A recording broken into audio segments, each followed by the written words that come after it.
In the hospital, pulse and blood pressure way down." "Hey, man," protested Leroy, showing a right arm and leg peppered with bloody circles. "I hurt. Let me go with you and get fixed up and—" "Stay here," snapped Marvin. "Get these assholes together. Nobody gets within half a block of here, dig?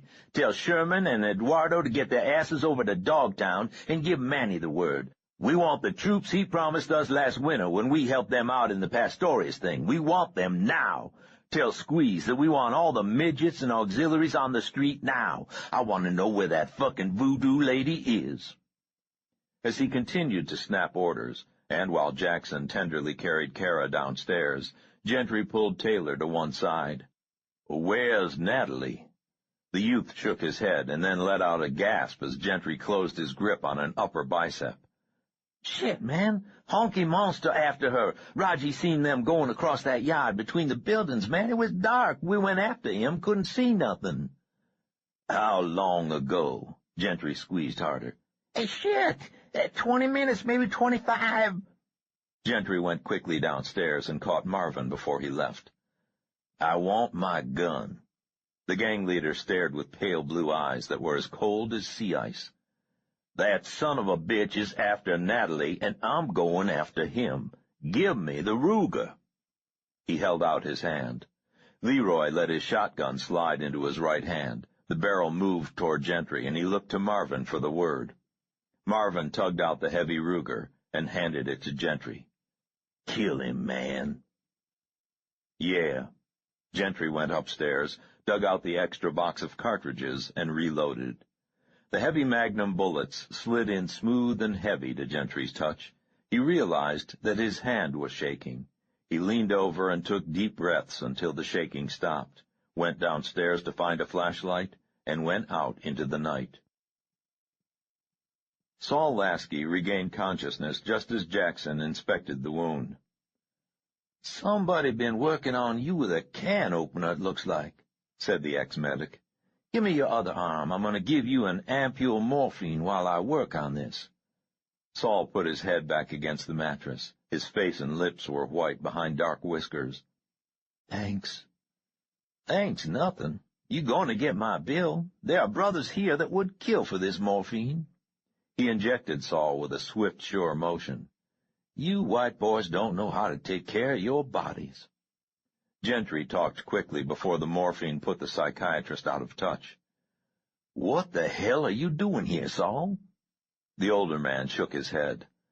"A long story. There are more people involved in this than I ever imagined, Sheriff." "We're finding that out," said Gentry. "Do you know where your old burst is?" Jackson finished cleaning the wound and began restitching it. Saul took one glance and then looked away. No, not exactly, but he is here somewhere, close by. I just met a black man named Jensen Luhar, who has been one of the Oberst's agents for years. The others, Colbin, Haynes, let me loose in the chance I could lead them to the Oberst." "Haynes?" said Gentry. "Damn, I knew I didn't like that son of a bitch." Saul licked his lips. His voice was growing thick and dreamy. "Natalie, she is here?" Gentry looked away, glowered at shadows. "She was. Someone got her, took her away 24 hours ago." Saul tried to sit up. Jackson cursed and pushed him back. "Alive?" managed Saul. "I don't know. I've been searching the streets for the past 24 hours, said Gentry. He rubbed his eyes. He had not slept for over 48 hours. "There's no reason to think that Melanie Fuller would keep Natalie alive when she's murdered so many others," he said. "But something keeps me looking. I just have this feeling. If you can tell me everything you know, then maybe together we can—" Gentry stopped. Jackson was almost finished. Saul Lasky was fast asleep. "How's Kara?" asked Gentry as he came into the kitchen. Marvin looked up from the table. A cheap city map lay spread out there, anchored by beer cans and bags of potato chips. Leroy sat near him, white bandages showing through torn clothing. Various lieutenants came and went, but the house had a quiet, purposeful atmosphere, far different from the chaos of the day before. She's not good," said Marvin. "The doctor says she's hurt bad. Cassandra and Shelley over there now. They'll send someone over if anything changes." Gentry nodded and sat down. He could feel the fatigue toxins working at him, putting a sheen of dull light on every surface he looked at. He rubbed his face. "Dude upstairs gonna help you find your woman?" Gentry blinked. "I don't know. Can he help us find the voodoo lady?" "Maybe," he said. "Jackson says he'll be able to talk to us in a couple of hours. Any of your people have anything?" "Just a matter of time, man," said Marvin. "Just a matter of time. We got the girls, the auxiliaries, all going door to door. No way white old woman like that be here and no one know it. Soon as we find her, we're ready." Gentry tried to focus on what he wanted to say. Words were becoming hard to manipulate. "You know about the others, the federal cops?"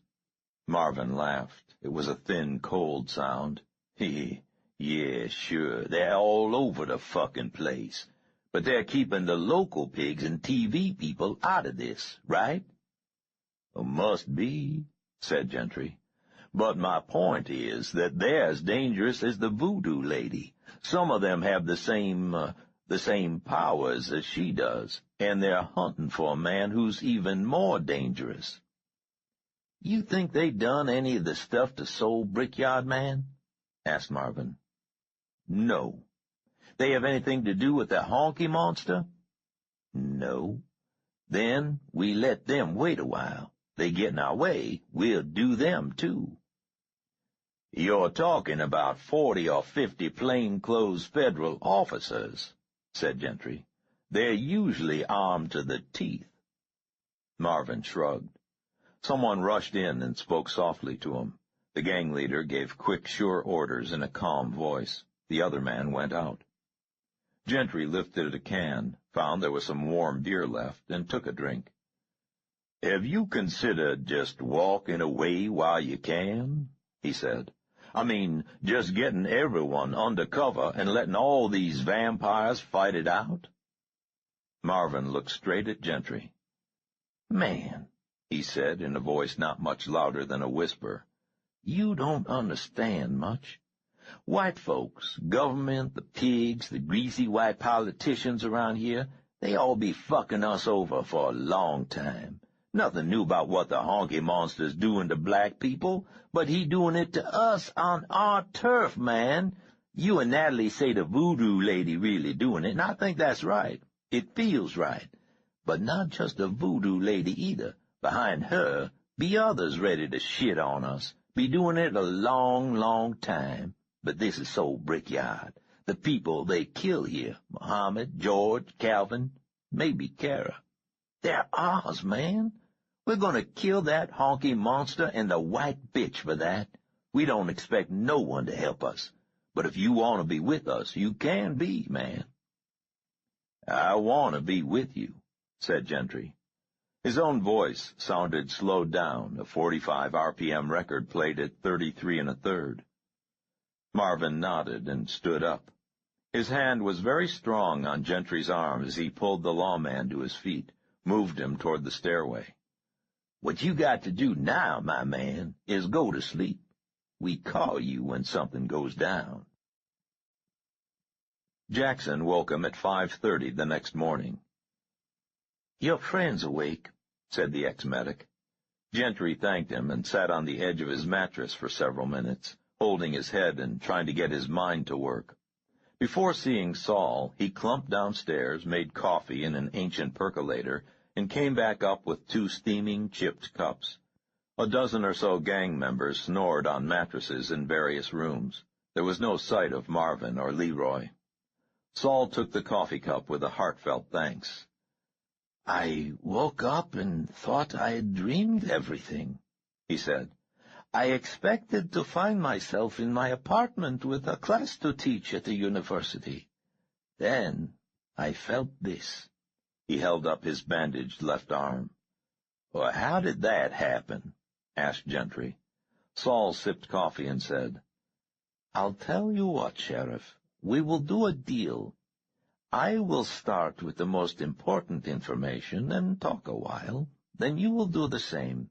If our stories connect in any way, we will pursue the connections. Agreed?" "Agreed," said Gentry. They talked for an hour and a half, and then questioned each other for another half-hour.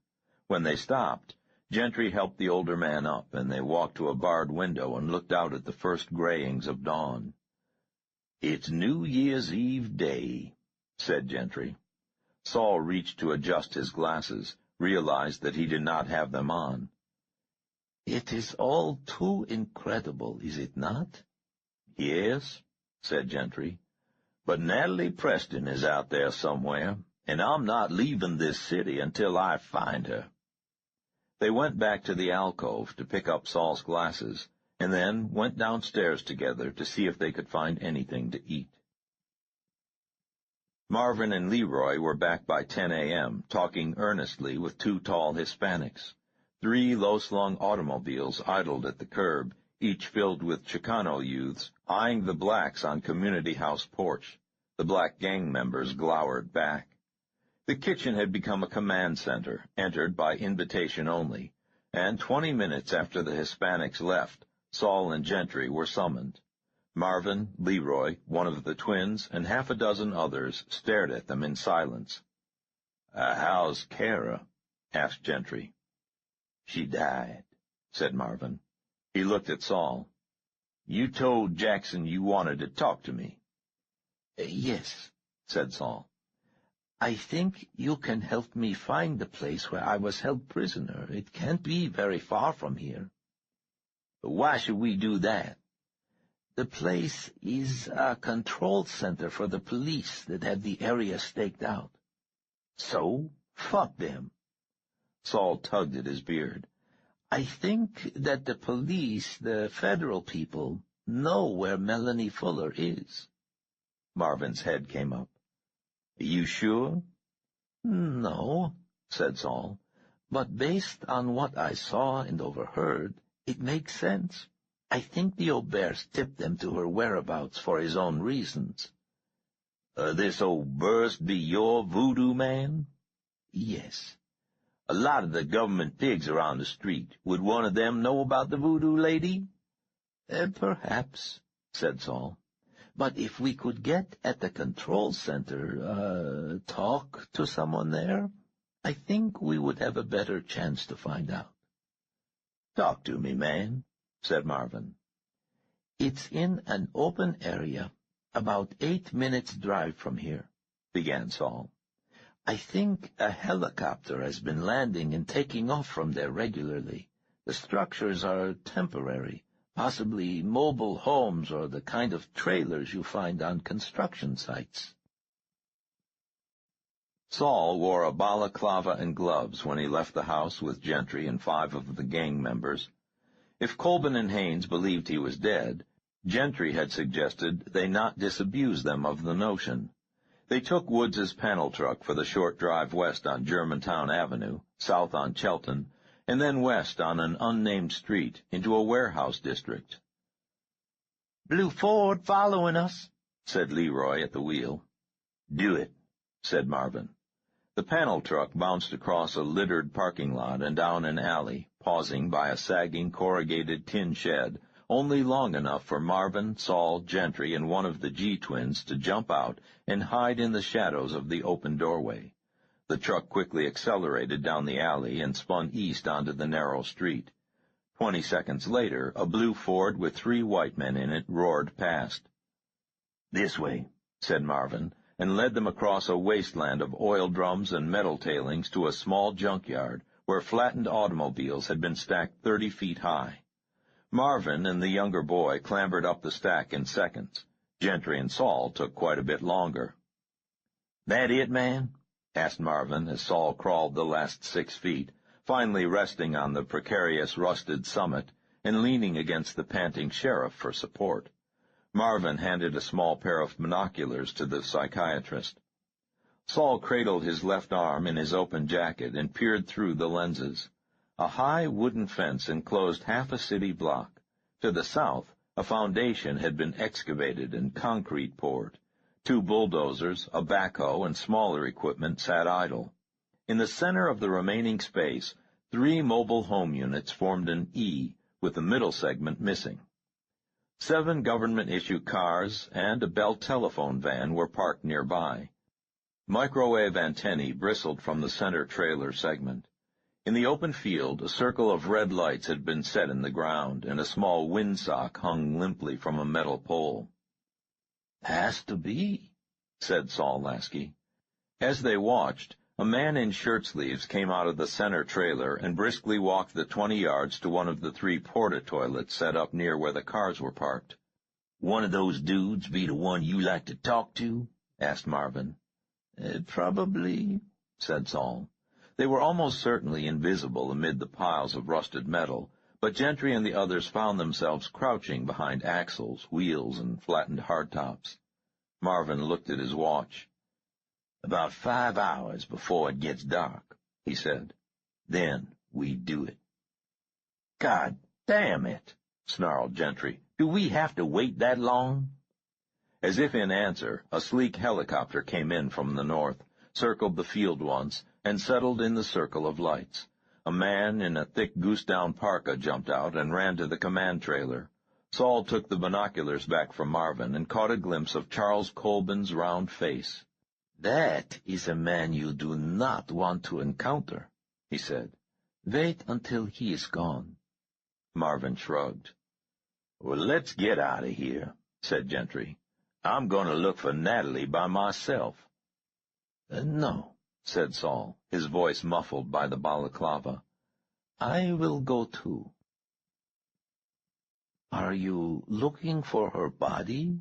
Saul Lasky asked as the 2 poked through the rubble of yet another half-demolished row-house. Gentry sat down on a 3-foot-high wall of bricks. The last of the day's cloudy light was visible through gaps in the ceiling above them and holes in the roof above that. "Yes," said Gentry. "I suppose I am." "You think Melanie Fuller's agent killed her and left her body in some place like this?" Gentry looked down and pulled out the Ruger. It was fully loaded. The safety was off. The action worked smoothly, oiled and re-oiled by Gentry that morning. He sighed. "At least that would be a confirmation. Why would the old woman keep her alive, Saul?" Saul found a block of masonry to sit on. "One of the problems with working with psychotics is that their thought processes are not easily accessible. That is good, I suspect. If everyone understood the working of a psychopath's mind, we undoubtedly would be closer to insanity ourselves." "Are you sure that the Fuller woman is psychotic?" Saul spread the fingers of his right hand. He had pulled the balaclava up until it made a lumpy stocking cap. "By every definition we have now, she is certifiable. The problem is not that she has retreated into a psychotic's warped and twisted view of reality, but that her power allows her to confirm and maintain that world." Saul adjusted his glasses. "Essentially, that was the problem with Nazi Germany. A psychosis is like a virus. It can multiply and spread almost at will when it is accepted by the host organism and transmitted freely." "Are you saying that Nazi Germany did what it did because of people like your old Burst and Melanie Fuller?" "Not at all," said Saul, and his voice was as firm as Gentry had ever heard it. "I am not even sure if those people are fully human.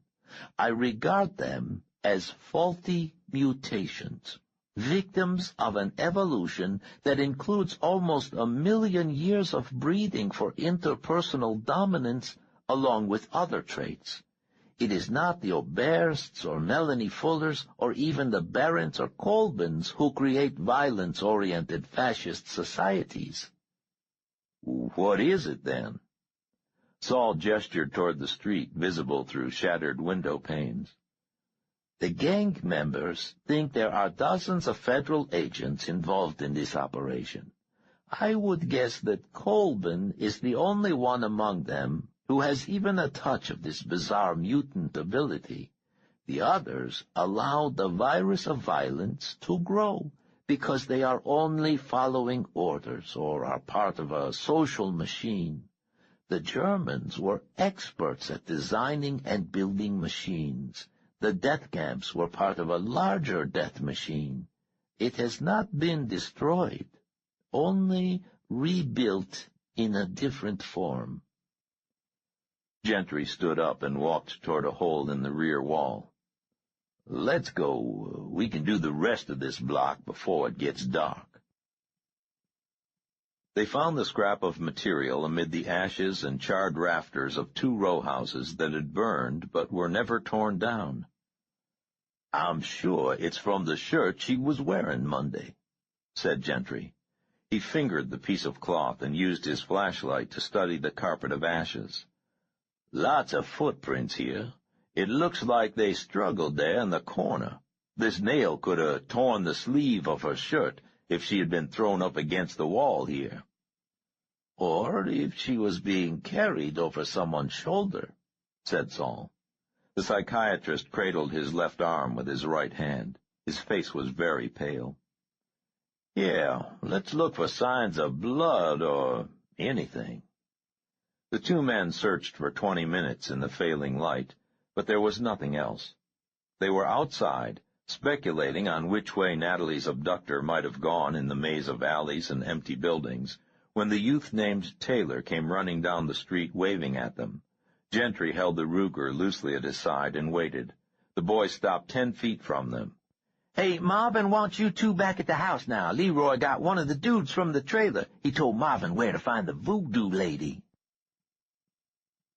Grumblethorpe, said Marvin. She's in Grumblethorpe. What on earth is a Grumblethorpe? Asked Saul. Gentry and the psychiatrist stood crowded into the kitchen with 30 other people. More gang members filled the halls and downstairs rooms. Marvin sat at the head of the table and laughed. Yeah, that's what I say. What's a Grumblethorpe?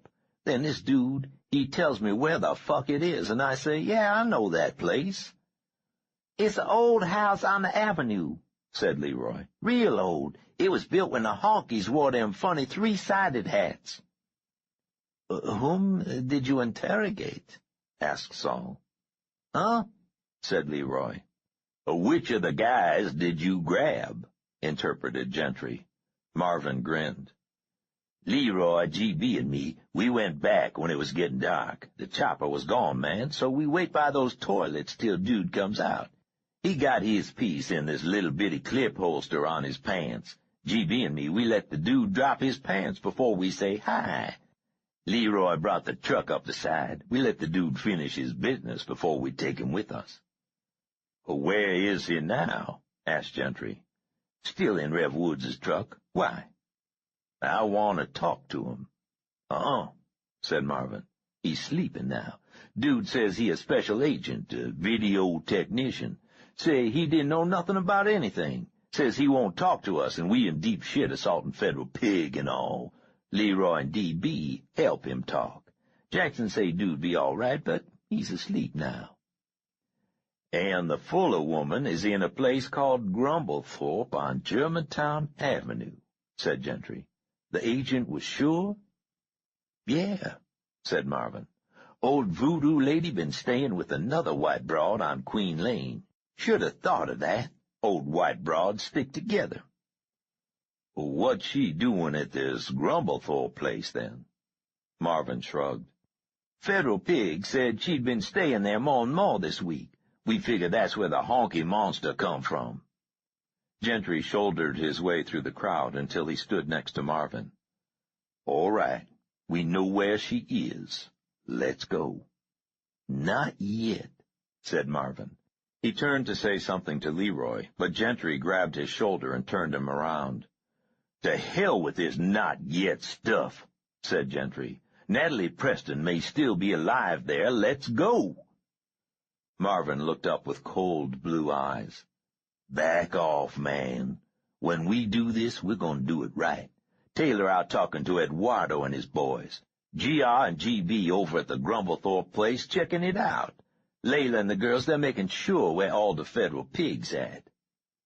I'll go by myself, said Gentry, and turned away. No, said Marvin.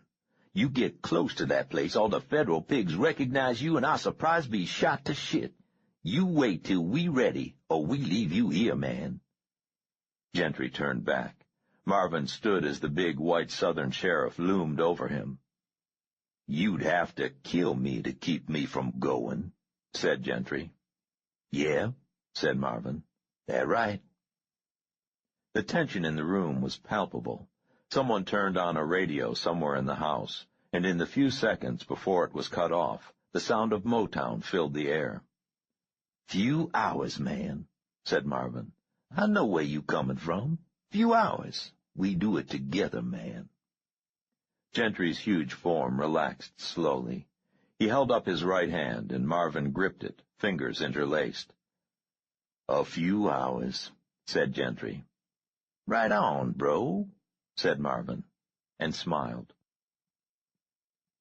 Gentry sat alone on the mattress on the empty second floor, cleaning and oiling the Ruger for the third time that day.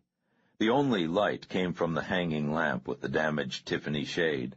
Dark stains mottled the surface of the pool table. Saul Lasky came into the circle of light, looked around hesitantly, and came over to where Gentry was sitting. "Howdy, Saul," Gentry said, without looking up. "Good evening, Sheriff." "Seeing as how we've been through more than a little bit together, Saul, I'd appreciate it if you'd call me Rob." "Done. Rob." Gentry snapped the cylinder back in place on the Ruger and spun it. Carefully, with full concentration, he inserted the cartridges one by one. Saul said, "Marvin is sending the early teams out already, in 2s and 3s. "Good." "I've decided to go with Taylor's group, the command center," said Saul. "I suggested it, a distraction." Gentry looked up briefly. "All right." "It's not that I don't want to be there when they get the Fuller woman," Saul said, "but I don't think they understand how dangerous Colburn can be." "I understand," said Gentry. "Did they say how soon it will be?" "Not long after midnight," said Saul. Gentry set the gun aside and pulled the mattress up against the wall like a pillow. He laced his hands behind his head and lay back. "It's New Year's Eve," he said. "Happy New Year." Saul took his glasses off and wiped them with a Kleenex. "You got to know Natalie Preston very well, did you not?" "She was in Charleston for just a few days after you left," said Gentry. "But yes, I was beginning to get to know her." "A remarkable young woman," said Saul. "She makes one feel as if one has known her for years. A very intelligent and perceptive young person." "Yep," said Gentry. "There is a chance she is alive," said Saul. Gentry looked at the ceiling. The shadows there reminded him of the stains on the pool table. "Saul," he said, "if she's alive, I'm going to get her out of this nightmare." "Yes," said Saul, "I believe you will. You must excuse me. I'm going to get an hour or two of sleep before the revels commence." He went off to a mattress near the window. Gentry lay looking at the ceiling for some time. Later, when they came upstairs looking for him, he was ready and waiting. 31. Germantown, Wednesday, December 31st, 1980. The room was windowless and very cold. It was more of a closet than a room, 6 feet long, 4 feet wide, with 3 stone walls and a thick wooden door. Natalie had slammed and kicked at the door until her fists and feet were bruised, but it had not budged. She knew the thick oak must have massive hinges and bolts on the outside. The cold had brought her awake. At first, the panic had risen in her like vomit, more urgent and painful than the cuts and bruises on her forehead. She immediately remembered crouching behind charred timbers, the world smelling of ashes and fear, while the hulking shadow with the scythe shuffled toward her through the darkness. She remembered jumping, throwing the brick she had been clutching, trying to run past the swiftly turning shadow. Hands had closed on her upper arms. She had screamed, kicked wildly.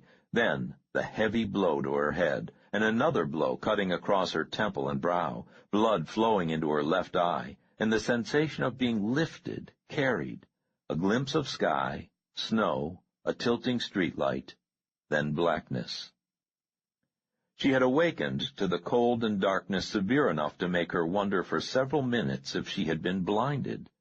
She crawled from a nest of blankets on the stone floor and felt the rough-hewn confines of her stone and wood cell. The ceiling was too high to touch. There were cold metal brackets on one wall, as if shelves had once rested there. After several minutes, Natalie was able to make out small bands of lesser darkness at the top and base of the door. Not light as such, but an external darkness, relieved by at least the hint of reflected light. Natalie had felt around for the two blankets and crouched shivering in a corner.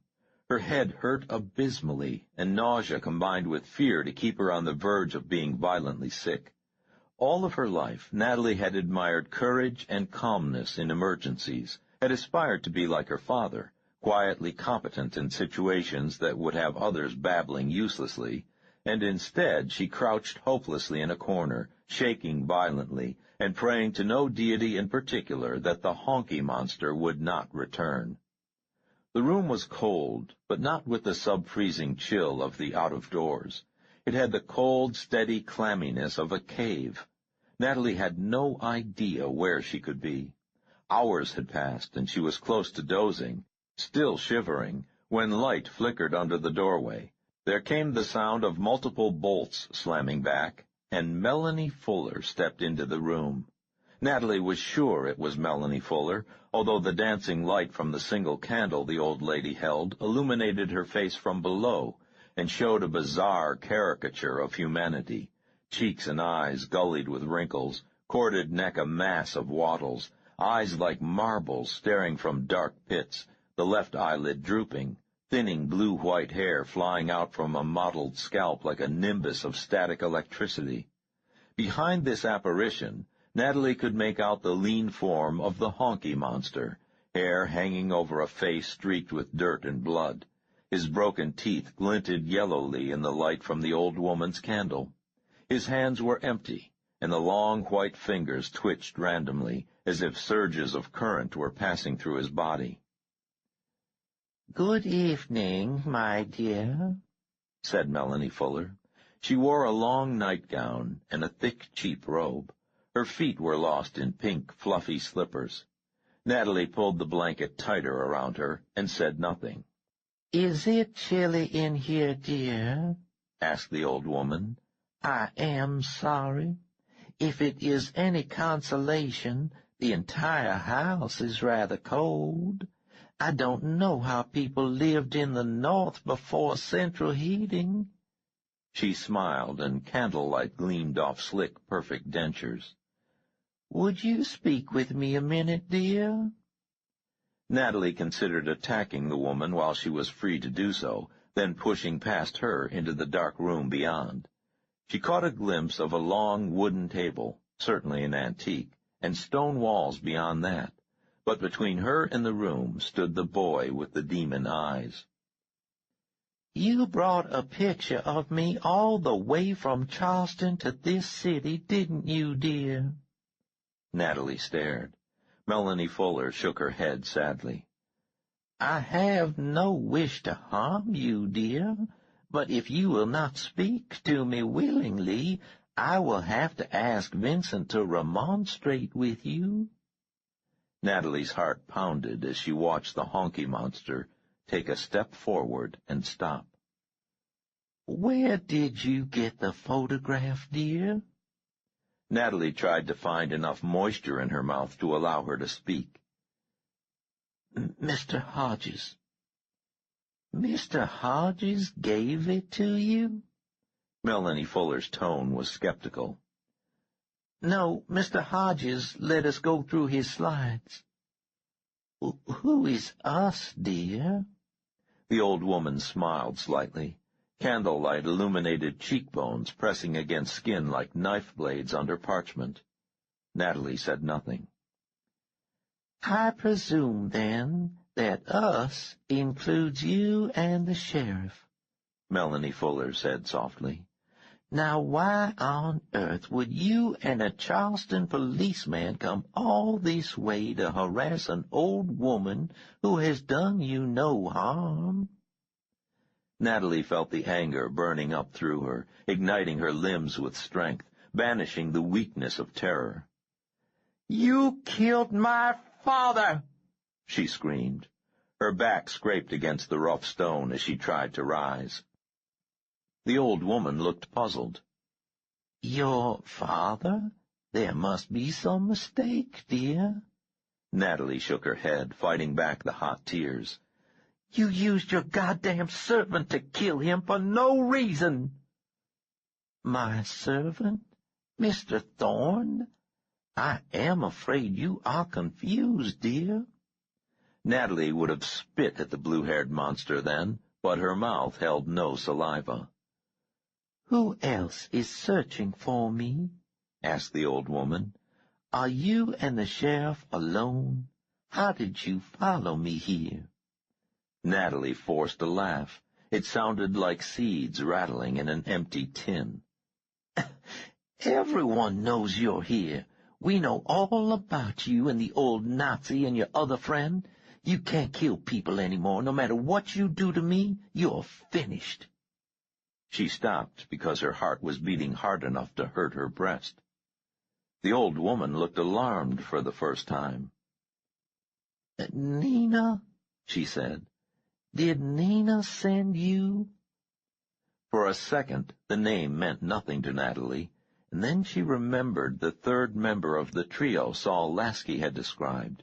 She remembered Rob's description of the murders in the Mansard house. Natalie looked into Melanie Fuller's wildly dilated eyes and saw madness there. Yes, said Natalie firmly, knowing that she might be dooming herself, but wanting to strike out at any cost. Nina sent me. Nina knows where you are. The old woman staggered back as if she had been struck in the face. Her mouth sagged in fear.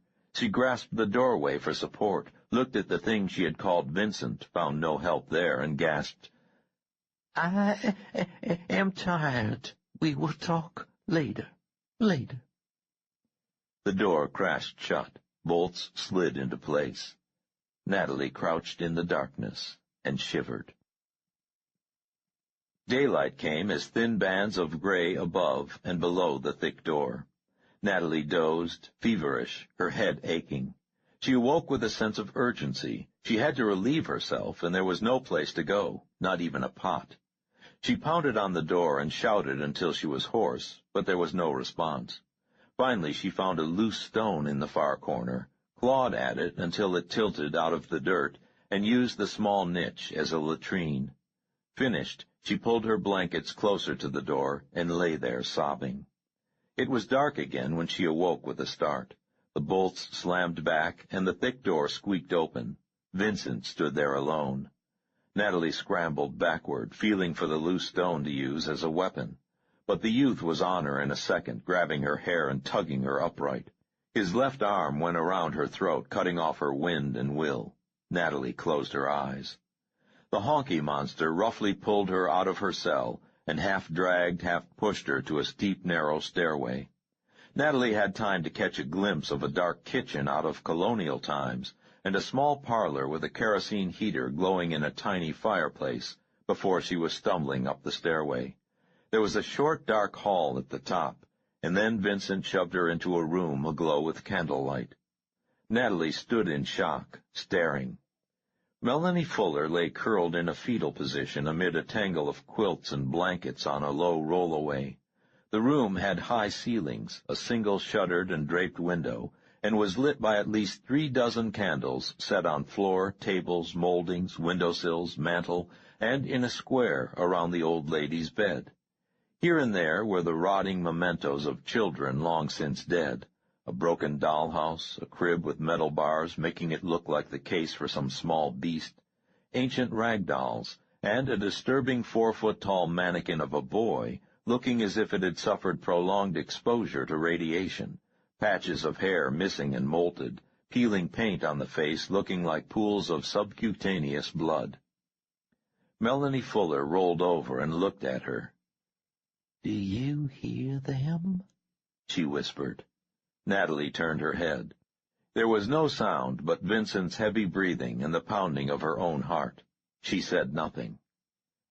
"They say it is almost time," the old woman hissed. "I sent Anne home in case we need the car." Natalie glanced toward the stairway. Vincent blocked her escape. Her eyes moved around the room, searching for a possible weapon. The metal crib was too bulky, the mannequin almost certainly too awkward. If she had a knife, anything sharp, she could go for the old woman's throat. What would the honky monster do if the voodoo lady died? Melanie Fuller looked dead. Her skin seemed as blue as her hair in the pulsing light, and the old lady's left eyelid drooped almost shut. "Tell me what Nina wants," whispered Melanie Fuller. Her eyes shifted back and forth, seeking Natalie's gaze. "Nina, tell me what you want. I did not mean to kill you, my darling. Can you hear the voices, dear? They have told me you were coming. They tell me about the fire and the river. I should get dressed, dear, but my clean clothes are at Anne's, and it's far too far to go. I have to rest a while. Anne will bring them when she comes. You will like Anne, Nina. If you want her, you can have her." Natalie stood, panting slightly, with a strange visceral terror rising within her. It might be her last chance.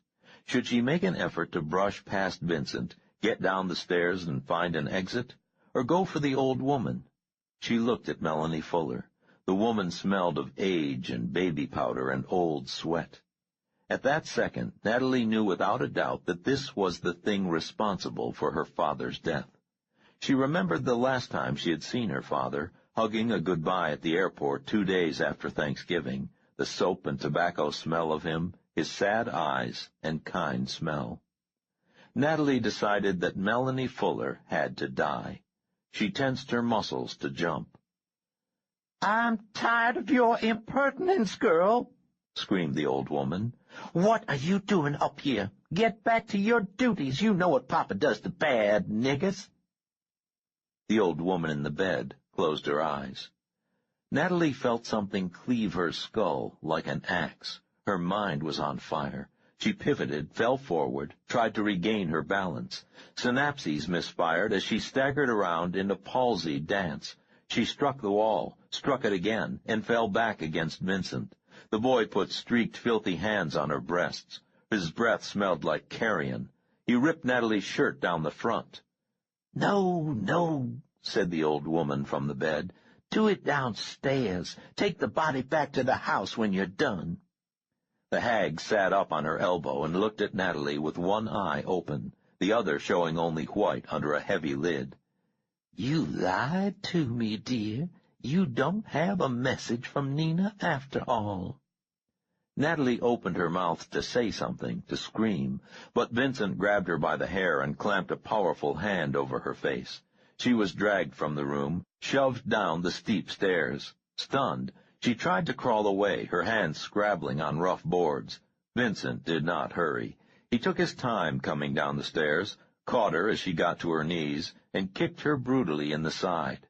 Natalie rolled against the wall, tried to huddle into a tight, invisible ball. Vincent grabbed her by the hair with both hands and pulled hard.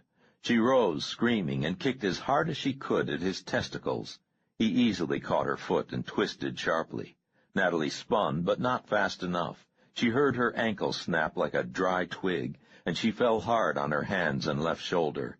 Pain surged up her right leg like blue flame. Natalie looked back just as Vincent pulled the knife from his army jacket and flipped open the long blade. She tried to crawl away, but he reached down, half lifted her by the shirt. The fabric tore again, and Vincent ripped at the rest of the material. Natalie kept crawling down the dark hallway, feeling ahead of her for some kind of weapon. There was nothing but cold floorboards. She rolled onto her back as Vincent stepped forward with a crash of heavy boots, stood straddling her. Natalie turned and bit through filthy denim, feeling her teeth sink deep into his calf muscle. He did not flinch or make a noise. The blade moved in a blur past her ear, cutting her bra strap and leaving a long line of pain down her back. Natalie let out a gasp, rolled on her back again, and raised her hands in a futile effort to stop the blade's return. Outside, the explosions started. 32. Germantown, Wednesday, December 31st, 1980. "The problem is," said Tony Herod, "I've never killed anyone." "No one?" asked Maria Chen. "No one," said Herod. "Never." Maria Chen nodded and poured more champagne into each of their glasses. They lay naked, facing each other in the long bathtub in room 2010 of the Chestnut Hills Inn. Mirrors reflected the light of a single scented candle. Herod lay back and looked at Maria Chen through heavy-lidded eyes. Her brown legs rose between the sharp white boundaries of his knees, her thighs were parted, her ankles touched his ribs in the soapy water. Bubbles hid all but the top curve of her right breast, but he could see the other nipple, as sweet and heavy as a strawberry in the dark water. He admired the curve of her throat and heavy weight of her black hair as she threw back her head to drink from the overflowing champagne glass. "It's midnight," said Maria Chen, glancing at his gold Rolex on the counter. "Happy New Year." "Happy New Year," said Herod. They clinked glasses. They had been drinking since 9 p.m. It was Maria Chen's idea to take a bath. "Never killed anyone," muttered Herod. "Never had to." "It looks like you will have to now," said Maria Chen. "When Joseph left today, he reiterated Mr. Barrett's insistence that you be the one to—" "Yeah." Herod stood up and set his glass on the counter. He toweled off and held out his hand. Maria Chen took it and rose slowly from the bubbles. Herod used the towel gently, dabbing her dry, running both arms around her from behind to draw the thick terry cloth across her breasts. She shifted her weight to one foot and moved her thighs apart slightly as he dried between her legs. Herod dropped the towel, lifted Maria Chen in both arms, and carried her into the bedroom. It was like the first time for Herod. He had not had a woman on her terms since he was 15 years old. Maria Chen's skin tasted of soap and cinnamon. She gasped when he entered her, and they rolled across a wide expanse of soft sheets. Maria Chen lying atop him when they stopped, still joined, still moving, their hands and mouths sliding against one another. Maria Chen's orgasm was sudden and powerful, her moans soft. Herod came seconds later, closing his eyes and clinging to her as a falling man clings to the last thing that might break his fall. The phone rang, continued to ring. Herod shook his head. Maria Chen kissed his hand, slid across the sheets to answer it. She handed the receiver to him. "Herod, you've got to get down here now," came Colbin's excited voice. "All hell's breaking loose." Colbin went back into the control room. Men sat at monitors, scribbled notes, whispered into headset microphones. "Where the hell is Gallagher?" bellowed Colbin. "Still no word, sir," answered the technician at Console 2. "Fuck it, then," said Colbin. "Tell Green Team to quit looking for him. Assign them to back up Blue 2 near Market." "Yes, sir." Colbin strode down the narrow corridor to stand behind the last console. "The spook still at home, Castle?" "Yes, sir," said the young woman in front of the monitor. She threw a switch, and the view shifted from the front of Ann Bishop's house to the alley behind it. Even with the light-intensifying lenses, the figures near the garage 50 meters down the alley were mere shadows. Colbin counted 12 shadows. "Get me Gold 1, he snapped. "Yes, sir." The technician handed him an extra headset. "Peterson, I see a dozen of them now. What the fuck's going on there?" "I don't know, sir. You want us to move in?" "Negative on that," said Colburn. "Stand by." "8 more unknowns on Ashmead," said the agent at Console 5. "Just past White Team." Colburn pulled his headset off. "Where the hell is Haines?" "Just picked up Harrod and his secretary," called the man at Console 1. "EDA in 5 minutes." Colburn lit a cigarette and tapped the female technician on the shoulder. "Get Hodgick and the chopper over here right away." "Yes, sir." Agent James Leonard stepped out of Colburn's office and beckoned him over. "Mr. Barrett on line 3? Colburn closed the door. "Colburn here." "Happy New Year, Charles," came Barrett's voice. From the static and hollow tone, it sounded like a satellite call to Colburn. "Yeah," said Colburn. "What's up?" "I was talking to Joseph earlier," said Barrett. "He has some concerns about the way the operation is going." "So what's new?" said Colburn. "Kepler's always bitching about something. Why didn't he stay here if he was so fucking concerned?" "Joseph said that he had other things to take care of in New York," said Barrett. There was a pause. "Is there any sign of our friends?" "You mean the old kraut?" said Colburn. "No, not since the explosion in the warehouse yesterday." "Do you have any idea why Willie would sacrifice one of his own operatives to terminate Dr. Lasky? And why such overkill? Joseph said the city fire department had to be called in." "How the hell should I know?" snapped Colburn. "Look, we're not even sure that was Luhar and the Jew in there." "I thought your forensics people were working on it, Charles." "They are, but it's a federal holiday tomorrow. Besides, as close as we can tell, Luhar and Lasky were sitting on top of 30 pounds of C4. There wasn't much left for forensics to look at." "I understand, Charles." "Look," said Colburn, "I'm going to have to go. We have a situation developing here." "What kind of situation?" asked Barrett through the static.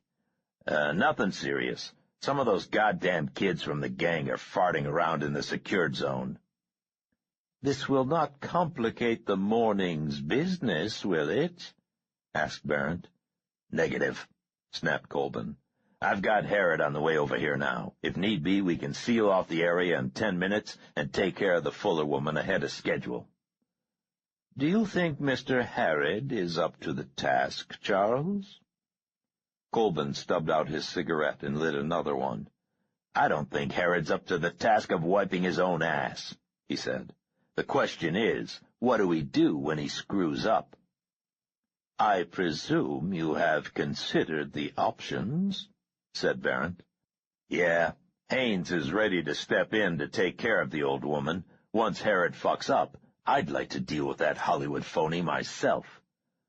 "I presume you would recommend termination?" "I recommend that I stick a police special in that punk's mouth and blow his fucking brains all over West Philly," said Colburn. There was a brief silence, broken only by static. "Whatever you feel is necessary," Barrett said at last. "Oh," said Colburn, "his chink secretary will have to disappear too." "Of course," said Barrett. "Charles, just one other thing." Agent Leonard stuck his head in the office and said, "Haines just got here with Mr. Harrod and the girl. They're all aboard the chopper." Colburn nodded. "Yeah, what's that?" he said to Barrett. "Tomorrow is very important to us all," said Barrett. "But please remember that once the old woman is removed from the board, Mr. Borden remains our chief interest. You will contact him to negotiate if possible, but terminate him if the situation dictates. The Island Club is putting much trust in your judgment, Charles." "Yeah," said Colburn. "I'll remember. I'll talk to you later, all right?" "Good luck, Charles," said Barrett. The line hissed and went dead. Colburn hung up, pulled on a flak vest and baseball cap, and slipped his .38 and clip-on holster into the front pocket of his Arctic parka. The rotor blades began turning faster, even as he ran crouching toward the open door of the helicopter. Saul Lasky, Taylor, Jackson, and 6 younger members of Soul Brickyard watched the helicopter rise and depart to the northeast. The panel truck had stopped along the high wooden fence half a block from the entrance gate to the FBI control compound. "What do you think?" Taylor asked Saul. "There go your voodoo man?" "Perhaps," said Saul. "Are we near the construction end of the lot here?" "Near as I can tell," said Taylor.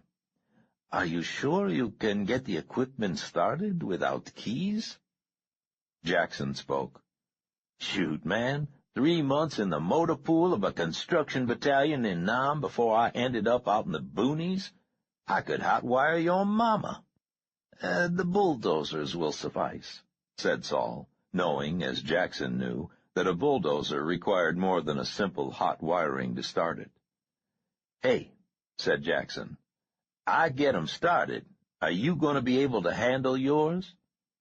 4 years building and maintaining a kibbutz," said Saul.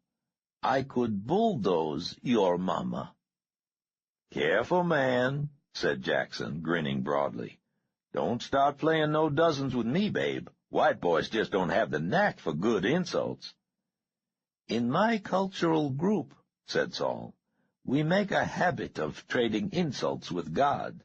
What better practice could one have for playing the dozens?" Jackson laughed and slapped Saul on the shoulder.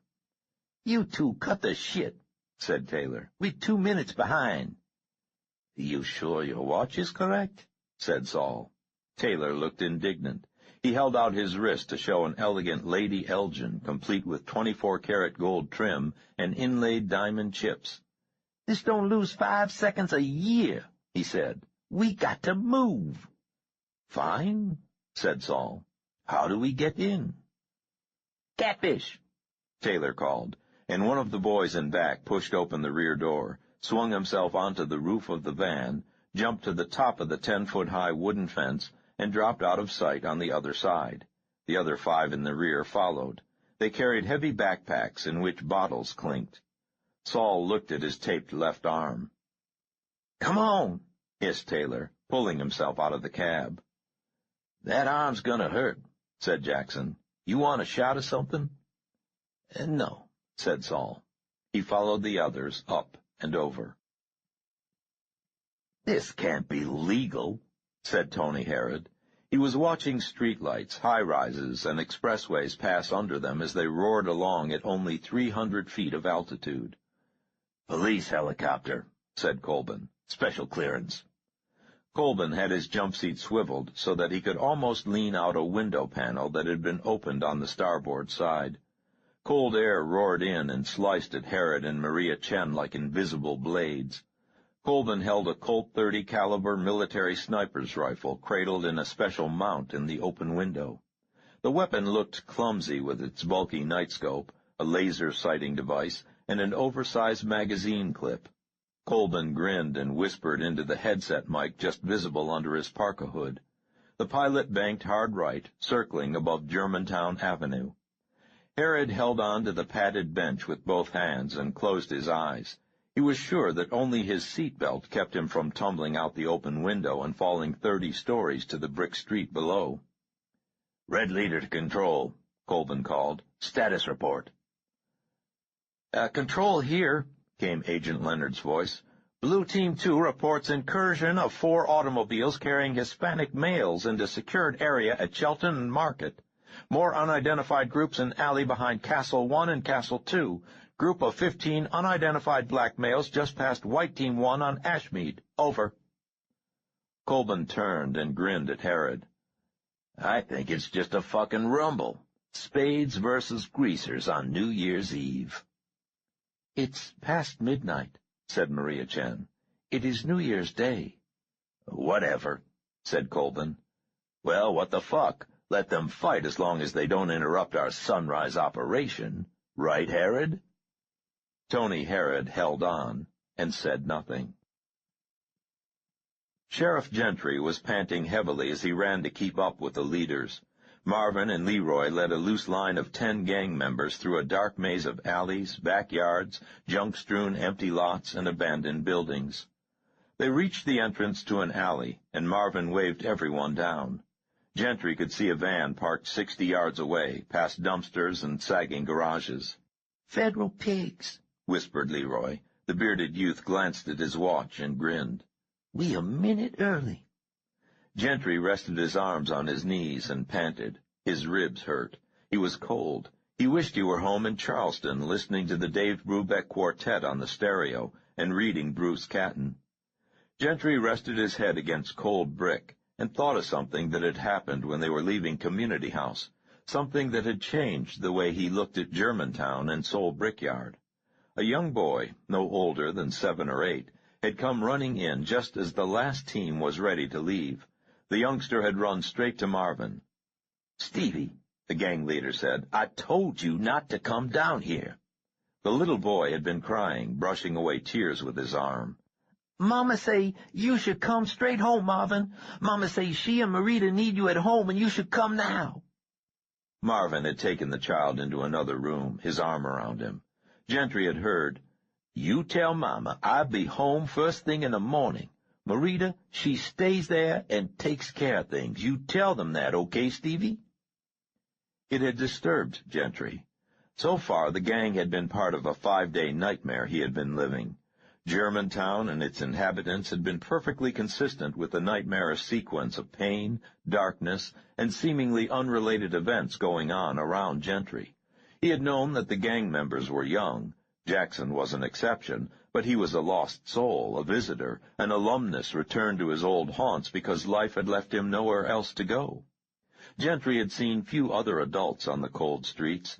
Those he had seen had been silent, bruised-looking women on hurried errands, old men walking nowhere, peering out from tavern doors, the inevitable winos lying in littered storefronts. He had known that this was not the true community, that in summer the streets and stoops would be filled with families, children jumping double dutch, teenagers shooting baskets, young men laughing, leaning against polished automobiles.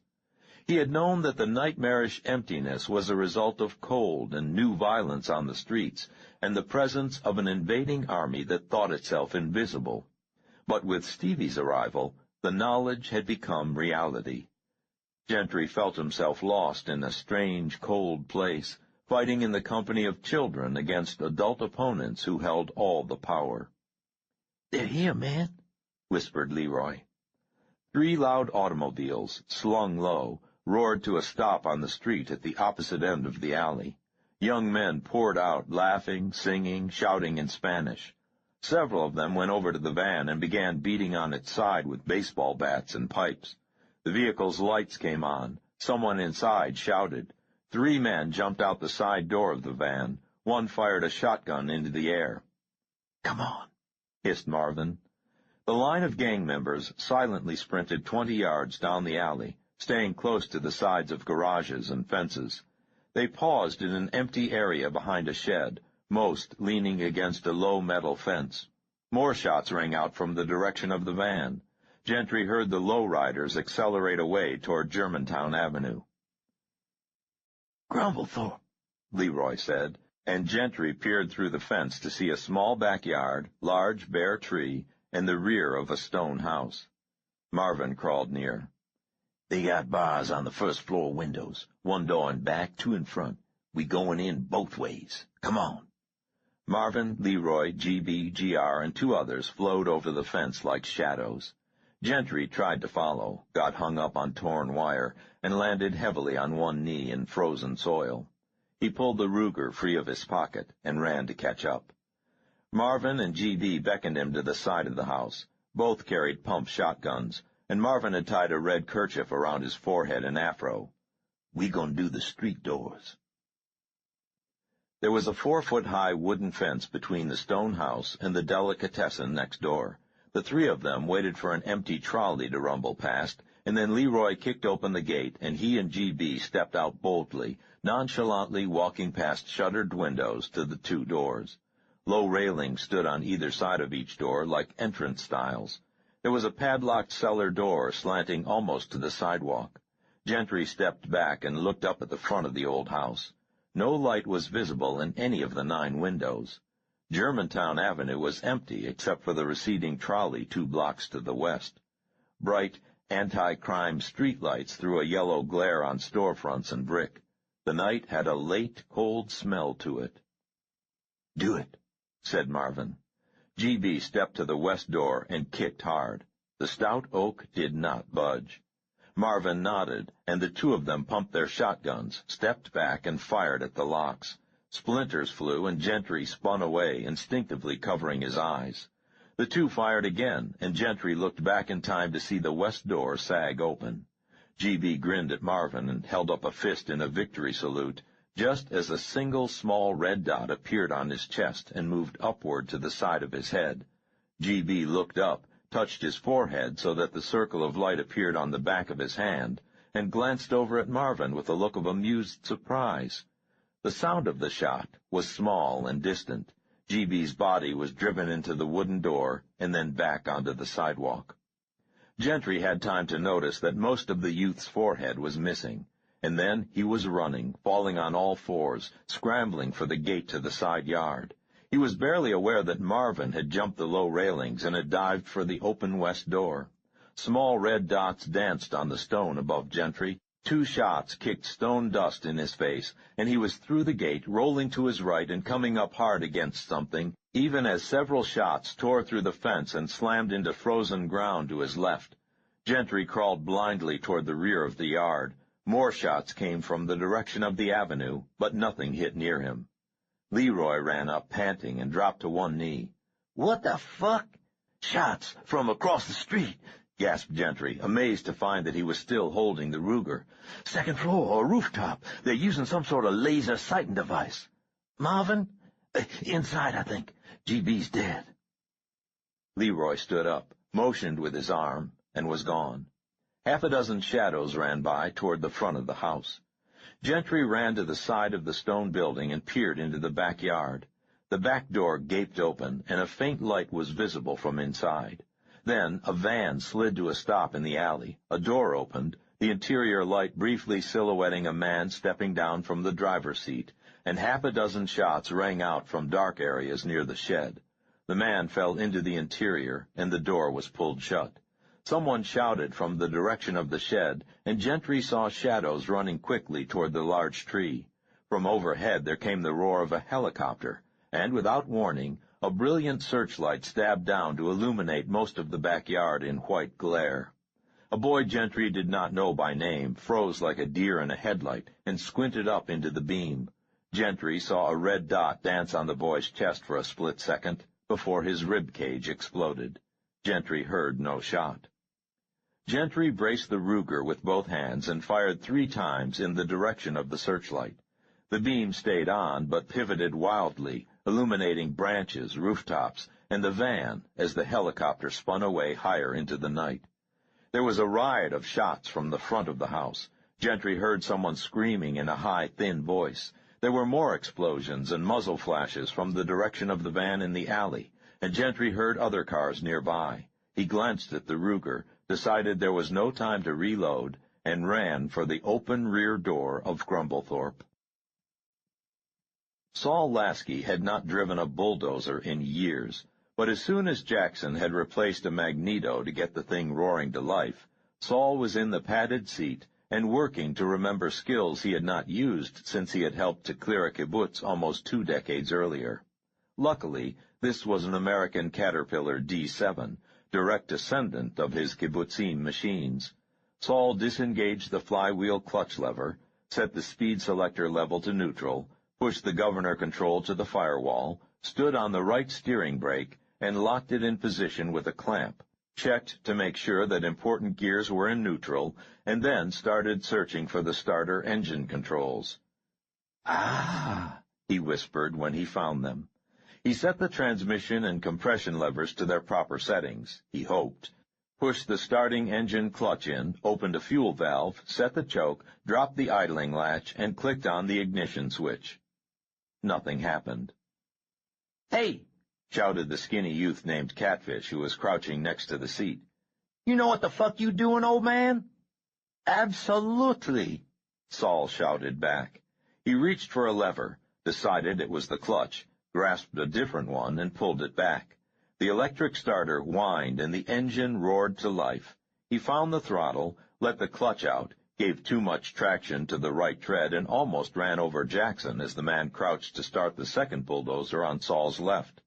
Saul got the machine straightened out, almost stalled it, and managed to get it lined up with the trailer complex 60 yards away.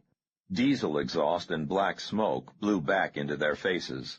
Saul glanced to his right and saw 3 of the gang members sprinting across the broken ground alongside the machine. "Can't this thing go any faster?"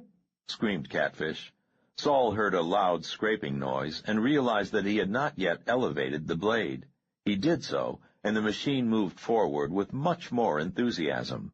There was a roar behind them as Jackson's bulldozer moved out of the construction area. "What you gonna do when we get there?" shouted Catfish. "Just watch," called Saul, and adjusted his glasses. He had not the slightest idea what he was going to do. He knew that any second now the FBI agents could come outside, step to either side, and open fire. The slow-moving bulldozers would be easy targets. Their chances of making it all the way to the trailers seemed incredibly remote. Saul had not felt so good in decades. Malcolm Dupree led 8 members of Soul Brickyard into Ann Bishop's house. Marvin had been reasonably certain that the voodoo lady was in the other place, the old house on the avenue, but Malcolm's team had been assigned to check out the house on Queen Lane. They had no radios. Marvin had arranged for each group to have at least 2 midgets, members of the auxiliary gang in the 8 to 11-year-old range, to act as runners. There had been no word from Marvin's group, but as soon as Malcolm heard the rattle of gunfire from the direction of the avenue, he took half his group out of the alley and into Ann Bishop's backyard. The other 6 stayed behind to watch the telephone van that sat dark and silent at the end of the alley. Malcolm, Donnie Cowles, and fat little Jamie, Louis Solars's younger brother, went in first, kicking open the kitchen door and moving fast. Malcolm swung the oiled and shiny 9mm automatic pistol that he had bought from Muhammad for $75. It carried a staggered box magazine with 14 rounds in it. Donnie held a crude little zip gun with a single .22 caliber cartridge, chambered in the makeshift barrel. Jamie had brought only his knife. The old woman who lived there was not home, and there was no sign of the voodoo lady or the honky monster. They took 3 minutes to search the little house, and then Malcolm was back in the kitchen while Donnie checked the front yard. "Bunch of shit on the bed upstairs," said Jamie, "like somebody packing in a hurry." "Yeah," said Malcolm. He waved at the group in the backyard, and Jefferson, their 10-year-old midget runner, hurried up. "Get over to the old house on the avenue and see what Marvin's going to—" There was the sound of garage doors scraping open, and a car engine idling. Malcolm waved to the others, slammed through the back gate, and skidded into the alley, just as a funny old car with a weird grill pulled out of the garage. The car had no headlights on, and the old lady in the driver's seat clutched the wheel with the desperate grip of a timorous driver.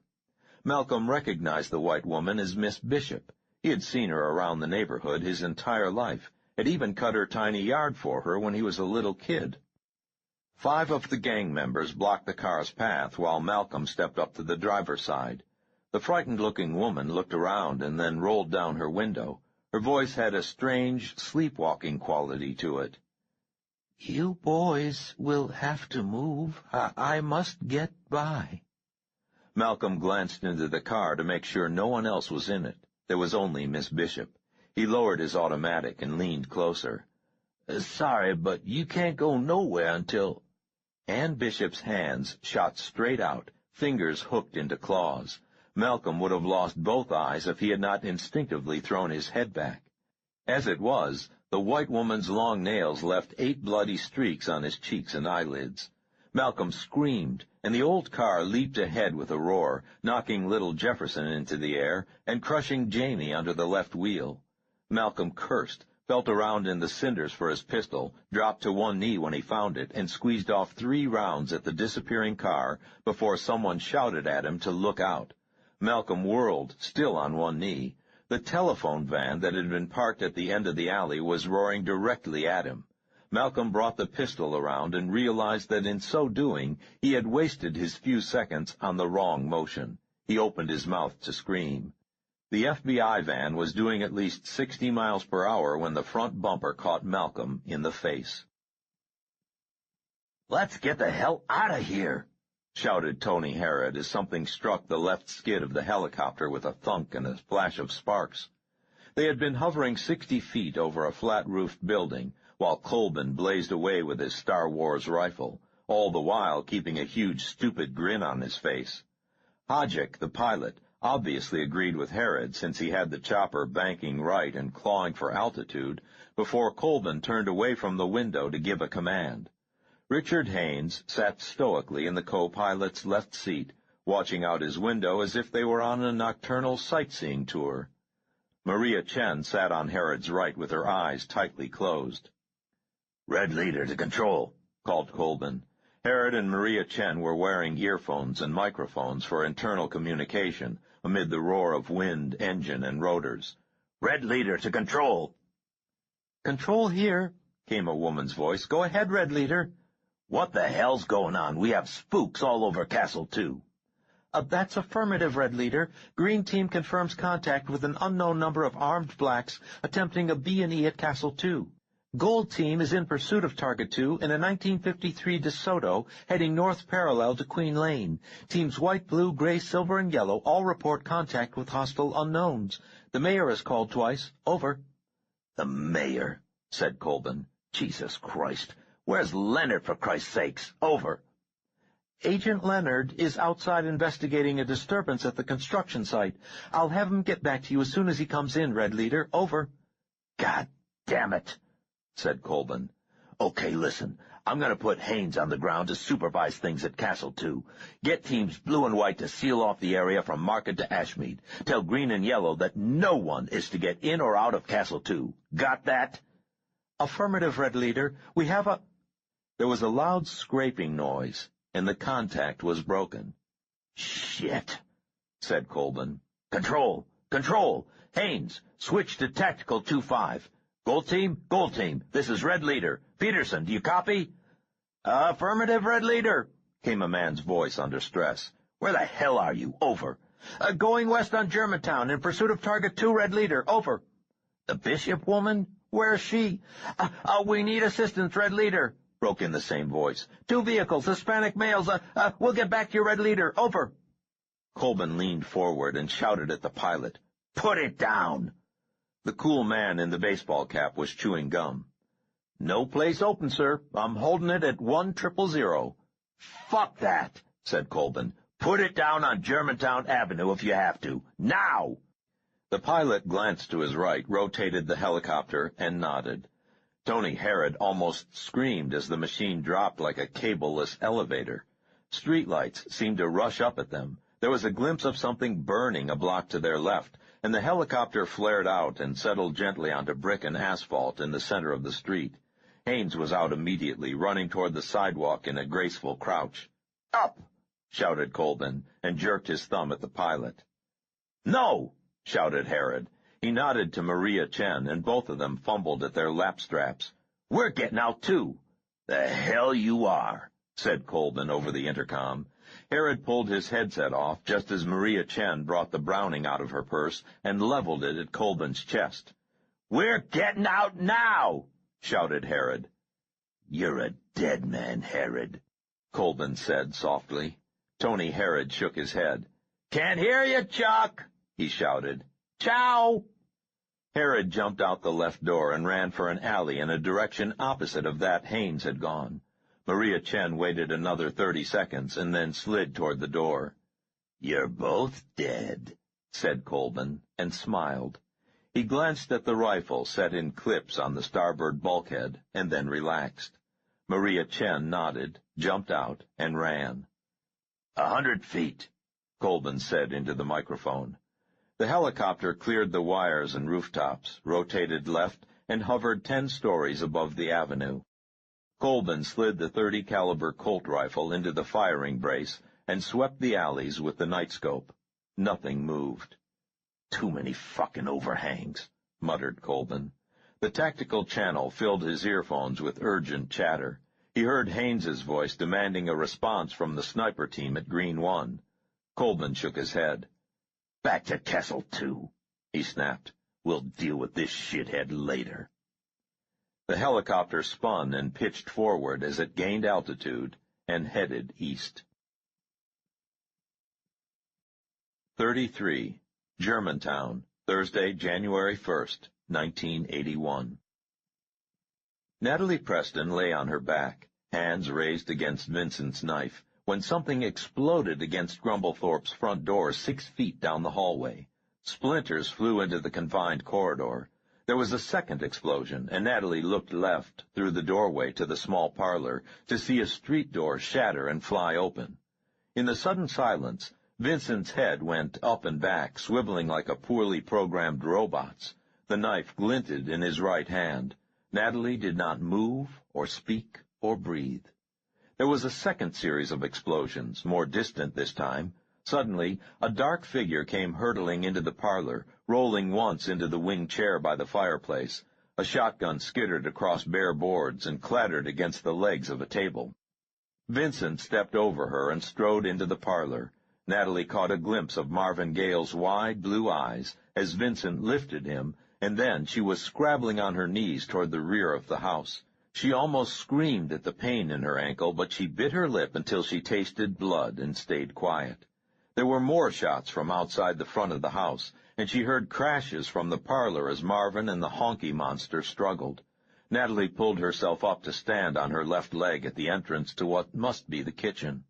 The long room had shuttered windows, a huge fireplace, 2 candles burning on a long table, and a heavy bolted door. There was a pump shotgun leaning against the wall by the door. Natalie let out a soft noise and hopped toward the weapon. She was almost to it when 3 blasts in rapid succession slammed into the door from the outside.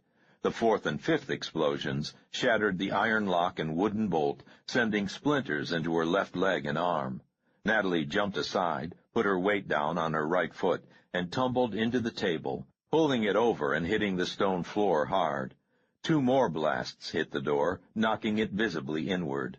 6 feet in front of Natalie, the door to the pantry where she had been imprisoned gaped open, offering some concealment.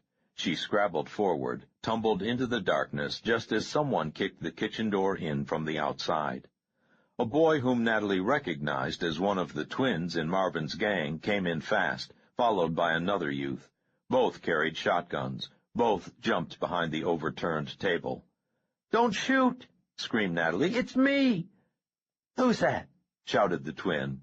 He rose, swinging the shotgun in short arcs. Natalie slid back into the pantry just as Marvin Gaye staggered into the kitchen. His arms and chest were streaked with blood, and he dragged the stock of his shotgun along the floor as if he was too tired to lift it. "Marvin, fuck, man, how'd you get in here?" The twin stood up and lowered his weapon. The other boy raised his head from behind the table. Marvin swung the shotgun up and fired twice. The twin was knocked backward into the cold fireplace. The second boy rolled into the corner, shouted something, tried to rise. Marvin swiveled and fired from the hip. The boy struck the wall, tumbled forward, and simply disappeared into a hole that had been invisible in the shadows. Natalie realized that she was crouching, still holding her torn bra in place. She peered through the crack in the pantry door and saw Marvin walking woodenly to the fireplace to inspect the twin's body. He turned and strode over to stare down into the entrance to the tunnel. Then he lowered his shotgun into the hole and fired again. Natalie hopped quickly down the hallway, letting the bra fall and feeling the goosebumps break out all over her upper body. There was a tremendous sound of firing from outside. "This is all a bad dream," thought Natalie. "I will make myself wake up." The intense pain from her broken ankle told her otherwise. Vincent stepped into the hallway, legs apart, the long knife held loosely in his right hand. Natalie stopped, holding on to the wainscoting for support. The steep stairway to the second floor rose to her left. Vincent took a step toward her. Natalie jumped to the left, screamed as her ankle struck a step. Sobbing, she pulled her way up the stairs, even as she heard Rob Gentry's voice calling from the kitchen. Saul Lasky had proposed the idea of the strike at the control center as a harassing raid. Hit fast, cause as much confusion as possible, and get out. Ideally, there would be no casualties, preferably no shots fired. Privately, he hoped to find Colvin or Haynes there. Now, as the bulldozer covered the last 20 yards to the trailer, he wondered if his theory made any sense. There was a sudden concussion to his left, and flowers of flame blossomed 20 feet into the air as Taylor and the others tossed their Molotov cocktails into the parked cars. The field was briefly illuminated by the flames as a man in a white shirt and dark tie stepped out of the door of the main trailer. He stared at the flames, and then at the two advancing bulldozers, yelled something inaudible, and pulled a pistol from a small holster on his belt. Saul was 10 yards from the trailer. He elevated the blade as a shield and realized that it effectively blocked his view. He did not hear the shots over the engine noise and the sudden crup of another Molotov cocktail, but something dinged against the blade twice, and a louder thump came from the grill. The bulldozer did not falter. Saul raised the blade a foot and peered through the crack in time to see the man dodge back into the trailer. "Here where I get off," called Catfish, and jumped over the right tread, rolling away in the darkness. Saul considered jumping, shrugged, and grabbed metal to brace himself. He pulled the blade up another foot. The last 10 feet to the trailer were slightly uphill, and the bulldozer blade went into the trailer about 8 feet above the ground, just to the right of the doorway. The wooden entrance platform splintered and twisted aside as Saul bounced forward, bit his tongue, and settled back in the thick seat as the treads dug into the real business of toppling the long mobile home. The entire complex shuddered and then shuddered again as Jackson's bulldozer made contact about 20 feet to the left of the door.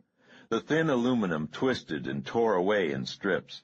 An entire window assembly popped out and was ground under the tread of Saul's machine. For several seconds, Saul was sure that the blades were going to plow straight through the trailer.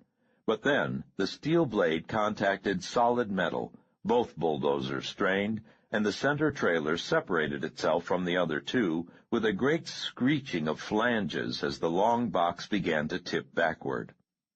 The main door opened a few feet from Saul's left shoulder, and a man's upper torso emerged. A revolver swung, searching for a target, and then the trailer found its center of gravity and went over. The arm stuck straight up, fired 2 shots into the air, and fell out of sight. Saul put the bulldozer in neutral and jumped down. Jackson was walking away from his machine, and the two looked at each other in tired silence as they crouched behind the fender of one of the FBI vehicles. "What now?" asked Jackson after a minute. Men were crawling out of the tumbled wreckage of the torn trailer. Saul saw a woman being helped through a rip in the roof. Most of them acted dazed, sitting on the cold ground or moving directionlessly like victims in the aftermath of an auto accident, but a few had drawn pistols. Saul knew it would be foolish to remain where he was. Taylor and the others were not to be seen, and Saul assumed they had returned to the truck. "I'm hunting for someone," said Saul. Saul waited until the last of the agents crawled from the trailer like ants boiling from an overturned anthill. There was no sign of either Charles Colvin or Richard Haynes. Saul tasted the disappointment like bile in his mouth. "We better move," whispered Jackson. "They're beginning to get it together." Saul nodded and followed the bigger man into the shadows. Leroy saw GB's body lying on the curb and caught a glimpse of muzzle flashes from the 3rd floor across the street before he had to drop and roll right toward the gate. High-velocity bullets tore through the fence to his left. It sounded to him like some of the brothers were returning fire from the west side of the house and from down the avenue, but he knew that their assortment of handguns and few shotguns would be no match for the rifles that the Federal pigs were using. Leroy pressed his face to the cold ground as more shots tore through the fence. "Fucking wild, man," he whispered. There was a body lying next to the stone wall 10 inches from Leroy's right arm. He rolled the heavy form over, hearing bottles clinking in the cheap thrift store rucksack. There was a sharp smell of gasoline. It was Dieter Coleman, a junior at Germantown High and a new member of Soul Brickyard. Dieter had dated Leroy's sister a couple of times. Leroy knew the boy had been more interested in the school drama club and computer lab than in the street, but he had begged Marvin for years to get a chance at joining the gang. The gang leader had given him a chance only a week earlier. The high-velocity bullet had removed most of the boy's throat. Leroy pulled the corpse back over and tugged at the backpack straps, all the while muttering to himself, "You're just fucking dumb, Leroy, babe. Stupid shit, man. Always doing the dumb stuff." He pulled the straps tight, felt the gasoline from the broken bottle already soaking his back, and shook his head. He tucked the useless little .25 caliber pistol in his belt, and, without giving himself time to think about, swung the gate open and ran hard. 2 shots rang out, and something tugged at the heel of his sneaker, but Leroy did not pause. He crashed through a row of garbage cans at the entrance to the alley, and then was jumping for the fire escape ladder. "Goddamn stupid idea to start with," he muttered as he clambered up the fire escape. There were no windows on the alley side of the 3rd floor, only a locked metal door without an outside handle. "Stupid, stupid," whispered Leroy, and crouched to the right of the door. He patted his pant and coat pockets. He had no matches, no lighter, nothing. He was laughing out loud when the 3 shadows ran into the alley from the rear of the building. From his vantage point, 30 feet above them, Leroy could see their white faces and hands as they looked up at him, weapons raised. "Nowhere to go, man," he muttered. He pressed his face and stomach tight against the brick wall as the first bullet screeched through the grating with a flash of sparks. The second one tore through the sole of his right sneaker, kicking his leg a foot into the air. Leroy felt the sudden numbness and stared at the black exit hole in the top of his white sneaker. "You shitting me?" he whispered. The steel door opened, and a man in a dark suit stepped out onto the fire escape. He was carrying a weird-looking rifle. Leroy took the rifle away from him and hit him in the throat with it, bending him backward over the railing, using his numb right leg to keep the door from swinging shut. There were no shots from below, but Leroy could see white faces moving to get an angle of fire. The man squirmed and sputtered under him, one hand clawing at Leroy's face, the other pulling at the rifle breech embedded in his throat. Leroy got his weight and shoulder into it, pushing the man farther over the railing. "Got a match, man?" he whispered. There were footsteps in the room behind him. Leroy got his left hand in the agent's suit coat pocket and came away with a gold cigarette lighter. "Thank you, Jesus," Leroy said aloud, and let the man drop, rifle and all, to the alley 30 feet below. He stepped into the room just as the shooting from below started up again. "Did you get—" began another honky with a drawn pistol. 3 others stood by the window where fancy rifles and telescopes were mounted on heavy tripods. Leroy caught a glimpse of folding chairs, card tables with food and pop cans, and a bunch of radios against the wall. "Freeze!" screamed the honky, and leveled the pistol at Leroy's chest. Leroy's hands were already rising. His thumb sparked the flint. He felt the heat from the tiny flame near his right ear. "My luck. Lights the first fucking time," said Leroy, and dropped the lighter into his open pack of gasoline-soaked bottles of Shell Unleaded Premium. Ann Bishop was half a block from Grumblethorpe when the explosion occurred. She continued driving at a steady 15 miles per hour, hands clenching on the wheel of the DeSoto, eyes straight ahead and unblinking. Every window on the 3rd floor of the building across from Grumblethorpe flew outward in 1,000 pieces. Glass glittered and shimmered as it fell like snow across Germantown Avenue. 30 seconds later, the flames appeared. Ann Bishop pulled to the curb in front of Grumblethorpe and shifted the transmission lever to park. Working from reflexes a third of a century old, she carefully set the parking brake on. The flames from the burning building were much brighter now, casting an orange glow on Grumblethorpe and this entire section of the avenue. There came a scattered rattle of gunshots. 50 yards down the block, half a dozen long-legged figures sprinted across the street. Just beyond the right wheel of the DeSoto, a boy lay face down near the curb. A small black pool had appeared under his shattered head and run down into the gutter.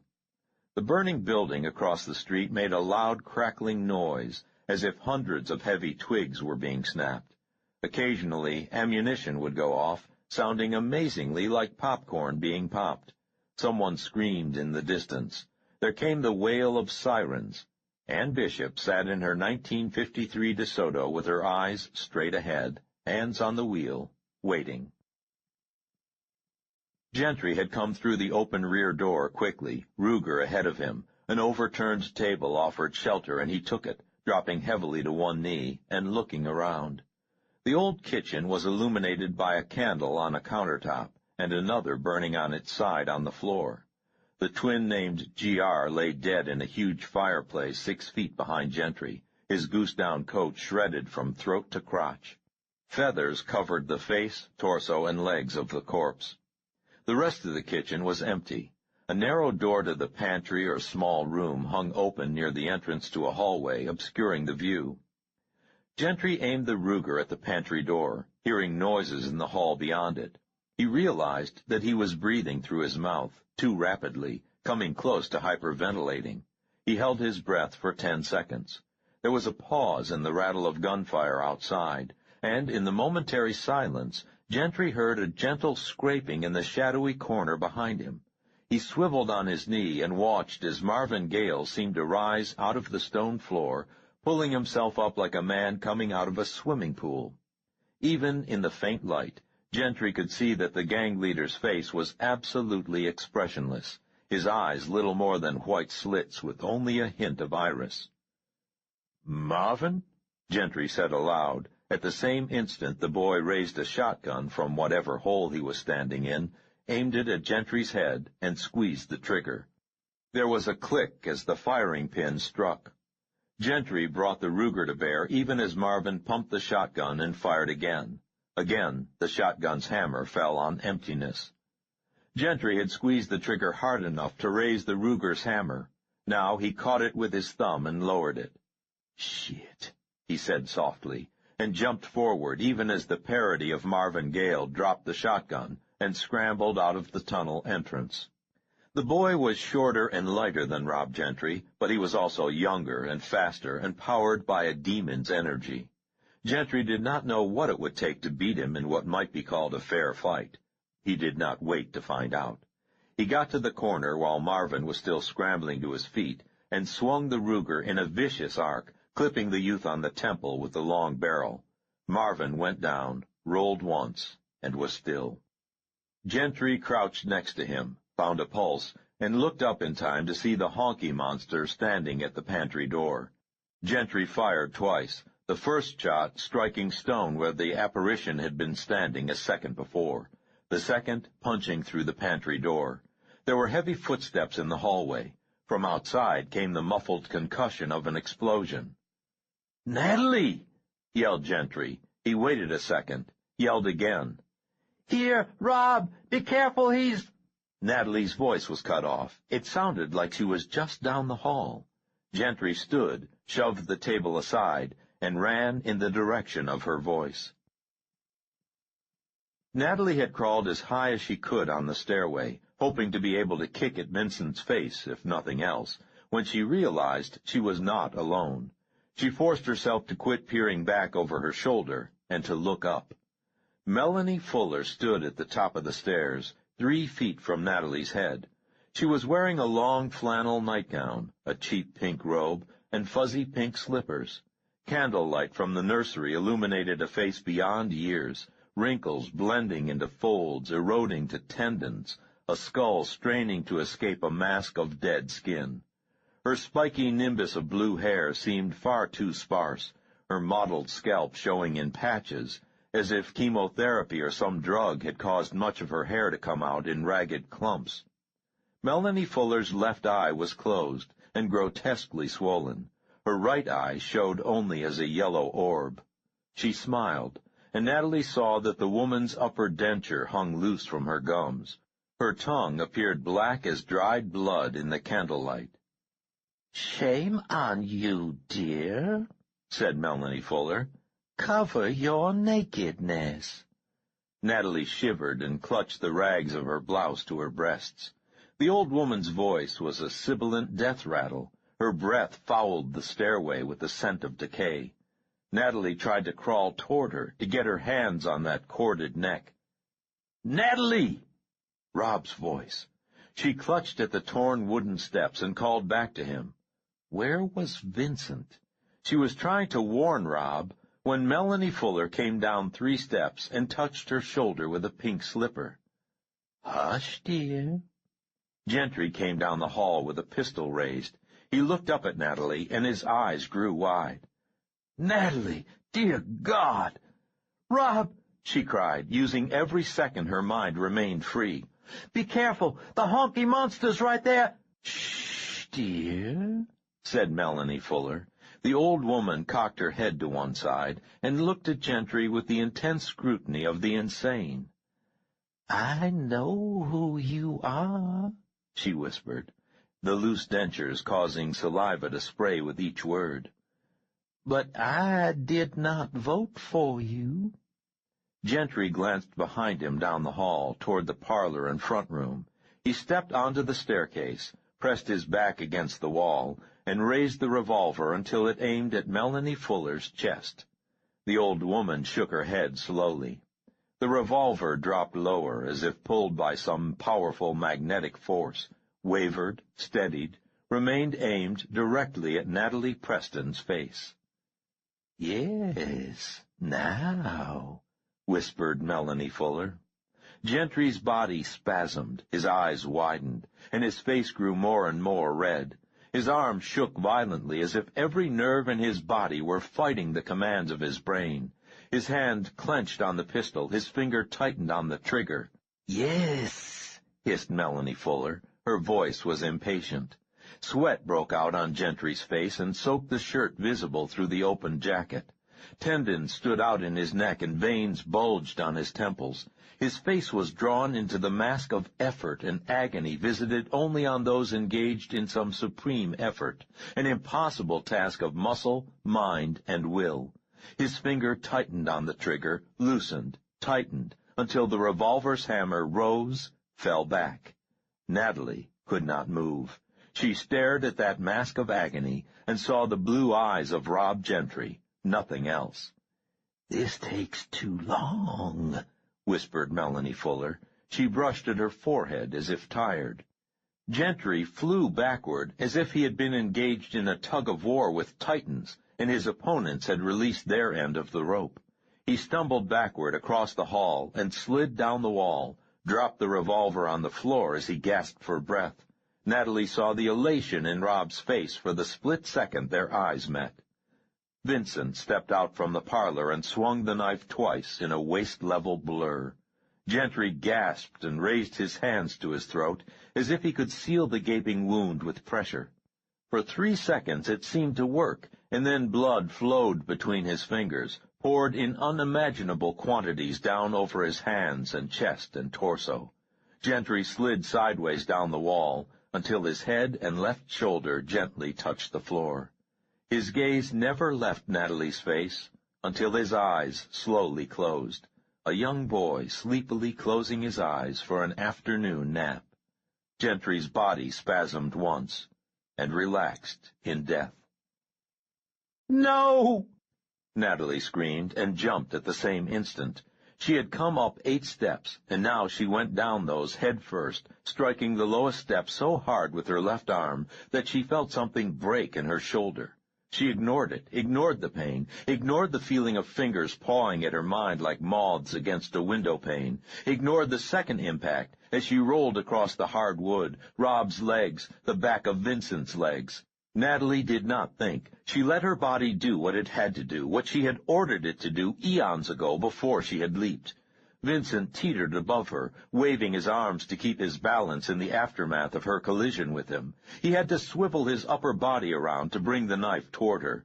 Natalie did not pause to think as she rolled on her back, let her right hand fall back to find the heavy revolver where she knew it had to be, brought it up and forward. She shot Vincent through his open mouth.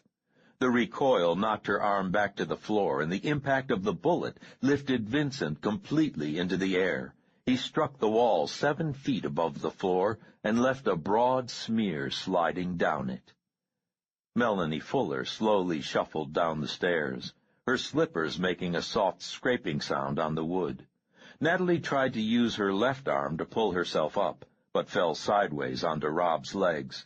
She lowered the gun and levered herself to a sitting position. She had to brush away tears to aim the pistol at Melanie Fuller. The old woman was 5 feet away, 2 steps above her. Natalie expected the fingers in her mind to seize her, stop her, but there was nothing. She squeezed the trigger once, twice, a third time. "One must always count the cartridges, dear," whispered the old woman. She descended the stairs, stepped over Natalie's legs, and shuffled toward the door. She paused once and looked back. "Goodbye, Nina. We shall meet again." Melanie Fuller took a last look around the hallway and the house, unbolted the splintered front door, stepped into a street lighted with flames, and was gone. Natalie dropped the pistol and sobbed. She crawled to Rob, pulled him by the shoulders until he was free of Vincent's sprawled body, and propped his head on her leg. Blood soaked her pant leg, the floorboards, everything. She tried to use the rags from her torn shirt to mop at his coat and shirt front, but gave it up. When Saul, Lasky, and Jackson entered 5 minutes later, hurried by the flames, sirens, and renewed shots outside, they found her with Rob's head still resting on her lap, singing softly to him and stroking his forehead with gentle fingers. 34. Melanie. I hated to leave Grumblethorpe, but there was little choice at the time. The neighborhood simply had become too unruly. The Collards had chosen New Year's Eve to stage one of the senseless riots I had read about for so long. These things never happened before the so-called civil rights agitations of the past 2 or 3 decades. Father used to say that if you give Negroes an inch, they will ask for a yard and take a mile. Nina's messenger, a colored girl who would have been attractive had it not been for the nappy hair that made her look like a pickaninny, had almost convinced me that Nina had not sent her before I saw through her ruse. The voices told me. They were very loud that last day and night in Grumblethorpe. I confess I had difficulty concentrating on less important things as I strained to understand what the voices, unmistakably a young boys and girls with quaint, almost British accents, were telling me.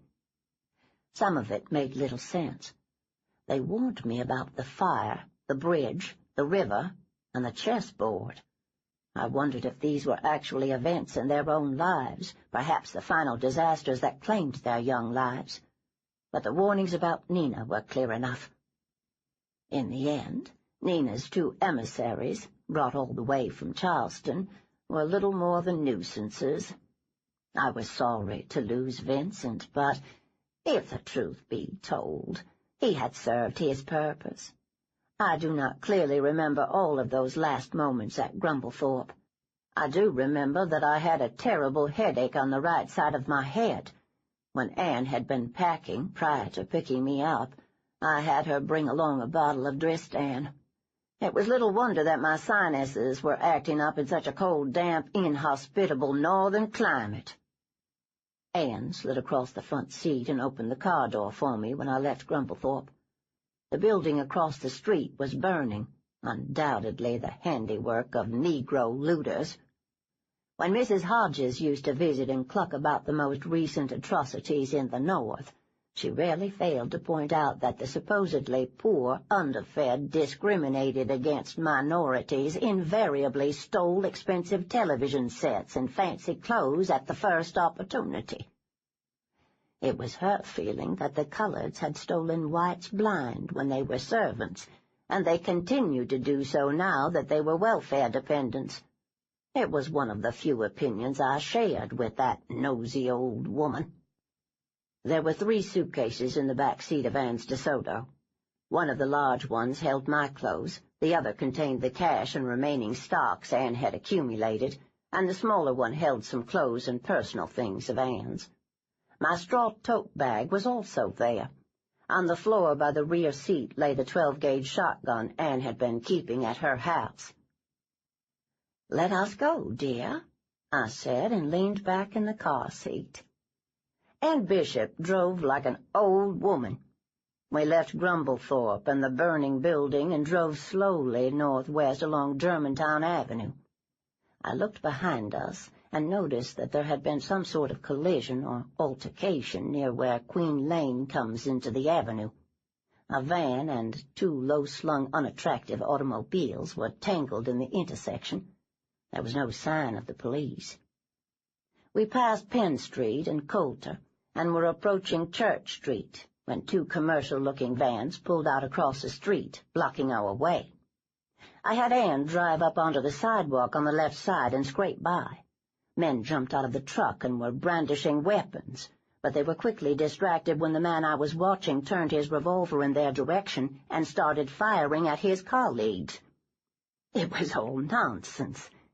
If they were there to arrest colored looters, they should have done so and left two white ladies alone. We came to Market Street, and even in the darkness I could make out the bronze Yankee soldier standing atop his monument. Anne had told me on our first outing that the granite was from Gettysburg.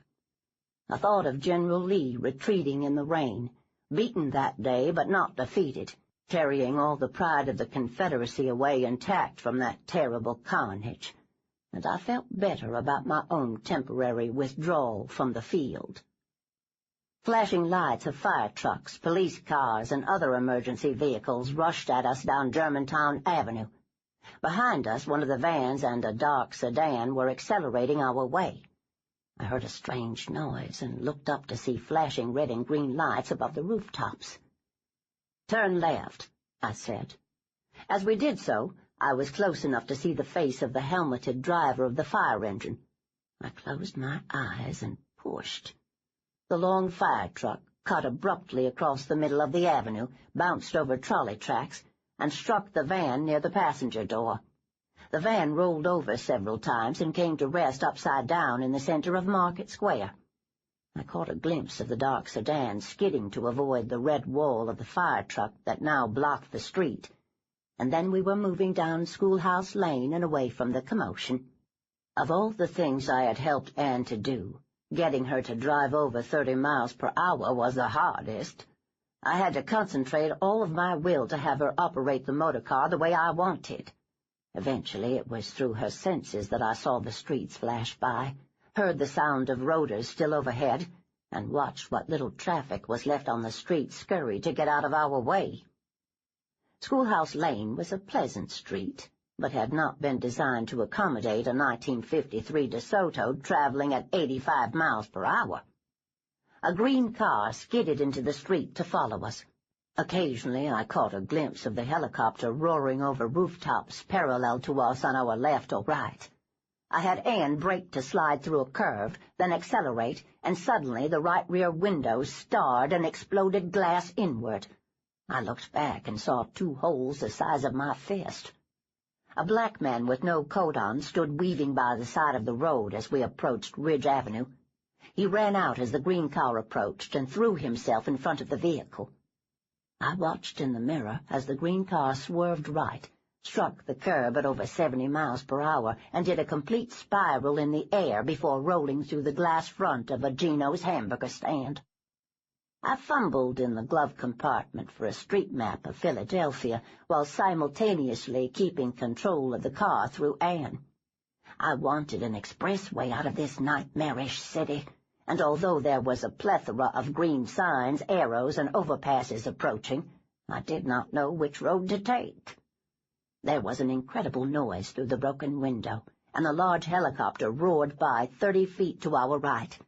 In the flash of passing streetlights, I could see the pilot on the far side, and a man wearing a baseball cap leaning toward us in the back. The man had a maniacal grin, and something cradled in his arms. I had Anne turn right onto an entrance ramp. The DeSoto's left rear wheel slid onto a soft shoulder, and for a second I was fully involved with her steering, counter-steering, tapping the accelerator, trying to keep us from crashing.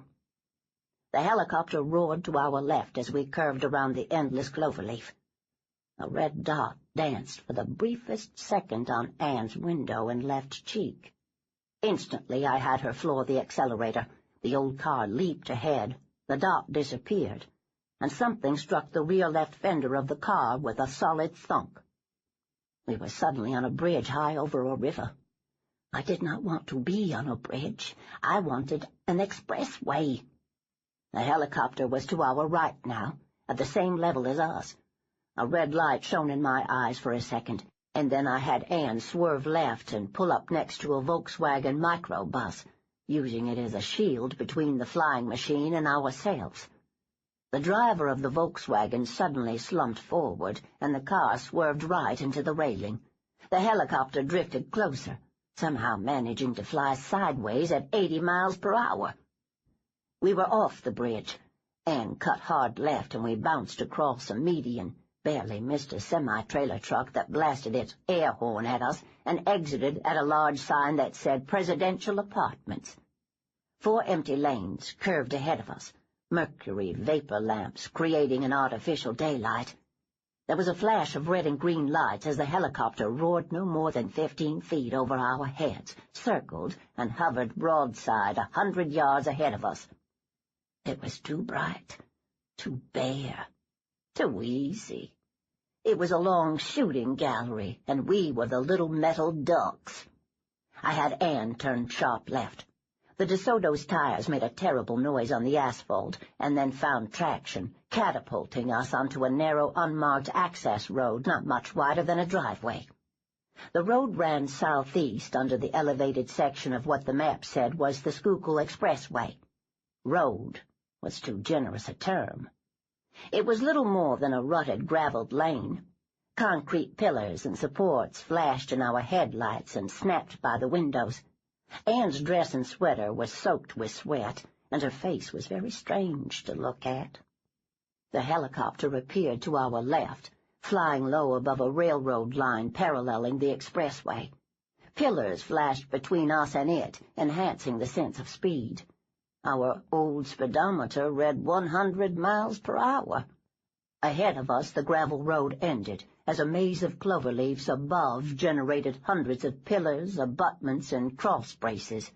It was a forest of steel and concrete. I was careful not to have Anne lock up the brakes, but we must have skidded half the length of a football field, throwing up a cloud of dust that covered us and showed our headlight beams as 2 skewed shafts of yellow light. The dust passed.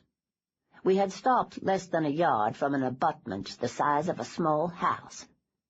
The DeSoto crept around it, rolled slowly between pylons, and moved cautiously out from under one roadway into the concealment of another. There must have been at least 15 lanes of traffic on the clover leaves above us, many curling toward a bridge that added more trunks to the stone and steel forest of supports. We rumbled another 50 yards into the maze, and I had Anne pull next to a concrete island, cut the engine, and turn out the lights. I opened my eyes. We were like mice trespassing in a bizarre cathedral. Huge pillars lifted 50 feet to a roadbed here, 80 feet there, and even higher to the bases of 3 bridges rising across the dark Schuylkill River. There was silence except for the distant hum of traffic far overhead and the even more distant call of a train. I counted to 300 before daring to hope that the helicopter had lost us and flown on. The roar, when it came, was terrifying.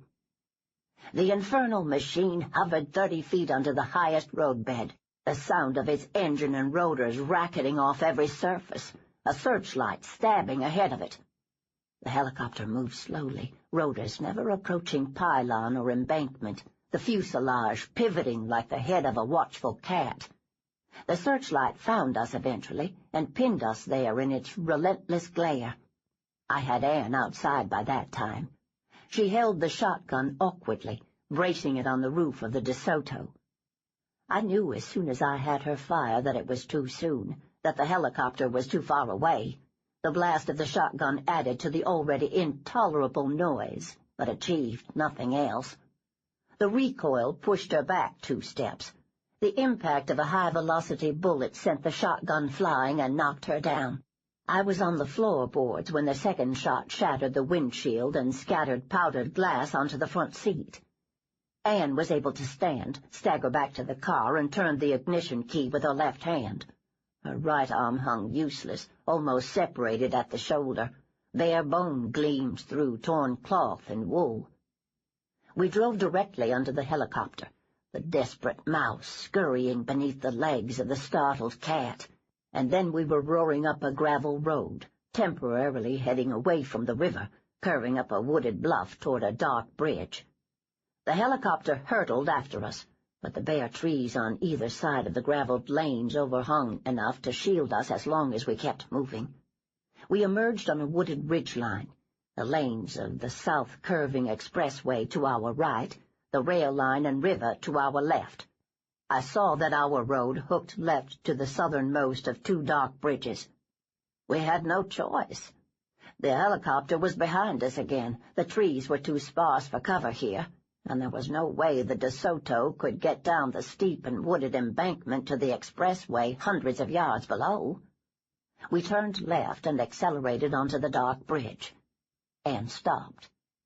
It was a railroad bridge, a very old one. Low stone and iron railings bordered each side. Rusting rails, wooden ties, and a narrow cinder roadway stretched ahead into darkness, a sheer 80 feet above the river. 30 feet out, a thick barricade blocked our way. It would not have helped had we broken through the barricade. The roadbed was too narrow, too exposed, too slow with its obstacle course of ties. We did not pause more than 20 seconds, but that was too long. There came the roar.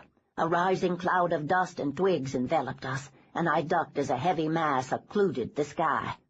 5 holes appeared in the windshield, the steering wheel and dash shattered, and Anne Bishop thrashed as bullets struck her in the stomach, chest, and cheek. I opened the car door and ran. One of my slippers tumbled down the embankment into the brush. My robe and nightgown billowed in the hurricane gale from rotors. The helicopter hurtled by, skid 5 feet above my head, and disappeared beyond the ridge line. I staggered along the wooden ties away from the bridge, beyond the ridge and the reflected light haze of the expressway. I could see the relative darkness of Fairmount Park. Anne had told me that it was the largest city-owned park in the world, more than 4,000 acres of forest along the river. If I could get there. The helicopter rose above the tree line like a spider climbing its web. It slid sideways toward me. From the side window I could see a thin red beam slicing through the dusty air. I turned and staggered back onto the bridge, toward the parked DeSoto. That was exactly what they wanted me to do. A steep trail cut through brush to the right down the embankment.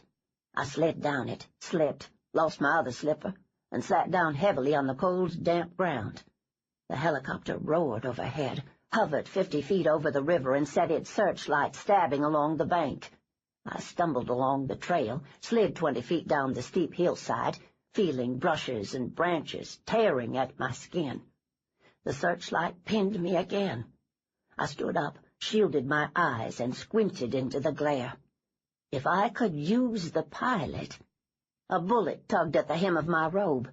I fell to all fours and clawed my way along the slope 40 feet under the bridge. The helicopter dipped lower and followed. It was not Nina in the helicopter. Then who? I crawled behind a rotting log and sobbed. 2 bullets struck the wood. I tried to curl into myself. I had a terrible headache. My robe and nightgown were soiled. The helicopter hovered almost level with me, 30 or 40 feet out, not quite under the bridge. It pivoted on its own axis, playing with me, a hungry predator almost ready to end the game. I raised my head, focused all of my attention on the machine and its passengers. Through the agony of my headache, I extended my will farther and harder, and with more finality than ever before. Nothing. There were 2 men in the machine. The pilot was a neutral, a hole in the fabric of thought. The other man was a user, not Willie, but as willful and intent on blood as Willie ever was. Without knowing him, seeing him, confronting him, I could never override his ability sufficiently to use him. But he could kill me. I tried to crawl forward, toward a stone archway support 20 feet away. The bullet slammed into the earth 10 inches from my hand. I tried to back up the narrow trail toward a thick bush. The bullet almost grazed the sole of my foot. I pressed my cheeks against the ground and my back against the rotted log and closed my eyes. A bullet tore through pulped wood inches from my spine. Another thudded into the dirt between my legs. Anne had been struck by 4 bullets. One had passed through her stomach and just missed her spine. One had struck her 3rd rib, ricocheted out her chest wall, and shattered her left arm. The 3rd one had passed through her right lung and lodged in her right shoulder blade. The final bullet had struck her left cheek, removed her tongue and most of her teeth, and exited through her right jawbone. To use her, I had to experience all of the pain she was feeling as she died. Any buffer at all would have been enough to allow her to slip away from me, from everything. I could not allow her to die yet. I had a final use for her. The ignition was on. The automatic transmission was set in park. To shift into drive, Anne had to lower her face through the broken steering wheel and wedge the metal lever with what remained of her front teeth. She had set the parking brake out of decades of habit.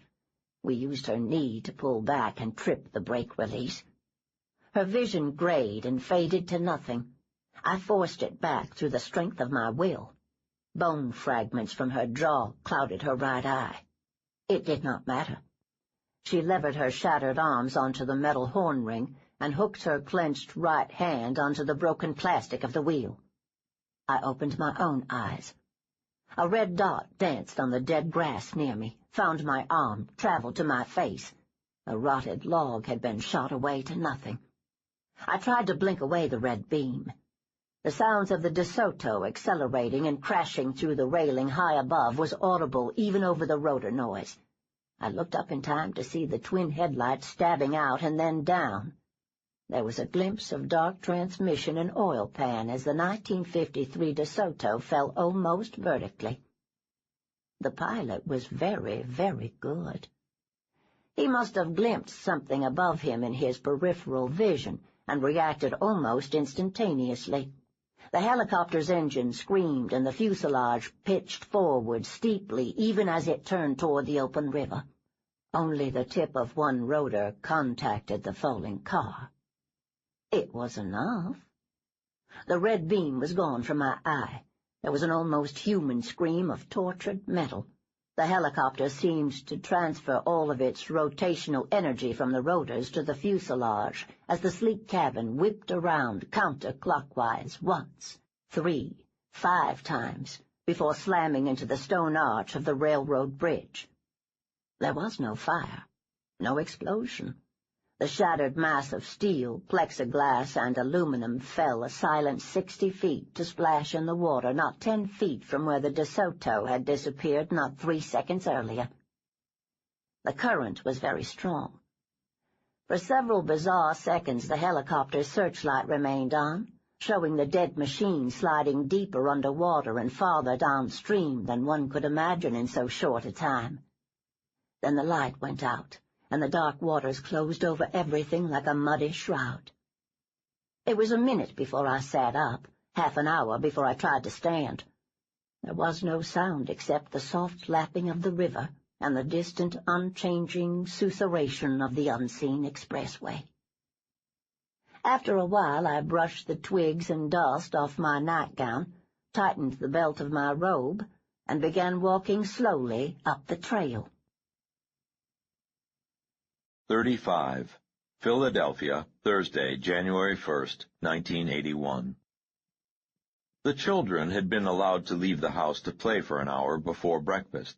The morning was cold, but very clear, the rising sun a distinct orange sphere struggling to separate itself from the innumerable bare branches of the forest. The three children laughed, played, and tumbled on the long slope that led to the woods, and to the river beyond that. Tara, the oldest, had turned 8 just 3 weeks earlier. Allison was 6. Justin, the redhead, would be 5 in April. Their laughs and shouts echoed on the forested hillside. All three looked up as an elderly lady emerged from the trees and walked slowly toward them. "Why are you still in your bathrobe?" asked Allison. The woman stopped 5 feet from them and smiled. Her voice sounded strange. "Oh, it was such a sunny morning, I didn't feel like getting dressed before I took a walk." The children nodded their understanding. They often wanted to play outside in their pajamas. "Why don't you have any teeth?" asked Justin. "Hush," said Tara quickly. Justin looked down and fidgeted. "Where do you live?" asked the lady. "We live in the castle," said Allison. She pointed up the hill toward a tall old building made of gray stone. It sat alone amid hundreds of acres of parkland. A narrow ribbon of asphalt wound along the ridge into the forest. "My daddy is assistant ground superintendent," intoned Tara. "Really?" said the lady. "Are your parents there now?" "Daddy's still asleep," said Allison. "He and Mommy were up late at the New Year's Eve party last night. Mommy's awake, but she has a headache and she's resting before breakfast. We're going to have French toast," said Justin. "And watch the Rose Parade," added Tara. The lady smiled and looked up at the house. Her gums were pale pink. "You want to see me do a tumble salt?" asked Justin, tugging at her hand. "A tumble salt?" said the lady. "Why, yes, I do." Justin unzipped his jacket, squatted on his knees, and rolled awkwardly forward, landing on his back with a thud of sneakers slapping the ground. "See?" "Oh, bravo!" cried the lady, and applauded. She looked back at the house. "I'm Tara," said Tara. "This is Allison. Justin's just a baby." "Am not," said Justin. "Yes, you are," Tara said primly. "You are the youngest, so you are the baby of the family. Mom said so." Justin frowned fiercely and went over to take the elderly woman's hand. "You're a nice lady," he said. She idly stroked his head with her free hand. "Do you have a car?" asked the lady. "Sure," said Allison. "We have the Bronco and the Blue Oval." "Blue Oval?" "She means the blue Volvo," said Tara, shaking her head. "Justin calls it that, and now Mommy and Daddy do too. They think it's cute." She made a face. "Is anyone else in the house this morning?" asked the lady. Said Justin. "Aunt Carol was coming, but she went to somewhere else instead. Daddy says it's just as well, 'cause Aunt Carol's a pain in the ass." "Hush!" snapped Tara, and aimed a slap at Justin's arm. The boy hid behind the lady. "I bet you get lonely in the castle," said the lady. "Are you ever afraid of robbers or bad people?" "No," said Allison. She threw a rock toward the distant line of trees. "Daddy says the park is the safest, best place in the city for us kids." Justin peeked around the bathrobe, looking up at the lady's face. "Hey," he said, "what's wrong with your eye?" "I have a bit of a headache, dear," said the lady, and brushed at her forehead with shaking fingers. "Just like Mommy," said Tara. "Did you go out to a New Year's Eve party last night, too?"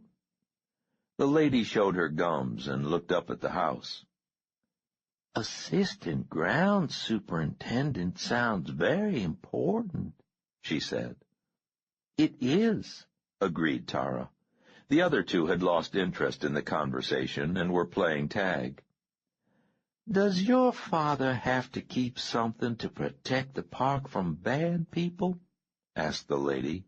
"Something like a pistol?" "Oh, yes, he has one of those," Tara said brightly. "But we aren't allowed to play with it.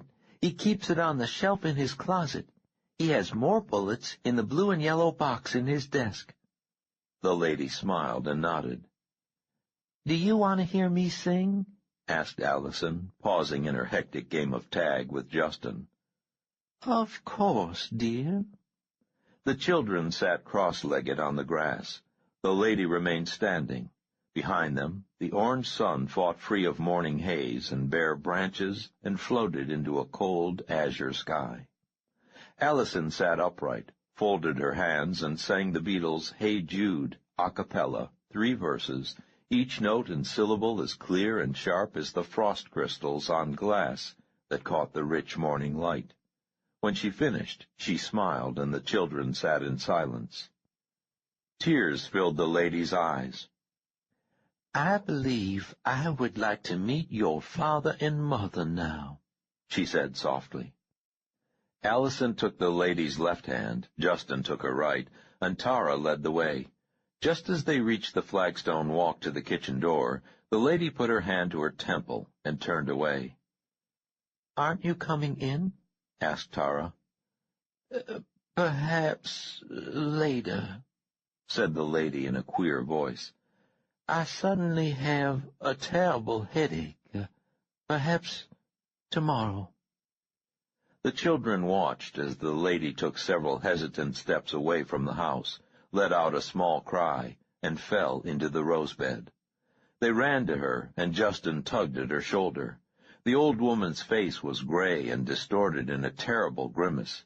Her left eye was completely closed, the other showed only white. The lady's mouth gaped open, showing blood-red gums, and a white tongue curled back like a mole burrowing toward her throat. Saliva hung from her chin in a long, beaded string. "Is she dead?" gasped Justin. Tara had her knuckles in her mouth.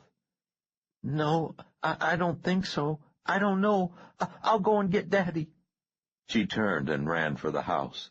Allison hesitated a second, and then turned and followed her older sister. Justin knelt in the rosebed and pulled the unconscious lady's head onto his knees. He lifted her hand. It was cold as ice. When the others emerged from the house, they found Justin kneeling there, patting her hand gently, and saying over and over, "Don't die, nice lady, okay? Please, don't die, nice lady, okay?" Book 3, Endgame. I wake and feel the fell of dark, not day. Gerard Manley Hopkins. 36. Dothan, Alabama, Wednesday, April 1st, 1981. The World Bible Outreach Center, 5 miles south of Dothan, Alabama, consisted of 23 glaringly white buildings spread over 160 acres. The center of the complex was the huge granite and glass Palace of Worship, a carpeted and curtained amphitheater that could seat 6,000 of the faithful in air-conditioned comfort. Along the half-mile curve of the Boulevard of Faith, each gold brick represented a $5,000 pledge, each silver brick a $1,000 pledge, and each white brick a $500 pledge. Coming in from the air, perhaps in one of the center's 3 Lear executive jets, visitors often looked down at the Boulevard of Faith and thought of a huge white grin emphasized by several gold teeth in a row of silver fillings.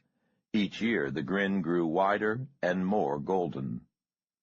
Across the Boulevard of Faith from the Palace of Worship, the long, low Bible Outreach Communication Center might have been mistaken for a large computer factory or research facility, except for the presence of 6 huge GTE satellite broadcast dishes on the roof. The center claimed that its 24-hour television broadcasting, relayed through one or more of 3 communication satellites to cable companies, television stations, and church-owned earth stations, reached more than 90 countries and 100 million viewers.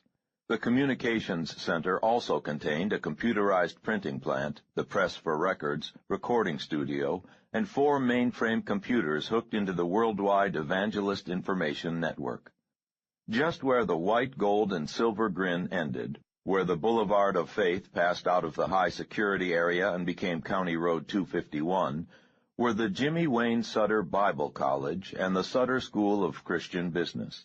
800 students attended the 2 non-accredited institutions, 650 of them living on campus in rigidly segregated dormitories such as Roy Rogers West, Dale Evans East, and Adam Smith South. Other buildings, concrete columns, granite facaded, looking like a cross between modern Baptist churches and mausoleums with windows, provided office space for the legions of workers carrying out duties of administration, security, transportation, communications, and finances. The World Bible Outreach Center kept its specific income and expenses secret, but it was public knowledge that the center complex, completed in 1978, had cost more than $45 million, and it was rumored that current donations brought in around $1.5 million a week. In anticipation of rapid financial growth in the 1980s, the World Bible Outreach Center was preparing to diversify into the Dothan Christian Shopping Mall, a chain of Christian rest motels, and the $165 million Bible World Amusement Park under construction in Georgia. The World Bible Outreach Center was a nonprofit religious organization. Faith Enterprises was the taxable corporate entity created to handle future commercial expansion and to coordinate franchising. The Reverend Jimmy Wayne Sutter was the president of the Outreach Center and currently the chairman and sole member of the board of directors for Faith Enterprises. The Reverend Jimmy Wayne Sutter put on his gold-rimmed bifocals and smiled into camera 3. "I'm just a country preacher," he said. "All this highfalutin financial and legal stuff just passes me by." "Jimmy," said his second banana, an overweight man with horn-rimmed glasses and jowls that quivered when he got excited as he was now, "the whole thing, the IRS investigation, the FCC persecution, is just so transparently the work of the enemy." "But I know persecution when I see it," continued Sutter, his voice rising, smiling ever so slightly as he noticed that the camera had stayed on him. He saw the lens expand as 3 moved in for an ECU. The director up in the booth, Tim McIntosh, knew Sutter well after 8 years, and more than 10,000 shows. "And I know the stench of the devil when I smell it, and this stinks of the devil's work. The devil would like nothing better than to block the word of God. The devil would like nothing better than to use big government to keep the word of Jesus from reaching those who cry out for his help, for his forgiveness, and for his salvation." "And this persecution is so obviously the work of—" began the second banana. "But Jesus does not abandon his people in time of need," shouted Jimmy Wayne Sutter. He was standing and moving now, whipping the traveling mic cord behind him as if he were tweaking Satan's tail. "Jesus is on the home team. Jesus is calling our plays and confounding the enemy and the enemy's players." "Amen," cried the overweight ex-TV actress in the interview chair. Jesus had cured her of breast cancer during a live television crusade broadcast from Houston a year earlier. "Praise Jesus," said the mustached man on the couch. In the past 16 years, he had written 9 books about the imminent end of the world. "Jesus takes no more notice of these big government bureaucrats," Sutter almost spit the phrase, "than a noble lion notices the bite of an itty-bitty flea." "Yes, Jesus," sighed the male singing star who had not had a hit record since 1957. The 3 guests appeared to use the same brand hairspray and to shop in the same section of Sears for double-knit bargains. Sutter stopped, tugged on the microphone cord, and swiveled to stare at the audience. The set was huge by television standards, larger than most Broadway stages. 3 levels, carpeted in red and blue, picked up here and there by arrays of fresh white flowers. The upper level, used primarily for song numbers, resembled a carpeted terrace backed by 3 cathedral-style windows through which an eternal sunset, or sunrise, glowed. The middle level held a crackling fireplace, crackling even on days where the temperature in Dothan was 100 degrees in the shade, and was centered around a conversation interview area with imitation antique gold filigreed couch and chairs, as well as a Louis XIV writing table behind which the Reverend Jimmy Wayne Sutter usually sat in an ornamented high-backed chair, only slightly more imposing than the throne of a Borgia pope. Now the Reverend Sutter hopped down to the lowest set level, a series of carpeted ramps and semicircular extensions of the main set that allowed the director to use angles from the recessed camera positions to show Sutter in the same shot as the 600 members of the audience. This studio was used for the daily Bible Breakfast Hour show, as well as the longer Bible Outreach program with Jimmy Wayne Sutter, now being taped. Shows requiring the larger cast or bigger audience were taped in the Palace of Worship, or on location. "I'm only a modest backwoods preacher," Sutter said in a sudden shift to a conversational tone. "But with God's help, and your help, we'll put these trials and tribulations behind us. With God's help and your help, we will pass through these times of persecution so that God's word will come through louder and stronger and clearer than ever before." Sutter mopped his sweaty brow with a silk handkerchief. "But if we are to stay on the air, dear friends, if we are to continue bringing you the Lord's message through His Gospels, we need your help. We need your prayers. We need your defiant letters to those big government bureaucrats who hound us. And we need your love offerings. We need whatever you can give in Christ's name to help us keep the Word of God coming to you. We know that you will not let us down, and while you are calling in those pledges, addressing those love offering envelopes that Chris and Kay and Brother Lyle have sent to you this month, let's hear Gail and the gospel guitars along with our own Bible outreach singers reminding you that you don't need to understand, you just need to hold His hand." The floor director gave Sutter a 4-fingered countdown and cued him with a flick of his baton when it was time to come back from the pledge break. The Reverend was seated at his writing table. The chair next to it was empty. The couch was beginning to look crowded. Sutter, looking relaxed and somewhat buoyant, smiled into the lens of camera 2. "Friends, speaking of the power of God's love, speaking of the power of eternal salvation, speaking of the gift of being born again in Jesus' name, it gives me very great pleasure to introduce our next guest. For years, our next guest was lost in that West Coast web of sin we have all heard about. For years, this good soul wandered far from Christ's light into the dark forest of fear and fornication that lies in wait for those who fail to heed God's word.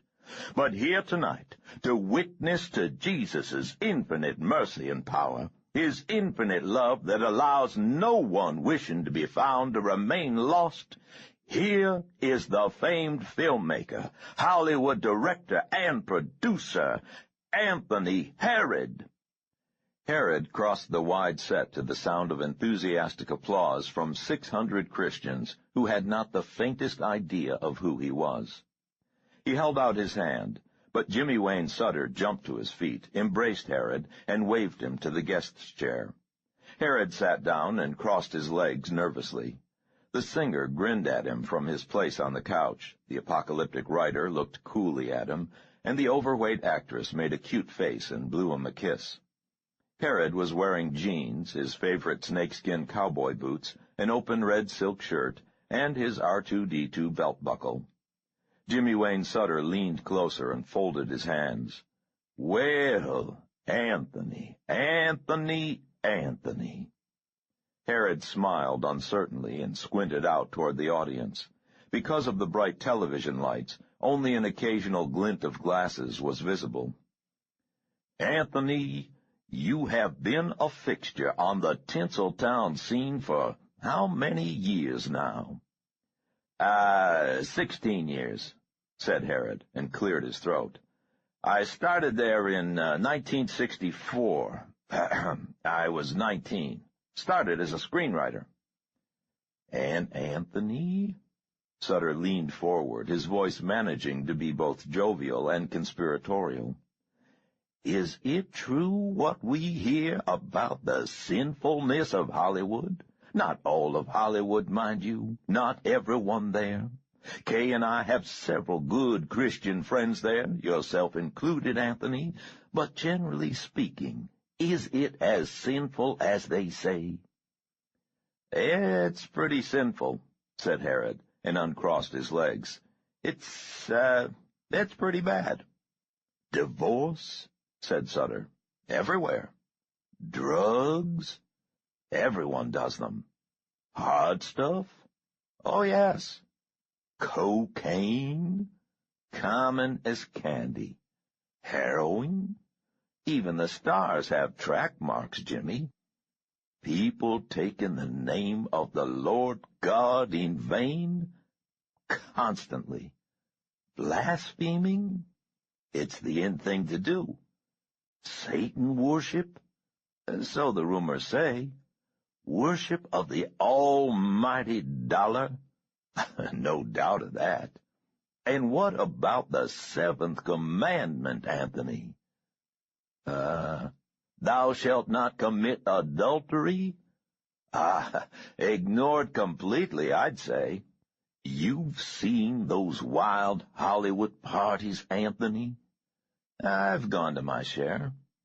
Drug abuse, fornication, blatant adultery, pursuit of the almighty dollar, worship of the evil one, defiance of God's laws. Yeah, said Herod, and that's at just one of the duller parties. The audience emitted a sound that was somewhere between a cough and a stifled gasp. The Reverend Jimmy Wayne Sutter steepled his fingers. And Anthony, tell us your story, your history, your descent and ultimate elevation from this mink-lined pit. Herod smiled slightly, the corners of his mouth flicking up. Well, Jimmy, I was young, impressionable, willing to be led. I confess that the lure of that lifestyle led me down the dark path for some time, years. And there were worldly compensations, prompted Sutter. Herod nodded and found the camera with the red light on. He gave the lens a look both sincere and slightly sad. As you've said here, Jimmy, the devil has his levers. Money, more money than I knew what to do with, Jimmy. Fast cars, big houses, women, beautiful women. Famous stars with famous faces and beautiful bodies. All I had to do was pick up the telephone, Jimmy. There was a sense of false power. There was the false sense of status. There was the drinking and drugs. The road to hell can run straight through a hot tub, Jimmy. Amen, cried the overweight TV actress. Sutter nodded, looked earnest and concerned. But, Anthony, the really frightening part, the fact we have most to fear, is that these are the people who are producing films, movies, so-called entertainments for our children. Isn't that right? Exactly right, Jimmy. And the movies they make are ruled by only one consideration: profit. Sutter looked into camera one as it zoomed in for a close-up. There was no levity in his face now. The strong jaw, dark brows, and long, wavy white hair might have been that of an Old Testament prophet. And what our children get, dear friends, is dirt. Dirt and garbage. When I was a boy, when most of us were children, we saved up our quarters and went to the moving picture show, if we were allowed to go to the moving picture show, and we went to the Saturday matinee and we saw a cartoon. Whatever happened to cartoons, Anthony? And after the cartoon, we saw a Western. Remember Hoot Gibson? Remember Hop-Along Cassidy? Remember Roy Rogers? God bless him. Roy was on our show last week, a fine man, a generous man, and then perhaps a John Wayne movie. And we would go home and know that the good guys win and that America was a special place, a blessed country.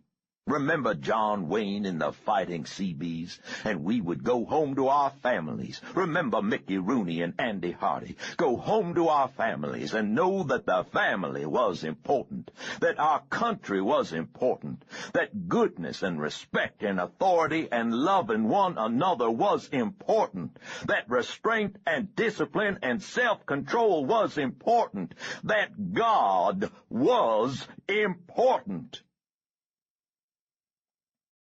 Sutter took off his bifocals. His forehead and upper lip were sheened with sweat. And what do our children see now? They see pornography and godlessness and filth and garbage and dirt. You go to a movie now, a PG movie, mind you. I'm not even talking about the filthy R-rated and X-rated movies that are everywhere, spreading like cancers. Any child can get in. There's no age limit anymore, though that too is hypocrisy. Filth is filth. What is not good for our 16-year-olds is not good for grown-up God-fearing citizens. But the children go, oh, how they go, and they see PG movies that show them nakedness and profanity. One curse word after the other, one profanity after the other, and the movies tear down the family, tear it down, and tear down the country, tear it down, and tear down the laws of God, and laugh at the word of God, and give them sex and violence and filth and excitation. And you say, what can I do? What can we do? And I say this: get close to God.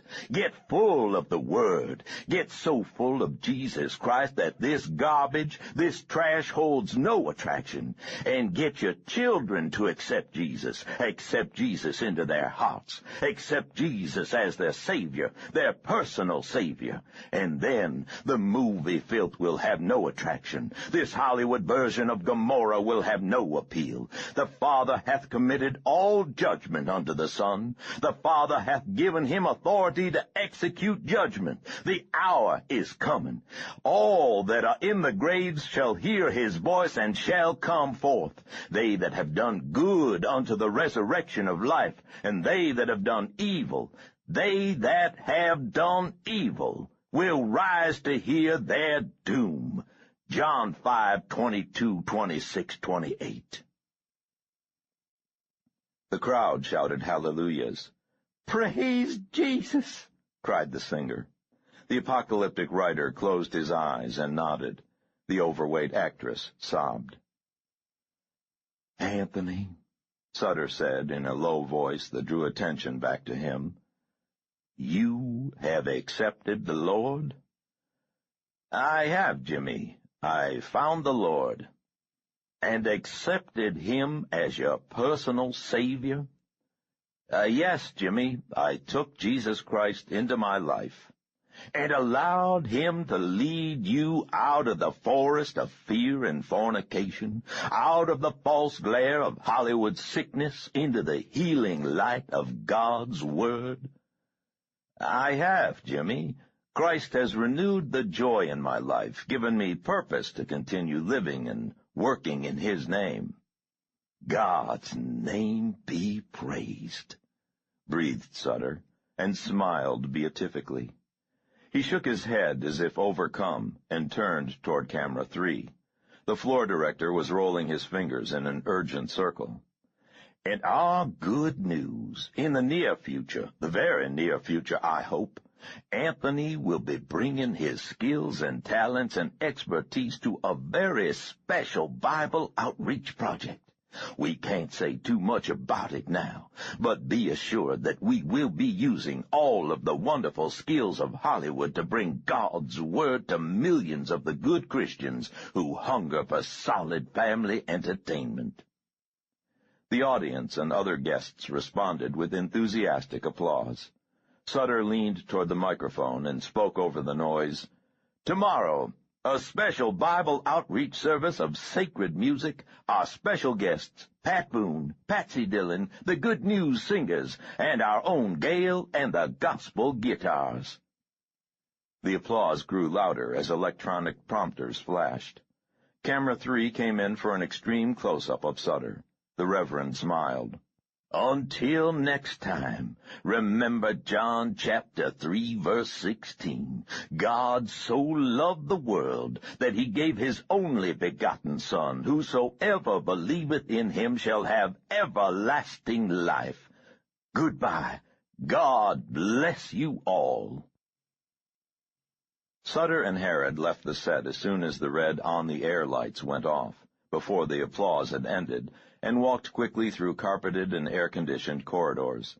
Maria Chen and the Reverend's wife, Kay, were waiting in Sutter's outer office. "What did you think, dear?" asked Sutter. Kay Ellen Sutter was tall and thin, weighted down with layers of makeup and a hairdo that looked as if it had been sculpted and left in place for years. "Wonderful, dear, excellent." "We'll have to get rid of that blame fool singer's monologue when he started raving on about Jews in the record business," said Sutter. "Oh, well, we gotta cut about 20 minutes before it's ready to broadcast anyway." He put on his bifocals and peered at his wife. "Where are you two ladies headed?" "I thought I would show Maria the daycare and nursery over at Married Student Housing," said Kay Sutter. "Great, great," said the Reverend. "Anthony and I've got one more brief meeting, and then it'll be time to get you good folks out to the airstrip for the hop up to Atlanta." Maria Chen gave Herod a look. Herod shrugged. The two women left with Kay Ellen Sutter talking at a brisk pace.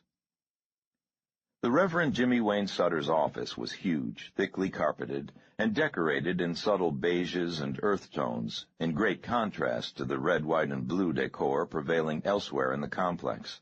One long wall was a curved window looking out on pasture land and a small patch of woodland preserved by the developers.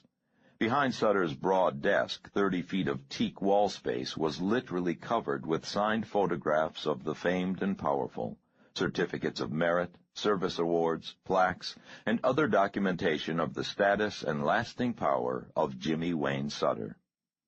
Herod sprawled in a chair and straightened his legs. "Whew!" Sutter pulled off his suit jacket, draped it over the back of his leather executive's chair, and sat down, rolling up his sleeves and clasping his hands behind his head. "Well, Anthony, was it the lark you expected it to be?" Herod ran his hands through his permed hair. "I just hope to hell that none of my backers saw that." Sutter smiled. "Why is that, Anthony? Does associating with the godly cause one to lose points in the film community?" "Looking like an asshole does," said Herod. He glanced toward a kitchen area at the far end of the room. "Can I get a drink?" "Certainly," said Sutter. "Do you mind making it yourself? You know the way." Herod had already crossed the room. He filled a glass with Smirnoffs and ice and pulled another bottle from the concealed cupboard. "Bourbon?" "Please," said Sutter. When Herod handed him his drink, the Reverend said, "Are you glad you accepted my little invitation to come visit for a few days, Anthony?" Herod sipped at his vodka. "Do you think it was smart to tip our hand by having me on the show?" "They knew you were here," said Sutter. "Kepler's keeping track of you, and both he and Brother C are watching over me. Maybe your witnessing will serve to confuse them a mite." "It sure as hell served to confuse me," Herod said, and went to refill his drink. Sutter chuckled and sorted through papers on his desk. "Anthony, please do not get the idea that I'm cynical about my ministry." Herod paused in the act of dropping ice chips into his glass and stared at Sutter. "You have to be shitting me," he said. This setup is the most cynical rube trap I've ever seen." "Not at all," Sutter said softly. "My ministry is real. My care for the people is real. My gratitude for the ability God has granted me is real." Herod shook his head.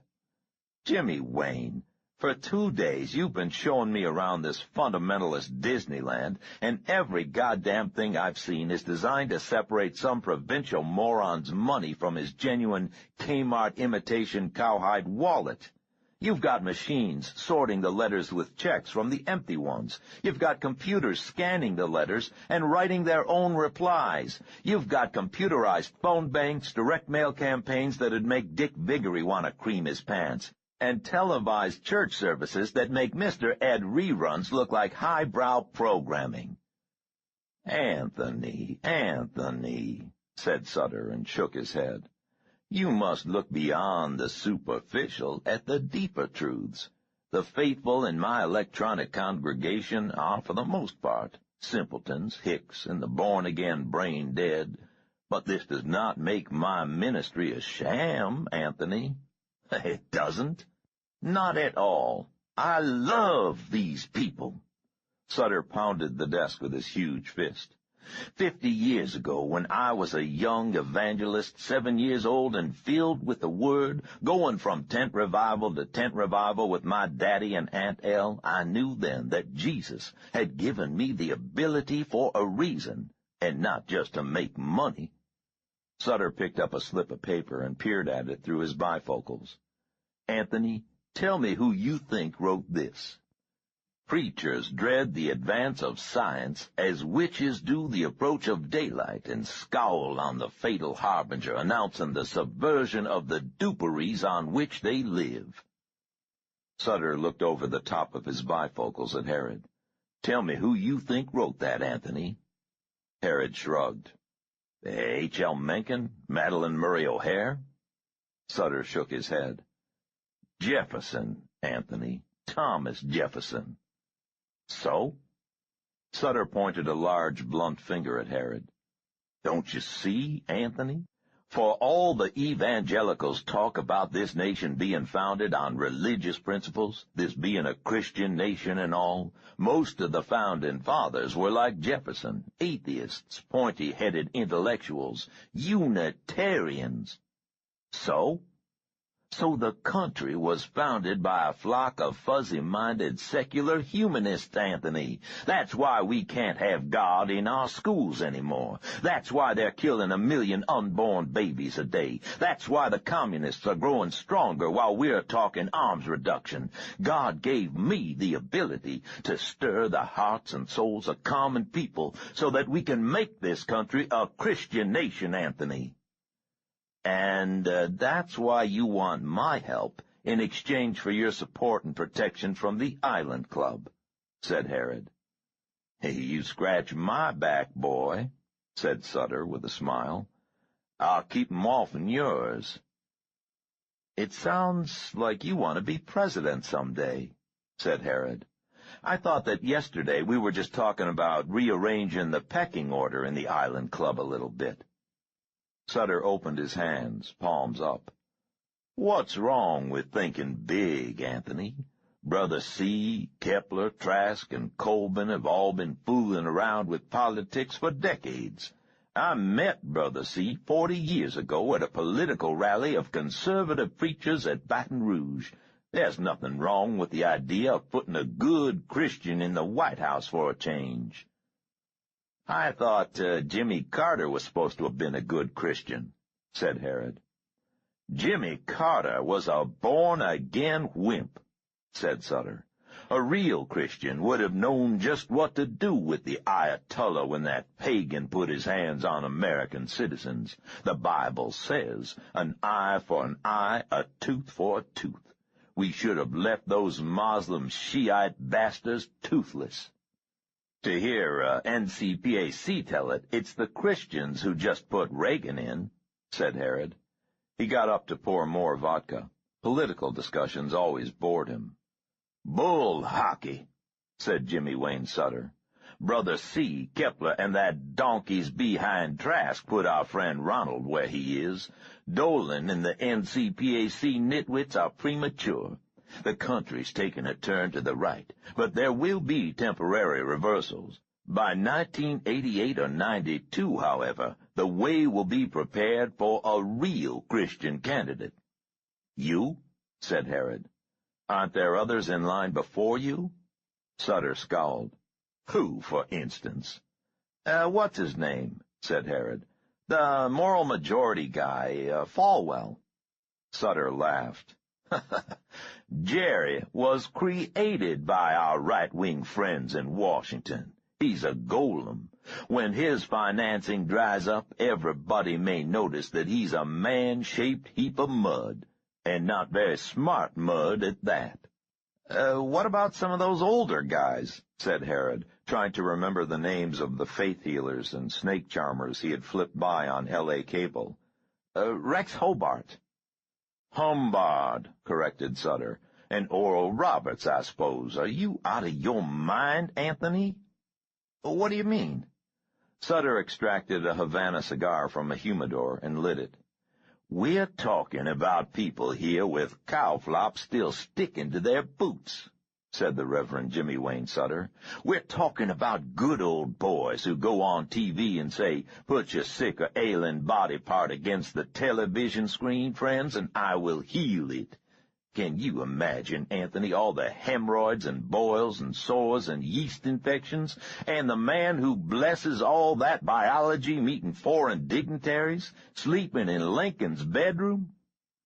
It boggles the mind, said Herod, starting on his fourth vodka. What about some of the others? Your competitors. The Reverend Sutter linked his hands behind his head again and smiled. Well, there's Jim and Tammy, but they're up shit creek half the time with the FCC. Makes my troubles look pretty piddling. Besides, they take turns having nervous breakdowns. I don't blame Jim. With a wife like that, I would too. Then there's Swaggart over in Louisiana. He's a smartin', Anthony, but I think he really wants to be a rock and roll star like his cousin. His cousin, said Herod. Jerry Lee Lewis, said Sutter. So who else is there? Pat Robertson, of course. My guess is that Pat will run in 84 or 88. He's formidable. His network makes my little outreach project look like a tin can and a bunch of strings going nowhere. But Pat has liabilities. Folks sometimes forget that he's supposed to be a minister, and so does Pat. This is all very interesting, said Herod, but we're getting away from the reason I came down here. Sutter took off his glasses, removed the cigar from his mouth, and stared. You came down here, Anthony, because your useless ass is in a sling, and unless you get some help on your side, the club is going to end up using you for one of its after-dinner amusements on the island. Hey, said Herod, I'm a full-fledged member of the steering committee now.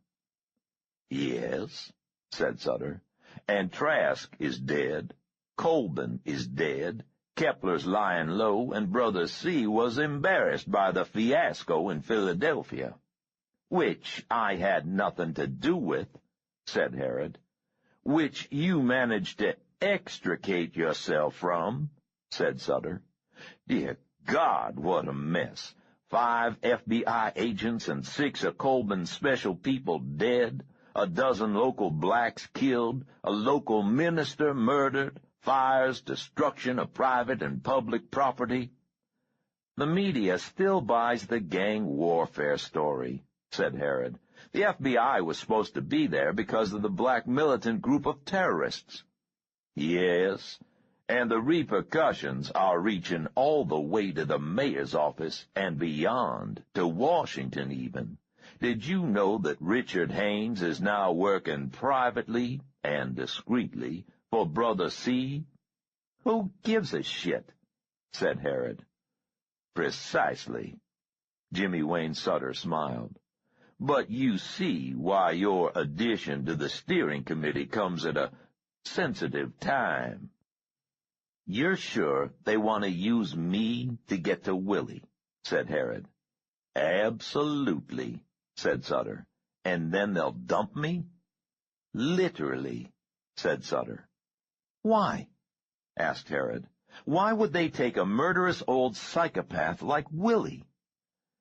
"There's an old desert saying that was never included in Scripture, but was old enough to have been recorded in the Old Testament," said Sutter. "What's that?" "It's better to have a camel inside your tent pissing out than outside pissing in," intoned Sutter. "Thank you, Reverend," said Herod. "You're welcome, Anthony." Sutter glanced at his watch. "You'd better hurry if we're going to get you to Atlanta in time for your flight." Herod sobered up quickly. "Do you know why Barron called this meeting for Saturday?" Sutter made a vague gesture.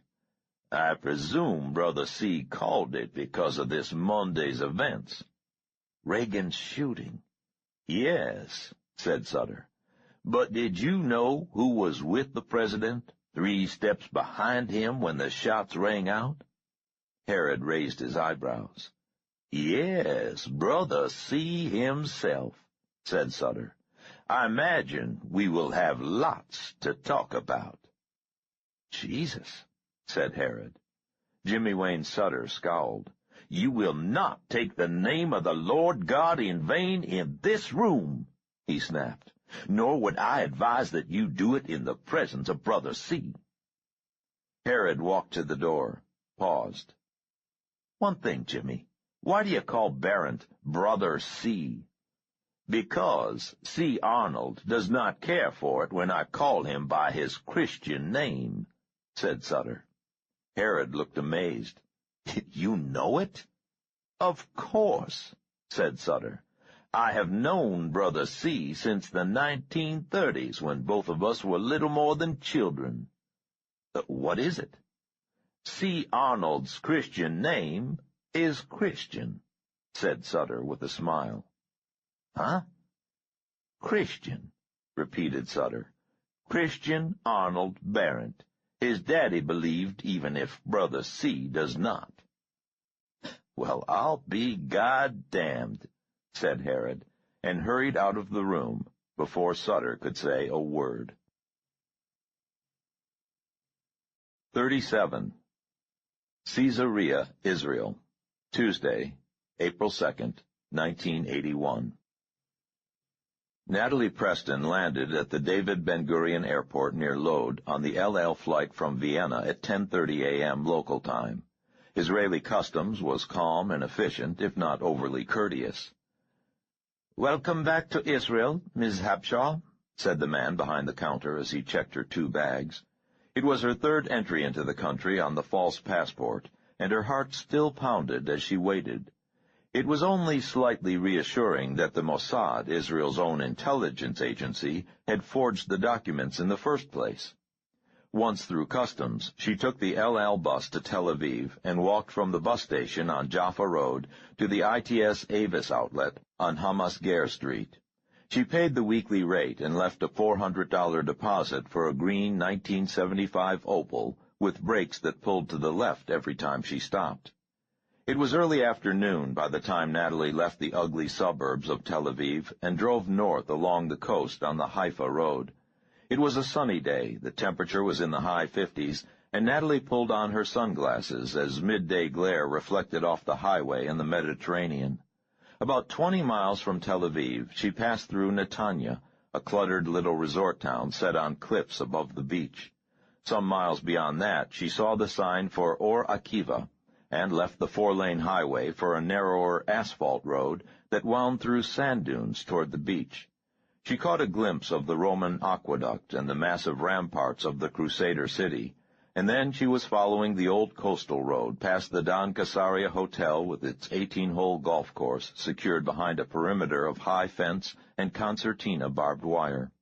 She turned east onto a gravel road and followed a sign for Kibbutz Ma'agan Mikhail until another narrower lane intersected it.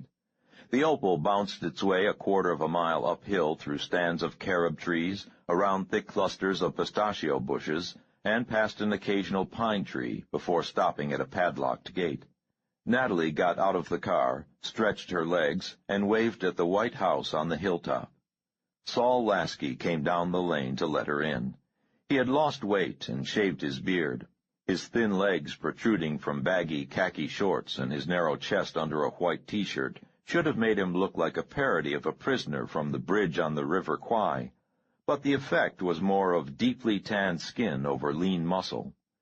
His bald spot was more pronounced because of sunburn, but the rest of his hair had bleached grayer and grown longer, curling down over his ears and the back of his neck. He had traded his broken horn-rimmed glasses for a pair of silver aviator-style glasses that darkened in the bright sun. The scar on his left arm was still a raw red. He unlocked the gate, and they hugged each other briefly. "Did it go well?" he asked. "Very well," said Natalie. "Simon Wiesenthal says to say hello." "He is in good health?" "Very good health for a man his age." "And he was able to direct you to the right sources?" "Better than that," said Natalie. "He did the searching himself. What he didn't have in that strange little office of his, he had his researchers bring from the various Vienna libraries and registries and such." "Excellent," said Saul. "And the other things?" Natalie gestured toward her large suitcase in the back seat. "Filled with photocopies. It's terrible stuff, Saul. Are you still going to Yad Vashem twice a week?" "No," said Saul. "There is a place not far from here, Lohame Hagetaot, built by Poles." "And it's like Yad Vashem?" "On a smaller scale," said Saul. "It will suffice if I have the names and case histories. Come, drive through, and I will lock the gate and ride up with you." There was a very large white house on the summit of the hill. Natalie followed the road past it, down the south side of the hill, to where a small whitewashed bungalow sat at the edge of an orange grove. The view was incredible. To the west, beyond the groves and cultivated fields, lay sand dunes and ruins and the serried breakers of the blue Mediterranean. To the south, shimmering in the heat days of distance, rose the forested cliffs of Netanya. East lay a series of hills and the orange-scented Sharon Valley. North, beyond Templars' castles, fortresses old in Solomon's time, and the green ridge of Mount Carmel, lay Haifa with its narrow streets of rain-washed stone. Natalie was glad to be back. Saul held the door open for her as she carried her bag in. The cottage was just as she had left it 8 days earlier. Small kitchen and dining room combined in a long room with a fireplace. Simple wooden table with 3 chairs, another chair by the fireplace, small windows spilling rich sunlight onto whitewashed walls and 2 bedrooms. Natalie carried her bags into her room and tossed them on the big bed. Saul had set fresh flowers in the white vase on her nightstand. He was brewing coffee when she came out to the main room. "A good trip?" he asked. "No problems?" "No problems," said Natalie. She laid out some dossiers on the rough wood of the table. "Sarah Hapshaw's getting to see all the places Natalie Preston never saw." Saul nodded and set a white mug of rich black coffee in front of her. "Any problems here?" she asked. "None," said Saul. "None were expected." She added sugar from a blue bowl and stirred. She realized that she was very tired. Saul sat down across from her and patted her hand. Even though his thin face was etched with planes and lines, she thought that he looked younger than when he had worn a beard, 3 months ago, centuries ago. More news from Jack," he said. "Would you like to take a walk?" She glanced at her coffee. "Take it with you," said Saul. "We'll walk toward the hippodrome." He stood up and went into his bedroom for a second. When he returned, he was wearing a loose khaki shirt with the shirt tails out. It did not quite hide the bulge of the .45 automatic in the waistband of his shorts. They strolled west, downhill, past the fences and orange groves, to where sand dunes crept toward the cultivated fields and green private grounds of villas. Saul walked out from the top of a dune onto the surface of an aqueduct that rose 25 feet above the sand and stretched for miles toward the cluster of ruins and new buildings near the sea. A young man in a white shirt ran toward them, shouting and waving his arms, but Saul spoke to him quietly in Hebrew, and the man nodded and turned away. Saul and Natalie walked along the rough top of the aqueduct. "What did you say to him?" asked Natalie. "I mentioned that I knew the trinity of Frova, Aviona, and Negev," said Saul. "Those three have been excavating the sites here since the 1950s. "Is that all?" "Yes," said Saul. He stopped and looked around. The Mediterranean lay to their right. A riot of low new buildings caught afternoon sunlight a mile ahead. "When you told me about your place here, I imagined a shack in the desert," said Natalie. "That is what it was when I came here right after the war," said Saul. "First we built and enlarged Kibbutzim Ga'ash, Kfar Vitkin, and Ma'agan Michael. After the War of Independence, David and Rebecca built their farm here." "It's an estate," said Natalie. Saul smiled and sipped at the last of his coffee. "The Baron Rothschild's place is an estate. That is now the 5-star Don Casaria Hotel down there." "I love the ruins," said Natalie. "The aqueduct, the theater, the Crusader city. It's all so old." Saul nodded. "I missed that sense of overlay of ages when I was in America." Natalie removed the red shoulder bag she had been carrying and set their empty coffee cups in it, wrapping them carefully in a towel. "I miss America," she said. She hugged her knees and looked out over the expanse of sand that lapped against the Yellowstone aqueduct like a tan and frozen sea. "I think I miss America," she said. "Those last days were so nightmarish." Saul said nothing, and the two sat in silence for several unstrained minutes. Natalie spoke first. "I wonder who went to Rob's funeral." Saul glanced at her, his polarized glasses reflecting the light. Jack Cohen wrote that Sheriff Gentry was buried in a Charleston cemetery with members of several local agencies and police forces attending." "Yes," said Natalie, "but I mean, who was close to him? Were there any family members there? His friend, Darrell Meeks? Anyone who had loved him?" Natalie stopped. Saul handed her his handkerchief. "It would have been madness for you to go," he said softly. "They would have recognized you. Besides, you were in no condition. The doctors in Jerusalem Hospital said that your ankle had a very bad break." Saul smiled at her and accepted his handkerchief back. "I noticed almost no limp today." "No," said Natalie. "It's much better." She returned Saul's smile. "Okay," she said. "Who goes first?" "You, I think," said Saul. "Jack had some very interesting news, but I want to hear about Vienna." Natalie nodded. "Hotel registries confirmed that they were there. Miss Melanie Fuller and Nina Hawkins. That was the Drayton woman's maiden name. The Hotel Imperial, 1925, 26, and 27. The Hotel Metropole in 33, 34, and 35. They could have been there other years in other hotels that lost their records because of the war or some other reason. Mr. Wiesenthal's still checking." "And von Borchardt?" said Saul. No hotel registration," said Natalie. "But Wiesenthal confirmed that Wilhelm von Borchardt rented a small villa in Perchtoldsdorf just outside of the city from 1922 until 1939. It was torn down after the war." "What about the others?" asked Saul. "Crimes." "Murders," said Natalie. "The usual assortment of street crime, political killings, crimes of passion, and so forth. Then, in the summer of 1925, 3 bizarre, inexplicable murders. 2 important men and a woman, a prominent Vienna socialite, murdered by acquaintances. In each case, the murderers had no motives, no alibis, no excuses. The papers called it summer insanity because each of the killers swore they had no memory of their deeds. All 3 were found guilty. 1 man was executed, 1 committed suicide, and the 3rd, a woman, was sent to an asylum where she drowned in a fish pond a week after she was institutionalized.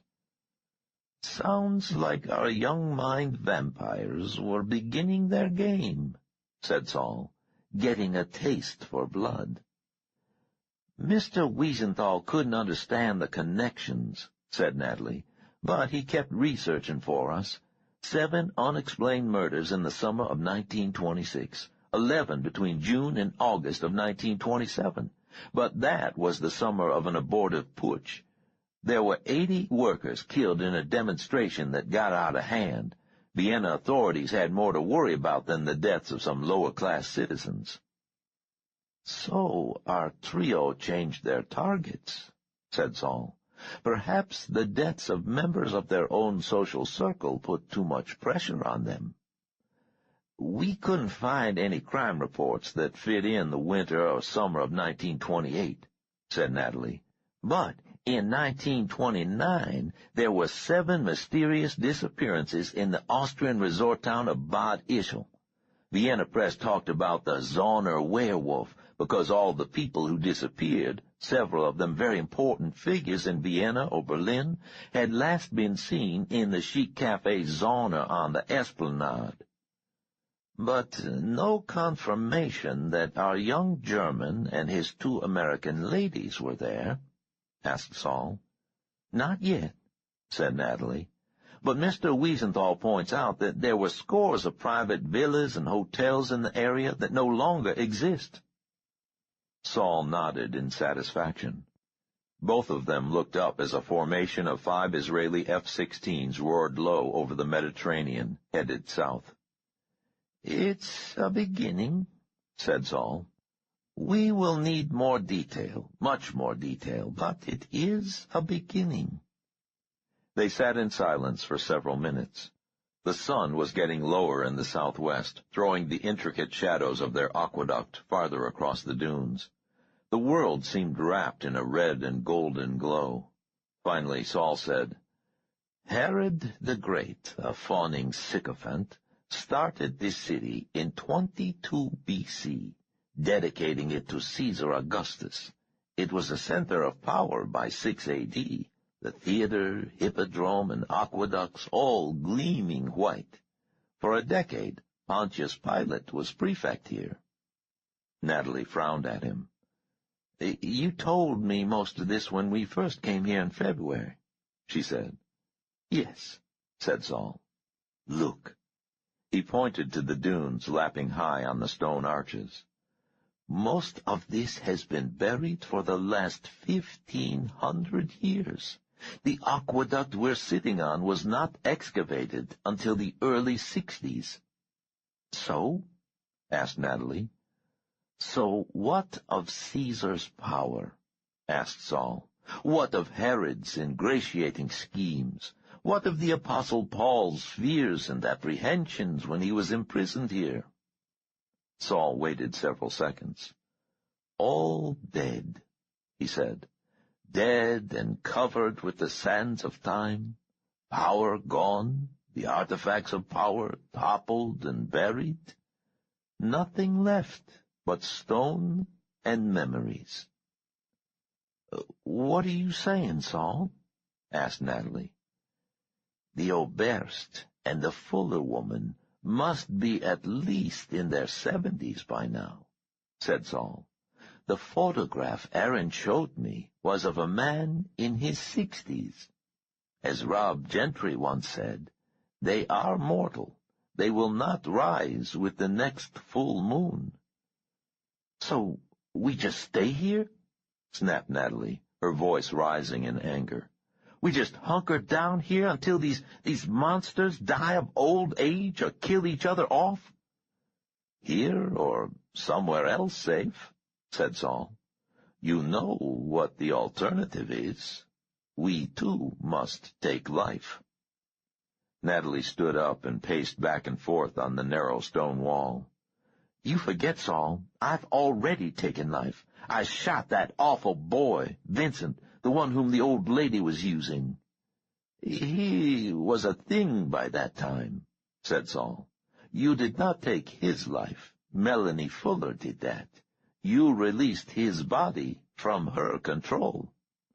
They're all things as far as I'm concerned, said Natalie. We have to go back. Yes, but, began Saul.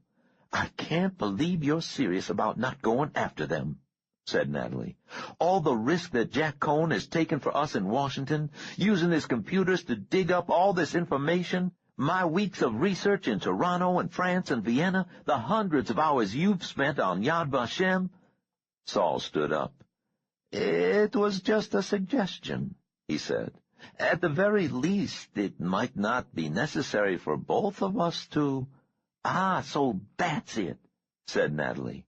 Well, forget it, Saul. They killed my father. They killed Rob. One of them touched me with his filthy mind.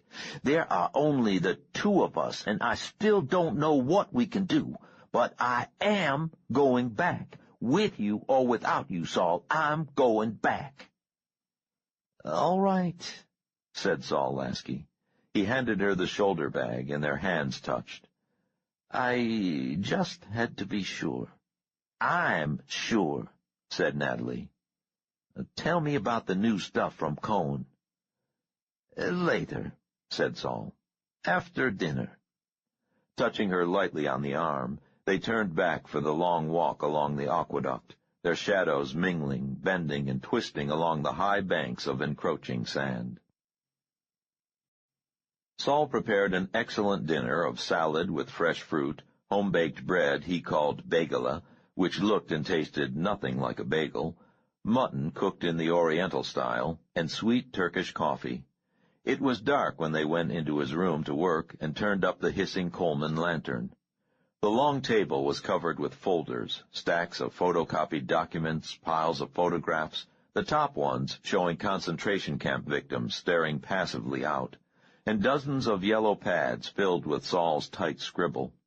Sheets of white paper covered with names, dates, and maps of concentration camps were taped to the rough white walls.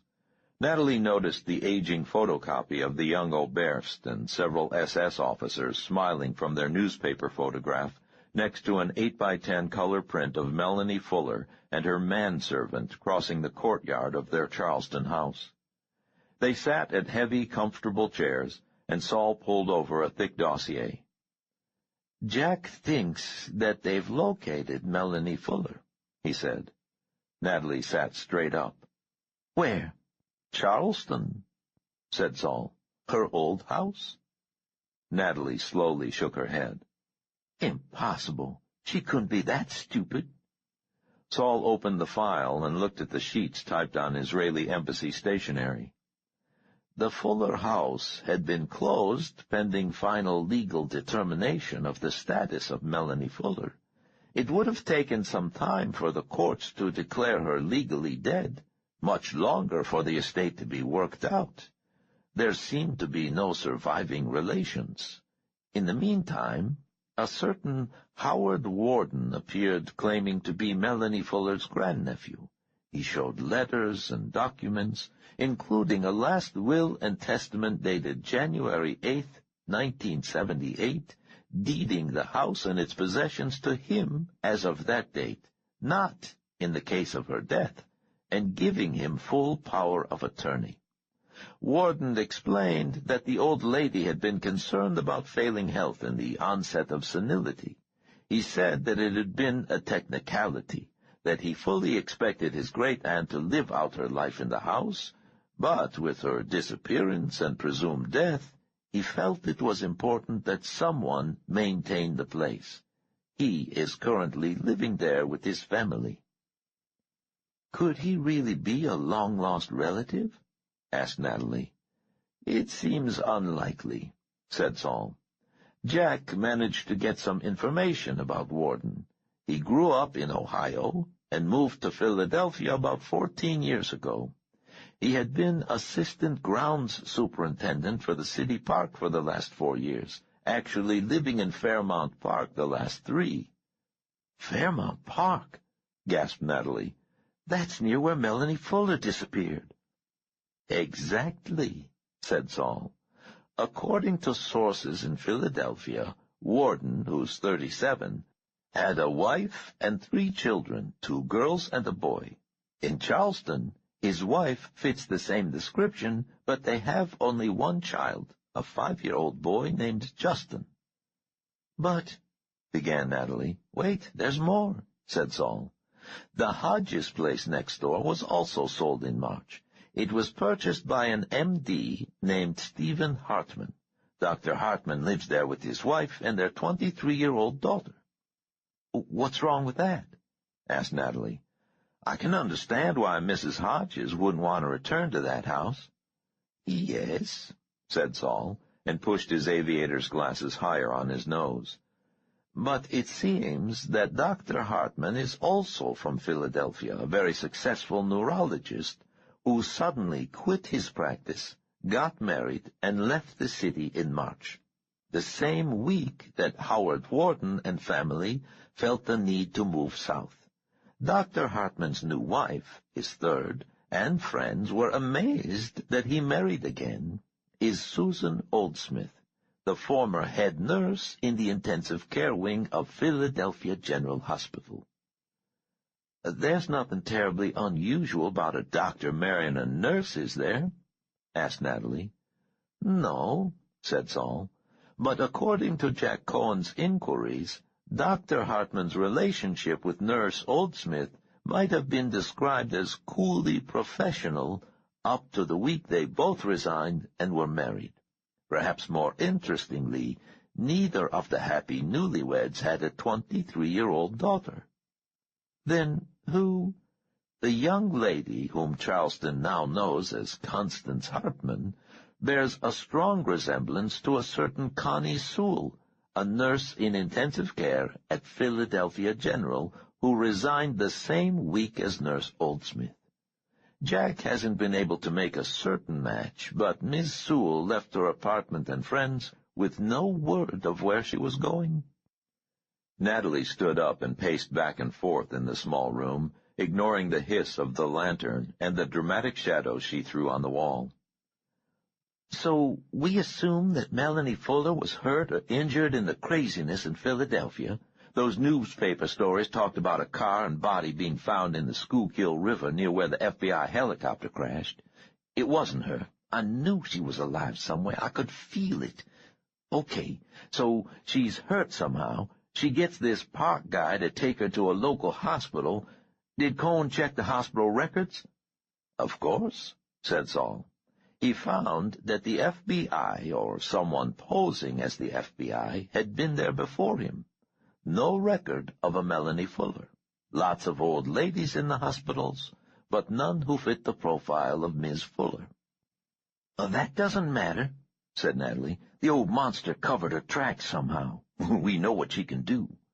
Natalie shivered and rubbed her arms. So, when it came time to convalesce, Melanie Fuller had a group of conditioned zombies bring her home to Charleston. Let me guess. Mr. and Mrs. Warden have an invalid grandmother with them. Mrs. Warden's mother, said Saul with a slight smile. Neighbors haven't seen her, but some commented to Jack about all the sick-room equipment that had been carried in. It's doubly strange, because Jack's inquiries in Philadelphia showed that Nancy Warden's mother had died in 1969. Natalie paced back and forth excitedly. And Dr. What's-his-name? Hartman? Yeah, he and Nurse Oldsmith are there to keep up the first-class health service. Natalie stopped and stared. Oh, my God, Saul, it's so risky. What if the authorities— She stopped. Precisely, said Saul. Which authorities? The Charleston police are not about to suspect that Mr. Warden's invalid mother is the missing Melanie Fuller. Sheriff Gentry might have become suspicious. Rob had an incredible mind. But he's dead. Natalie looked down quickly and took a deep breath. "What about Barron's group?" she said. "What about the FBI and the others?"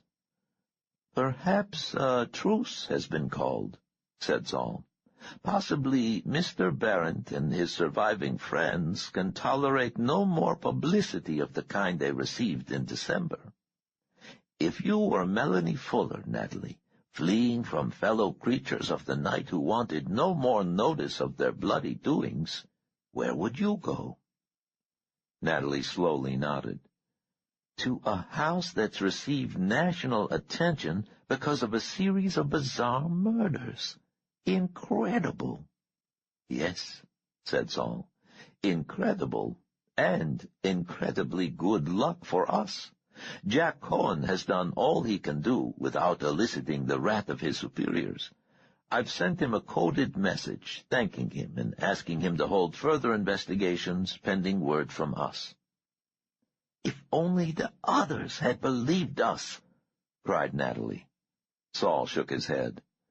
"Even Jack Cohen knows and believes only part of the story. What he knows for sure is that someone murdered Aaron Eshkol and his entire family, and that I was telling the truth when I said that the Oberst and U.S. authorities were involved in ways that I did not understand." Natalie sat down. "My God, Saul, what happened to Warden's other 2 children, the 2 girls Jack Cohen mentioned?" Saul closed the dossier and shook his head. "Jack couldn't find anything," he said. "No signs of mourning, no death notices in Philadelphia or Charleston. It's possible that they were sent off to close relatives, but Jack could find no way to check that without making himself visible to everyone. If they're all serving Melanie Fuller, it seems possible that the old lady simply grew tired of having so many children around." Natalie's lips grew pale. "That bitch has to die," she whispered. "Yes," said Saul, "but I think that we have to stick with our plan, especially now that we have located her." "I guess so," said Natalie. "But the thought of her not being stopped—" "They will be stopped," said Saul, "all of them. But if we are to have a chance, we have to have a plan. It was my fault that Rob Gentry died, my fault that Aaron and his family died. I thought that there would be little danger if we could approach these people unobserved. But Gentry was right when he said that it would be like trying to catch poisonous snakes with one's eyes closed." He pulled another dossier closer and ran his fingers over the cover. "If we are to re-enter the swamp, Natalie, we have to become the hunters and not merely wait for these lethal monsters to strike." "You didn't see her," whispered Natalie. "She's not human, and I had my chance, Saul. She was distracted. For a few seconds I had the loaded pistol in my hands, but I shot the wrong thing. Vincent hadn't killed Rob, she had. I didn't think fast enough." Saul firmly gripped her upper arm. "Stop it, now! Melanie Fuller is just one viper in the nest. If you had eliminated her at that second, the others would have remained free. Their numbers would even have remained the same if we assumed that it was the Fuller woman who killed Charles Colvin. But if I had—" "No more," insisted Saul. He patted her hair and touched her cheek. "You're very tired, my friend. Tomorrow, if you like, you can ride with me to Lohame Hagetaot." "Yes," said Natalie. "I would like that." She bowed as Saul kissed her on the top of her head. Later, when Natalie had gone to bed, Saul opened the thin folder labeled Herod, Tony, and read for some time. Eventually he put that aside and went to the front door, unlocking it. The moon was out, bathing the hillside and distant dunes in silver. David Eshkol's large home lay dark and quiet on the hilltop. The scent of oranges and the sea came from the west. After several minutes, Saul locked and bolted the door, checked the shutters, and went into his room. He opened the first file that Wiesenthal had sent him. Atop the stack of banal forms in Polish civil service double-talk and terse Wehrmacht shorthand was clipped a photograph of a Jewish girl of 18 or 19, small mouth, wan cheeks, dark hair hidden under a cotton scarf, and huge dark eyes. Saul gazed at the photograph for several minutes, wondering what had been in the young woman's mind as she stared into the official camera lens, wondering how and when she died, wondering who had mourned her, and if any of the answers might be in the dossier. At least the bare facts of when she was arrested for the capital crime of being a Jew, when she was transported, and perhaps, just perhaps, when her file was closed, as all the hopes, thoughts, loves, and potentials that had been her short life were scattered like a handful of ashes in a cold wind. Saul sighed and began reading. They rose early the next day, and Saul fixed one of the huge breakfasts that he insisted was an Israeli tradition. The sun was barely over the hills in the east when they tossed a backpack in the rear of his venerable Land Rover and drove north along the coastal highway. 40 minutes later, they reached the port city of Haifa, spread out at the base of Mount Carmel. "Your head crowns you like Carmel, and your flowing locks are like purple," said Saul over the rush of wind. "Nice," said Natalie. "Song of Solomon?" "Song of Songs," said Saul. Nearing the northern sweep of Haifa Bay, signs announced Akko and translated it as both Acre and St. Joan of Acre. Natalie looked west at the white-walled, gleaming city in the rich morning light. It was going to be a warm day. A narrow road led off the Akko-Nahariya highway to a kibbutz where a sleepy security guard waved Saul through. They passed verdant fields and the kibbutz complex to stop at a large, blocky building with a sign outside announcing in Hebrew and English, Lohame Hagetaot, Ghetto Fighter's House, and giving the times it was open. A short man with 3 fingers missing on his right hand came out and chatted with Saul in Hebrew. Saul pressed some money into the man's hand, and he led the way in, smiling and repeatedly saying, "Shalom," to Natalie. "Toda Rabbah," said Natalie as they entered the dim central room. "Boker Tov." "Shalom," the little man smiled. "Lehitraot." Natalie watched him leave, and then wandered past glass cases with journals, manuscripts, and relics of the hopeless Warsaw Ghetto resistance. Blown-up photographs on the walls depicted life in the ghetto and the Nazi atrocities that had destroyed that life. "It's different from Yad Vashem," she said. "It doesn't have the same sense of oppression, maybe because the ceiling is higher." Saul had pulled over a low bench and now sat cross-legged on it. He set a stack of dossiers on his left and a small battery-powered stroboscope on his right. "Lohame Hagetaot is dedicated more to the idea of resistance than to the memory of the Holocaust," he said. Natalie stood gazing at the photograph of a family disembarking from a cattle car, their possessions lying in a heap on the ground near them. She turned quickly. "Could you hypnotize me, Saul?" Saul adjusted his glasses. "I could. It would take much longer. Why?" Natalie shrugged. "I guess I'm curious to find out what it feels like. You seem to do it so easily." "Years of experience," said Saul. "For years I used a form of auto-hypnosis to fight migraine headaches." Natalie picked up a folder and looked at the photograph of the young woman inside it. "Can you really make all this part of your subconscious?" Saul rubbed his cheek. "There are levels of consciousness," he said. "On some levels, I'm simply trying to recover memories that are already there by trying to block out the blocks, I guess you'd say. In another sense, I'm trying to lose myself to some extent by empathizing with others who shared a common experience. Natalie looked around. And all this helps? It does, especially in subliminally absorbing some of the biographical data. How much time do you have? She asked. Saul glanced at his watch. About 2 hours, but Shmuluk promised that he would turn tourists away until I was done. Natalie tugged at her heavy shoulder bag. I'll take a walk and start collating and memorizing some of this Vienna stuff. Shalom, said Saul. When he was alone, he read the first 3 dossiers through carefully. Then he turned sideways and switched on the small strobe, setting the timer. A metronome ticked in beat with the pulsing light.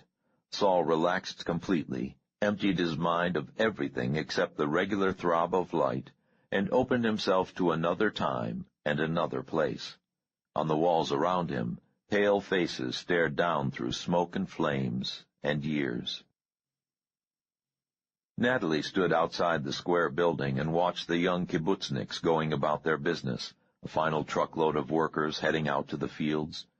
Saul had told her that this kibbutz had been settled by survivors of the Warsaw Ghetto and the concentration camps set in Poland, but most of the workers Natalie saw were Sabra, native-born Israelis, as lean and tan as young Arabs.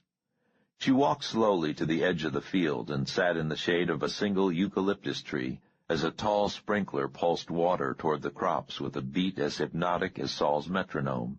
Natalie pulled a bottle of Maccabi beer from the bottom of her shoulder bag and used the can opener on her new Swiss Army knife to pop the lid. It was warm already, but tasted very good, blending nicely with the unseasonable warmth of the day, the sound of sprinklers, and the smell of wet earth and growing plants. The thought of returning to the United States made her stomach constrict and her pulse race. Natalie had only the haziest of memories of those hours and days after the death of Rob Gentry. She recalled flames and darkness and flashing lights and sirens as if from a dream. She remembered cursing Saul and striking him for leaving Rob's body behind in that cursed house, remembered Saul carrying her through the darkness, the pain in her leg making her shift in and out of consciousness like a swimmer rising and falling beneath the surface of a rough sea. She thought she remembered, the older man named Jackson running beside them with the limp body of Marvin Gale strung over his shoulder in a fireman's carry. Saul had later told her that Marvin was unconscious but alive when the 2 pairs of survivors parted company in that night of dark alleys and screaming sirens. She recalled lying on a park bench while Saul made a phone call from an open booth, and then it was daylight. Almost daylight, a cold, gray twilight, and she was lying in the back of a station wagon filled with strange men, Saul in the front seat, and someone she later learned was Jack Cohen, Mossad station chief at Israel's embassy in Washington. Natalie could not sort out the 48 hours that followed. A motel room, shots of painkiller for her fractured ankle, a doctor setting it with a strange inflatable cast, sobbing for Rob, calling his name in her sleep, screaming as she remembered the sound the bullet made striking the roof of the honky monster Vincent's mouth, the gray and red smear of brains on the wall, the old woman's mad eyes burning into Natalie's soul. Goodbye, Nina, we shall meet again. Saul said later that he had never worked harder in his life than during those first 48 hours of talking with Jack Cohen. The scarred, white-haired agent could never have accepted the whole truth, yet had to be convinced of the essence of that truth through lies. In the end, the Israeli believed that Saul and Natalie and Aaron Eshkol and the missing cipher chief named Levi Cole had become enmeshed in something large and lethal, something involving high figures in Washington and an elusive ex-Nazi colonel. Cohn had received little support from his embassy or his superiors in Tel Aviv, but early on Sunday, January 4th, the station wagon with Saul, Natalie, and 2 American-born Israeli agents passed over the Peace Bridge from Niagara Falls, New York, to Niagara Falls, Canada. 5 days later, they flew from Toronto to Tel Aviv with their new identities. The following 2 weeks held few reference for Natalie. Her ankle grew inexplicably worse her second day in Israel, fever flared, and she was only semi-aware of the short flight by private plane to Jerusalem, where Saul called in favors from old medical acquaintances to find her a private room in the Hadassah Hebrew Medical Center. Saul himself underwent surgery on his arm during that week. She was there 5 days, and during the last 3 days she used crutches at dawn and dusk to visit the synagogue and to stare at the stained-glass windows created by Marc Chagall. Natalie felt numbed, as if her entire body had been given a massive dose of Novocaine. Each night she closed her eyes and saw Rob Gentry staring back at her. His blue eyes were filled with that terrible second of temporary triumph before the blade appeared and slashed sideways. Natalie finished the beer and set the bottle back in her handbag, feeling vaguely guilty about drinking so early while others worked. She drew out the first stack of folders, clusters of photocopied pictures and written information about Vienna in the 20s and 30s, police reports translated by Wiesenthal's assistants, a thin biography of Nina Drayton, typed by the late Francis Harrington, and added to in Saul's wild, hard-to-read script. Natalie sighed and began to work. They drove south in the early afternoon and stopped in Haifa for a late lunch before everything closed down for the Sabbath. They picked up falafels at a stand on HaNevi'im Street and munched them as they walked down to the busy port. Several black-market entrepreneurs hovered close, trying to sell toothpaste, blue jeans, and Rolexes, but Saul snapped something in Hebrew and they backed away. Natalie leaned on a railing and watched a large freighter moving out to sea. She said, "How long until we go back to America, Saul?" "I will be ready in 3 weeks, perhaps sooner. When do you think you will be prepared?" "Never," said Natalie. Saul nodded. "But when will you be willing to return?" "Any time," said Natalie. "The sooner the better, actually." She let out a breath. "Jesus, the thought of going back makes my legs go weak." "Yes," agreed Saul. "The feeling is mutual. Let us review our facts and assumptions to see if there's a weak point in our plan." "I'm the weak point," Natalie said softly. "No," said Saul. He squinted out at the water. "All right. We assume that Aaron's information was accurate, and that there were, at a minimum, 5 of them in the central cabal: Berendt, Trask, Colbin, Kepler, and the evangelist named Sutter. I watched Trask die at the Oberst's hands. We will assume that Mr. Colbin perished as a result of Melanie Fuller's actions. That leaves 3 in that group. 4, if you count Herod," said Natalie. "Yes," said Saul. "We know that he appeared to be acting in concert with Colbin's people. That is 4 of them. Perhaps Agent Haynes, but I suspect that he is an instrument rather than initiator. Question: why did the Oberst kill Trask?" "Revenge?" said Natalie. Perhaps, but I got the impression that there was a power play underway. Let us assume for the time that the entire charade in Philadelphia was aimed toward finding the Oberst rather than the Fuller woman. Berendt allowed me to live only because I was to be another weapon aimed at the Oberst. But why did the Oberst allow me to live and introduce you and Rob into the equation? To confuse the issue? A diversion? Possibly, said Saul. But let us return to a former assumption and say that he was indirectly using us as instruments. There's no doubt that Jensen Luhar was William Borden's assistant in Hollywood. Jack Cohen has confirmed Harrington's notes on that. Luhar identified himself to you on the plane. There was no need for that, unless the Oberst wanted both of us to know that he's manipulating us, and the Oberst went to great lengths to convince Barron's and Colburn's surrogates that I had died in the explosion and fire in Philadelphia. Why? He has further use for you, said Natalie. Exactly. But why did he not use each of us directly? Perhaps it was too difficult for him, said Natalie.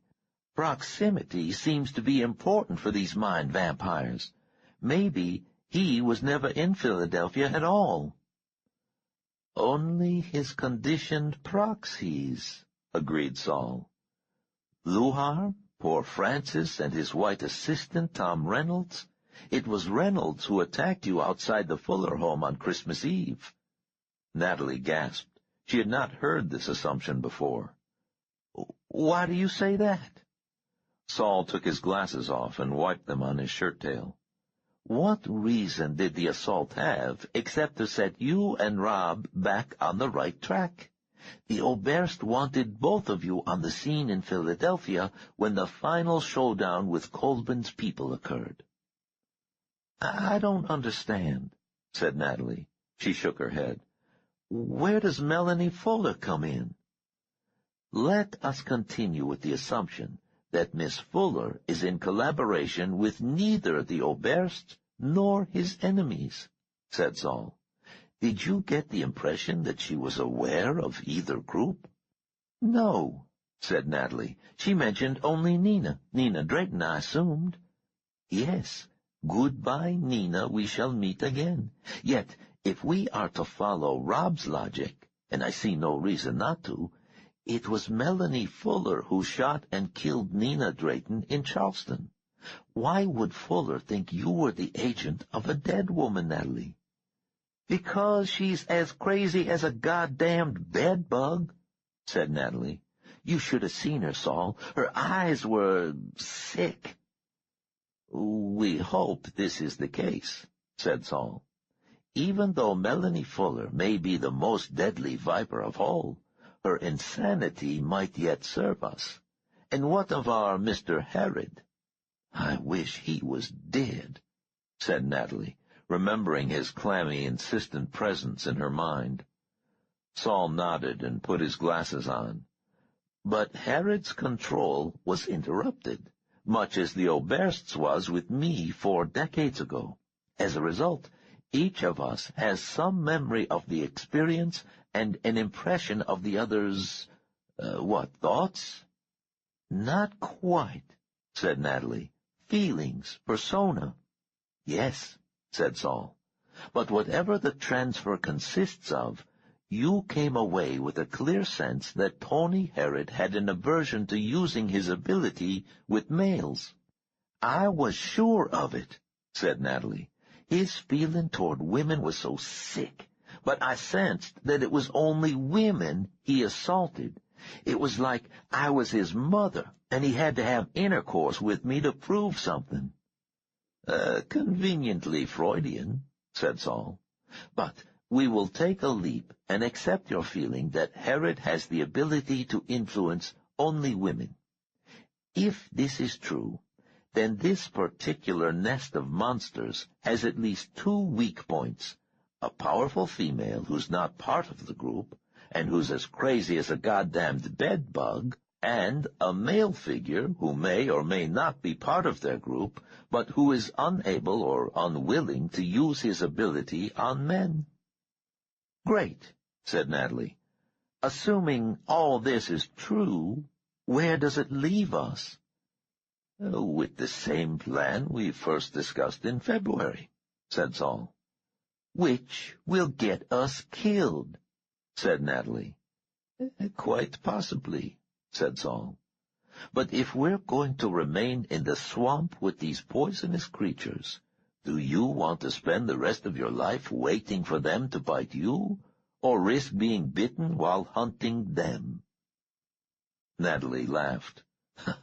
A hell of a choice, Saul. It remains the only one we have. Well, let's go get the gunny sack and practice catching snakes, said Natalie. She gazed up at the gold dome of the Baha'i shrine gleaming on Mount Carmel, and looked back at the freighter disappearing out at sea. "You know," she said, "it doesn't make any sense, but I have a feeling that Rob would have loved this part, the planning, the tension. Even if it is all nuts and doomed, he would have seen the humor in it." Saul touched her shoulder. "Then let's get on with our crazy planning," he said, "and not let Rob down." Together they walked up toward the Jaffa Road and the waiting Land Rover. 38. Melanie. It was so nice to come home. I had grown tired of the hospital, even with the private room, the wing closed off for my convenience, and the entire staff there to serve me. In the end, there is no place like home to raise one's spirits and aid in the healing process. Years ago I had read about so-called out-of-body events supposedly experienced by dying patients, hapless individuals clinically dead on the operating table before resuscitation and so forth. And I put no stock in such stories. More absurd, sensational journalism so common these days. But that is precisely the sensation I experienced upon regaining consciousness in the hospital. For a time I seemed to be hovering near the ceiling of my room, seeing nothing but sensing everything. I was aware of the shrunken, curled body on the bed, and the sensors and tubes and needles and catheters attached to it. I was aware of the hustle and bustle of nurses, doctors, orderlies, and others as they worked to keep that body alive. When I finally re-entered the world of sight and sound, I realized that I was doing so through the eyes and ears of these people, and so many at once. It had never been possible for me, or for Willie or Nina, I knew, so totally to use someone that clear sensory data came from more than one person at a time. While it was possible, with experience, to use a stranger while keeping control of a conditioned cat's paw, or, with even more effort and experience, to use two strangers by alternating control quickly back and forth, access to such clear sight, sound, touch, and ease of control as I was now experiencing was simply unheard of. More than that, our use of others invariably involved awareness of our presence by those used, resulting in either destruction of the instrument or the blocking of all memories afterward. A simple enough process, but one which left an inexplicable gap in the subject's memory. Now I watched from half a dozen viewpoints and knew that the observers had absolutely no awareness of my presence. But could I use them?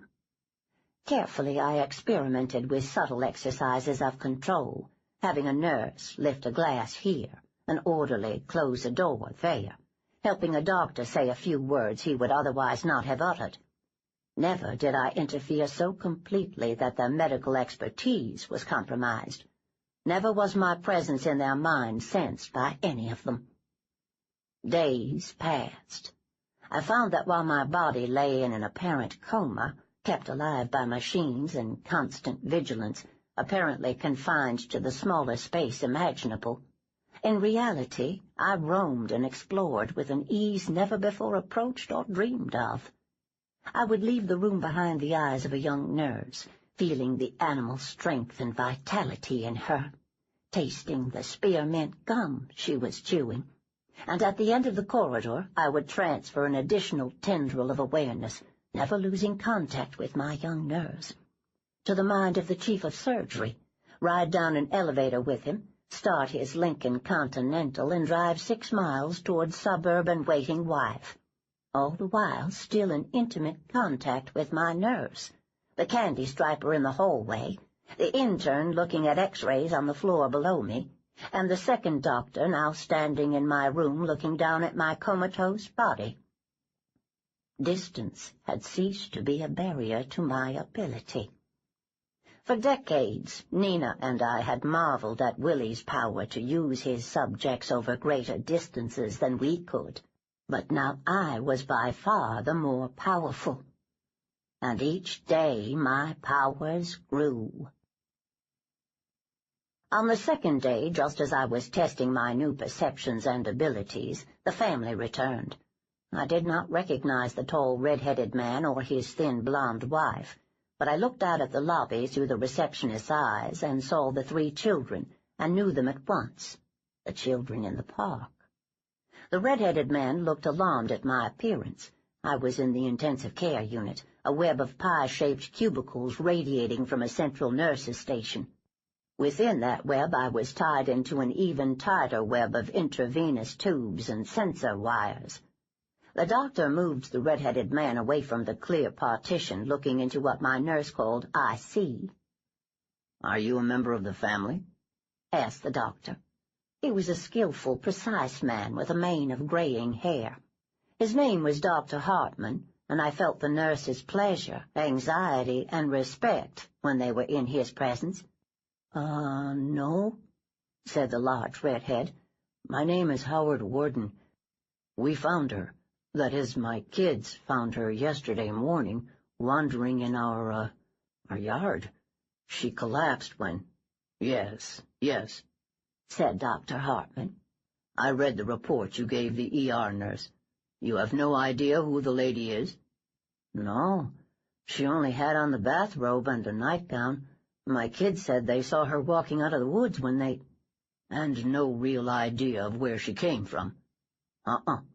Said Warden. I didn't call the police. I guess I should have. Nancy and I waited around here for several hours, and when it was obvious that she, the old lady, wasn't going to— that she was stable, we went home. It was my day off. I was going to call the police this morning, but I thought we would see how she's doing first." "We have already informed the police," lied Dr. Hartman. It was the first time I had used him. It was as easy as pulling on an old and favorite coat. "They came and took a report. They seem to have no idea where Mrs. Doe came from. No one has reported a missing relative." "Mrs. Doe?" said Howard Warden. "Oh, like Jane Doe, right. Well, it's a mystery to us, Doctor.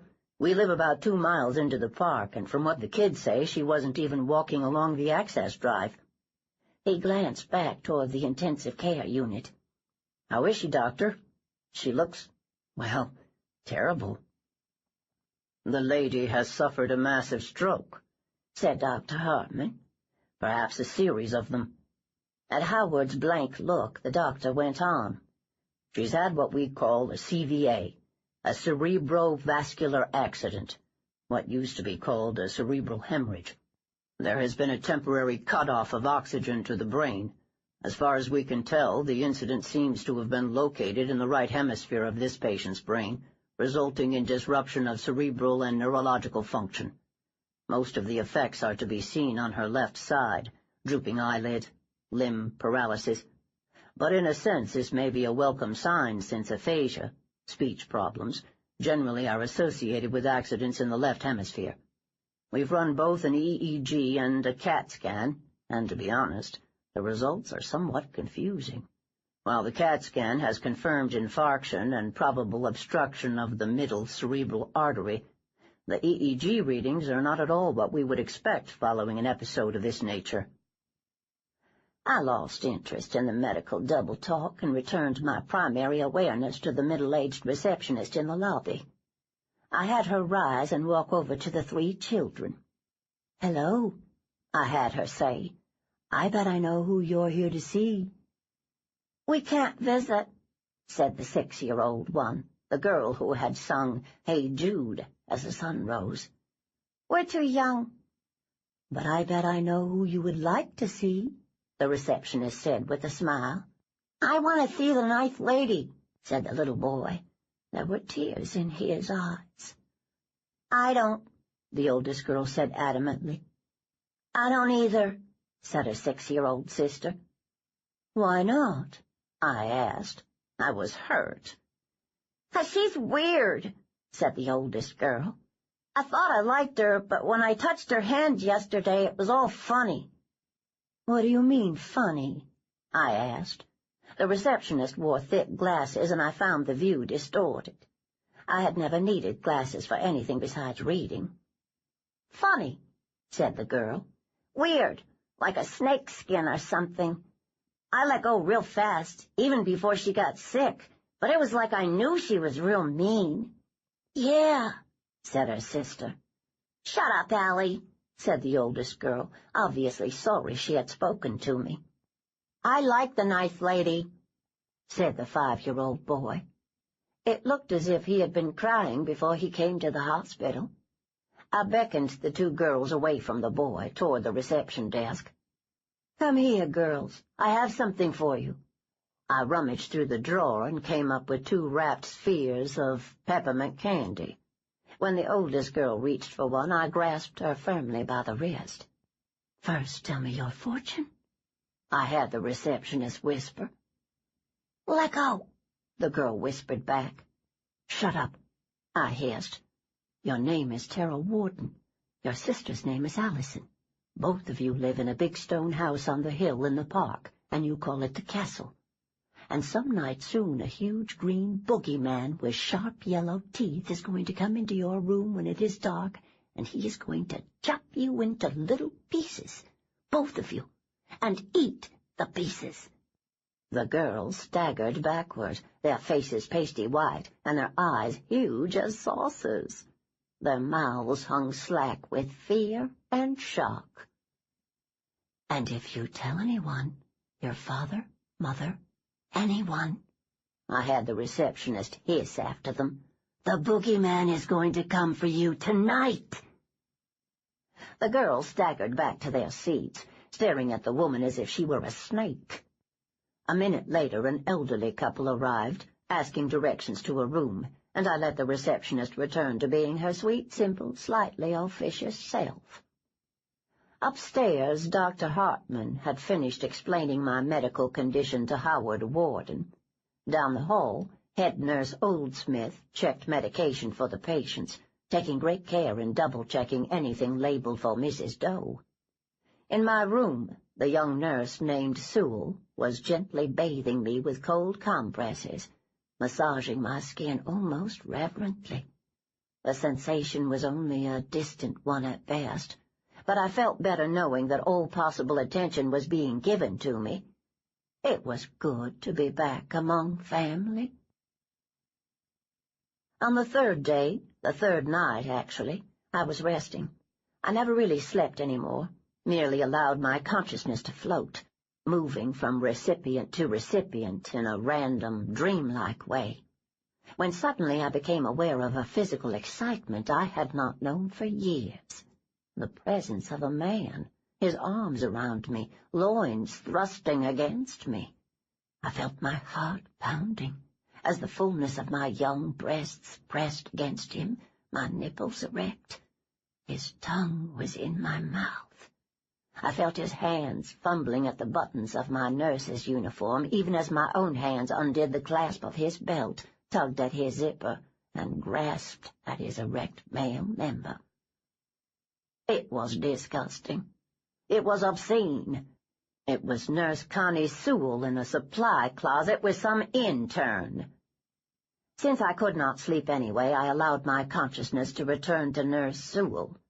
I consoled myself with the thought that I was not initiating, merely participating. The night passed quickly. I am not sure when I had the idea of returning home. The hospital had been necessary for those first few weeks, that first month, but by mid-February my thoughts turned more and more to Charleston and my home. It was only mildly difficult to stay in the hospital without drawing attention to myself. By the 3rd week, Dr. Hartman had moved me to a large private room on the 7th floor, and most of the staff was under the impression that I was a very wealthy patient deserving special care. This was true. There was a certain administrator, a Dr. Markham, who continued to ask questions about my case. He returned to the 7th floor daily, sniffing around like a hound on a scent. I had Dr. Hartman reassure him. I had Nurse Oldsmith explain things to him. Finally, I entered the little man's mind and reassured him my own way. But he was insistent. 4 days later he was back, questioning nurses about the extra service and care I was receiving, demanding to know who was paying for the additional medicines, tests, CAT scans, and specialist consultations. Markham pointed out that the business office had no records of my admission, no 26479B15-C sheets, no computer printouts of itemized costs, and no information on how payment would be met.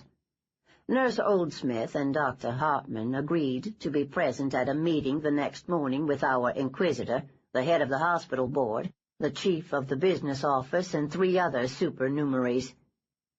That evening I joined Markham as he drove home. The Schuylkill Expressway was crowded, and it brought back bad memories of New Year's Eve.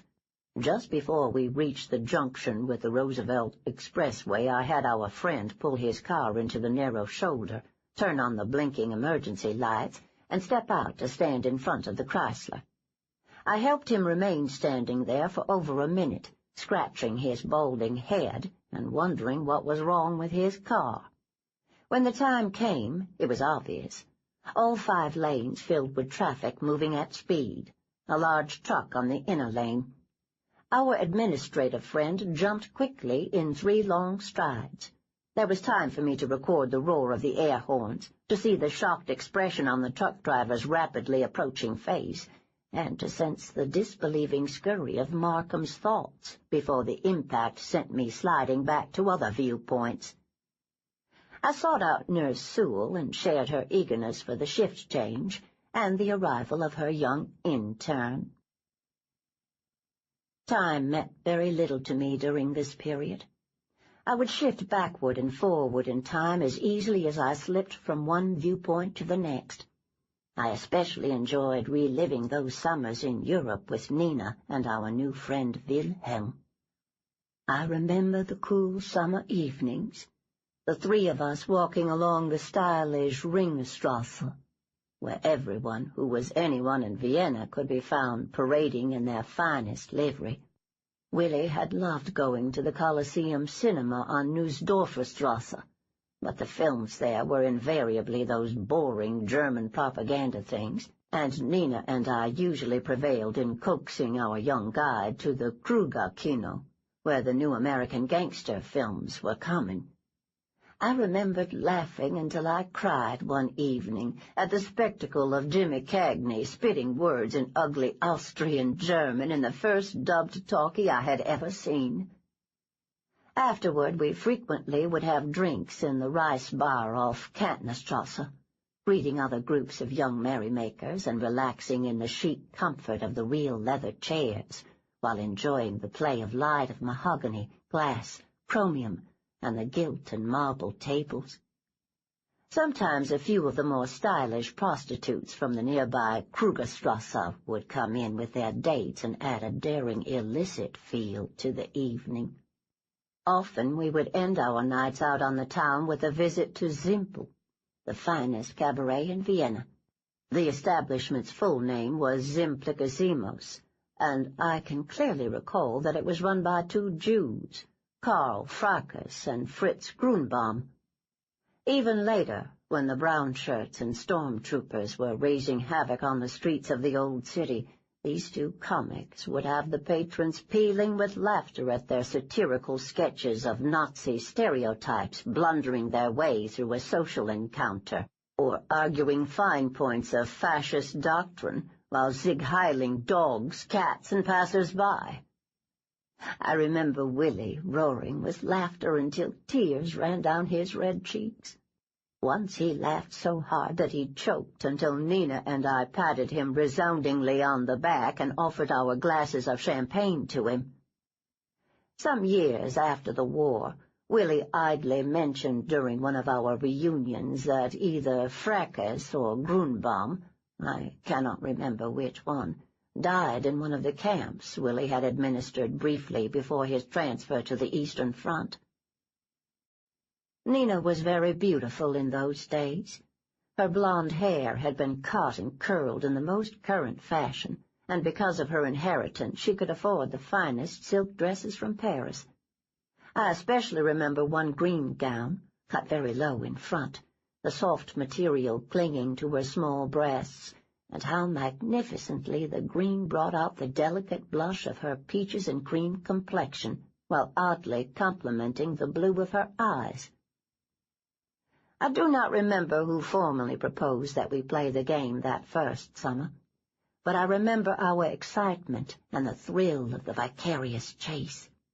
We took turns using different cat's paws, acquaintances of ours, friends of our intended targets, a mistake that we did not make again. The next summer we played the game even more earnestly, sitting together in our hotel rooms on Josefstederstrasse and using the same instrument, a dull-witted and thick-necked working-class peasant who was never caught but who Willie disposed of later. And the act of the three of us present in that same mind and sharing the same sharp experiences was somehow more intimate and thrilling than any sexual menage we might have experimented with. I remember the summer we spent at Bad Ischl. Nina made a joke about the station where we had our single train change from Vienna, a small village named Atnag-Pogheim. Repeated at a quickening rate, Atnag-Pogheim soon became the sound of the train itself. We laughed until we could laugh no more, and then would begin again. I remember the scolding glances of an old dowager across the aisle from us. It was in Bad Ischl that I found myself alone in the Café Zauna one early afternoon. I had gone off for my voice lessons as always, but the instructor was ill, and when I returned to the café where Willie and Nina always waited for me, our usual table was empty. I returned to the hotel where Nina and I were staying on the Esplanade. I remember being slightly curious as to what impromptu excursion my friends had embarked on, and why they had not waited for me. I had unlocked the door and walked halfway through the sitting room before I heard the sounds from Nina's bedroom. At first I took them for noises of distress, and then I ran toward her room with some naive notion of offering assistance to the chambermaid or whoever was in trouble. It was Nina and Willie, of course. They were not in trouble. I remember how pale Nina's thighs and Willie's thrusting flanks were in the dim light filtering through the maroon drapes. I stood there for a full minute, watching, before turning and silently leaving the suite.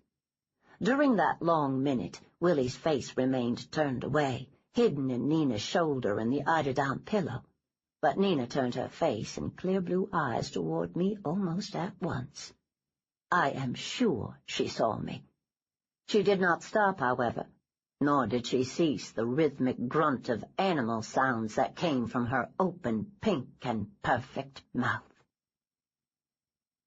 By mid-March I decided that it was time to leave the hospital and Philadelphia and go home. I had Howard Warden take care of the details of moving. Even with his savings, however, Howard could scrape together only about $2,500. The man would never have amounted to anything. Nancy, on the other hand, closed out the savings account started from her mother's estate, and it came to a comfortable $48,000. It had been put aside for the children's college expenses, but that was no longer a concern now. I had had Dr. Hartman visit the castle. Howard and Nancy waited in their rooms while the doctor visited the girls' bedroom with his 2 syringes. Afterward, the doctor took care of the details. I had remembered a pleasant little clearing in the forest of Fairmount Park, a mile toward the railroad bridge. In the morning, Howard and Nancy fed 5-year-old Justin and, due to the strength of my conditioning, noticed nothing unusual except for an occasional flash of recognition not too dissimilar from those dreams where one suddenly realizes that he or she has forgotten to dress and is sitting naked in school or some other public place. These passed. Howard and Nancy adjusted nicely to having only one child, and I was pleased that I had decided not to use Howard in the necessary actions. Conditioning is always easier and more successful if there is no vestigial trauma or resentment.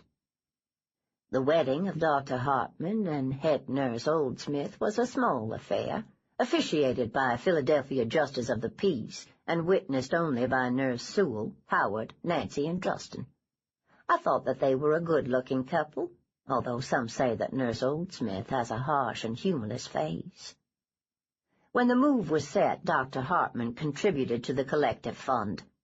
It took him a while to sell certain stocks and real estate interests, as well as to get rid of that absurd new Porsche he so prized. But when trusts were set aside to continue alimony to his 2 ex-wives, he was still able to bring $185,600 to our venture. Considering that Dr. Hartman would, in effect, be entering early retirement, it was enough for basic expenses during the immediate future. It did not, however, offer enough to settle the problem of purchasing either my old home or the Hodges place. I no longer had any interest in allowing strangers to live across the courtyard from me. Foolishly, the Wardens had taken out no life insurance on their children. Howard retained a $10,000 policy on his own life, but this was laughable in light of the real estate prices in Charleston. In the end, it was Dr. Hartman's mother, 82, in perfect health and living in Palm Springs, whose estate offered the best solution. It was on Ash Wednesday the doctor was in surgery when the word came about his mother's sudden embolism. He flew to the West Coast that same afternoon. The funeral was on Saturday, March 7th, and because there were several legal details to settle, he did not fly home until Wednesday, the 11th. I saw no reason why Howard should not return on the same flight. The initial cash settlement of the estate came to a little over $400,000. We moved south a week later, on St. Patrick's Day. There were a few final details to take care of before we left the North. I was comfortable with my little family, Howard, Nancy, and young Justin, as well as with our future neighbors, Dr. Hartman, Nurse Oldsmith, and Miss Sewell. But I felt that a certain security aspect was missing. The doctor was a small man, 5'5" and thin, and while Howard was substantial in height and girth, he was as slow-moving as he had been slow-thinking, and much of his weight had gone to fat. We needed 1 or 2 more members of our group to help me feel more secure. Howard brought Cully into the hospital on the weekend before we left. He was a giant of a man, at least 6'5", weighing at least 280 pounds, all of it that was visible compacted into slabs of muscle. Cully was dim-witted, almost unable to speak coherently, but as quick and nimble on his feet as a jungle cat. Howard explained that Cully had been an assistant foreman in park grounds maintenance before being sent away for manslaughter 7 years earlier. He had returned the year before to work on the lowest, toughest level of maintenance, clearing stumps, tearing down old structures, paving asphalt trails and lanes, clearing snow.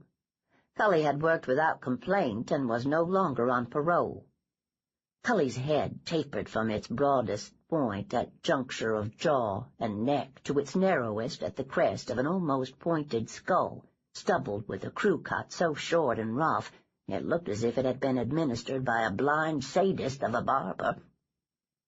Howard had told Cully that there was a unique employment opportunity open to him, although he had used simpler words. Bringing him to the hospital had been my idea. "This will be your boss," Howard said, gesturing to the bed that held my husk of a body. "You will serve her, protect her, give your life for her if you must." Cully made a sound like a cat clearing its throat. "That old bag's still alive," he said. "She looks dead to me." I entered him then. There was little in that pinched skull except basic motivations: hunger, thirst, fear, pride, hate, and an urge to please based on a vague sense of wanting to belong, to be loved. It was that final need that I enlarged upon, built upon. Cully sat in my room for 18 consecutive hours. When he left to help Howard with the packing and other trip preparations, there was nothing of the original Cully left, except his size, strength, quickness, and need to please me. I never found out whether Cully was his first or last name. When I was young, I had a weakness whenever I traveled. I could not resist picking up souvenirs. Even in Vienna with Willie and Nina, my compulsive souvenir shopping soon became a source of humor for my companions. Now it had been some years since I had traveled, but my weakness for souvenirs had not totally disappeared. On the evening of March 16th, I had Howard and Cully drive to Germantown. Those sad streets were like the landscape of a half-remembered dream to me. I believe Howard would have been nervous in that Negro section, in spite of his conditioning, if it had not been for the reassuring presence of Cully. I knew what I wanted. I remembered his first name and description, but nothing else. The first 4 youngsters Howard approached either refused to respond or did so in colorful epithets, but the 5th one, a scruffy 10-year-old wearing only a ragged sweatshirt despite the freezing weather, said, "Yeah, man, you talking about Marvin Gale. He just got out of jail, man, for cite and riot or some shit. What you want with Marvin?" Howard and Cully elicited directions to his house without answering that question. Marvin Gale lived on the 2nd floor of a rotting, shingled townhouse, shoehorned in between 2 overhanging tenements. A little boy opened the door, and Cully and Howard stepped into a living room with a sagging couch covered with a pink spread, an ancient television where a green-skinned game show host blared enthusiasm, peeling walls with a few religious prints, and a photograph of Robert Kennedy, and a teenage girl lying on her stomach staring up vacuously at the visitors. A large black woman came in from the kitchen, drying her hands on a checked apron. "What you two want?" "We'd like to talk to your son, ma'am," said Howard. "What about?" demanded the woman. "You're not the police. Marvin hasn't done anything. You leave my boy alone." "No, ma'am," said Howard unctuously. "It's nothing like that. We just want to offer Marvin a job." "A job?" The woman looked suspiciously at Cully and then back to Howard. "What kind of job?" "It's all right, Ma." Marvin Gale stood in the door to the inside hallway, dressed in nothing but an old pair of shorts and an oversized T-shirt. His face was slack and his eyes were vague, as if he had just awakened. "Marvin, you don't have to talk to these people if—" "It's all right, Ma." He stared at her with that dead face until she looked down, and then he turned the gaze on Howard. "What you want, ma'am?" "Can we talk outside?" asked Howard. Marvin shrugged and followed us outside despite the darkness and freezing wind. The door closed on the mother's protests. He stared up at Cully and then stepped closer to Howard. There was the slightest flicker of animation in his eyes, as if he knew what was coming and almost welcomed it. "We're offering you a new life," whispered Howard. "A whole new life."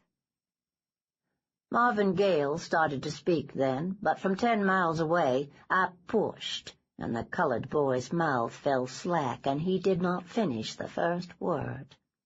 Technically speaking, I had used this boy before, briefly, in those last mad minutes before I bid adieu to Grumblethorpe, and that might have made the feat the slightest bit easier, but that did not really matter. I never would have been able to do what I did that evening before my illness. Working through the filter of Howard Warden's perceptions, while simultaneously controlling Cully, my doctor, and 6 other conditioned catspaws in as many differing locations, I was still able to project my force of will so powerfully that the colored boy gasped, staggered backward, stared blankly, and awaited my first command. His eyes no longer looked drugged and defeated. They now reflected the bright, transparent stare of the terminally brain-damaged. Whatever had been the sad total of Marvin Gale's life, thoughts, memories, and pitiful aspirations, was gone forever. I had never done this type of total conditioning in a single blow before, and for a long minute my almost forgotten body twitched in the vice of total paralysis on the hospital bed while Nurse Sewell massaged me. The receptacle that had been Marvin Gale waited quietly in the freezing wind and darkness. I finally spoke through Cully, not needing the verbal command, but wanting to hear it through Howard's awareness. "Go get dressed," he said. "Give your mother this. Tell her it is an advance on salary." Cully handed the young Negro $100 bill. Marvin disappeared into the house and came out 3 minutes later. He was wearing only jeans, a sweater, sneakers, and a black leather jacket. He brought no luggage. That is, as I wished. We would prepare an appropriate wardrobe for him when we moved. In all my years of growing up, I do not remember a time when we did not have colored servants. It seemed appropriate upon my return to Charleston that this again be the case. I could not leave Philadelphia without bringing home a souvenir. The convoy of trucks, 2 sedans, and the rented van with my bed and medical apparatus made the drive down in 3 days.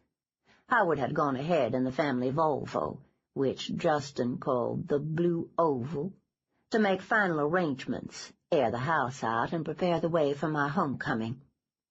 We arrived long after dark.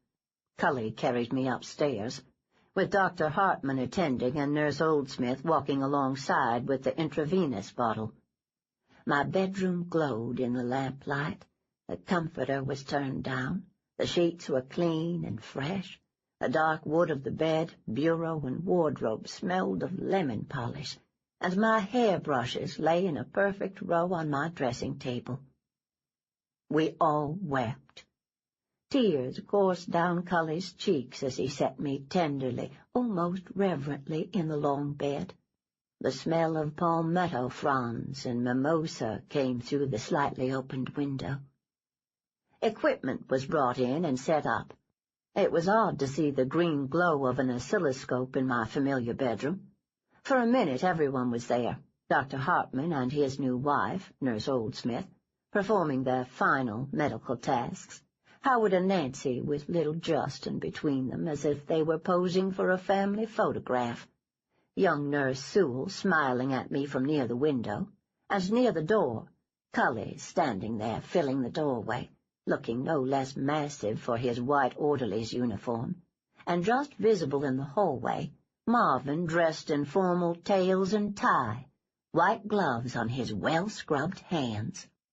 There was a small problem that Howard had encountered with Mrs. Hodges. She was willing to rent the house next door, but she did not want to sell. That was unacceptable to me. But I would deal with that in the morning. For the time being, I was home, and surrounded by my loving family. For the first time in weeks, I would really sleep. There were bound to be small problems. Mrs. Hodges was one. But I would deal with those tomorrow. Tomorrow was another day. 39. 35,000 feet over Nevada. Sunday, April 4th, 1981. "Play it again, Richard," said C. Arnold Barrett. The cabin of the customized Boeing 747 grew dark, and once again the images danced on the large video screen. The president turned toward a shouted question, raised his left hand to wave, and grimaced. There were shouts, confusion. A Secret Service agent leaped forward and seemed to be lifted onto his toes by an invisible wire. The shot sounded small and insubstantial. An Uzi submachine gun appeared in another agent's hand as if by magic. Several men scuffled a young man to the ground. The camera shifted and swung to a fallen man with blood on his bald head. A policeman lay face down. The agent with the Uzi crouched and snapped orders like a traffic cop while others struggled with the suspect. The president had been pushed forward into his limousine by a surge of agents, and now the long black car accelerated away from the curb, leaving confusion and crowd noise behind. "All right, freeze it there, Richard," said Barrett. The image of the receding limousine stayed on the screen while the cabin lights came back up. "Gentlemen," said Barrett. Tony Harrod blinked and looked around. C. Arnold Barrett sat on the edge of his large curved desk. Telephone and computer extensions gleamed behind him. It was dark outside the cabin windows, and the noise of the jet engines was muffled by the teak finish of the cabin's interior. Joseph Kepler sat across the circle from Barrent. Kepler's gray suit looked freshly pressed, his black shoes gleamed. Herod looked at the craggy, handsome face and decided that Kepler looked a lot like Charlton Heston, and that they were both assholes. Slumped in a chair near Barrent, the Reverend Jimmy Wayne Sutter folded his hands across his ample stomach. His long, white hair gleamed in the glow of the overhead recessed lights. The only other person in the room was Barrent's new assistant, Richard Haines. Maria Chen and the others sat waiting in the forward cabin.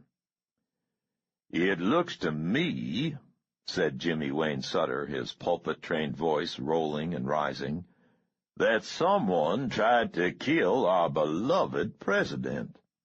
Barrent's mouth twitched. "That much is obvious. But why would Willie Borden take that risk? And was Reagan the target, or was I?" "I didn't see you in the clip," said Herod. Barrent glanced toward the producer. "I was 15 feet behind the president, Tony. I had just come out the side door of the Hilton when we heard the shots. Richard and my other security people quickly moved me back into the building."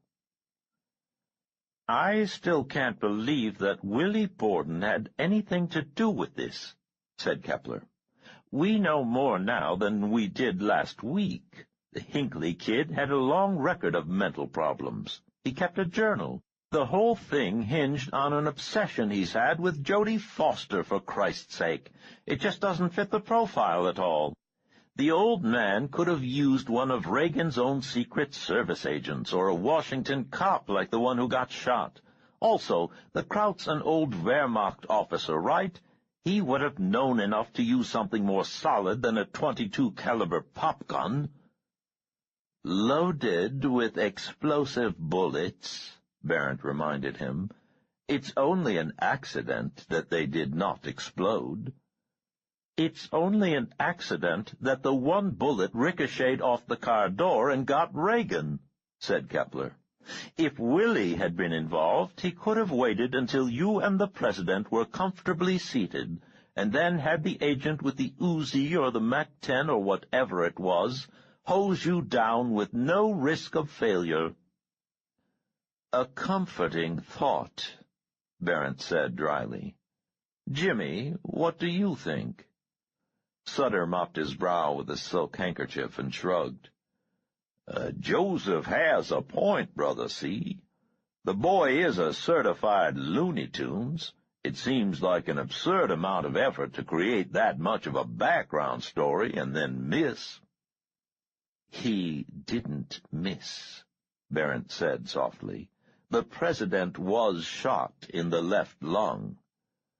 "I mean, miss you," said Sutter with a wide smile. "After all, what's our producer friend got against poor old Ronnie? They're both products of Hollywood." Herod wondered if Barrent would ask his opinion. It was, after all, his first appearance as a member of the Island Club Steering Committee. "Tony?" said Barrent. "I don't know," said Herod. "I just don't know." Barrent nodded at Richard Haines. "Perhaps this will help us in our deliberations," said Barrent. The lights went down, and the screen showed Leader and jerky, grainy 8mm film that had been transferred to videotape. There were random crowd scenes, several police cars, and a cavalcade of limousines and Secret Service vehicles swept by. Herod realized that he was watching the arrival of the president at the Washington Hilton. "We found and confiscated as much private still and home movie film as we could," said Barrent. "Who is we?" asked Kepler. Barrent raised one eyebrow. "Even though Charles's untimely death was a great loss, Joseph, we still have some contacts within certain agencies. Here, this is the part." The film had been showing mostly the empty street and backs of heads. Herod guessed that it had been taken from 30 or 40 yards from the shooting. on the wrong side of the street, by a blind person with cerebral palsy. There was almost no attempt to steady the camera. There was no sound. When the shootings took place, they were obvious only by increased commotion in the small crowd. The photographer had not been aiming at the president at the time. "Here," said Barrett. The film stopped with a single freeze frame on the large video screen. The angle was bizarre, but an old man's face was visible between the shoulders of two other spectators.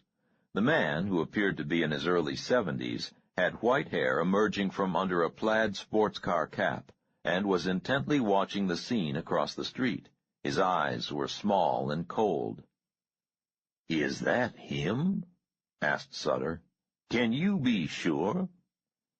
"It doesn't look like the photographs of him I've seen," said Kepler. "Tony?" said Barrett.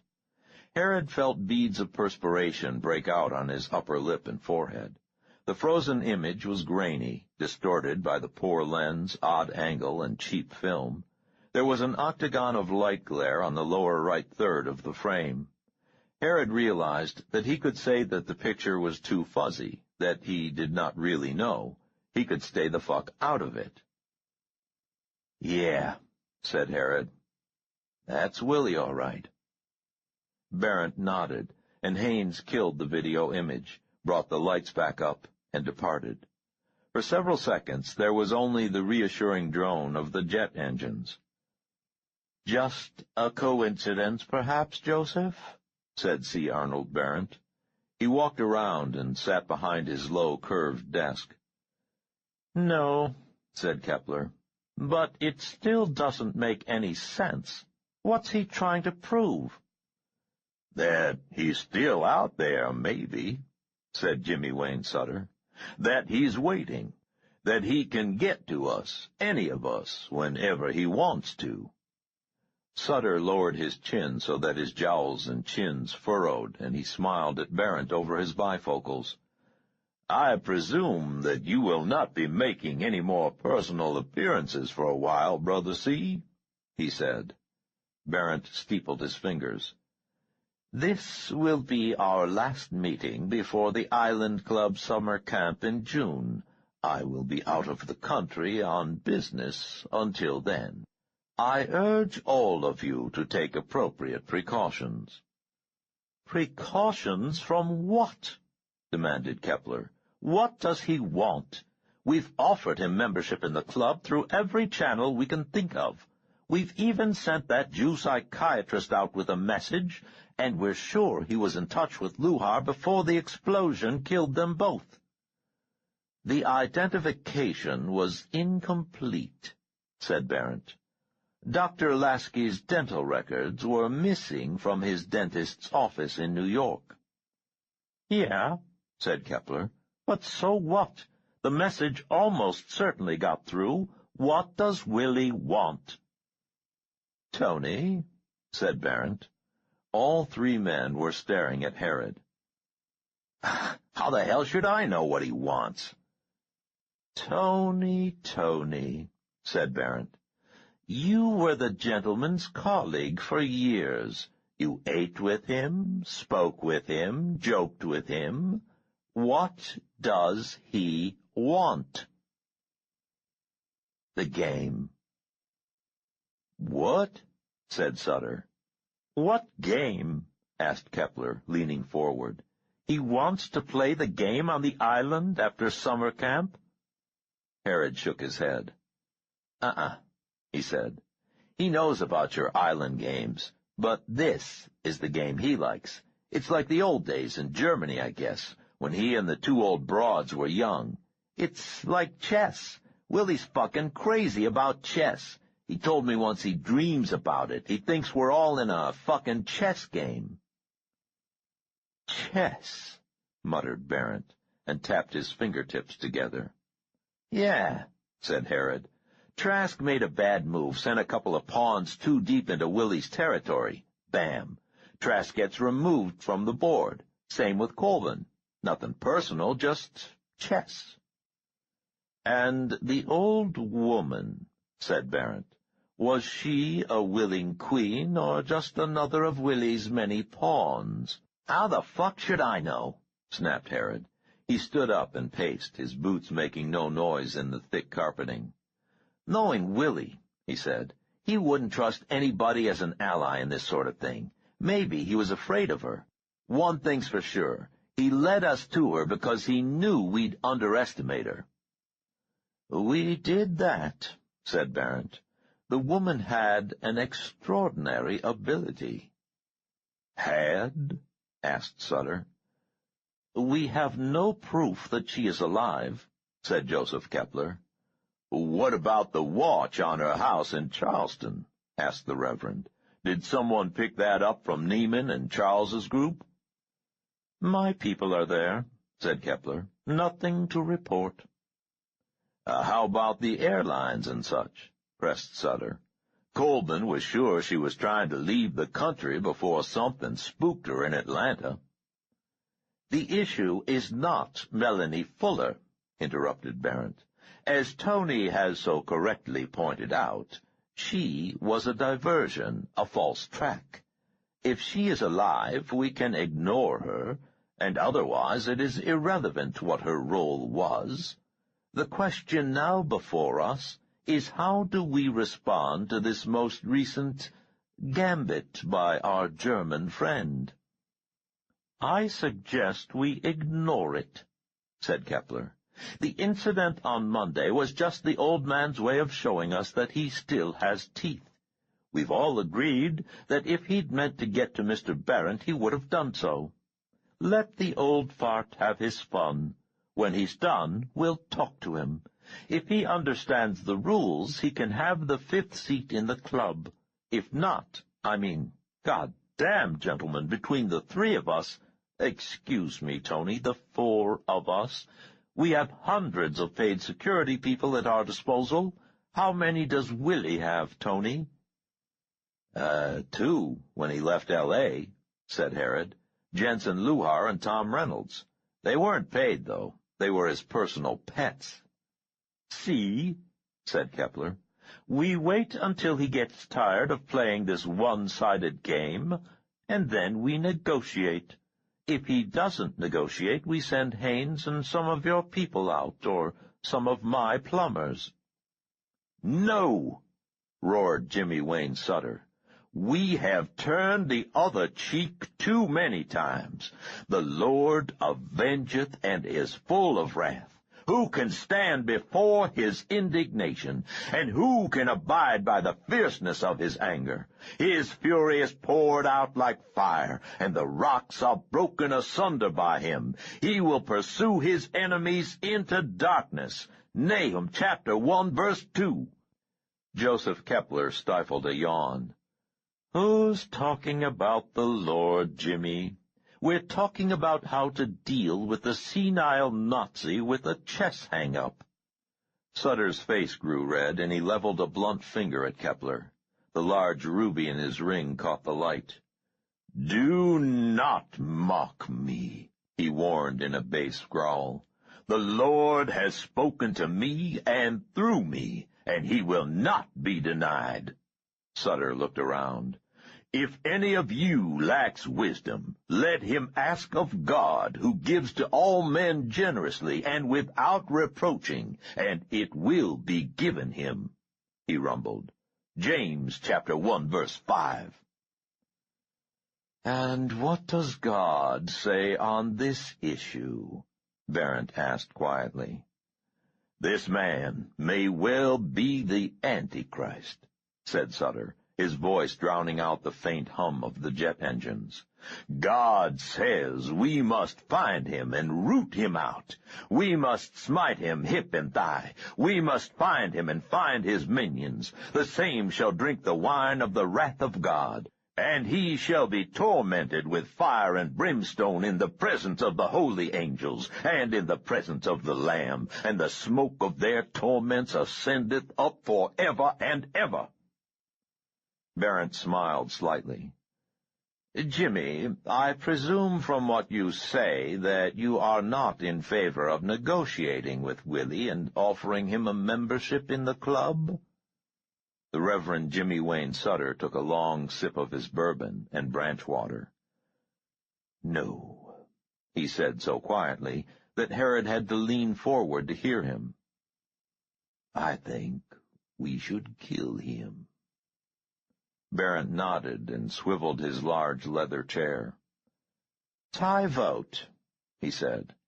"Tony, your thoughts?" "I pass," said Herod. "But I think deciding is one thing. Actually tracking Willie down and dealing with him will be another. Look at the mess we made with Melanie Fuller." "Charles made that mistake, and Charles paid for it," Barrett said. He looked at the other two men. "Well, since Tony abstains on this matter, it looks as if I have the honor of casting the deciding vote." Kepler opened his mouth as if to speak, and then thought better of it. Sutter drank his bourbon in silence. "Whatever our friend Willie was up to in Washington," said Barrett, "I did not appreciate it. However, we will interpret it as an act of pique and let it go for now. Perhaps Tony's insight on Willie's obsession with chess is the best guide we have in this matter.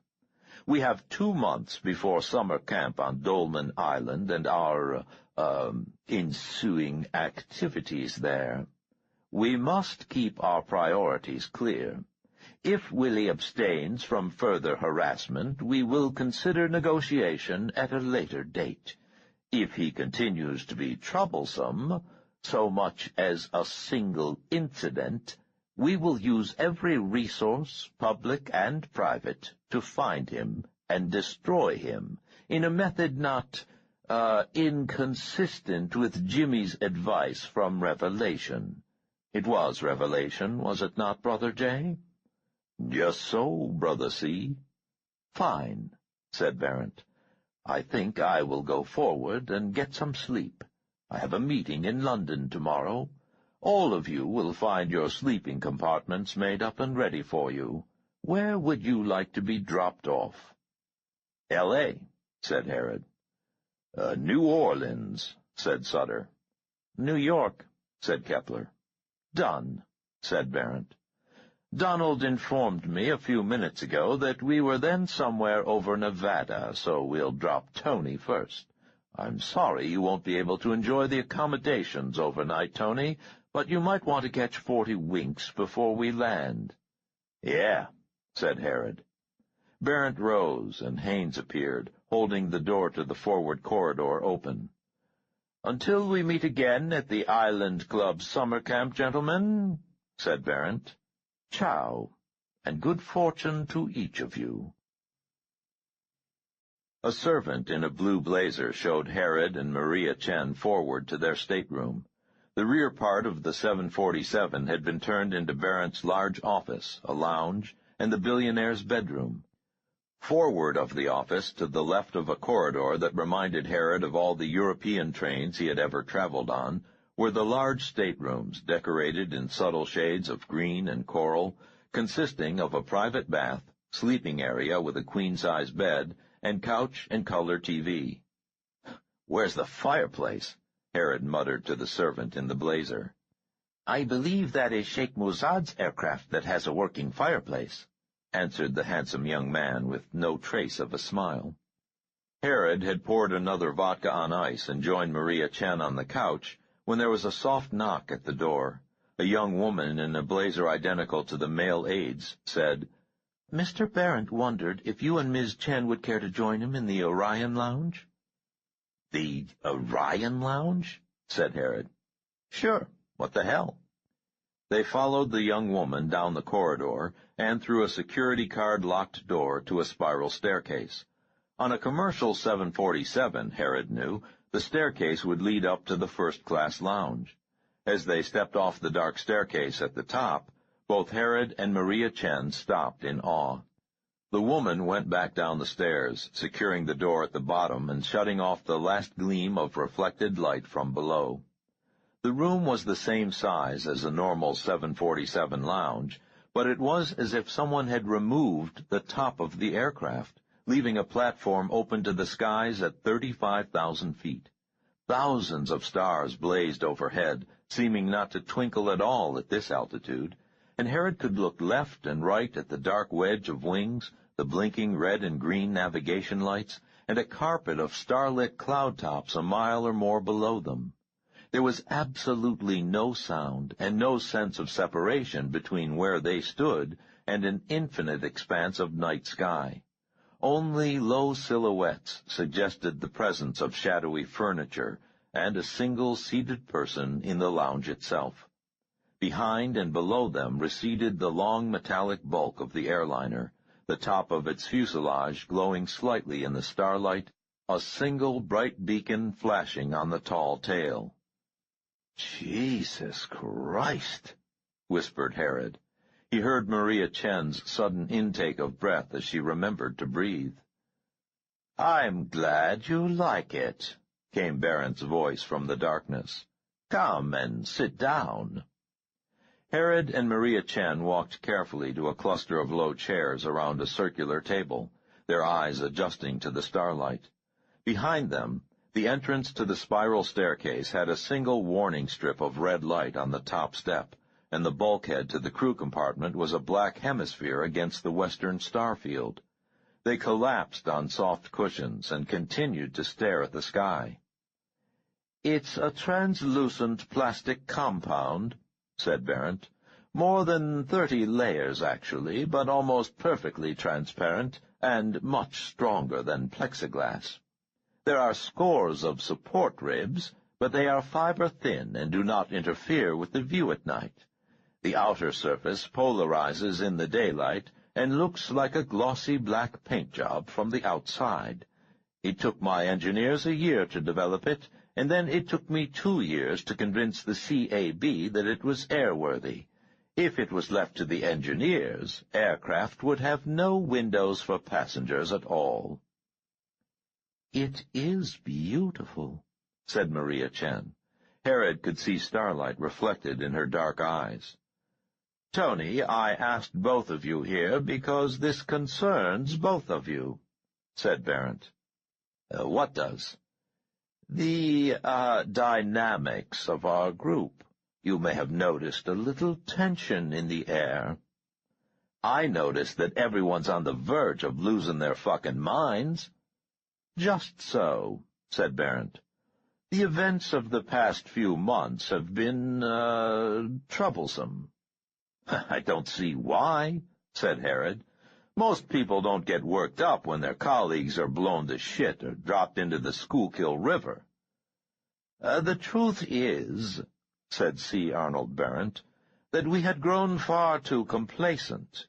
We have had our club and our way for too many years, decades, actually, and it may be that Willie's little vendettas have offered a necessary, pruning." "As long as none of us are next in line to be pruned," said Herod. "Precisely." Barrett poured wine into a crystal goblet and set it in front of Maria Chen. Herod's eyes had adapted so that he could see the others clearly now, but it only made the stars brighter, the cloud tops more milkily iridescent. "In the meantime," said Barrett, "there are bound to be certain imbalances in a group dynamic that had been so precariously established under circumstances no longer operative." "What do you mean?" said Herod. "I mean that there is a power vacuum," said Barrett, and his voice was as cold as the starlight that bathed them. "Or more precisely, the perception of a power vacuum. Willie Borden has made it possible for little people to think they can be giants, and for that he will have to die." "Willie will?" said Herod. "So all that talk about possible negotiations and Willie joining the club was bullshit?" "Yes," said Barrett. "If necessary, I will run the club by myself, but under no circumstances will that ex-Nazi ever sit at our table." "Then why—" Herod paused and thought a minute. "You think Kepler and Sutter are ready to make their move?" Barrett smiled. I have known Jimmy for many years. The first time I saw him preach was in a tent revival in Texas 4 decades ago. His ability was unfocused but irresistible. He could make a tent full of sweating agnostics do whatever he wanted them to, and do it happily in the name of God.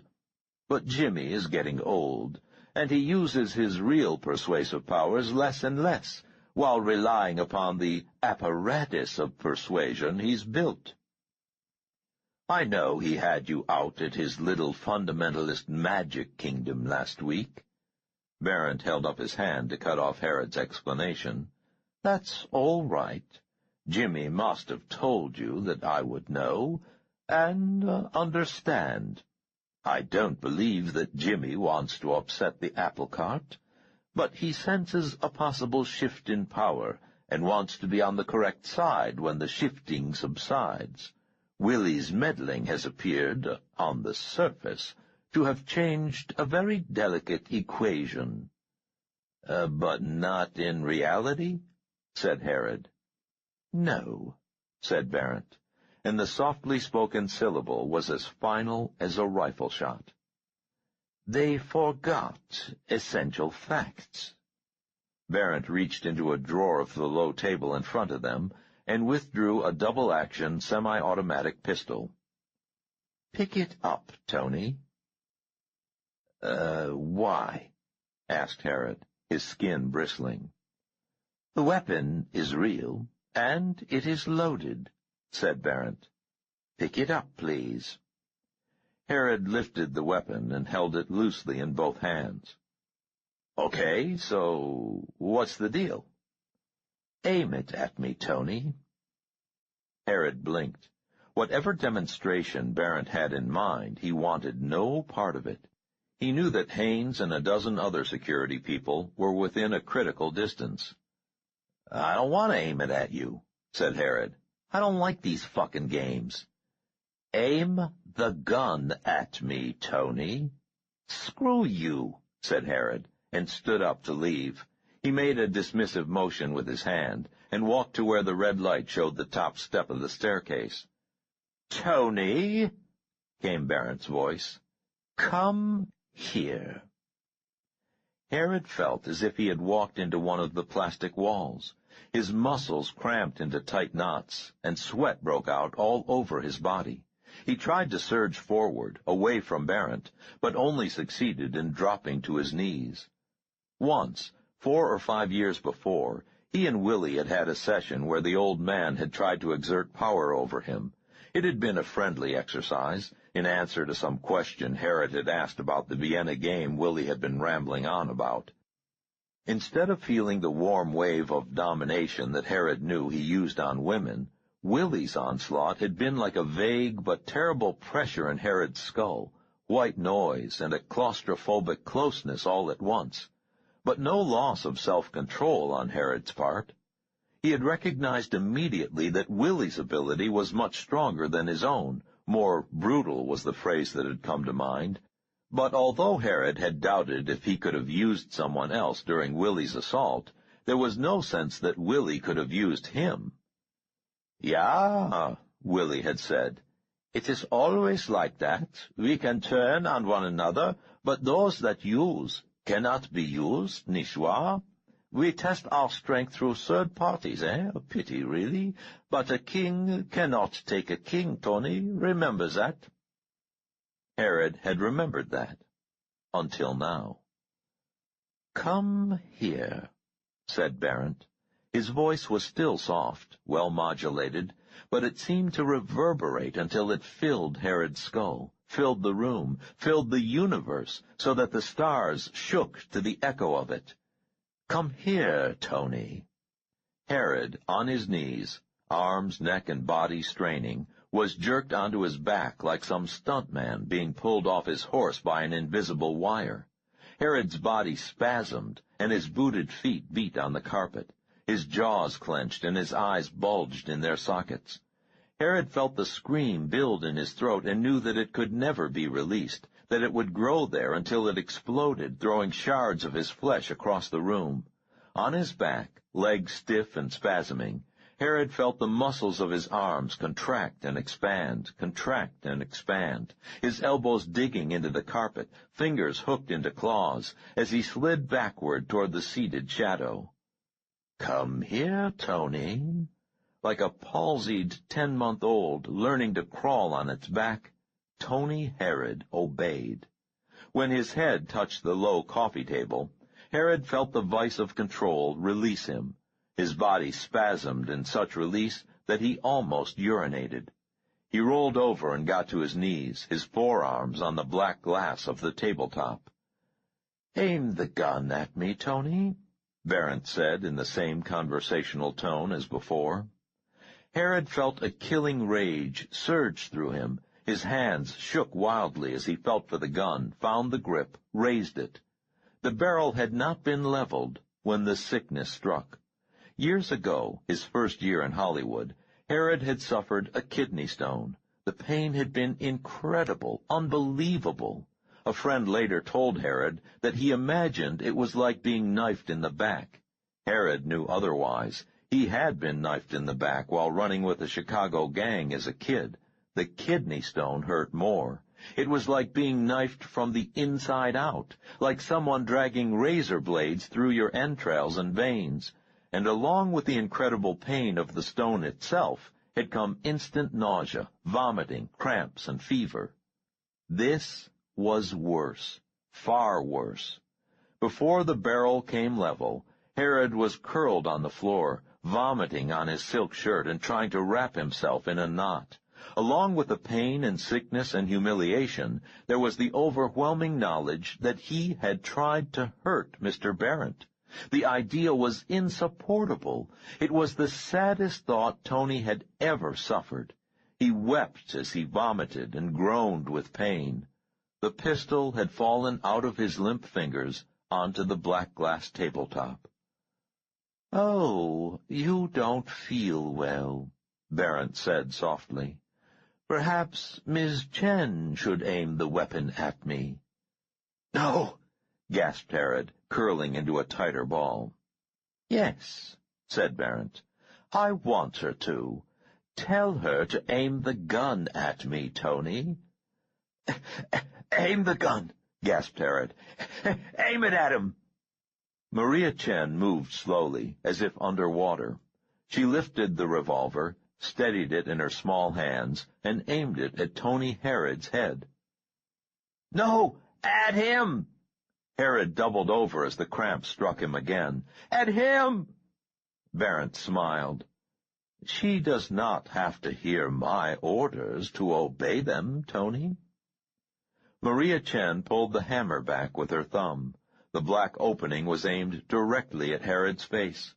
Herod could see the terror and sorrow building behind her brown eyes. Maria Chen had never been used before. "Impossible!" gasped Herod, feeling the pain and illness recede, and knowing that he might have only seconds to live. He staggered to his knees and held his hands up as a useless shield against the bullet. "Impossible! She's a neutral!" He almost screamed it. "What is a neutral?" inquired C. Arnold Barrent. "I have never encountered one, Tony." He turned his head. "Pull the trigger, please, Maria." The hammer fell. Herod heard the solid click. Maria Chen squeezed the trigger again. Again. "How careless," said Barrent. "We forgot to load it. Maria, could you help Tony to his seat, please?" Herod sat shaking, sweat and vomit plastering his shirt to his stomach, his head bowed, forearms on his knees. "Deborah will take you below and help you clean up, Tony," said Barrent. "And Richard and Gordon will clean up in here. If you would like to come up later and have a drink in the Orion Lounge before we land, do feel free. It is a unique place, Tony. But please, remember what I said about the temptations others will have to, rearrange the natural order of things. It is at least partially my fault, Tony. It has been too many years since most of them have experienced, a demonstration. Memory fades, even when it is in the best interest of the individual for it not to. Barrett leaned forward. When Joseph Kepler comes to you with an offer, you will agree to it. Is that understood, Tony? Herod nodded. Sweat fell onto his stained slacks. Say yes, Tony. Yes. And you will contact me immediately? Yes. Good boy, said C. Arnold Barrett, and patted Herod's cheek. He turned his tall chair so that only the back of it was visible, a black obelisk against the starfield. When it swiveled back, Barrett was gone. Men came in to clean and disinfect the carpet. A minute later, the young woman came with a flashlight and took Herod's elbow. He thrust her hand away. Maria Chen tried to touch him on the shoulder, but he turned his back on her and staggered down the stairs. 20 minutes later, they landed at LAX. A driver and limousine met the plane. Tony Herod did not look back to watch the ebony 747 taxi and take off. 40. Tijuana, Mexico, Monday, April 20th, 1981. Shortly before sundown, Saul and Natalie drove the rented Volkswagen northeast out of Tijuana. It was very hot. Once off Highway 2, the suburbs turned into a maze of dirt roads through villages of tin shacks and lean-tos, sprawled between abandoned factories and small ranches. Natalie read from Jack Cohn's hand-drawn map, while Saul drove. They parked the VW near a small tavern and walked north through a cloud of dust and small children. Fires were burning on the hillside as the last of the blood-red twilight faded. Natalie checked the map and pointed to a path down a hillside littered with junk and small groups of men and women sitting by open fires or squatting in the dark under low trees. Half a mile north across the valley, a tall fence glowed white against a black hillside. Let's stay here until it's really dark, said Saul. He set down his suitcase and lowered a heavy knapsack to the ground. There are supposed to be bandits working both sides of the border these days. It would be ironic to come this far and be killed by a border bandit. It suits me to sit a while, said Natalie. They had walked less than a mile, but her blue cotton shirt was plastered to her skin, and her sneakers were caked with dust. Mosquitoes whined past her ears. A single electric light glowing by a bar on the hill behind them had attracted so many moths that snow appeared to be falling in front of it.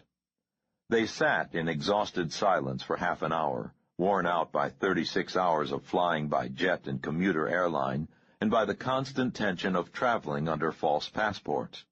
Heathrow Airport had been the worst, 3 hours layover under the gaze of security people. Natalie was dozing despite the heat, insects, and her uncomfortable position squatting next to a large rock, when Saul awoke her with a gentle hand on her shoulder. "They're moving," he whispered. "Let's go." At least 100 illegals were heading toward the distant fence in small, shuffling groups. More bonfires had appeared on the hillside behind them. Far to the northwest were the twinkling lights of an American town. Ahead lay only dark canyons and hillsides. A single pair of headlights disappeared to the east on some unseen access road on the American side of the fence. "Border Patrol," said Saul, and led the way down the steep trail and then up another hill. They were both panting audibly within minutes, sweating under their rucksacks and struggling with their large suitcases weighted with papers. Although they tried to remain separated from the others, they soon had to join a long line of sweating men and women, some speaking softly or swearing in Spanish, others plodding along in stolid silence. Ahead of Saul, a tall, thin man carried a 7- or 8-year-old boy on his back, while a heavier woman carried a large cardboard suitcase.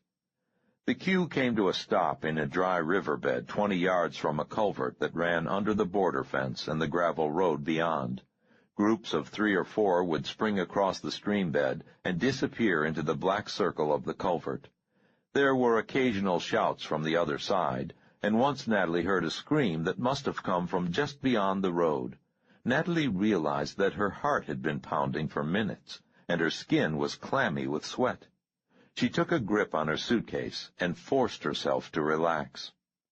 The entire line of 50 or 60 people hid behind the rocks, bushes, and each other when a second Border Patrol vehicle came by and stopped.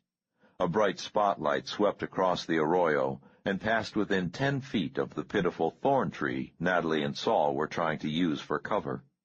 Shouts and the slap of a gunshot from the northeast sent the car away at high speed, radio blaring in police English, and the line of illegals began its steady progress into the culvert once again.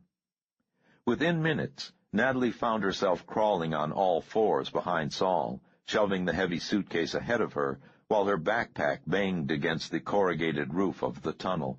It was pitch black. The culvert smelled of urine and excrement, and her hands and knees encountered moist softness interspersed with broken glass and bits of metal. Somewhere behind her in the stifling dark, a woman or child began to cry, until a man's sharp voice bullied them into silence. Natalie was sure that the culvert led nowhere, and that it would grow narrower and narrower, the rough ceiling coming down to crush them into the mud and excrement, the water rising over their faces. "Almost there," whispered Saul. "I see moonlight." Natalie realized that her ribs hurt from the panicked pounding of her heart, and because she had been holding her breath. She exhaled just as Saul tumbled forward 2 feet to a rocky stream bed and helped her out of the stinking pipe. "Welcome back to America," he whispered, as they gathered their bags and ran for the darkened safety of an arroyo where murderers and thieves undoubtedly lay in wait for some of the night's hopeful immigrants. "Thanks," Natalie whispered back between gasps for air. "Next time, I'm going direct, even if it means flying People's Express." Jack Cohn was waiting for them at the top of the 3rd hill. Once every 2 minutes he had blinked the headlights of the old blue van he had parked there, and that had been the beacon that brought Natalie and Saul in. Cohn shook hands with Saul, and then Natalie, and said, "Come, we must hurry. This is not a good place to park. I brought the things you asked for in your letter, and I have no wish to explain them to the Border Patrol or the San Diego police. Hurry." The rear of the van was half filled with boxes. They threw their luggage in back. Natalie took the passenger seat, and Saul sat in a low crate behind and between the 2 front seats, and Jack Cohn drove. They bounced along dirt ruts for half a mile, turned east onto a gravel road, and found an asphalt county road headed north.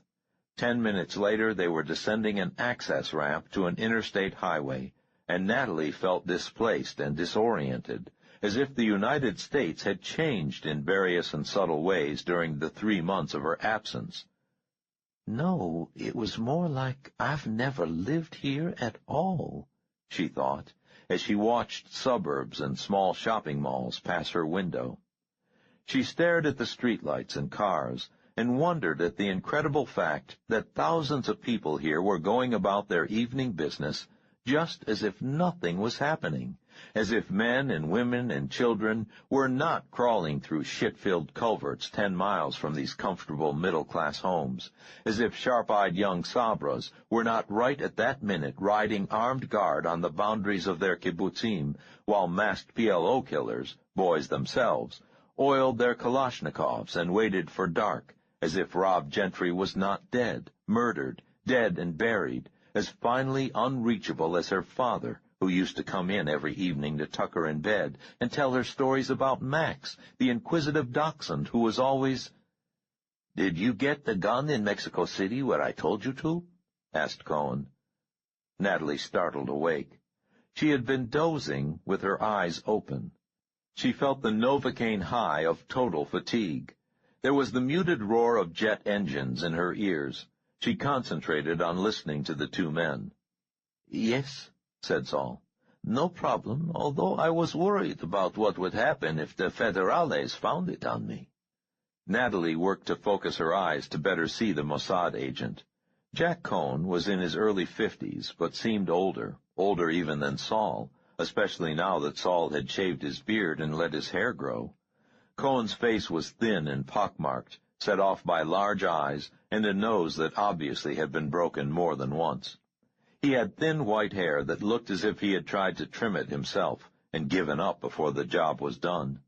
Cohn's English was fluent and idiomatically correct, but overlaid with an accent that Natalie could not place. It was as if a West German had been taught his English from a Welshman who had learned his from a Brooklyn scholar. Natalie liked Jack Cohn's voice. She liked Jack Cohn. Let me see the gun," said Cohn. Saul pulled a small pistol from his waistband. Natalie had had no idea that Saul had a weapon. It looked like a cheap cap pistol. They were alone in the left lane of a bridge. No one was behind them for at least a mile. Cohen took the pistol and threw it out the window, over the railing, toward the dark ravine below. "It would probably have exploded the first time you tried to use it," said Cohen. "I was sorry I suggested it, but it was too late to wire you. You're right about the federales, papers or no papers. If they found that gun on you, they would have hung you up by the cojones and checked in every second or third year to make sure you were still moaning. Not pleasant people, Saul. It was the damn money that made me think it was worth the risk. How much money did you end up bringing in?" "About 30,000, said Saul. "Another 60's being wired to a bank in Los Angeles by David's attorney." "Is it yours or David's?" asked Cohen. Mine, said Saul. "I sold a 9-acre farm I've had near Netanya since before the War of Independence. I figured that it would be foolish to try to get to my New York savings account." "You figured correctly," said Cohen. They were in a city now. Mercury vapor lamps passed lighted rectangles over the windshield and made Cohen's ugly, handsome face look yellow. "My God, Saul," he said, "do you know how hard it was to get some of those things on your shopping list? 100 pounds of C4 plastique, compressed air gun, tranquilizer darts? Good God, man, do you know that there are only 6 suppliers in the entire United States that sell tranquilizer darts, and that you have to be a certified zoologist to have the foggiest idea of where to find these places?" Saul grinned. "Sorry, but you can't complain, Jack. You see, you're our resident deus ex machina." Cohen smiled ruefully. "I don't know about the deus," he said, "but I've certainly been run through the machina. Do you know that I've used up 2.5 years of accumulated leave in running your little errands?" "I'll try to make it up to you someday," said Saul. "Have you had further problems with the director?" No. The call from David Eshkol's office settled most of that. I hope that 20 years after my retirement that I have pull like that. Is he well?" "David, no, he's not well after 2 heart attacks, but he is busy. Natalie and I saw him in Jerusalem 5 days ago. He told us to give you his best." "I only worked with him once," said Cohen. 14 years ago. He came out of retirement then to direct the operation, where we snatched an entire Russian SAM site right out from under the Egyptians' noses. It saved a lot of lives during the 6-Day War. David Eshkol was a brilliant tactician. They were in San Diego now, and Natalie watched with a strange sense of detachment as they turned onto Interstate 5 and drove north. "What are your plans for the next few days?" asked Saul. "Get you installed," said Cohen. "I should be back in Washington by Wednesday." "No problem," said Saul. "Will you be available to give advice?" "At any time," said Cohen, "providing you answer one question." "What is that?"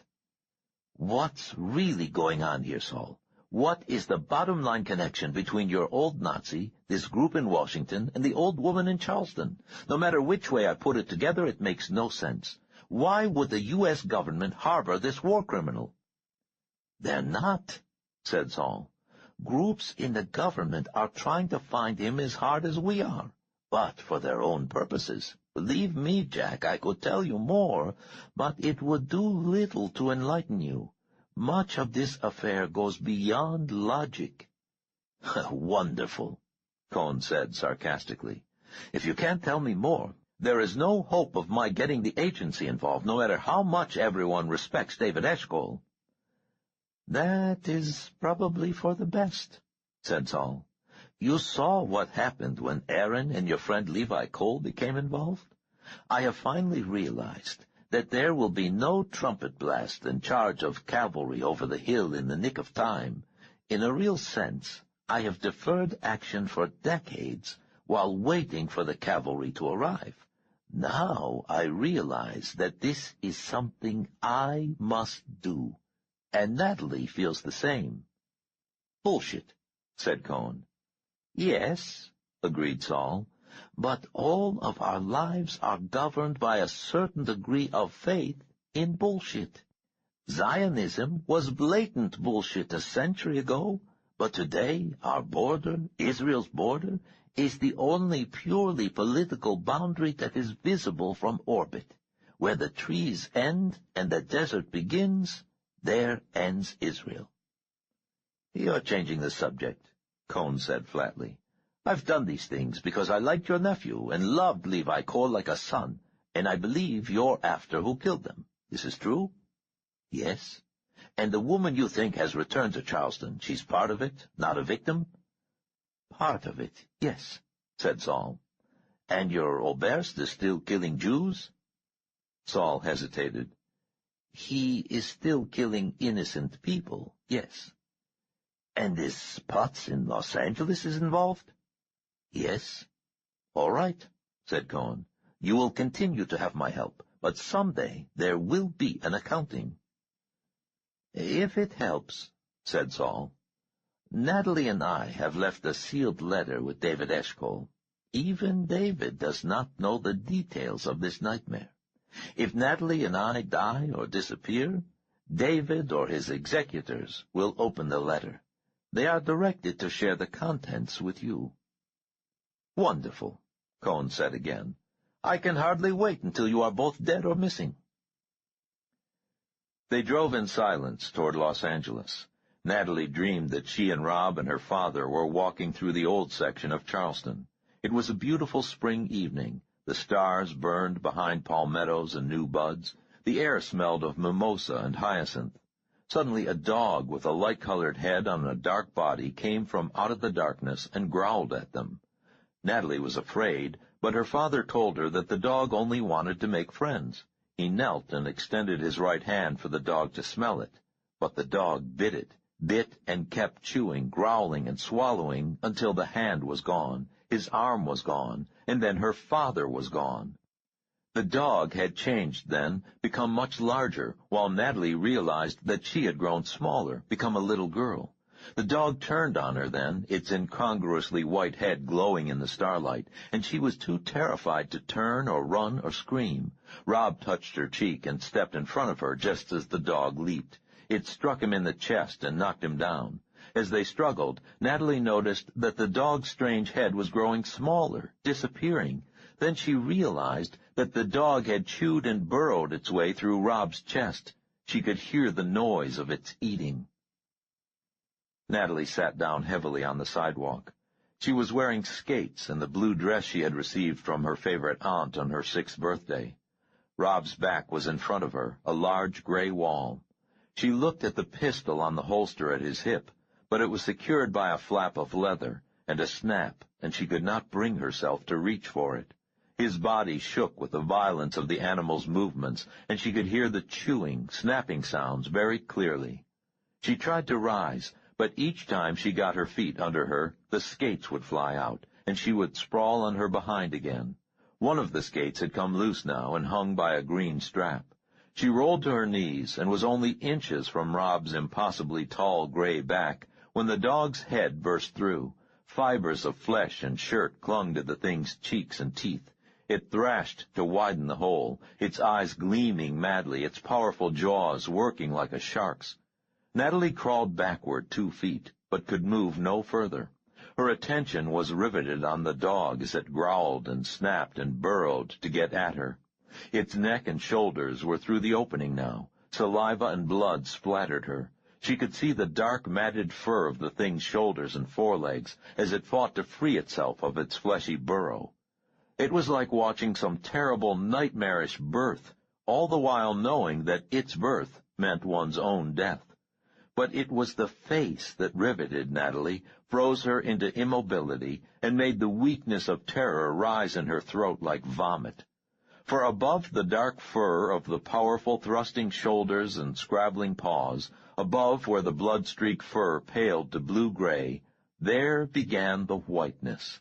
The death-mask whiteness of Melanie Fuller's face, distorted by its insane grin and the poor fit of the gigantic, oversized dentures that came to gleaming white points inches from Natalie's eyes. The dog thing let out a howl, convulsed its entire body in a feral, bloody thrust of effort, and was born. Natalie snapped awake, gulping air. She extended her hand to the van's dash and steadied herself. The wind blowing through the open window carried the scent of sewage and diesel fumes. Headlights flared at them across the median of the interstate. Saul was saying in a low voice, "Perhaps the advice I need is how to kill someone." Cohen gave him a sideways glance. "I am not the killer, Saul." "No, nor am I. But between us, we have seen a lot of killing. I have seen it cold and efficient in the camps, fast and fleeting in the forests, hot and patriotic in the desert, and random and mean in the streets. Perhaps it is time I learned how it is done professionally." "You want a seminar on killing?" asked Cohen. "Yes." Cohen nodded, fumbled a cigarette out of a pack in his shirt pocket, and used the van lighter on it.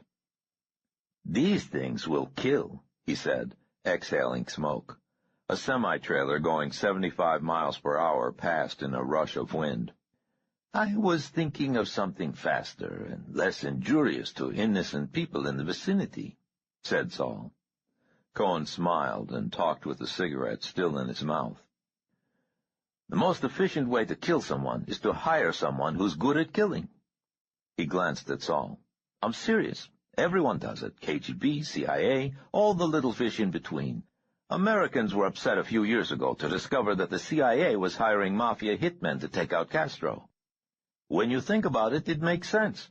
Would it have been more moral to train people in an agency of a democratic government to go out and gun people down? The James Bond stuff is sheer crap. Professional killers are controlled psychopaths, about as sympathetic as Charles Manson, but in tighter control. Using mafia people might just have got the job done and also kept those particular psychopaths from killing other Americans for a few weeks." Cohen drove in silence for a moment, his cigarette glowing each time he inhaled. Finally, he tapped the ash out the window and said, "We all use mercenaries when it comes to premeditated killing. One of my jobs when I worked in-country was to turn young PLO recruits to carry out executions of other Palestinian leaders. I would guess that a third of the internecine hits within the terrorist community are a result of our operations. Sometimes all we have to do to eliminate A is to take a wild pot shot at D. Then get the word to D that C was paid by B to eliminate D on the orders of A, and sit back and wait for the fireworks." "Assume that hiring someone is out of the question," said Saul. Natalie realized that from their quiet tones that they thought she was asleep. She realized that her eyes had almost closed again, the headlights and occasional overhead lights filtering through her eyelashes. She remembered dozing in the back seat of the car as a child, listening to the soft monotone of her parents' conversation. But their conversation had never sounded like this. "All right," said Cohen. "Assume that you cannot hire someone for political, practical, or personal reasons. Then things get complicated. The first thing one must decide is whether or not you're willing to trade your own life for your targets. If you are, then you have a great advantage. Traditional methods of security are essentially useless. Most of the great assassins of history have been willing to give up their own lives, or at least to be apprehended immediately, in order to carry out their sacred missions. Assume, in this case, that the killer prefers to stay at large after the deed is performed, said Saul. Then the difficult becomes more difficult, said Cohn. Choices. Military action. Our F-16 strikes into Lebanon are nothing but indiscriminate attempts at assassination. Selective use of explosives, rifles at a distance, handguns close in with an avenue of escape prepared, poison, knives, or hand-to-hand combat. Cohen tossed out the stub of the first cigarette and lit another. Explosives are in vogue at present, but they're very tricky, Saul. How so? Take the C4 that you have 10 years' supply of in the back right now. Safe as silly putty. You can bounce it, mold it, submerge it, sit on it, shoot it, or use it as caulking compound, and it will not ignite. What ignites it is nitric acid, the explosive in the deadly little detonators packed away very, very carefully in a special box set in plastic noodles in another box back there. Have you ever used plastique, Saul? No. God help us, said Cohn. All right. Tomorrow at the safe house, we will have a plastique seminar. But say you have the explosive set in place. How will you detonate it? What do you mean? I mean the choices are infinite. Mechanical, electrical, chemical, electronic, but none are safe. Most explosive experts die preparing their little bombs. It is the single greatest killer of terrorists next to other terrorists. But let us say that you manage to plant your plastic explosive, attach the detonator, rig an electrical trigger to your detonator to be activated by a radio signal from a transmitter, and everything's ready.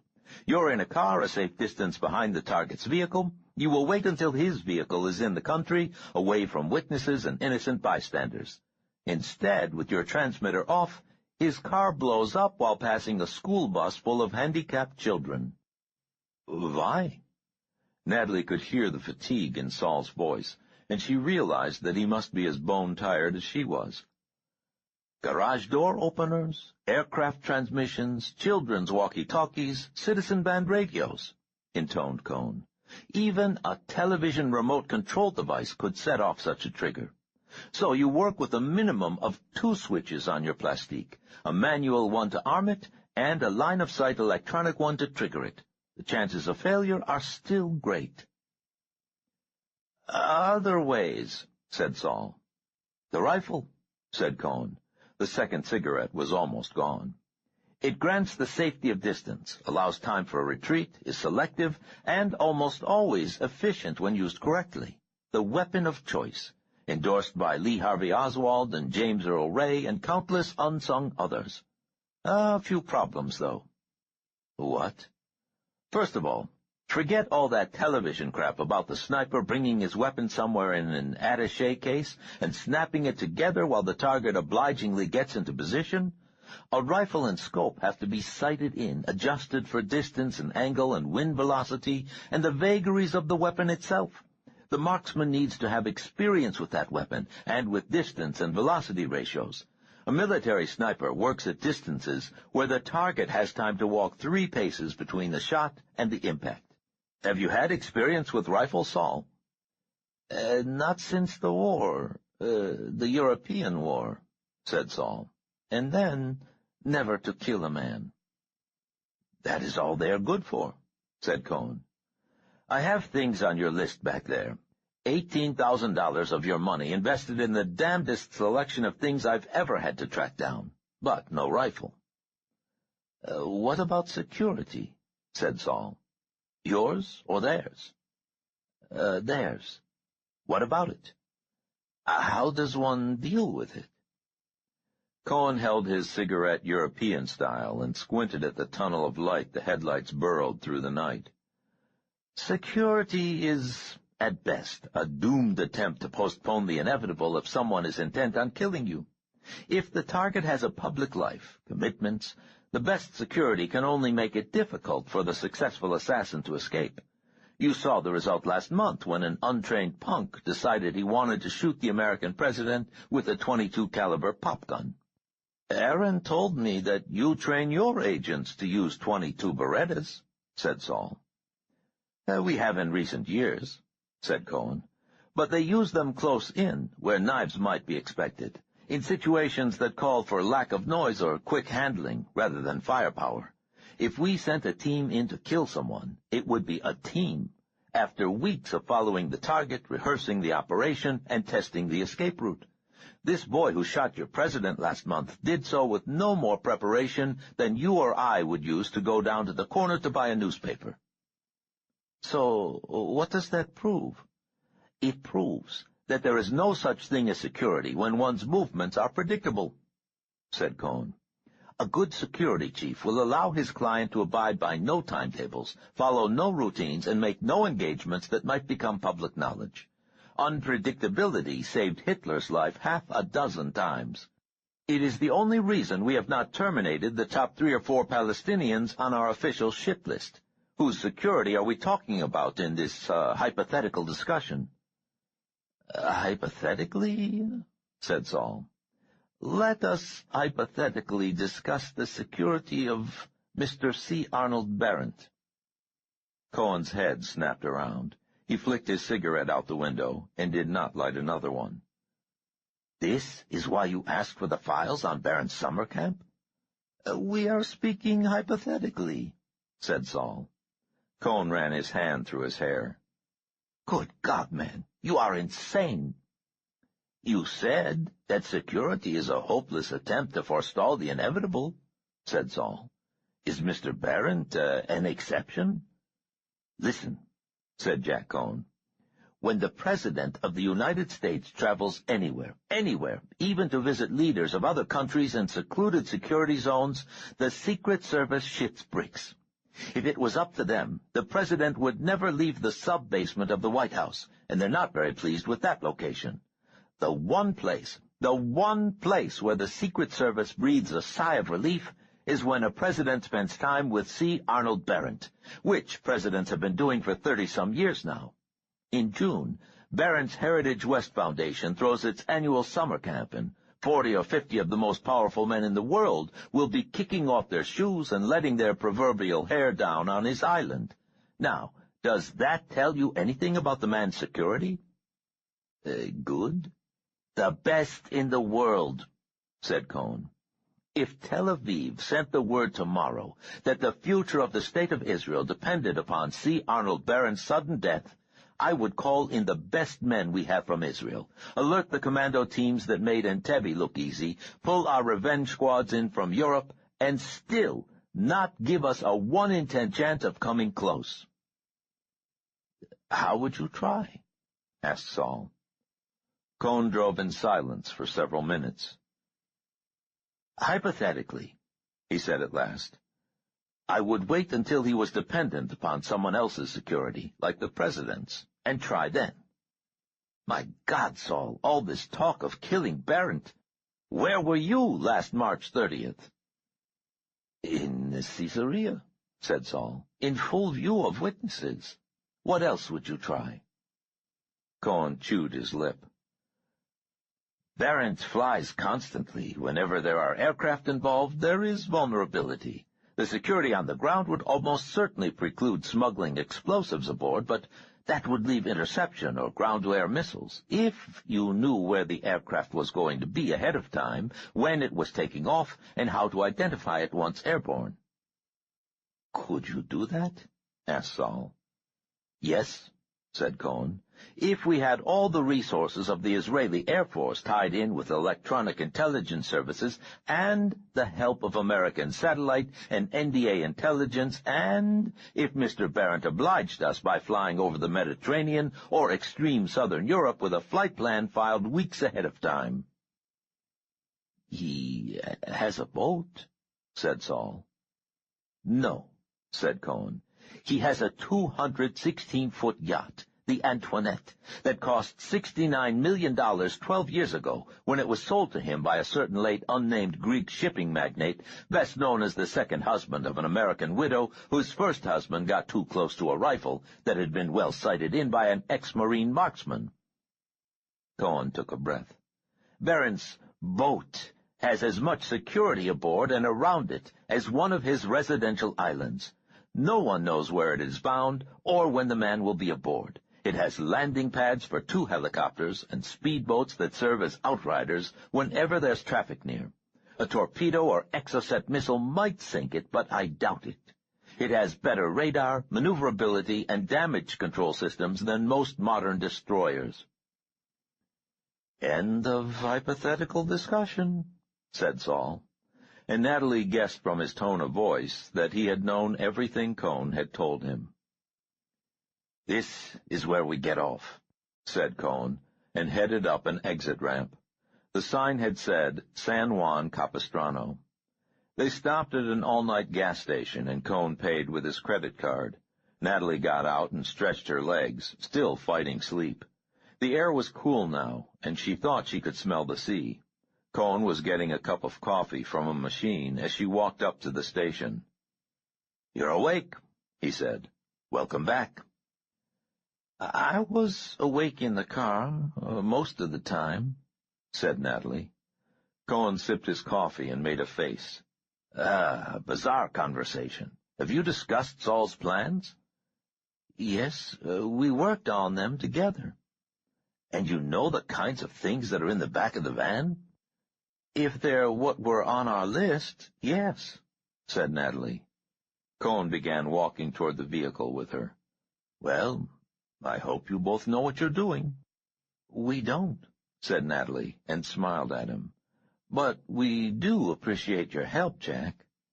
"Uh-huh," he said, and opened the door for her. "As long as my help doesn't end up letting you kill yourselves faster." They drove 8 miles up Highway 74, away from the sea, and turned north through scrub forest before stopping at the farmhouse. The building was dark, set a 1/4 of a mile down a narrow lane. "It used to be used by our West Coast people as a safe house," said Cohn. "No one's had a reason to use it for the last year or so, but somebody keeps it up, mows the yard. Locals think it's a summer house owned by a couple of Anaheim Hills young professional types." There were 2 floors, with too many cheap beds in the upstairs bedrooms. A dozen people could sleep in the 3 bedrooms. Downstairs, in an addition on the back of the old frame building, a one-way mirror looked into a small room with couches and a low coffee table. "This was put on for one long summer of interrogation of a member of Black September who thought he had turned himself over to the CIA. We helped keep him away from the big bad Mossad until he had told us everything he had. I thought this room fit your specifications rather nicely." "Perfectly," said Saul. "It saves us weeks of preparation." "I wish I was going to be here for the fun," said Cohen. "If it's fun," said Saul, stifling a huge yawn, "we'll sit down and tell you all about it some day." "That's a deal," said Jack Cohen. "What do you say we each choose a room and get some sleep? I have an 11:30 a.m. flight out of L.A. tomorrow." Shortly after 8 a.m., Natalie awoke to the sound of an explosion. She looked around, not registering where she was for a few seconds, and then found her jeans and pulled them on. She called Saul's name, but there was no answer from the room next door. Jack Cohn was not in his room. Natalie went downstairs and out the front door, marveling at the blue sky and warm air. Some sort of low crop stretched away toward the road they had come in on. She went around behind the house and found Saul and Cohn crouching over an old door that had been propped sideways against the fence. A 10-inch hole had been blown in the center panel of the door. "Plastique seminar," Cohn said to her as she came up. He turned to Saul. "That was less than half an ounce. You can guess what your 40 pounds would do." He got up and brushed his pant legs off. "Breakfast." The refrigerator had been empty and turned off, but Cohn carried in a large cooler from the van, and for 20 minutes all 3 were busy digging out pans and coffee pots, taking turns at the stove, and generally getting in each other's way. When order returned, the kitchen smelled of coffee and eggs, and the three of them sat at the table by the large bay window in the dining room. In the middle of the idle breakfast conversation, Natalie felt a deep and sudden twinge of sadness and realized that the room had reminded her of Rob's house. Charleston seemed 10,000 miles and twice as many years away from her at that minute. After breakfast, they emptied the van. It took all three of them to carry in the large crate with the electroencephalograph in it. The electronic equipment also went into the room on the observer side of the one-way mirror. They set the boxes of C4 and the larger crate of detonators in the basement. When they were finished, Cone set two small boxes on the dining room table. "This is a gift from me," he said. Inside were two semi-automatic pistols. The markings on blue steel read, Colt Mark IV Series, Government Model 380 Auto. "I would have preferred giving you the .45 caliber version I carry," said the Israeli, "something with real stopping power. But each of these is almost a pound lighter than a .45 government model. The barrel's almost 2 inches shorter, it holds 7 rounds rather than 6, it's got lower recoil for beginners, and it should be easier to conceal. And used close in, it should still get the job done." He laid 3 boxes of shells on the table. "The hardware can't be traced," he said. "It was part of an intercepted IRA shipment that got lost in the shuffle somehow." He lifted a larger box onto the table and removed a long, heavy weapon that looked like a toy maker's caricature of a gun. The grip was dwarfed by the long metal rectangular prism of the barrel. It might have been some sort of prototype of a submachine gun, except for the tiny muzzle opening and lack of an ammunition clip. "I almost had to call Martin Perkins before I could find one of these with a range over 10 feet, said Cone. "Most of the game people use specially made rifles." He broke the weapon and lifted a dart from the box, inserted it in the single-shot breech. "CO2 cartridge is good for about 20 shots, said Cone. "Want to see it in operation?" Natalie stepped off the front porch, looked at the van, and started laughing.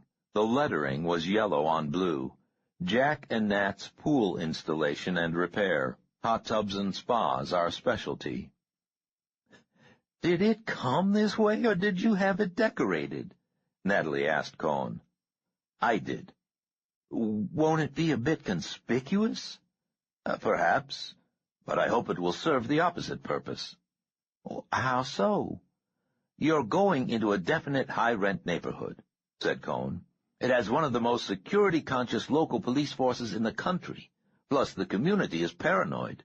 If you're parked somewhere for half an hour, people will notice. This might help." Natalie chuckled and followed them around to the barn. A small pig trotted toward them in the pen.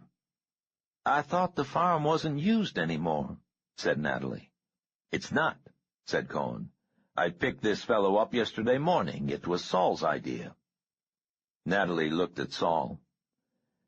"He weighs about 140 pounds, said Saul.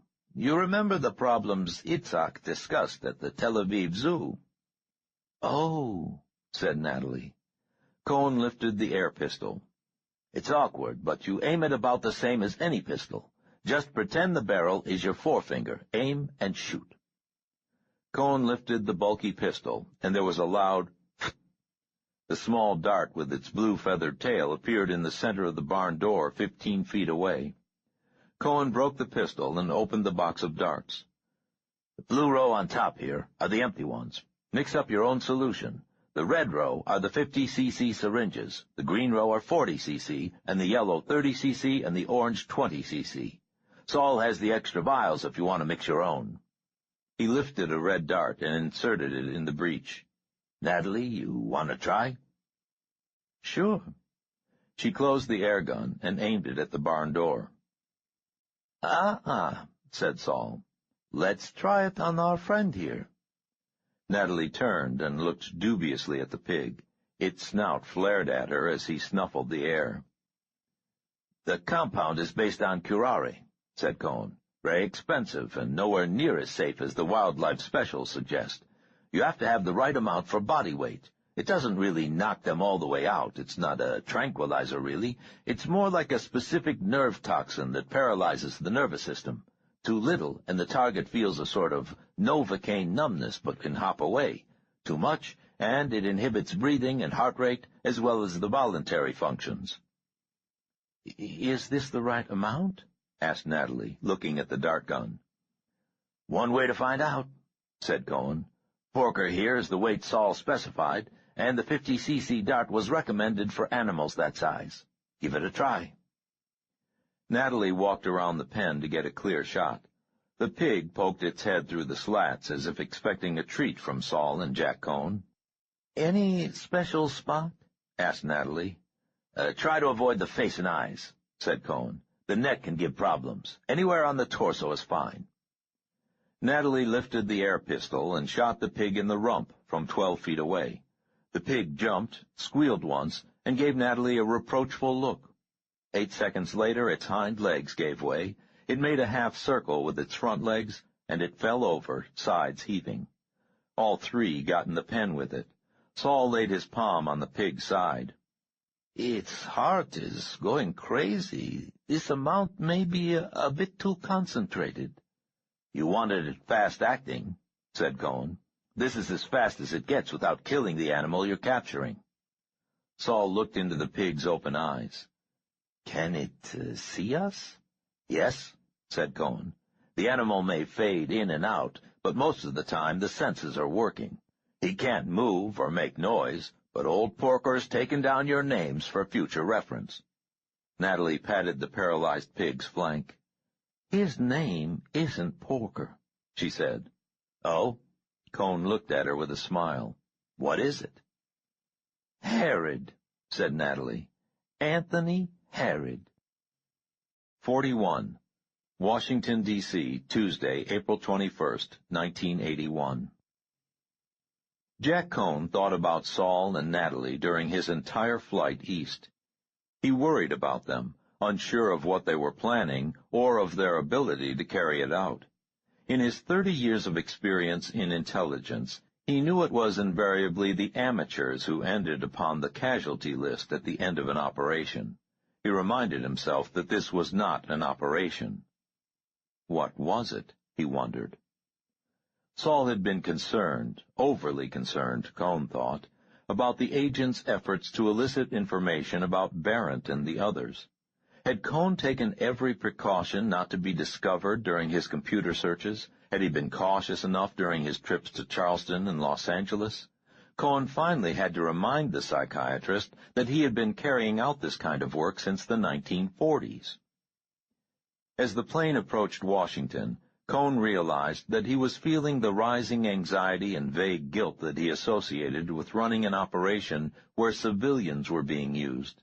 He reminded himself for the 50th time that he was not using them. Are they using me? Cohen was certain that a rogue element in Colbin's wing of the FBI counterintelligence team had killed Saul Lasky's nephew and Levi Cole. The murder of Aaron Eshkol's entire family, however, was incredible and inexplicable. Cohen knew that the CIA might blunder into a situation like that through losing control of its contract people. Cohen himself had watched an operation in Jordan go sour at the expense of the lives of 3 civilians, but he had never heard of the FBI acting so blatantly. Once pointed out by Lasky, however, the ties between Charles Colbin and the billionaire Barrett quickly had become visible. Cohen was committed to tracking down the last bit of evidence relating to the murder of Levi Cole. Levi had been Cohen's protege, a brilliant young operative, temporarily placed in communications and ciphers to get the necessary experience, but destined for big things. Levi had possessed the necessary qualities of that rarest of species, a successful field agent. Levi was instinctively cautious, but responded to the lure of the pure game, the intricate and often boring matching of wits between adversaries who would never meet and probably never know the other's true name or position. Cohen looked down and saw afternoon sunlight on new buds and blossoms. He had his own theory as to why the FBI might have gone mean so quickly. Cohn thought it was possible that Aaron and Levi's unintentional fumblings had tipped Colburn to Operation Jonah, a 7-year infiltration of American counterintelligence agencies. In the arrogance of the months following the Six-Day War, a plan was proposed in Tel Aviv to tap into the main channels of U.S. intelligence by placing moles and paid informants in key positions. Infiltration of the CIA and other agencies was not necessary. The Mossad had analyzed where to tap into the FBI and other domestic agencies' sources of information on the competing groups. Besides giving access to sources of electronic intelligence far beyond the Mossad's capability, the argument had gone, placing key sources in the FBI would offer avenues of domestic American information, specifically dossiers on key political figures that the Bureau had been collecting in its own interest since the early days of J. Edgar Hoover. That would provide incalculable leverage when American congressional or executive support was needed in future crises. The operation had been considered too risky, as insane as Gordon Liddy's gemstone plan, until the terrifying surprise of the Yom Kippur War had shown the old men in Tel Aviv that nothing less than the survival of Israel depended upon access to such improved and extensive intelligence as only the Americans could provide. Operation Jonah was begun the same month Jack Cohn had become head of station in Washington in 1974. Now, Jonah had become the whale that had swallowed the Mossad. A disproportionate amount of time and money had been put into the project, first to expand it, then to cover it up. Politicians in Tel Aviv lived in constant fear that the Americans would discover Jonah at a crucial moment when U.S. support was critical. Much of the information that flowed from Washington could not be used because it might expose the existence of the penetration itself. Cohn thought that the Mossad had begun acting like the classic adulterer, dreading the day his affair would be exposed, but feeling so guilty and tired of feeling guilty that he half welcomed the exposure. Cohn considered his options. He could continue his liaison with Saul and Natalie, keeping a formal distance between the Mossad and their puzzling amateur endeavors, and see what resulted. Or he could intervene now, have at least the West Coast station take a more active role. He had not told Saul that the safe house was bugged. Cohn could have 3 people take the Los Angeles communications van out to the woods a mile from the safe house and set up a real-time link over secure lines. It would mean active involvement by at least half a dozen Mossad personnel, but Cohn saw no alternative. Saul Lasky had talked about no longer waiting for the cavalry to come chasing over the hill, but in this case, thought Cohn, the cavalry was coming whether the wagon train wanted it or not. Cohn could see no connection between Operation Jonah and the Berendt-Colburn contacts, nor between Lasky's absent and possibly mythical Nazi and the rest of the insanity occurring in Washington and Philadelphia. But something was going on. Cohn would find out what it was, and if the director objected, so be it. Cohn had brought a single small bag, but had not carried it on because it held his .45 automatic. Airline security was, Cohn decided as he waited at Dulles baggage claim carousel, a pain in the ass. He felt good about his decision as he carried his bag out to the long-term lot where he had left his old blue Chevrolet. He would call John or Ephraim in Los Angeles that afternoon, alert them to the use of the safe house, and have them begin surveillance. If nothing else, Saul and Natalie would have a backup team in whatever they were doing. Cohn squeezed between his car and the one next to him, unlocked the door, and tossed his bag onto the passenger seat. He looked back in irritation as someone stepped into the narrow space with him. They would have to wait until he backed out. It took Jack Cohn a second before old instincts took over, another second before he made out the man's face in the dim light. It was Levi Cole. Cohen's hand still went into his sports coat before he remembered the .45 was packed away under his socks and shorts. He brought his hands out in a defensive position, but the fact that it was Levi Cole confused him. Levi? Jack! It was a cry for help. The young agent looked thin and pale, as if he had spent weeks in a locked room. His eyes seemed shocked, almost blank. He raised empty hands as if to hug Cohen. Cohen stepped out of his defensive stance, but stopped the young man with palm on his chest. "What's going on, Levi?" he asked in Hebrew. "Where have you been?" Levi Cole was left-handed. Cohen had forgotten. The spring-loaded scabbard slipped the short-bladed knife into Levi's palm without a sound. Levi's arm and hand came up so quickly that the movement was almost spasmodic, followed 2 seconds later by Cohen's own involuntary spasm as the blade passed up under his rib and into his heart. Levi eased the body into the front seat and looked around. A limousine pulled up to idle behind the Chevrolet, blocking the view from the rear. Levi removed Cohen's wallet, took the money and credit cards, searched the dead man's sports coat pockets and the suitcase, tossing clothing into the back seat. He came away with the .45, Cohen's airline tickets, money, credit cards, and an envelope of receipts. Levi rolled the body to the floor, locked the Chevrolet's door, and walked to the waiting limousine. They left the parking garage and drove toward Arlington on the expressway. "Not much here," Richard Haynes said into the radio telephone. "2 receipts for gas at the San Juan Capistrano Shell Station. Hotel receipts, Long Beach. Mean anything?" "Put your people on it," came Barron's voice. "Start with the hotel and gas station. Is it time for the Swallows to return to Capistrano?" "I think we missed that," Haynes said on the secured line. He glanced at Levi Cole sitting next to him, staring straight ahead. "What do we do with your friend here?" "I am finished with him," said Barrett. "For today or for good?" "Completely finished, I believe." "Okay," said Haynes. "We'll take care of it." "Richard?" "Yes?" "Do begin your inquiries at once, please. Whatever attracted the curious Mr. Cohen's interest out there has certainly captured mine. I expect a report by Friday at the latest." "You'll have it," said Richard Haynes.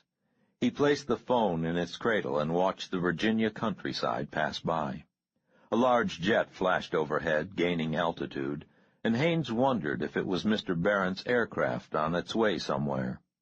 Through the heavily tinted glass, the clear sky appeared to be the color of brandy, shedding a sick copper light that made one think that a terrible storm was brewing.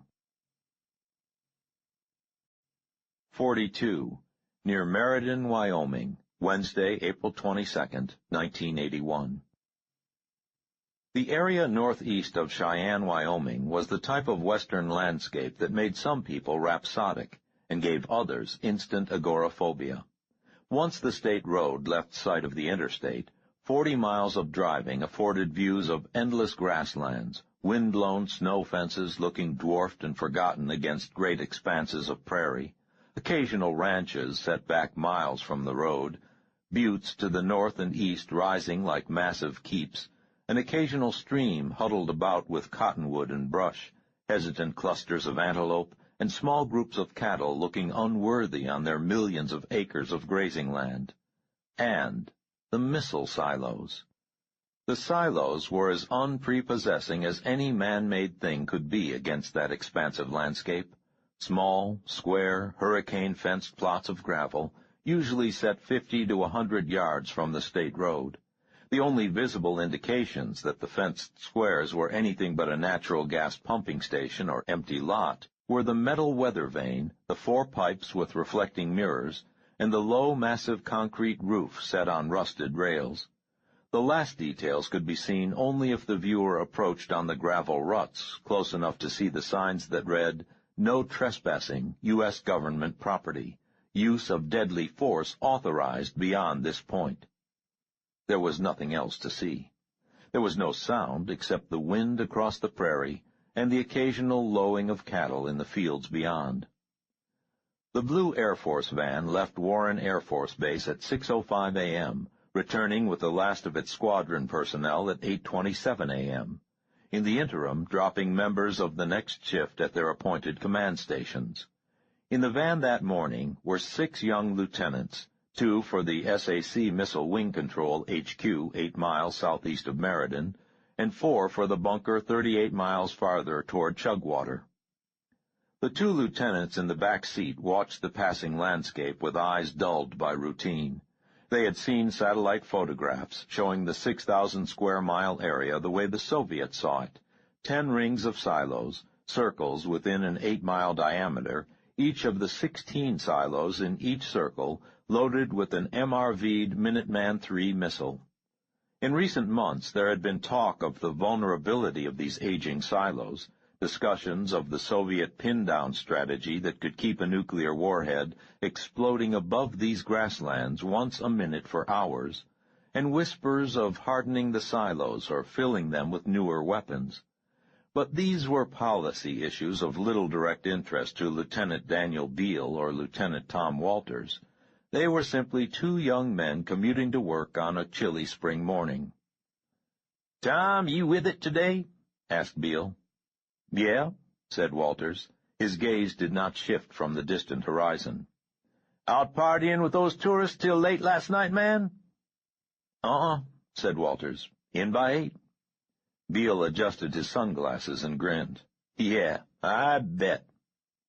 The Air Force van slowed and turned left onto 2 gravel ruts rising above the highway up a gradual slope to the northwest. They passed 3 signs demanding that unauthorized personnel stop, turn around, and leave.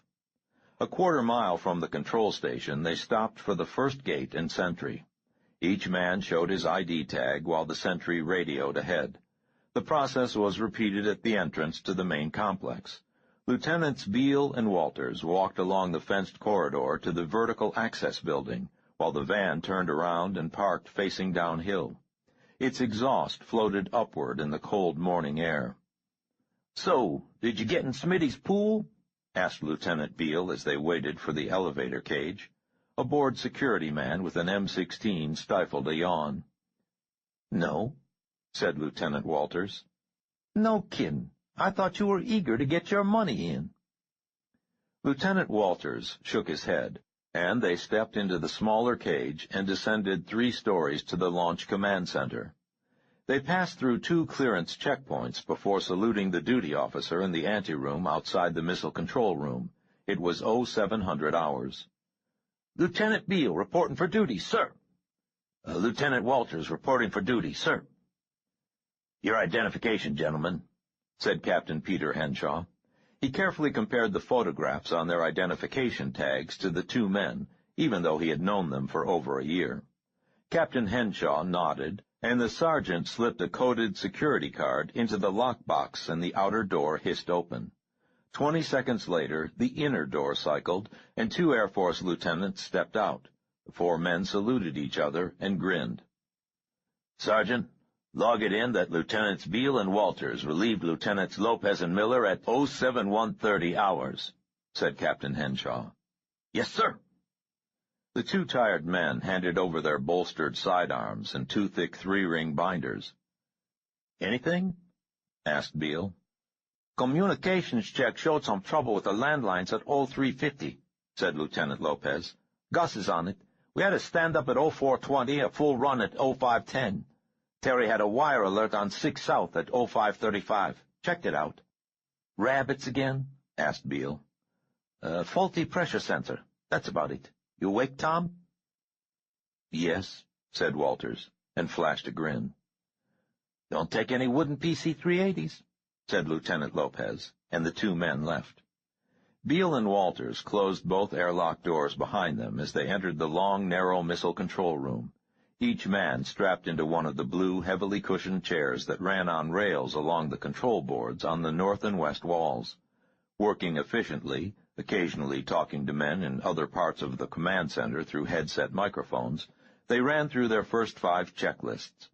At 0743, there was an Omaha command link check through Warren, and Lieutenant Beale handled the 12-channel acknowledgments. When the phone was set back in its blue box, he looked over at Lieutenant Walters. "You sure you feel okay, Tom?" Headache," said Walters. Got some aspirin over here in the kit.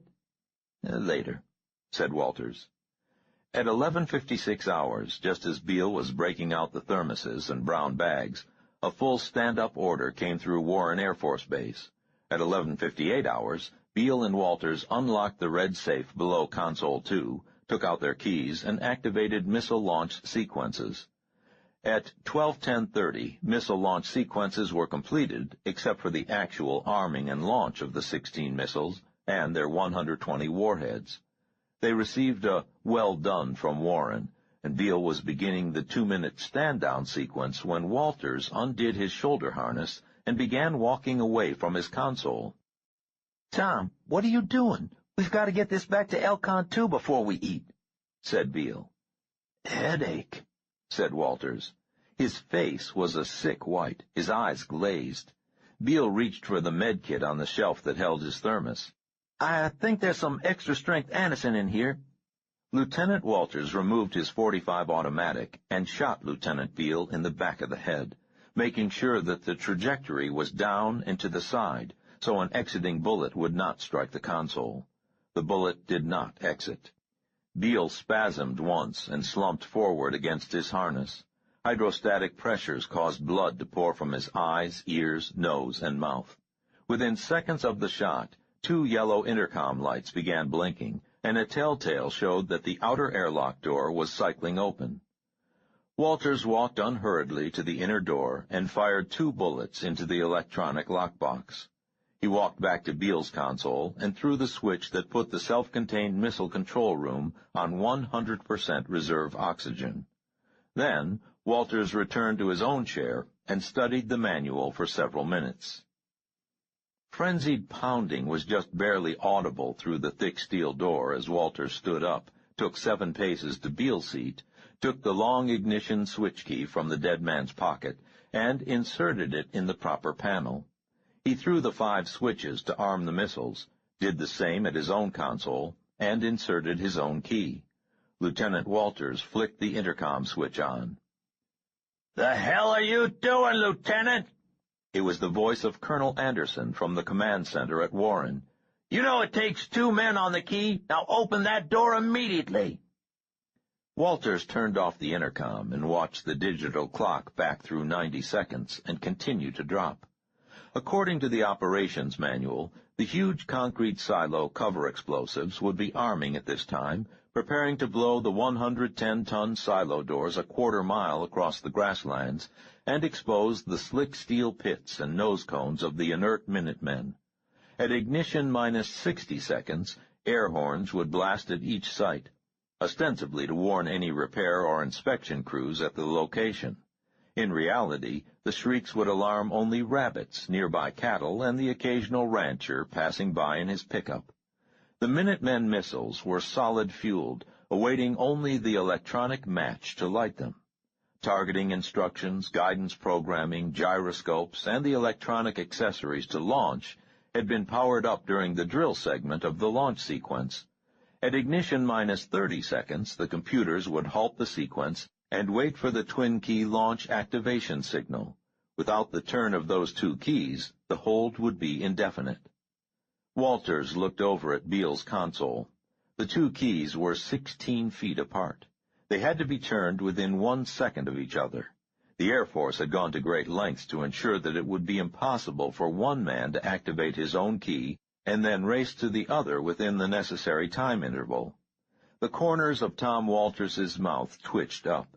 He walked over to Beale's console, slid the seat and corpse out of the way along the rail, and withdrew a spoon and 2 lengths of string from his pocket. The spoon was a regular dinner spoon, filched from the officers' mess at Warren. Walters tied the bowl of the spoon to the flange of the key, bringing the handle down at right angles, and knotted the longer string to the end of the handle. He walked over to his own panel, pulled the string taut, waited until the clock reached 30, turned his own key, and tugged hard at the string. The spoon provided enough leverage to turn Beale's key. The computer acknowledged launch activation signal, verified the launch code he and Beale had programmed in during the drill, and proceeded with the final 30 seconds of the launch sequence. Walters pulled a memo pad over and wrote a brief note. He looked at the door. A section of steel near the lock handle glowed cherry red from the acetylene torch they were wielding in the airlock. The metal would take at least 2 more minutes to burn through. Lieutenant Tom Walters smiled, strapped himself into his chair, set the muzzle of the .45 in his mouth so the sight touched his palate, and pulled the trigger with his thumb.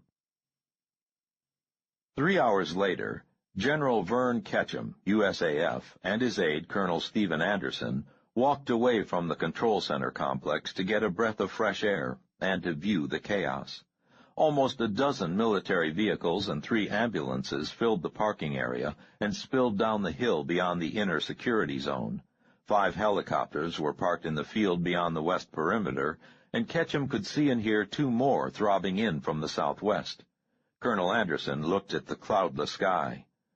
"Wonder what the Russians think is going on." "Fuck the Russians," said Ketchum.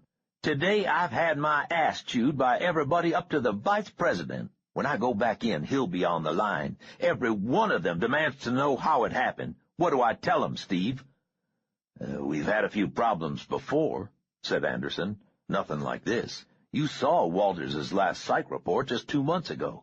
The man was moderately intelligent, unmarried, reacted well to stress, was ambitious only within the service, obeyed orders to the letter, was on the winning team last fall in the Vanderburg launch competitions, and he had all the imagination of that piece of sagebrush over there. Perfect profile for a missile jock." Ketchum lit a cigar and glowered through the smoke. "So what the fuck happened?" Anderson shook his head and watched the chopper coming in. "It doesn't make any sense. Walters knew the final missile activate sequence had to be done in tandem with 2 other keys in a separate control center. He knew that the computers would hold at the T5 second mark unless there was that verification. He killed himself and Beale for nothing." "You have that note?" growled Ketchum around the cigar. "Yes, sir." "Give it to me." Walters's last note had been wrapped in plastic, although Ketchum could not see the sense of that. They sure as hell did not have to dust it for fingerprints. The writing was clear enough through the plastic. WVB to CAB, King's Pawn to QB6. Check. Your move, Christian. "Some kind of goddamn code, Steve?" asked Ketchum. "Does this chess shit mean anything to you?" "No, sir." "You think the CAB is the Civil Aeronautics Board?" "It doesn't make much sense, sir." "And what's this Christian crap? Was Walters born again or something like that?" No, sir. According to the base chaplain, the lieutenant was a Unitarian, but never attended services." "The W and B could be Walters and Beale," mused Ketchum. "But what's the V in between?" Anderson shook his head. "No idea, sir. Maybe intelligence or the FBI people can figure it out. I think that green chopper's bringing in the FBI guy from Denver." "I wish to hell they didn't have to be brought in," grumbled Ketchum. He removed the cigar and spat. "It's the law, sir," said Anderson. "They have to be." General Ketchum turned and gave the colonel a look that made the younger man look down and become suddenly interested in the crease in his trousers. "All right," Ketchum said at last, flicking the cigar toward the perimeter.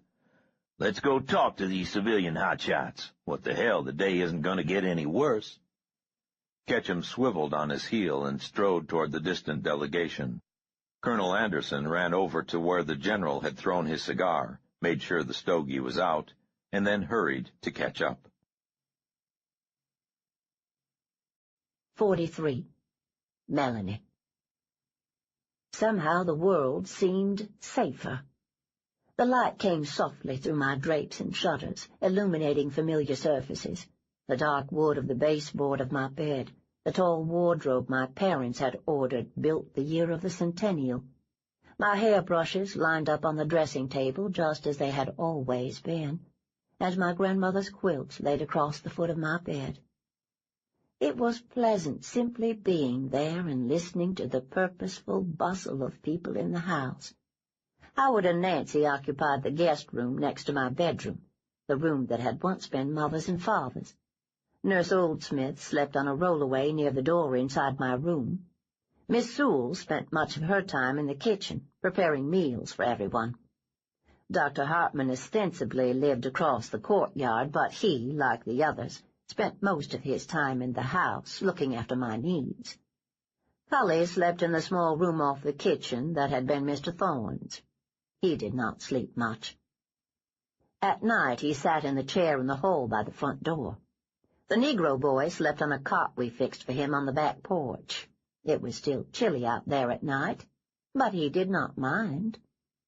The boy, Justin, spent much time with me, brushing my hair, looking at books which I would read, and being there when I needed someone to run an errand. Sometimes I would simply send him to my sewing room to sit there on the wicker chaise longue, enjoying the sunlight and glimpses of sky beyond the garden, and the scent of the new plants Cully had purchased and repotted. My Hummels and other porcelain figurines were on display in the glass case I'd had the Negro boy repair. It was pleasant and somewhat disconcerting to spend much time seeing the world through Justin's eyes. His senses and perceptions were so acute, so unbuffered by interference from the conscious self, that they were almost painful. They were certainly addicting. It made it all the more difficult to return my attention to the limits of my own body.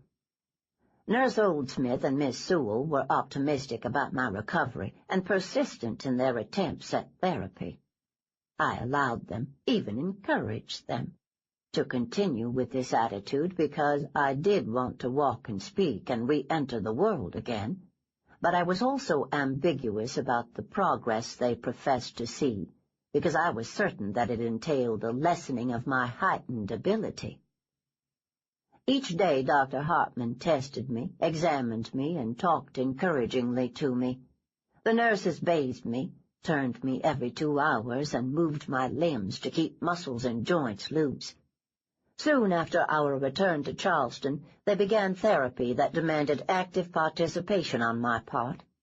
I was able to move my left arm and leg, but when I did so, control of my little family became quite difficult, almost impossible.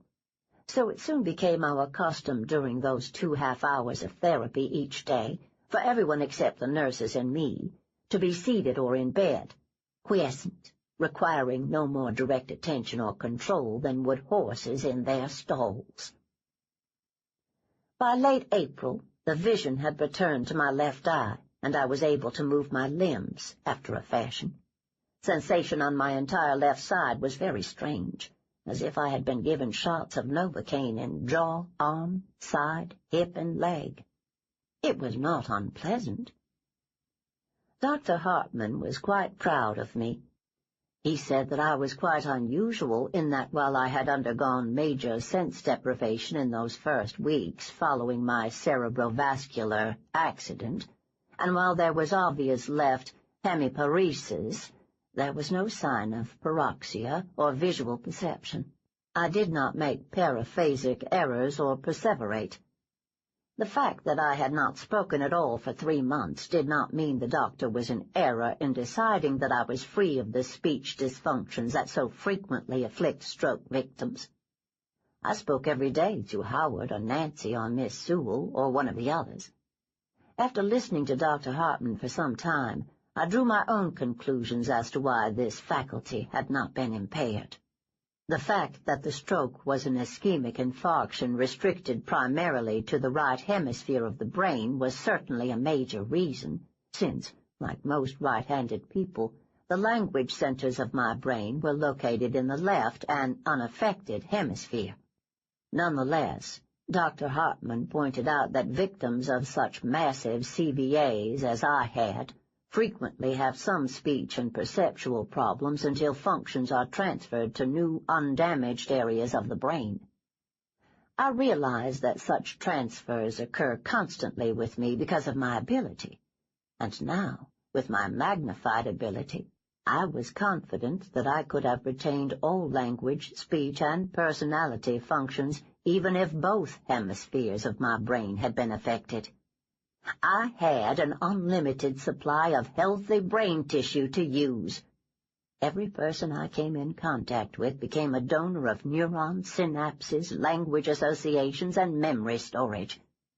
In a real sense, I had become immortal.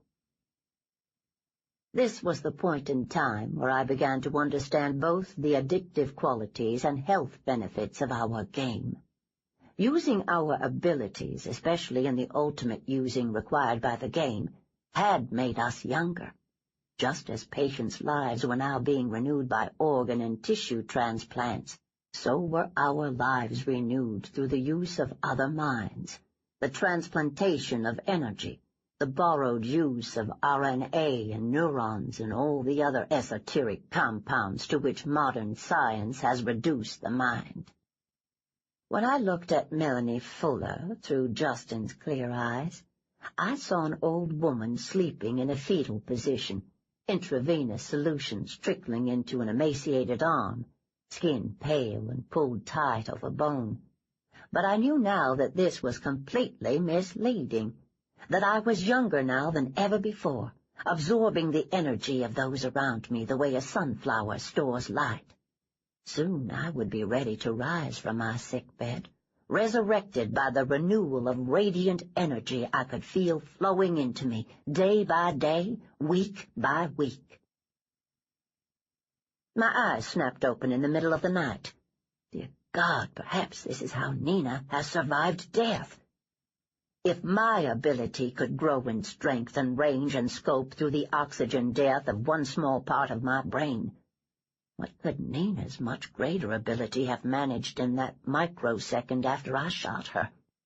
What was the bullet I had fired into her brain from Charles's Colt Peacemaker except a larger, more dramatic version of my own cerebrovascular accident? Nina's control and consciousness could have leapt to 100 subservient minds in the hours and days after our confrontation. I had read enough in recent years to know that people were now being kept alive by machines that replaced, stimulated, or simulated functions of heart, kidneys, and God knows what other organs. I saw no contradiction in the concept of Nina's pure and forceful consciousness keeping its hold on life through others' minds. Nina, rotting in her coffin while her ability allowed her mind to stalk the night like a formless, malevolent ghost. Nina's blue eyes rising in their sockets on a tide of maggots, while her ruined brain repaired itself even as it rotted away. The energy from all those she used flowing back to her until Nina rose in the same radiant burst of youth I felt flowing into me. Only Nina a corpse moving through the darkness. Would she come here?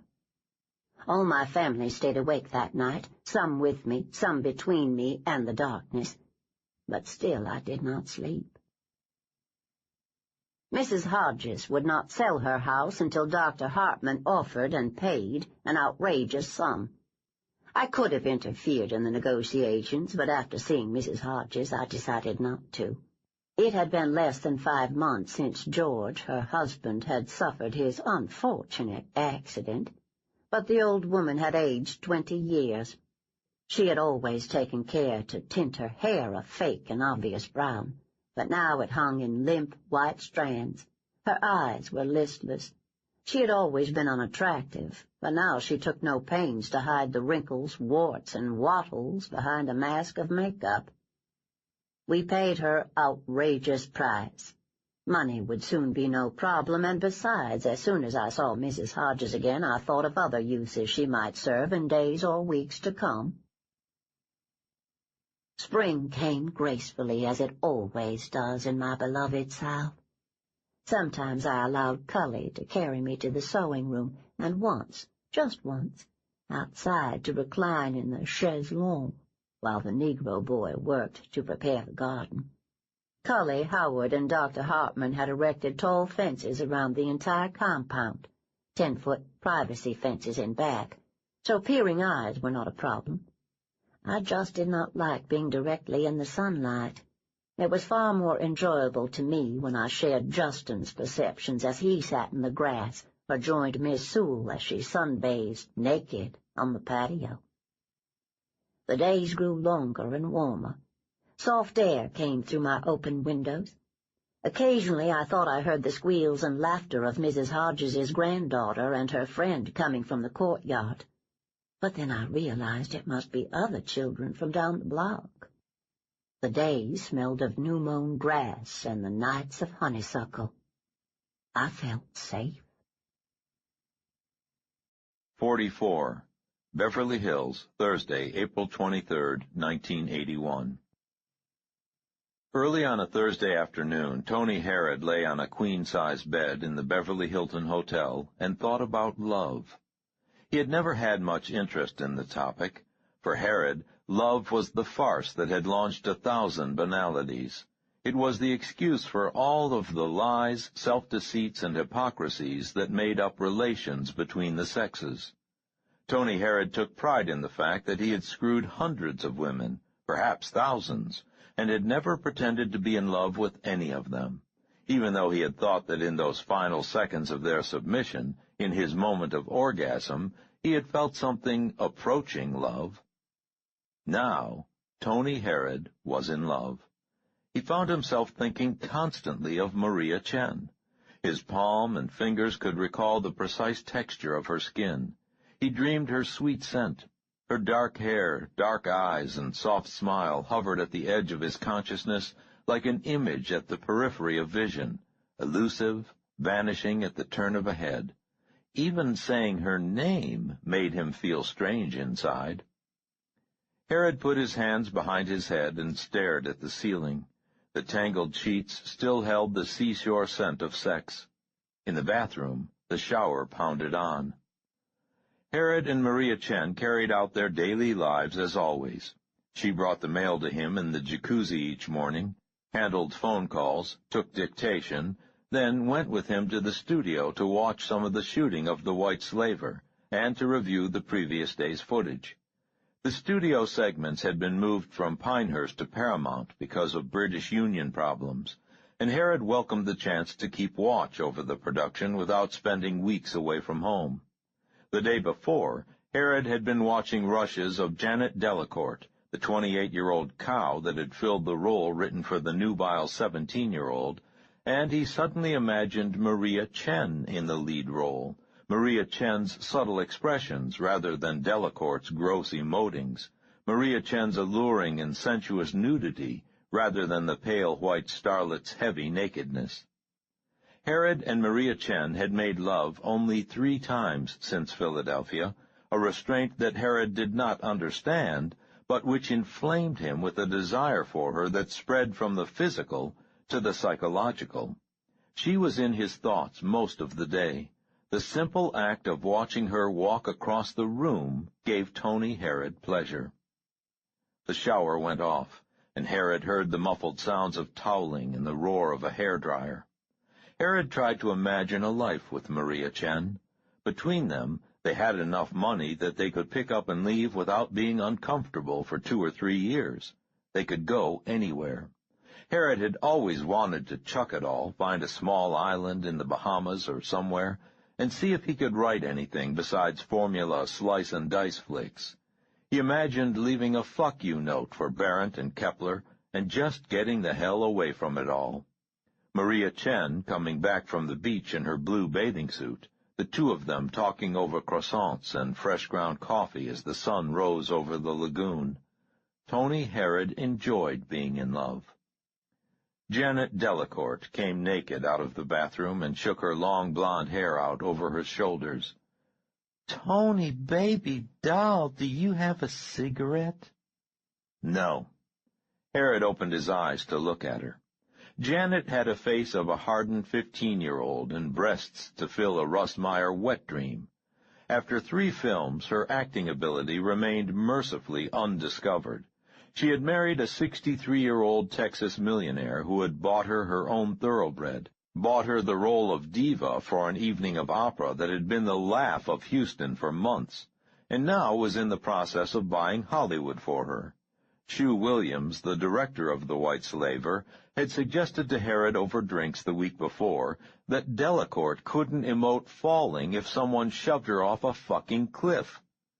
Herod had reminded Williams where $3 million of the $9 million budget was coming from, and suggested that they do a fifth rewrite to get rid of the scenes where Janet had to do something beyond her range, such as talk, and add a couple of more bathtub and harem scenes. "That's okay. I've got one here in my purse." She rummaged through a canvas handbag larger than Herod's usual carry-on luggage. Don't you have a second call today?" asked Herod. "Another try at that Seraglio scene with Dirk?" She was chewing gum as she smoked, somehow managing to do both things with her mouth open. "Shuey says that the take we did Tuesday's about the best we're going to get." She sprawled across the bed on her stomach, elbow-propped, huge breasts on top of Herod's shins like pale cassava melons on a grocer's discount shelf. Herod closed his eyes. "Tony, baby doll, is it true you've got the original of that tape?" "What tape?"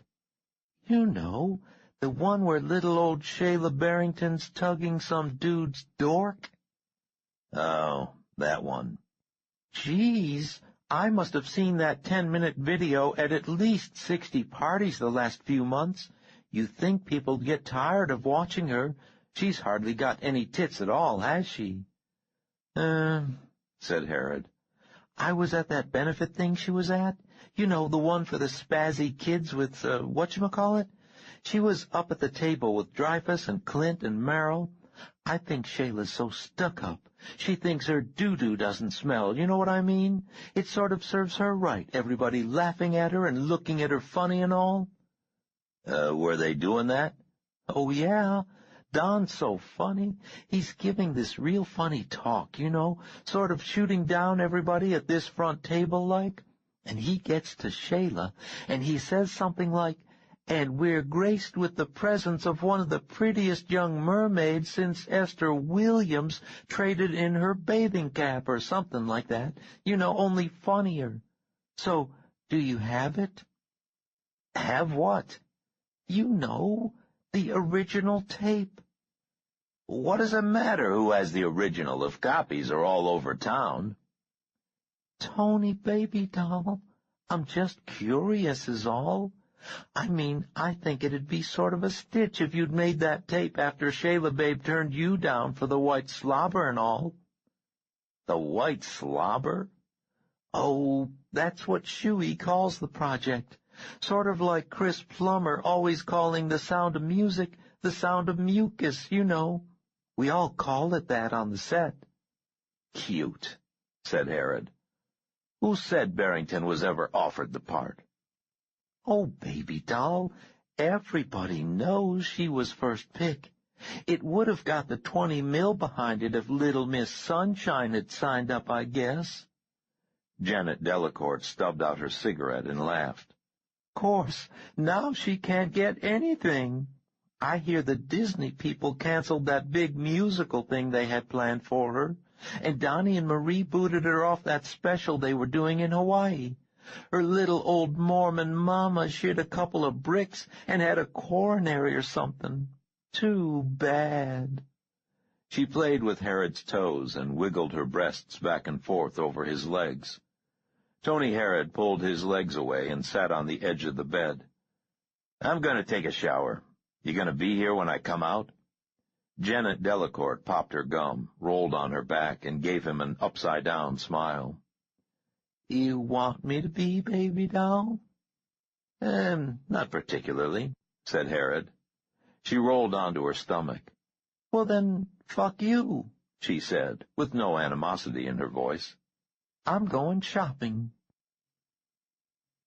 40 minutes later, Herod came out under the Beverly Hilton awning and handed his keys to the boy in the red vest and white slacks. "Which one today, Mr. Herod?" asked the boy. "The Mercedes or the Ferrari?" "I'm in the gray Kraut car today, Johnny," said Herod. "Yes, sir." Herod squinted through his mirrored glasses at the palms and blue sky while he waited.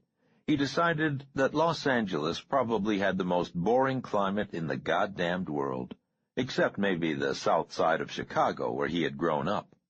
The Mercedes pulled up, Herod walked around, started to extend his hand with the $5 bill in it, and looked down into the smiling face of Joseph Kepler. "Get in, Tony," said Kepler. "We've got some talking to do." Kepler drove toward Coldwater Canyon. Herod stared at him through his mirrored glasses. "The Hilton security's really getting shitty," said Herod. "They let all sorts of street flotsam into your car these days." Kepler twitched his Charlton Heston grin. "Johnny knows me," he said. "I told him it was a practical joke." "Ha, ha," said Herod. "We have some talking to do, Tony." "You said that already." "You're quite the wise-ass, aren't you, Tony?" "Cut the crap," said Herod. "If you have something to tell me, tell me." Kepler was driving the Mercedes too fast up the winding canyon drive. He drove arrogantly, with only his right arm involved, wrist propped on top of the wheel. "Your friend Willie has made his next move," he said. "Ground rule," said Herod. "We'll have our nice little talk here, but if you refer to him as your friend Willie one more time, I'll be obliged to knock your cap teeth down your fucking throat. All right, Joseph, old pal?" Kepler glanced at Herod. "Willie's made his next move, and there's going to have to be some response." "What'd he do this time? Bugger the president's wife or something?" "A little more dramatic and difficult than that." "Are you playing 20 questions?" "It doesn't matter what he did," said Kepler, "and you won't be reading about it in the paper, but it was something Barrent can't ignore. It means that Willie is prepared to play for high stakes, and will have to respond in some way." "So, now we go to the scorched earth policy, huh?" said Herod. "Kill every German-American over 55? "No, Mr. Barrent's going to negotiate." "How do you do that if you can't even find the old bastard?" Herod looked out at the arid hillside flashing by. "Or do you guys still think I'm in touch with him?" "No," said Kepler. "but I am." Herod sat up. "With Willie?" "Who else are we talking about?" How did you find him?" "I didn't find him," said Kepler. "I wrote to him. He wrote back. We're maintaining a very pleasant correspondence." "Where did you write, for Christ's sake?" "I sent a registered letter to his little house in the woods in Bavaria." "Waldheim? The old estate near the Czech border? No one's there. Barron's had people watching it since I was there in December." "True," said Kepler, "but the family retainers still guard the place, German father and son named Meyer.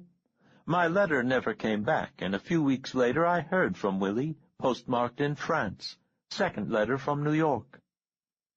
"What does he say?" asked Herod. He was angered that his heart was pounding at twice its normal speed. "Willie says that all he wants is to join the club and have a relaxing time on the island this summer." "Huh," said Herod. "I believe him," said Kepler. "I think that the old gentleman was hurt that we did not think to invite him sooner." "And he may be a trifle put out that you tried to blow him up in mid-air and set his old girlfriend Nina against him?" "That too, perhaps," said Kepler.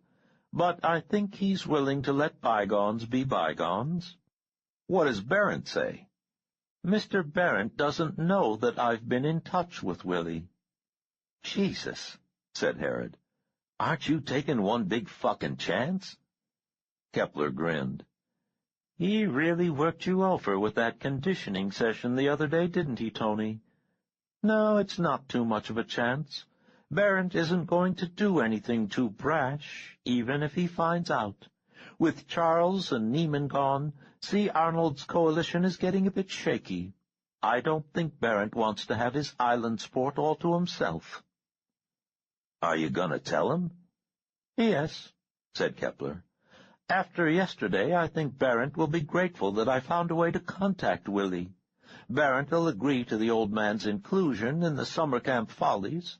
if he's sure it will be safe." "How could it be safe?" asked Herod.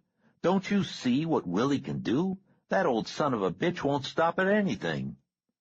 "Precisely," said Kepler. "But I think that I've convinced our fearless leader that it's safer having Willie with us, where we can keep an eye on him, than out in the shadows playing Spider King and picking us off one by one. Besides, Barrent still has faith that anyone he comes into personal contact with will never be a threat again." "Do you think he can neutralize Willie?" "Don't you?" Kepler sounded sincerely curious. "I don't know," Herod said at last. "Barrent's ability seems unique, but Willie, well, I'm not sure Willie is completely human." "It really doesn't matter, Tony." "What do you mean?" "I mean that it's quite probable that the Island Club is overdue for a change of executive leadership." "You mean dump Barrent? How do we do that?" "We don't have to, Tony. All we have to do is stay in contact with our pen pal Wilhelm, and assure him that we'll stay neutral in case of any unpleasantness on the island." "Willie's coming in during summer camp." "On the last night of the public segment," said Kepler. "Then he'll join us during the hunt through the next week." "I can't believe Willie would put himself in Barrent's power like that," said Herod. "Barrent must have, 100 security people around?" "More like 200, said Kepler. "Yeah, so Willie's ability isn't worth shit against an army like that. Why would he do it?" "Barrent will be giving his word of honor that Willie will have safe passage," said Kepler. Herod laughed. "Oh, right. I guess it's okay, then. Willie should put his head on the block if Barrent gives his fucking word." Kepler had been coming down Mulholland Drive. They could see the freeway below them. "But you see the possibilities here, Tony. If Barrent eliminates the old gentleman, we simply go back to business as usual, with you as a full member. If Willie has some surprise up his sleeve, we welcome him aboard with open arms." "You think you could coexist with Willie?" asked Herod. Kepler turned into a parking area near the Hollywood Bowl. A gray limousine with blackened glass sat waiting. "When you've lain down with snakes as long as I have, Tony," he said, "it doesn't especially matter what variety of poison the new one carries, as long as it doesn't bite its bedfellows." "What about Sutter?" Kepler turned off the Mercedes ignition. "I just came from a long conversation with the Reverend. While he places much sentimental value in his long relationship with his friend Christian, he also is willing to render unto Caesar what is Caesar's." "Meaning?" "Meaning that Willie can be assured that Jimmy Wayne Sutter will bear no grudges if Mr. Barrent's portfolio changes hands." "You know something, Kepler?" said Tony Herod. "You couldn't frame a simple declarative sentence if your fucking life depended on it." Kepler smiled and opened the door. Over the noise of the warning buzzer, he said, "Are you with us or not, Herod?" "If being with you is keeping my head down and staying out of this shit, I'm with you," said Herod.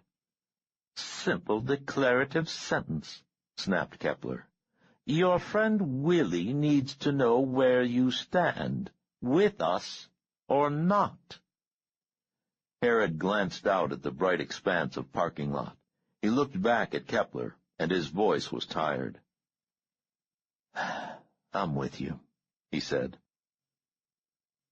It was almost 11 p.m. when Herod decided that he wanted 2 hot dogs with mustard and onion. He set down the script revisions he'd been working on and walked to the west wing where Maria Chen's light still shone under the door. He rapped twice. "I'm going to Pink's. Want to come?" Her voice was muffled, as if she were calling from the bathroom. "No, thank you," Sure? Yes, thank you anyway. Herod pulled on his leather flight jacket and got the Ferrari out of the garage. He enjoyed the drive, shifting hard through the gears, shaving the yellow lights, and blowing off two low riders that made the mistake of challenging him for 3 blocks on the boulevard. Pink's was crowded. Pink's was always crowded. Herod ate his 2 hot dogs at the counter and took a 3rd one out to the parking lot.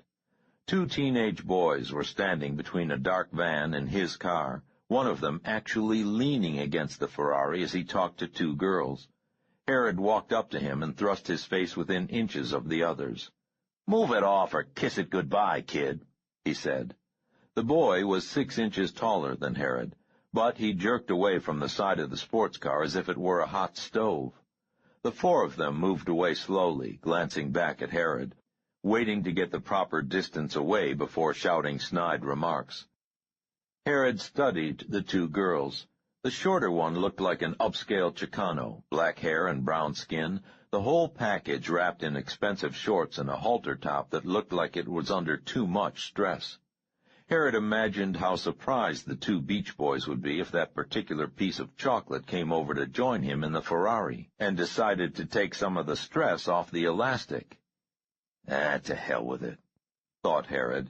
I'm too tired.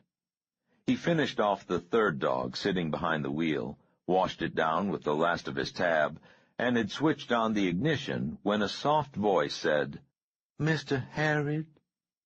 The van door had opened 4 feet from him. A black chick was sitting sideways in the passenger seat. There was something familiar about her, and Herod had given her an automatic smile before he registered where he had seen her before. She was holding something in her lap, bracing it. Herod kicked the clutch in and was reaching for the gear shift when there was a soft noise like the silencers made in his spy movies, and a wasp stung him high on the left shoulder. "Shit!" cried Herod, raised his right hand to brush the insect away, had time to realize that it was not a wasp, and then the interior of the car lurched sideways, and the console and passenger seat came up sharply to strike him in the face. Herod never totally lost consciousness, but the effect was the same. It was as if someone had banished him to the storm cellar of his own body. Sights and sounds came through, vaguely, but it was like watching a distant UHF station on a cheap black-and-white TV, while a radio in another room provided garbled sound. Then someone put a hood over his face. It made little difference. From time to time he would become aware that he was rolling slightly, as if he was on the deck of a small boat. But the tactile sensations were fleeting and false, and far too much trouble to sort out. People were carrying him. He thought they did. Perhaps those were his own hands on his arms and legs. No, his own hands were behind him somewhere, welded together by a band of skin and cartilage that seemed to have grown from nowhere. For an indefinite period of time, Herod was nowhere, neither conscious nor unconscious, floating somewhere inside himself in a pleasant primordial soup of false sensations and confused memories.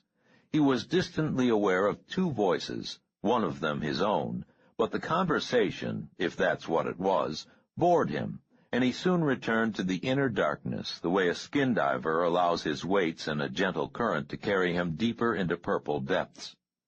Tony Herod knew that something was definitely wrong, but he just did not give a damn. The light woke him, the light and the pain in his wrists. The light, the pain in his wrists, and a pain that made him think of Ridley Scott's Alien, where the thing comes busting out of that poor son of a bitch's chest. Who was that actor? John Hurt. Why the hell was the light in his eyes, and why did his wrists hurt, and what had he been drinking to turn his skull inside out like this? Herod sat up, tried to sit up. He tried again, and shouted with the pain. The shout seemed to clear some last film between himself and the world, and he lay there and paid attention to things that had not seemed important before. He was handcuffed. Lying in a bed, handcuffed. His right arm was on the pillow next to him, the manacle around the right wrist connected to the heavy white metal of the headboard. His left arm was down at his side, but the handcuffs there were connected to something solid below the side of the mattress. Herod tried to lift his left arm. Metal rattled on metal. The side of the bed, then, or a pipe, or something. He wasn't ready to move his head yet to check. Maybe later. Who the hell was I with last night? Herod knew a few female friends who were heavily into bondage, light S&M, but he had never allowed himself to be on the receiving end. Too much to drink? Vida finally got me in her chamber of pleasures? He opened his eyes again and held them open against the pain of light striking his optic nerves. A white room, white bed, sheets, brass-painted white, white walls, small mirror in the opposite wall with white painted frame, a door, a white door with a white knob, single naked light bulb, about 10 million watts, Herod judged from the glare, hanging from a white cord. Herod was wearing a white hospital gown. He could feel the slit up the back, and that he was naked underneath.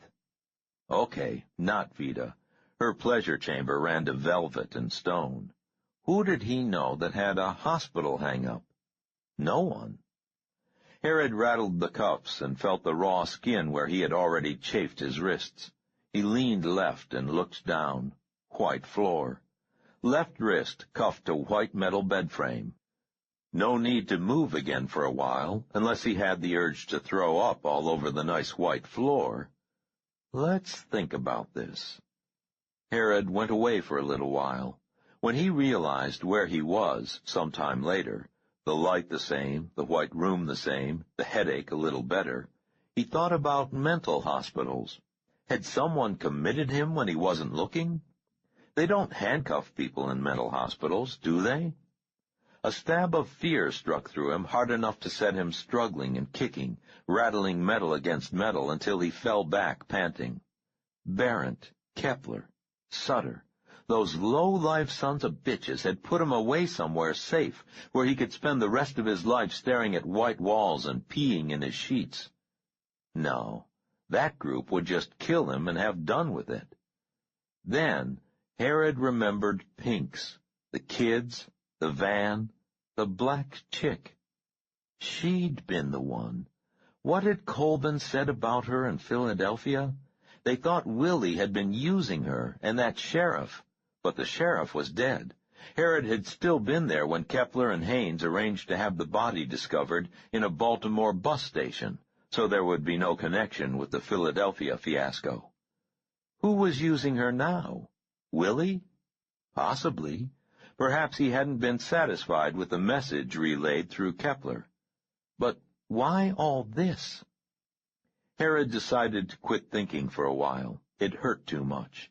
He would wait for a visitor. If the black chick came in and Willie or whoever didn't have a very tight grip on her, someone would be in for a surprise. Herod was feeling the definite need to urinate, and had tried some serious shouting when the door finally opened. It was a man. He was wearing a green surgical outfit and a black balaclava with mirrored sunglasses in the place of eyes. Herod thought of Kepler's sunglasses, then about the serial killer in Willie and his Walpurgis Night movies. He almost urinated then and there. It was not Willie, Herod could tell that at once, nor was he the right size or apparent age for Tom Reynolds, Willie's queer cat's paw with the strangler's fingers. It didn't matter. Willie had had time to recruit legions of new nobodies. Herod tried to go for the man. He did try, but at the last second the old revulsion washed over him, stronger than the earlier nausea and headache, and he pulled away before his will touched the other's mind. It would have been easier and less intimate for Herod to have licked another man's anus, or taken another man's penis in his mouth. The idea alone made him shudder and break out in a cold sweat.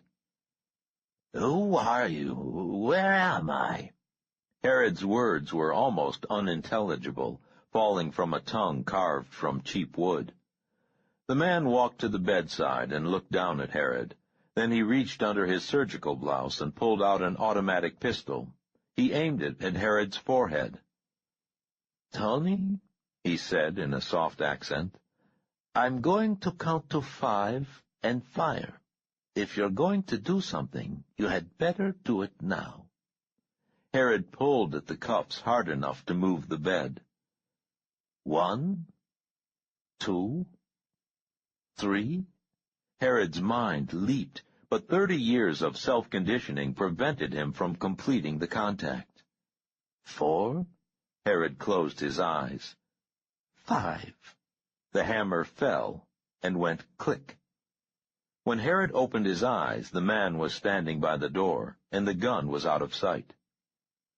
Do you need anything? Came the soft, accented syllables.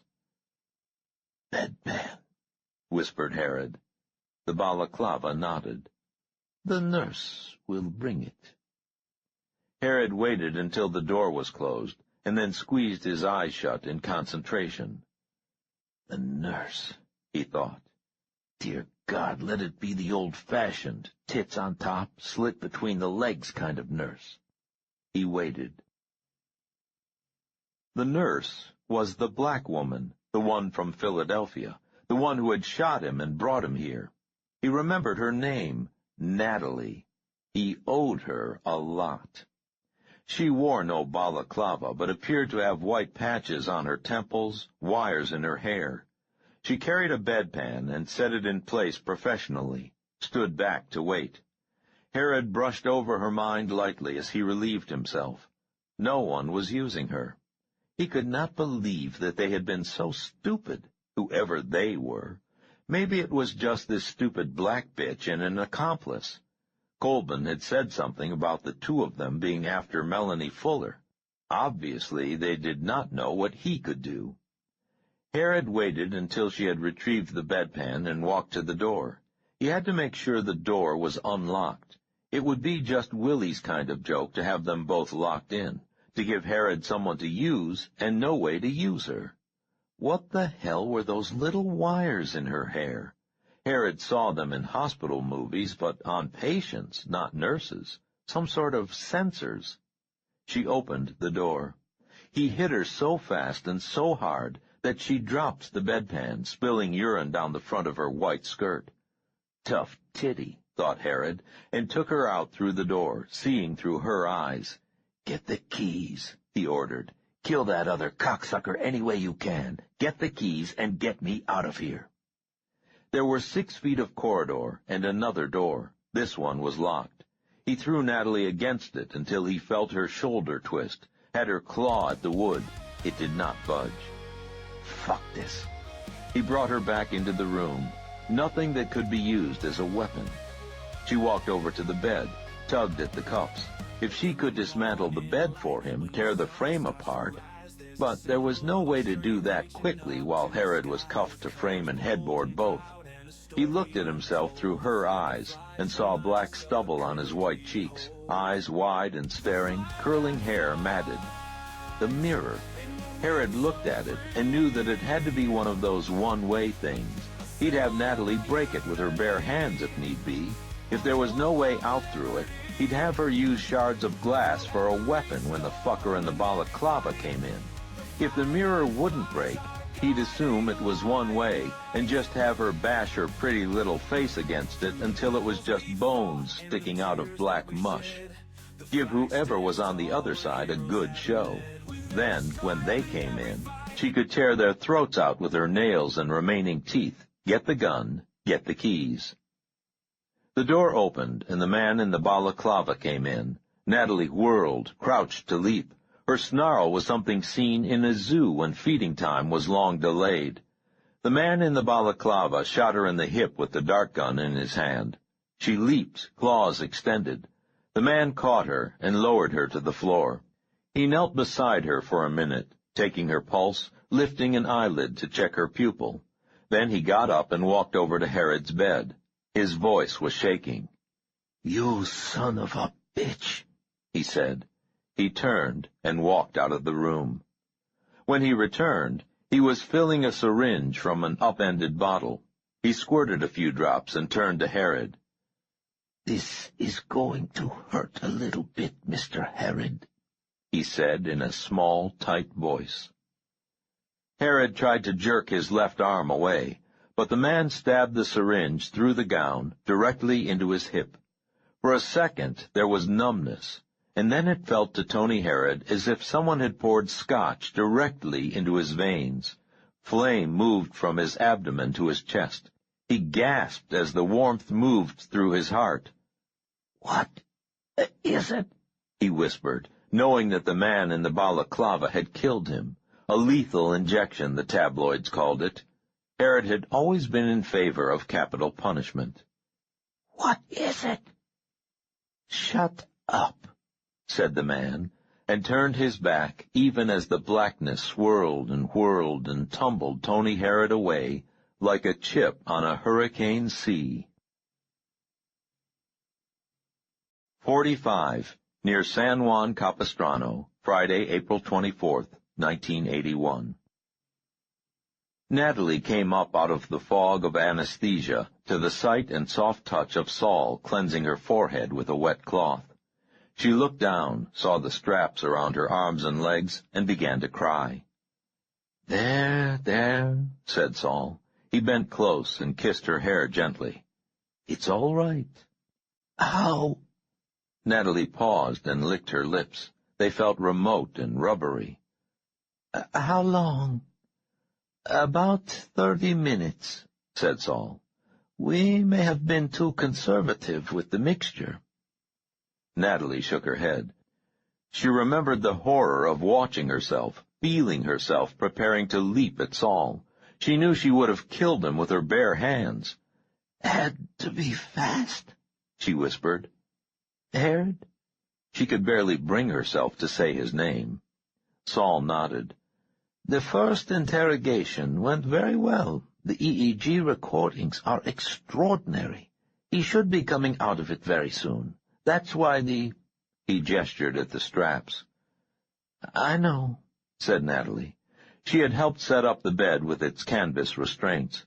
Her pulse was still racing from the incredible adrenaline flow during Herod's possession of her, and from her fear prior to going in the room.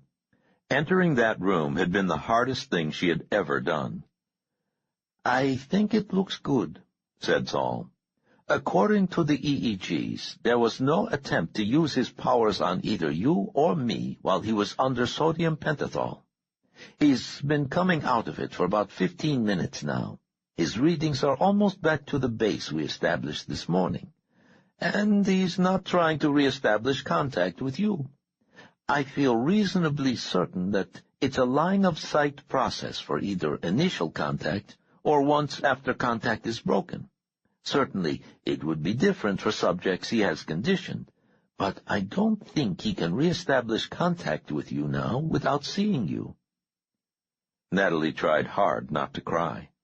The straps were not uncomfortable, but they gave her an overwhelming sense of claustrophobia. Wires ran from the electrodes on her scalp to the small telemetry pack taped to her waist. Saul had known about the equipment from colleagues doing dream studies, and had been able to tell Cohen exactly where to purchase it. "We just don't know," she said. "We know a lot more than we did 24 hours ago," said Saul. He held up 2 long strips of paper from the EEG readout. The computer stylus had traced a mad scribble of peaks and valleys. "Look at this. First, what appears to be this random misfiring in his hippocampus. Herod's alpha waves peak, drop to almost nothing, and then go into what appears to be REM state. 3.2 seconds later, look." Saul showed her a second strip where the peaks and valleys perfectly matched the first. "Perfect sympathy. You lost all higher-order functions, no control of voluntary reflexes. Even your autonomous nervous system had become slave to his. Less than 4 seconds to join him in this altered REM state, or whatever it is. And perhaps the most interesting anomaly here. Herod generates a theta rhythm. It is unmistakable. Here, your hippocampus responded with an identical theta rhythm, while the neocortical EEG flattened. Natalie, this theta rhythm phenomenon is well documented in rabbits, rats, and so forth during species-specific activities, such as aggression and dominance displays, but never in a primate. "Are you saying I had the brain of a rat?" said Natalie.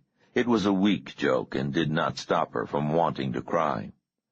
"Somehow Herod, and presumably the others, generates this exceptional theta rhythm activity in both his own hippocampus and that of his victim," Saul said, half to himself.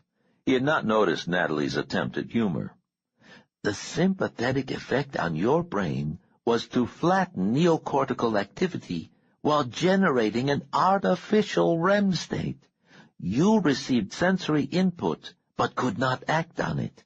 Herod could. Incredible. This," he pointed to a sudden flattening of the squiggles on her chart, "is precisely where the nerve toxins in the tranquilizer dart take effect. Notice the lack of reciprocity on his chart.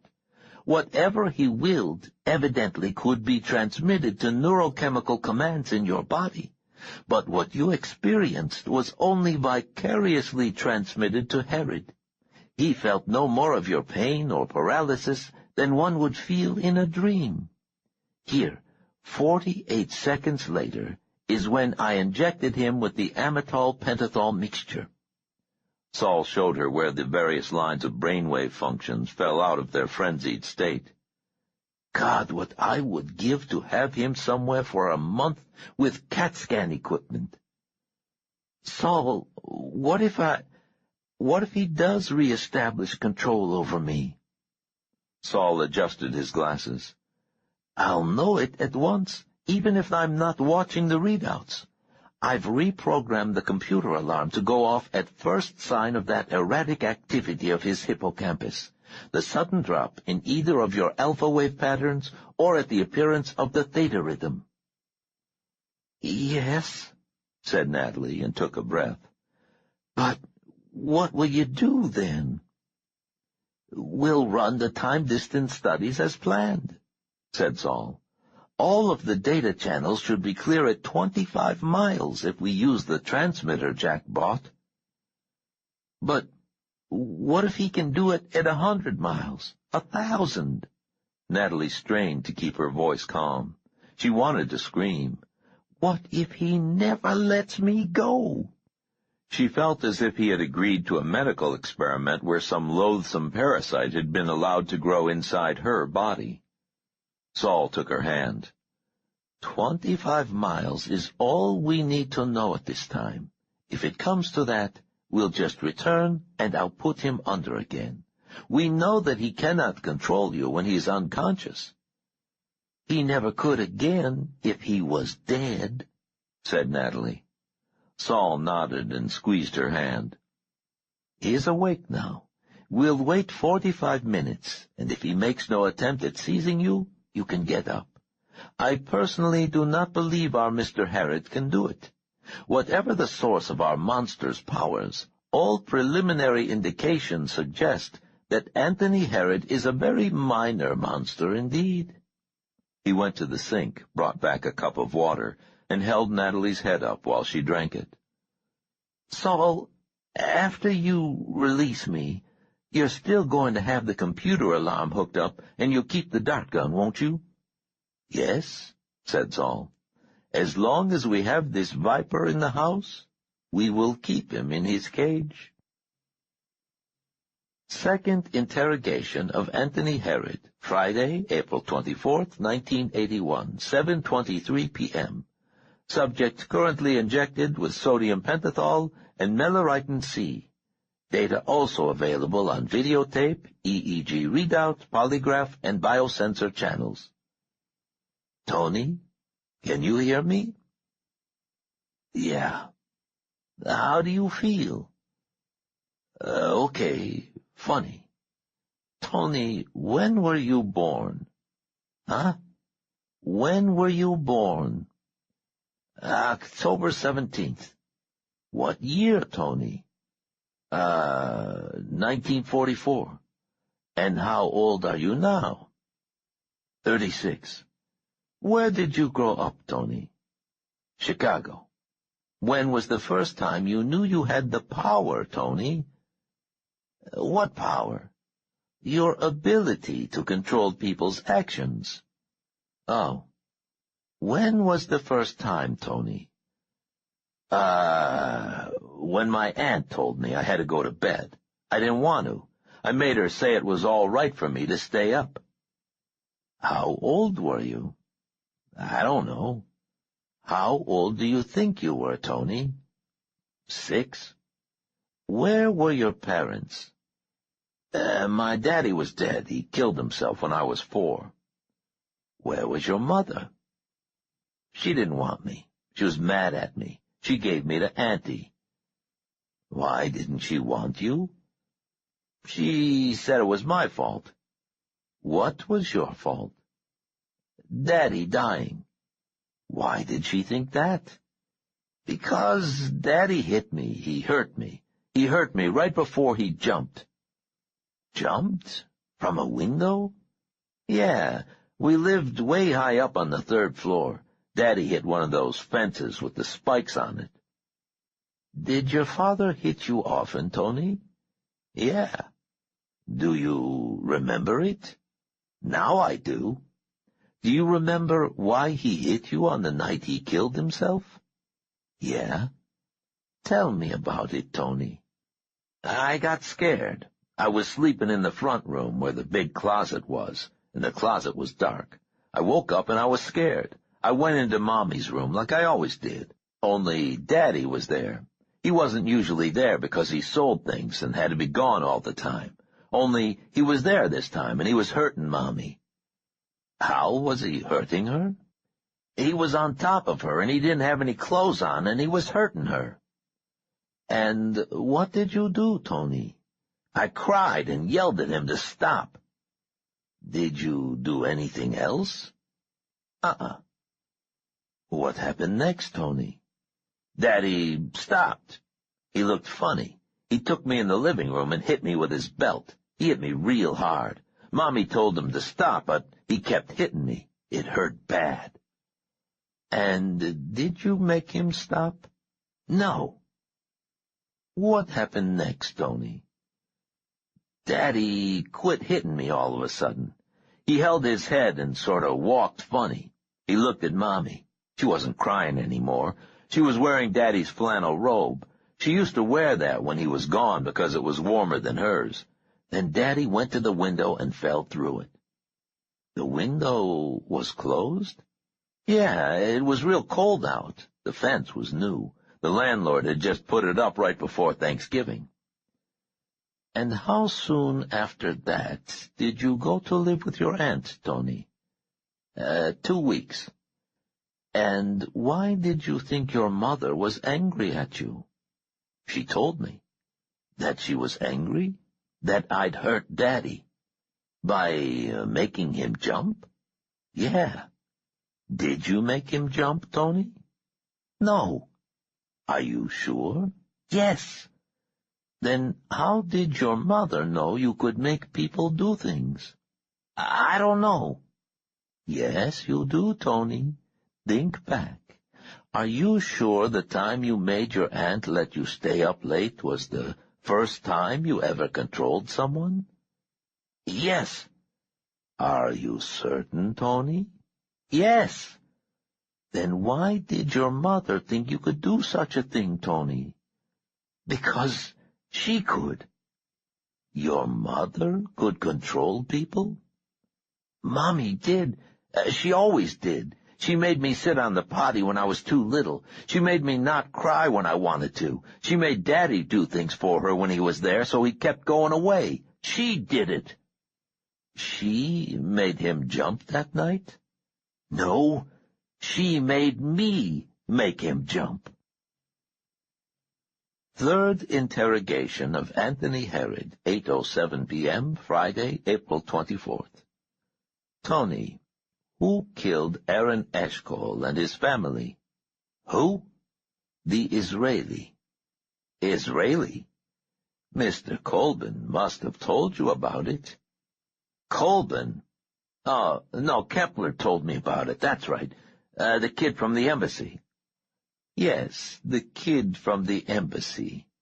Who killed him? Haynes had a team go talk to him. Richard Haynes? Yeah. The FBI agent, Haynes? Uh-huh. Did Haynes personally kill the Eshkol family? I guess so. Kepler said he led the team. Who authorized this operation? Colburn? Barrett? Which one, Tony? It doesn't matter. Colburn was just Barron's finger puppet. Can I close my eyes? I'm very tired. Yes, Tony. Close your eyes. Sleep until we talk again. Fourth interrogation of Anthony Herod, Friday, April 24th, 1981, 10:16 p.m. Sodium pentothal intravenously administered. Ammo-barbitol sodium reintroduced at 10:04 p.m. Data available on videotape, polygraph, EEG, and biosensor. Tony? Yes? Do you know where the Oberst is? Who? William Borden. Oh, Willie. Where is he? I don't know. Do you have any idea where he is? No. Is there any way you can find out where he is? Maybe. I don't know. Why don't you know? Is there someone else who knows where he is? Kepler. Maybe. Joseph Kepler? Yeah. Kepler knows where Willie Borden is? Kepler says he's gotten letters from Willie. How recent were these letters? I don't know, last few weeks. Do you believe Kepler? Yeah. Where do the letters come from? France, New York. Kepler didn't tell me everything. Did Willie initiate the correspondence? I don't get what you mean. Who wrote first, Willie or Kepler? Kepler did. How did he get in touch with Willie? Mailed it to the guys who guard his house in Germany. Waldheim? Yeah. Kepler sent a letter to Willie, care of the caretakers at Waldheim, and Willie has written back? Yeah. Why did Kepler write him, and what did Willie say in return? Kepler's playing both hands against the middle. He wants to get on Willie's good side if Willie steps into the Island Club. The Island Club. Yeah, what's left of it. Trask is dead, Colburn's dead. I guess Kepler figures Barrett will have to negotiate if Willie keeps the pressure on. Tell me about the Island Club, Tony. It was after 2 a.m. when Saul joined Natalie in the kitchen. The psychiatrist looked tired and very pale. Natalie poured a fresh cup of coffee for him, and they sat looking at a large road atlas. "This is the best I could do," said Natalie. "I found it at an all-night truck stop on I-5. We need a real atlas or some sort of satellite data. Perhaps Jack Cohen can help us." Saul ran his finger down the South Carolina coast. "It's not even on here." "No," said Natalie, "but if it's 23 miles off the coast the way Herod says, it probably wouldn't be on this map. I figure it to be here, east of Cedar and Murphy Islands, no farther south than Cape Romaine." Saul removed his glasses and rubbed the bridge of his nose. "This isn't some low-tide key or sandbar," he said. "According to Herod, Dolman Island is almost 7 miles long and 3 miles across at its widest. You lived in Charleston most of your life. Wouldn't you have heard of it?" "I didn't," said Natalie. "Are you sure he's asleep?" "Oh, yes," said Saul. "I couldn't wake him for another 6 hours if I tried." Saul took out the map he had drawn from Herod's instructions and compared it to the map from Cohen's dossier on Barrett. You awake enough to review this? Try me, said Natalie. All right. Barrent and his group, the surviving members, will be meeting for their Dolman Island summer camp during the week of June 7th. That's the public part. The people Herod said will be there match the caliber of notables that Jack Cohn told us about. All men, no women allowed. Even Margaret Thatcher couldn't get in if she wanted to. All the support personnel are male. According to Jack, there will be scores of security men. The public fun ends Saturday, June 13th. On Sunday, June 14th, according to Herod, the Oberst will arrive and join the 4 Island Club members, including Herod, for 5 days of sport. Sport, breathed Natalie. I would hardly call it that. Blood sport, amended Saul. It does make sense. These people possess the same power that the Oberst, Melanie Fuller, and the Drayton woman have. The taste of violence is addictive to them. But they are public figures. It is more difficult for them to be even tangentially involved in the types of vicarious street violence our 3 old people appear to have begun in Vienna. So they save it up for one terrible week a year, said Natalie. Yes, and it also serves as a painless way, painless for them, to re-establish their pecking order each year. The island is incredibly private. Technically, it is not even under U.S. jurisdiction. When Barrent is there, he and his guests stay in this area, the southern tip. His estate is there as well as the so-called summer camp facilities. The other 3 miles of jungle trails and mangrove swamps are separated by security zones, fences, and minefields. It is there that they play their own version of the Oberst's old game. No wonder he's gone to such great lengths to be invited, said Natalie. How many innocent people are sacrificed during this week of madness? Herod says that each Island Club member receives 5 surrogates, said Saul. That would be 1 a day for each of the 5 days. Where on earth would they find these people? According to Herod, Charles Colburn used to provide the bulk of them, said Saul. The idea is that they draw their, what would you call them, their playing pieces. They draw them at random each morning for the day's fun. The evening's fun, actually. Herod says the play does not begin until almost nightfall. The idea is for them to test their ability with some element of chance involved. They did not want to lose pieces that they had conditioned over long periods. Where are they getting their victims this year? Asked Natalie. She went to the cupboard and returned with a bottle of Jack Daniels. She added a healthy share to her coffee. Saul smiled at her. Exactly. As junior partner or apprentice vampire or whatever our Mr. Herod is, he was charged with the task of providing 15 of the surrogates. They have to be people in reasonably good physical condition, but people who will not be missed. That's absurd, said Natalie. Almost anyone would be missed. Not really, sighed Paul. There are tens of thousands of teenage runaways in this country each year. Most never return home. Every major city has mental wings of hospitals half filled with people with no backgrounds, no family searching them out. Police are besieged with reports of missing husbands and wayward wives.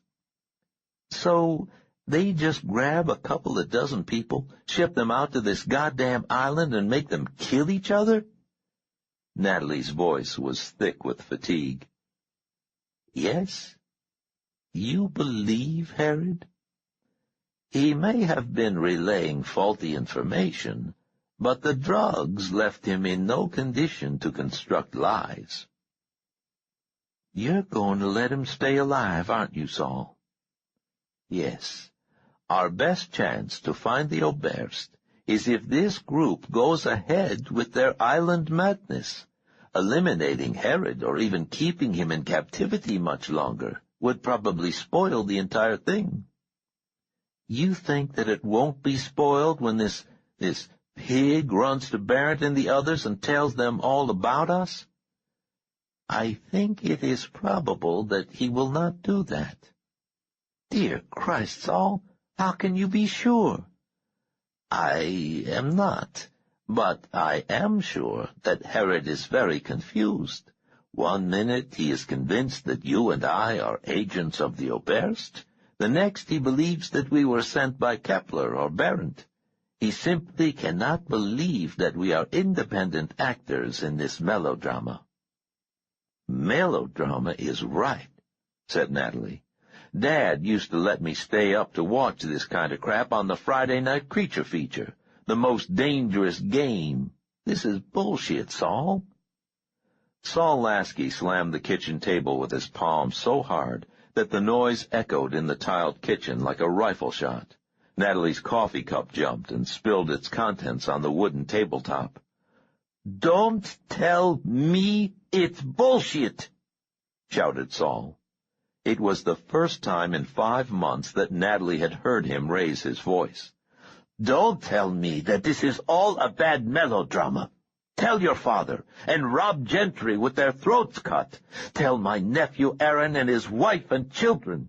Tell all of them. Tell the thousands that the Oberst led through the ovens. Tell my father and brother Joseph." Saul stood so quickly that his chair went over backward. He leaned over the table, and Natalie noticed the muscles under the tanned flesh of his forearms, the terrible scar on his left arm, the faded tattoo. His voice was lower when he spoke again, but not calmer. The ferocity was simply under control now. "Natalie, this entire century has been a miserable melodrama written by third-rate minds at the expense of other people's souls and lives. We can't stop it, even if we put an end to these aberrations. It will only shift the spotlight to some other carrion-eating actor in this violent farce.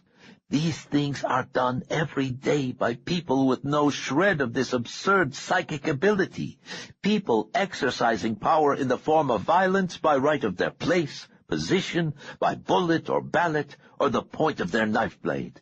But by God, these sons of bitches hurt our family, our friends, and we're going to stop them."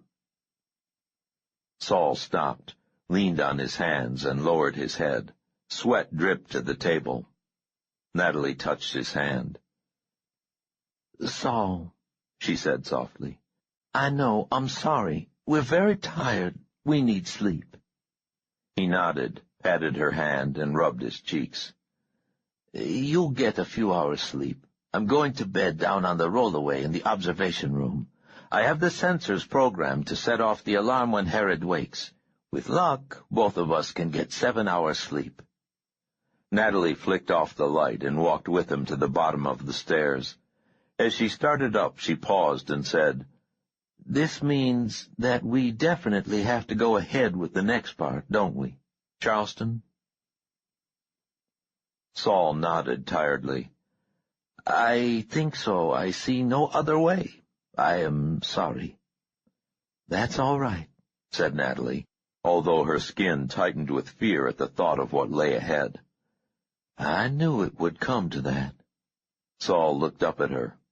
"It doesn't have to." "Yes," said Natalie. She started slowly up the stairs, whispering the next sentence only to herself. "Yes, it does have to." 46. Los Angeles, Friday, April 24th, 1981. Special Agent Richard Haynes used a Bureau scrambler phone to contact Mr. Barrett's communications center in Palm Springs. He had no idea where Barrett was when the billionaire answered the phone. "Richard, what do you have to report?" "Not much, sir," said Haynes. "The Bureau here has been keeping track of the local Israeli consulate. That's standard procedure. but they don't have any record of Cohn visiting either the consulate or the import office that is the Los Angeles front for in-county Mossad operatives. We've got a man in their operations here, and he swears that Cohn wasn't here on business." "That's all you have?" Not quite. We checked out the Long Beach motel and confirmed that Cohn was there. The day clerk said that he'd been driving a rental car the morning he checked in, Thursday the 16th, but that he'd had a van. The clerk was pretty sure that it was a Ford Econoline when he checked out on Monday morning. One of the maids remembered that there were several large boxes, almost crate size, she said, stored in his room on Saturday and Sunday. She said that one of them was labeled Hitachi. "Electronics," said Barrett. "Surveillance equipment?" Possibly," said Haynes. "But the Mossad usually provides that kind of equipment without buying it over the counter." "What if Cohen was working alone or for someone else?" "We're going under that assumption right now," said Haynes. "Have you been able to ascertain whether Willie Borden was in the area?" No, sir. We staked out his house again. It hasn't been sold yet, but there's no sign of him or Reynolds or Luhar." "What about Harrod?" "Well, we haven't been able to get in touch with him." "What does that mean, Richard?" "Well, sir, we haven't had any surveillance on Harrod for several weeks, and when we tried to call yesterday and today, his secretary tells us that he's out and she doesn't know where he is. We have people over there today, but so far he hasn't left his house or shown up on the Paramount set." "I am somewhat disappointed, Richard." Haynes began to shake slightly down the length of his body. He propped his elbows on the desk and gripped the receiver tightly in both hands. "I'm sorry, sir. It's been difficult handling the Wyoming investigation while supervising the special team here in California." "What else has come of the Wyoming search?" Nothing concrete, sir. We're sure that Walters, the affected Air Force officer who— Yes. Well, Walters was in a Cheyenne bar on Tuesday evening. The bartender's pretty sure he remembers a group of men who included someone who fit Willie's description. Pretty sure? It was very crowded, Mr. Barrett. We're assuming it was Willie. We've checked all of the hotels and motels in an expanding radius that's reached Denver, but no one remembers seeing him or his two companions. This is becoming a litany of futile actions, Richard. Have you had any leads in discovering Willie's current location? Well, sir, we have all airline, Amtrak, and bus line scheduling computers on alert should any of Willie's entourage use a credit card or fly under their own names. We've expanded that alert to include the Jew psychiatrist who probably died in Philly and the Preston girl. We have customs covered. It's an A1 priority on the Bureau's weekly list, and there are alerts to each of our regional offices and their local liaisons. I know all of this, Richard, Barrett said softly. I asked if there were any new leads. Not since we got the trace on Jack Cohn's computer incursions last Tuesday. You still believe that Cohen was being used by Willie? I don't know anyone else who would be exploring connections between Reverend Sutter, Mr. Kepler, and yourself, sir. Perhaps we were premature in, greeting Mr. Cohen the way we did upon his return. Haynes said nothing. The visible shaking had stopped, but a slick sheen of sweat stood out on his forehead and upper lip. What about the gas station receipt, Richard? Yes, sir, we checked that out. The owner says that it's very busy. He can't remember everyone who stops there. We confirmed through his credit card carbons that it was Cohen. The boy who filled out the credit card form has a week off and is backpacking in the Santa Ana Mountains somewhere. It's a long shot anyway. It seems to me, Richard, that it is time you began following up on the long shots.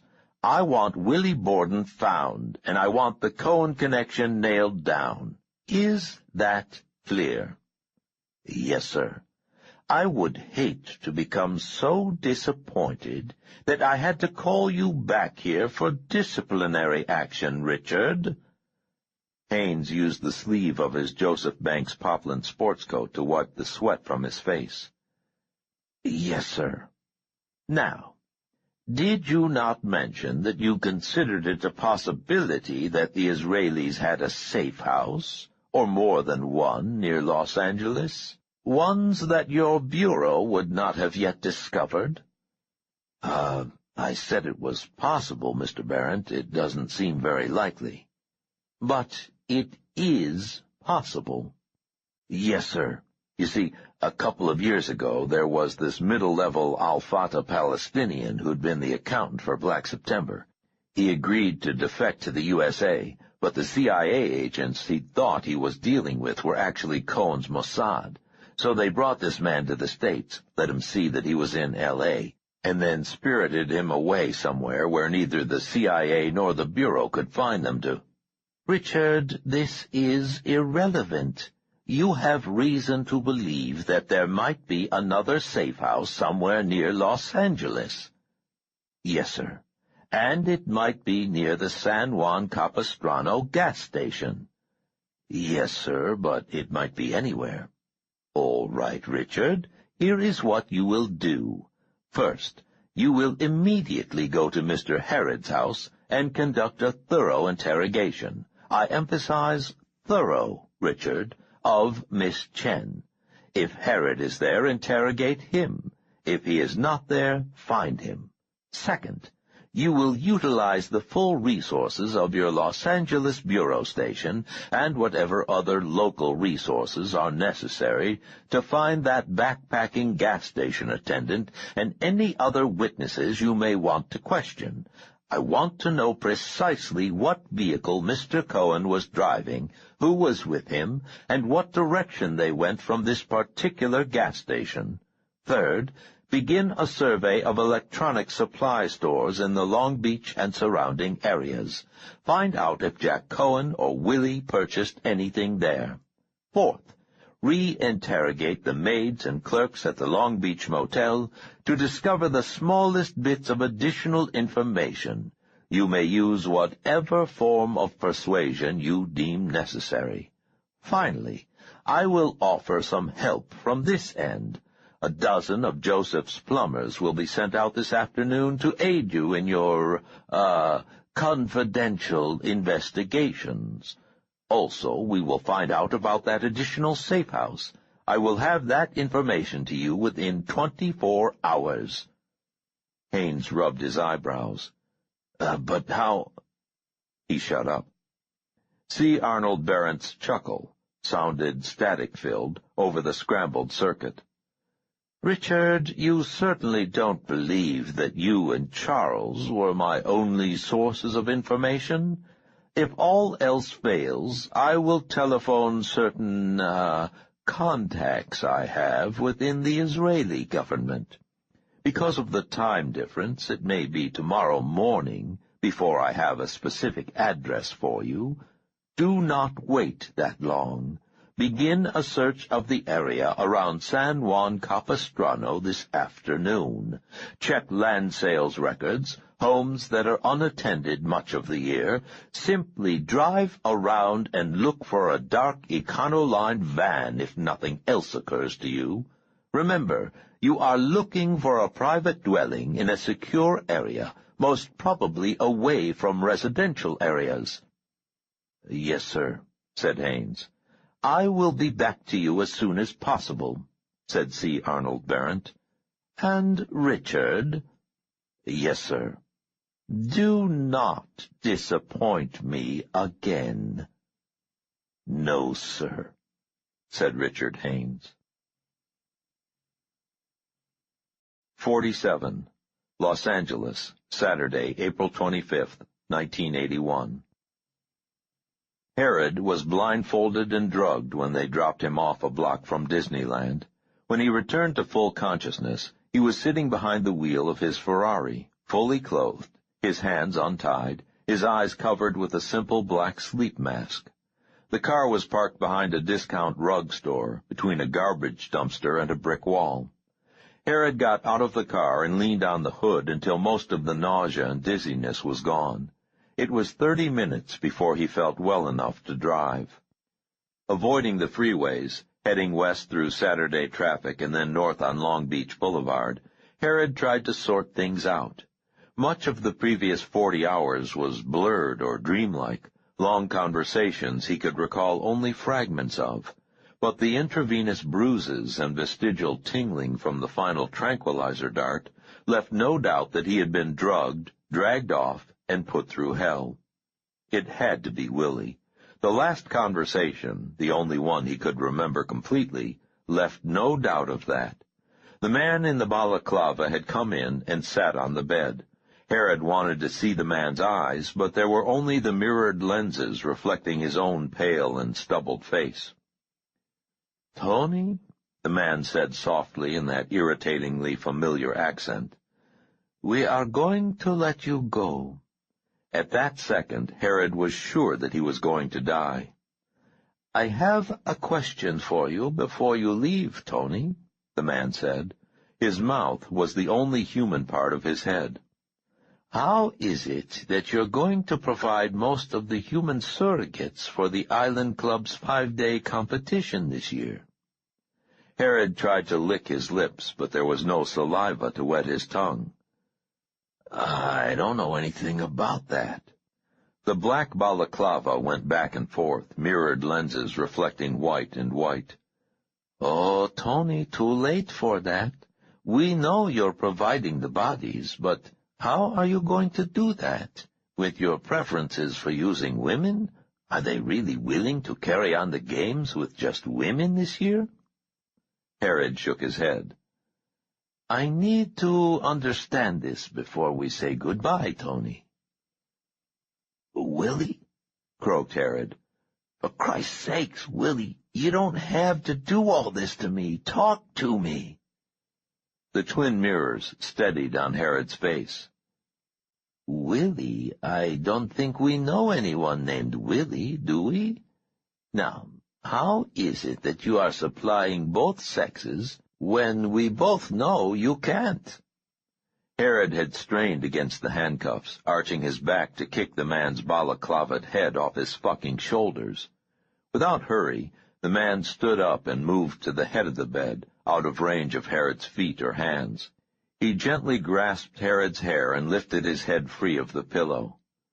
"Tony, we will get the answer from you. That much must be obvious. Perhaps we already have. What we need now is for you to confirm it while you are conscious. If we have to sedate you again, it will necessarily delay your release time." Delay your release time sounded like a euphemism to Herod for put off the time until we kill you, and that was fine with him. If silence, even silence under pain and duress, could postpone the inevitable bullet in the brain, Herod was willing to be as silent as the fucking Sphinx. Except that he did not believe it. He knew from fragments of memories that he had done all the talking anyone could want. He had spilled his guts while under whatever chemical stimulus they had given him. If it was Willie, which seemed probable, then he would find out. It might even be in Herod's interest that Willie found out. Herod still held out hope that Willie had further use for him. He remembered the pawn's face on the chessboard at Waldheim. If these two were being run by Barrent or Kepler or Sutter, or a coalition of these three, then they wanted confirmation of things they either knew or could easily find out. Either way, what Herod needed now was a dialogue. "I'm paying Haynes to find bodies for me," he said. "Runaways, ex-cons, former informers with new identities. He'll set it up.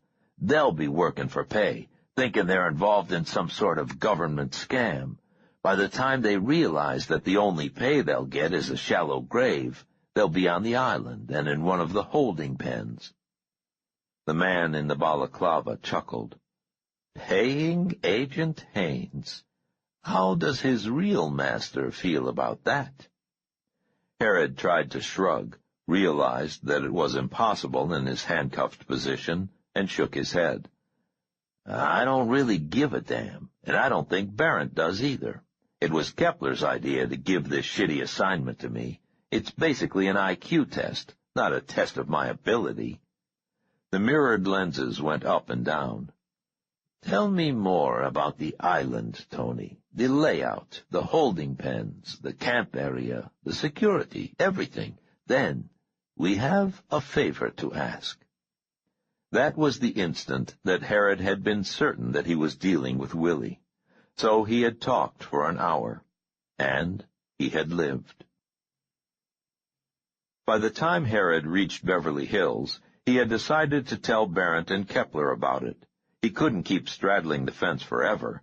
If it was Willie behind the abduction, the old man might even expect him to go to Barrent. Knowing Willie, it was probably part of the master plan. But if it was a test of loyalty set up by Barrent and Kepler, failure to report it might have fatal consequences. When Herod had finished telling what he knew about Dolman Island and the club's sport there, the man in the balaclava had said, "All right, Tony, your help has been appreciated. There is only one favor we have to ask as a condition of your release." "What?" "You say that you are to pick up the volunteers from Richard Haynes on Saturday the 13th of June. We will contact you on Friday the 12th. There will be one or more people we will be substituting for some of Haynes's volunteers." Of course, Herod had thought. Willie's trying to mark the deck somehow. Then the impact of that fact really hit him. Willie's really coming to the island. "Is that agreed?" asked the man behind the mirrored lenses. Yeah, right." Herod still could not believe they were going to let him go. He could agree to anything and then do whatever he damned pleased. "And you'll keep the substitution to yourself?" "Yeah." "You realize that your life depends on doing this, depends on it now and in the future? There is no statute of limitations on betrayal, Tony." "Yeah, I understand." Herod wondered how stupid Willie thought he was, and how stupid had Willie become. The volunteers, as this guy called them, were numbered and kept waiting naked in a pen until a random drawing determined who would fight and when. Herod could see no way that Willie could rig that, and if he hoped to bring weapons in that way through Barrent's security screen, Willie had become the senile old fart Herod had earlier mistaken him for. Yeah, repeated Herod. "I understand. I agree." "Sehr gut," the man in the balaclava had said, and they let him go. Herod decided to call Barrent as soon as he got a bath and a drink, and had discussed the whole mess with Maria Chen. He wondered if she had missed him, worried about him. He grinned as he imagined her calling the police to report him missing. How many times over the years had he disappeared for days, even weeks, without letting her know where he was going? Herod's grin faded as he realized just how vulnerable that sort of lifestyle had left him to precisely what had just happened to him. He slid the Ferrari to a stop under the baleful gaze of his faithful satyr and plodded toward the house. Perhaps he would call Barrent after a bath, a drink, a massage, and... The front door was open. Herod froze in his tracks for several interminable seconds before lurching through the open door, feeling the drug-induced dizziness rise up as he careened off walls and furniture, calling Maria Chen's name, barely noticing the toppled furniture until he tried to jump an overturned chair and fell heavily to the carpet. He jumped to his feet and resumed his shouting and searching. He found her in her office, curled on the floor behind her desk. Her black hair was matted with blood in front, and her face was swollen almost beyond recognition. The grimace on her face showed purpled lips pulled back, and at least one broken tooth in front. Herod vaulted over the desk, went to one knee, and cradled her head on his other knee. She moaned when he moved her. Tony. Tony Harrod found that in the pure white heat of the profoundest fury he had ever felt, no obscenities came to mind, no shouts formed themselves. His voice, when he could speak, was little more than a murmur. Who did this to you? When? Maria Chen started to speak, but her damaged mouth made her stop and fight back tears. Harrod leaned closer so he could hear the whispers when she tried again. Last night. 3 men, looking for you. Didn't say who sent them, but I saw Richard Haynes in car before they rang bell. Harrod hushed her with a gesture and lifted her in his arms with infinite care. As he carried her toward his room, realizing with growing wonder that it had been only a severe beating and that she would survive and be well, he found to his total amazement that tears were coursing down his cheeks. If Barrett's men had been here last night looking for him, he realized, then it left no doubt that it had been Willie who had kidnapped him. He wished that he could lift a phone and call Willie at that moment. He would like to tell him that there was no more reason for the elaborate game, the absurd precautions. Whatever Willie wanted to do to Barrett, Harrod was more than ready to help. 48. Near San Juan Capistrano, Saturday, April 25, 1981. Saul and Natalie drove back to the safe house early on Saturday afternoon. Natalie's relief was obvious, but Saul had ambiguous feelings. The research potential was awesome, he said. If I had been able to study Harrod for a week, there's no end to the data I could have accumulated. Yes, said Natalie, and odds are that he would have found a way to get to us. I think not, said Saul. Just the use of the barbiturates appeared to have inhibited his ability to generate the rhythms necessary to contact and control other neural systems. But if we'd kept him a week, people would have been looking for him, said Natalie. No matter how much you learned, you wouldn't have been able to go on to the next part of the plan. Yes, there's that, agreed Saul, but there was regret in his voice. Do you really believe that Harrod will live up to his part of the bargain about getting someone onto the island? Asked Natalie. There's a chance he will, said Saul. Right now, Mr. Harrod appears to be operating under a policy of damage limitation. There are certain incentives urging him to go along with the plan. If he does not cooperate, we are no worse off than we were. What if he cooperates to the point of taking one of us to the island and then handing us over to Barrett and the others as a prize catch? That's what I would do if I were him. Saul shivered. In that case, we would be worse off than we had been. But there are other things to take care of before we face that possibility. The farmhouse was as they had left it. Natalie watched as Saul replayed segments of the videotapes. Even the sight of Tony Harrod on tape made her a little sick. "What next?" she asked. Saul looked around. "Well, there are a few things to do.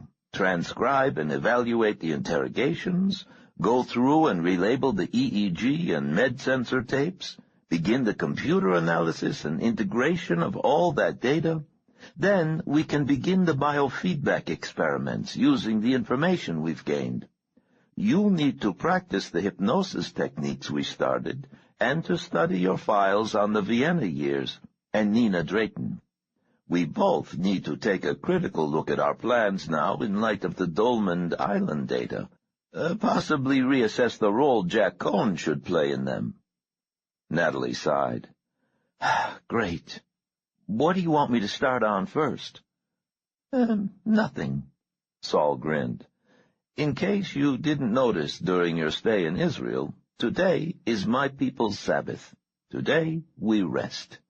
You go on upstairs while I get ready to prepare a real welcome-back-to-America meal. Steak, baked potatoes, apple pie, and Budweiser beer."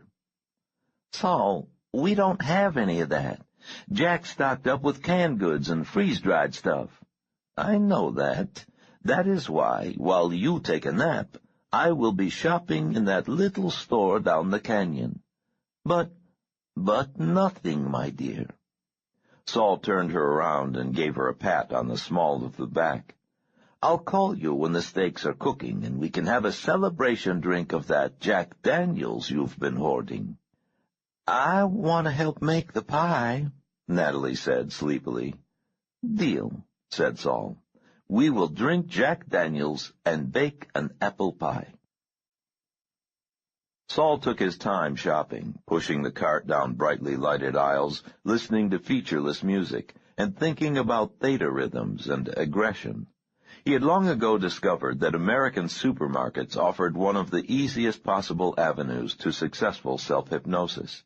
He also had long had the habit of shifting into a light hypnotic trance to deal with complex problems. Saul realized as he moved from aisle to aisle that he had spent the last 25 years following the wrong paths in trying to find the mechanism of dominance in humans. As with most researchers, Saul had postulated a complicated interaction of social cues, physiological subtleties, and higher-order behaviors. Even with his knowledge of the primitive nature of the Oberst's possession of him, Saul had searched for the trigger in the unmapped convolutions of the cerebral cortex, descending occasionally to the cerebellum. Now, the EEG data suggested that the ability originated in the primitive brainstem and was somehow broadcast by the hippocampus in conjunction with the hypothalamus. Saul had long thought of the Oberst and his ilk as some form of mutation, an evolutionary experiment or statistical quirk, illustrating normal human powers in diseased excess. The 40 Hours with Herod had changed that forever. If the source of this inexplicable ability was the brainstem and early mammalian limbic system, Saul realized, then the mind vampire's ability must predate Homo sapiens. Herod and the others were sports, random throwbacks to an earlier evolutionary stage. Saul was still thinking about theta rhythms and REM status when he realized he had paid for the groceries and was being presented with 2 overflowing sacks. On a whim, he asked for $4 in quarters. Carrying the groceries to the van, Saul considered whether to call Jack Cohen or not. Logic argued against it.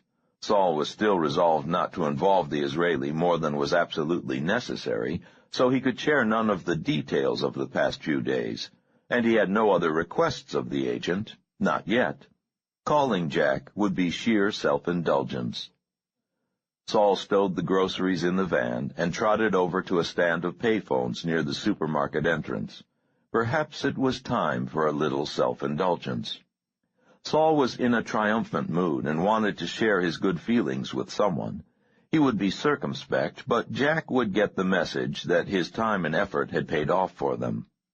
Saul dialed the number he had memorized for Jack's home phone. No one was home. He retrieved his change and direct-dialed the Israeli embassy, asking the receptionist for Jack's extension. When another secretary asked who was calling, Saul gave the name Sam Turner, as Cohen had suggested. He was to have left word that Sam Turner had immediate priority. There was a delay of almost a minute. Saul fought the sick feeling of déjà vu rising in him. A man came on the line and said, "Hello, who is this, please?" Sam Turner," said Saul, feeling the nausea grow. He knew he should hang up. "And who are you calling for, please?" Jack Cohen. "Could you please tell me the nature of your business with Mr. Cohen?" Personal." "Are you a relative or personal friend of Mr. Cohen's?" Saul hung up. He knew that it was more difficult to trace a telephone call than the movies and television suggested, but he had been on the line long enough. He called information, received the number of the Los Angeles Times, and used the last of his change to dial directly. Los Angeles Times? Yes, said Saul. My name is Chaim Herzog, and I am Adjutant Information Officer for the Israeli Consulate Office here in town, and I am calling to check on an error in an article you carried this week. Yes, Mr. Herzog, you want files and records. Just a second, and I'll connect you. Saul stared at the long shadows on the hillside across the highway, and when the woman said, "Morgue," he jumped. He repeated his cover story to her. Which day did this article run, sir? I'm sorry, said Saul. I do not have the clipping here, and I forgot which day. And what was the name of the gentleman you mentioned? Cohen, said Saul. Jack Cohen. He leaned against the telephone and watched large blackbirds work at something lying in the bushes just off the highway. Overhead, a helicopter roared west at 500 feet. He imagined the woman in files and records tapping at her computer keys. Here it is, she said. Wednesday's paper, April 22nd, 4th page. Israeli embassy official killed in airport mugging. Is that the article to which you're referring, sir? Yes. That was an Associated Press story, Mr. Herzog. Any error would have originated with the wire service office in Washington. Could you read it to me, please? Asked Saul, just so I can see if the mistake was actually there. Certainly. The woman read the 4-paragraph article, starting with, "The body of Jack Cohen, 58, senior agriculture attaché at the Israeli embassy, was discovered in the Dulles International Airport parking lot this afternoon, an apparent victim of robbery and assault." And ending with, "Although there are no leads at this time, police are continuing their investigation." Thank you, said Saul, and hung up. Across the road, the blackbirds abandoned their unseen meal and flapped skyward in a widening spiral. Saul drove up the canyon at 70 miles per hour, straining the van to its limit of power and maneuverability. He had spent at least a full minute standing by the phone, trying to construct a logical, reassuring argument that Jack Cohen's death could indeed have been a mugging gone wrong. Such coincidences occurred all the time in real life. Even if not, part of his mind argued, it had been 4 days. If the murderers had been able to tie Cohen to the safe house, they would have arrived by now. Saul did not buy it. He turned onto the farm lane in a cloud of dust and accelerated past trees and fences. He had not brought the Colt automatic with him. It was in his bedroom, upstairs next to Natalie's room. There were no cars in front of the house. The front door was locked. Saul opened it and stepped in. Natalie! There was no answer from upstairs. Saul looked around, saw nothing out of place, walked quickly through the dining room and kitchen to the observation room, and found the dart gun where he had left it. He checked to make sure there was a red dart in the chamber, and took the box of darts with him as he ran back to the living room. Natalie! He had gone up 3 of the steps, dart gun half raised, when Natalie came to the head of the stairs. What is it? She rubbed sleep out of her eyes. Get back, grab everything, and just throw it in. We have to get out of here now. She asked no questions as she turned and headed for her room. Saul went to his, lifted the pistol from where it lay atop his suitcase, checked the clip, and pulled back the action to put a round into the chamber. He made sure the selector was on safe, and dropped the pistol in the pocket of his sports coat. Natalie had her suitcase in the back of the van by the time Saul brought his own backpack and bag out. "What shall I do?" she said. Her own Colt was visible as a lump in the large pocket of her peasant skirt. Remember those 2 jerry cans of gasoline Jack and I found in the barn? Bring them to the porch and then stay out here and watch for a car turning into the lane, or for a helicopter approaching. Wait, here's the van key. Keep it in the ignition, right? Right. Saul trotted inside and began detaching wires from the electronic equipment, pulling adapters, and tossing equipment into boxes with no regard to what belonged where. He could leave the video recorder and camera, but he would need the EEG, telemetry packs, tapes, the computer, printer, paper, and radio transmitters. Saul carried boxes out to the van. It had taken Saul and Natalie 2 days to set up and calibrate the equipment and prepare the interrogation room. It took him less than 10 minutes to tear it down and get everything in the back of the van. "Anything?" "Nothing yet," called Natalie. Saul debated only a second, and then carried the cans of gasoline into the back of the house and began dousing the interrogation room, the observation room, kitchen, and living room.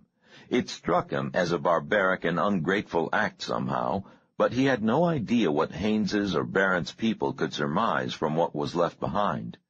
He tossed the empty cans outside, checked to make sure the rooms on the second floor were empty, and loaded the last of the things from the kitchen. He took his lighter out and paused on the porch. "Am I forgetting anything, Natalie? The plastic explosive and detonators in the basement?" "Good God!" said Saul, and ran to the stairway. Natalie had made a nest in the center of the boxes in the back of the van for the cushioned crate of detonators, and when Saul returned, she set it in. He made a final tour of the house, pulled the bottle of Jack Daniels from a cupboard shelf, and ignited the gasoline trails. The effect was immediate and dramatic. Saul shielded his face from the heat and thought, "I'm sorry, Jack." Natalie was behind the wheel when he came out, and she did not wait for him to pull his door shut before the van was moving toward the lane, throwing gravel high into the weeds. "Which way?" she asked when they reached the road. "East." Natalie turned east. 49. Near San Juan Capistrano, Saturday, April 25th, 1981. Richard Haynes arrived in time to see smoke just beginning to rise from the Israeli safe house. He turned left onto the farm lane and led the caravan of 3 cars toward the house at high speed. Flames were visible in first-floor windows as Haynes skidded the government Pontiac to a stop and ran to the front porch. He shielded his face with his forearm, peered into the living room, tried to go in, but was driven back by the heat. Shit! He directed 3 men around back and 4 others to search the barn and other outbuildings. The house was fully engaged as Haynes stepped back off the porch and walked 30 paces to the car. "Shall I call it in?" asked the agent holding the radio. "Yes, you might as well," said Haynes. "But by the time anyone gets here, this place will be gone." Haynes walked to one side and watched the flames appear in the second-floor windows. An agent in a dark summer suit came running up, pistol in his hand. He was panting slightly. "Nothing in the barn or shed or chicken coop, sir. Just one pig wandering around in the backyard." "In the backyard?" said Haynes. "You mean in a pen?" No, sir. He's just sort of walking around free. The gate to the pen was wide open." Haynes nodded and watched as the fire began to work at the roof of the house. The 3 cars in front had backed up farther from the flames, and men milled around with their hands on their hips. Haynes went to the first car and spoke to the man sitting by the radio. "Peter, what's the name of that county mountie who's heading up the search for the gas station kid?" Nesbitt, sir. Sheriff Nesbitt, out of El Toro." "They're up east of here, aren't they?" Yes, sir. They think the kid and his friend went backpacking up Trabuco Canyon. They've got the Forest Service people out hunting, and—" "Are they still using that helicopter?" Yes, sir. I heard it check in a while ago. It's not just doing the search, though. There's a fire up in the Cleveland National Forest, and—" "Find the right frequency and get Nesbitt for me," ordered Haynes. "Then patch me into wherever the closest CHP headquarters is." The first fire engine was arriving when the agent handed Haynes the radio microphone. "Sheriff Nesbitt," said Haynes. "Affirmative. Who's this?" "This is Special Agent Richard Haynes, Federal Bureau of Investigation. I'm the one who authorized the search you're conducting for the Gomez boy. Something more important has come up, and we need your help. Over." Go ahead. I'm listening. Over." "I'm putting an all-points bulletin out on a dark 1976 to 78 Ford Econoline van," said Haynes. "Occupant or occupants are wanted for arson and murder. They may have just left this location at 12.2 miles up San Juan Canyon. We don't know if they went east or west, but our guess is east. Can you set up roadblocks on Highway 74 east of our location? Over." Who's picking up the tab on all of this? Over." Haynes gripped the microphone hard. Behind him, parts of the farmhouse roof fell in, and flames licked at the sky. Another fire engine roared to a stop, and men began uncoiling heavy hoses. "This is a matter of national security and great urgency," he shouted. "The Federal Bureau of Investigation formally requests local assistance in this matter. Now, can you set up roadblocks? Over. There was a long pause as static rasped. Then Nesbitt's voice came through. Agent Haines, I've got 2 deputy cars east of you on 74. We were checking out the Blue Jay campground and some trailheads up there. I'll have Deputy Byers establish a roadblock on the main road up there right at the county line west of Lake Elsinore. Over. Good, said Haines. Are there any other roads branching off before there? Over. Negative, said Nesbitt. Just National Forest access roads.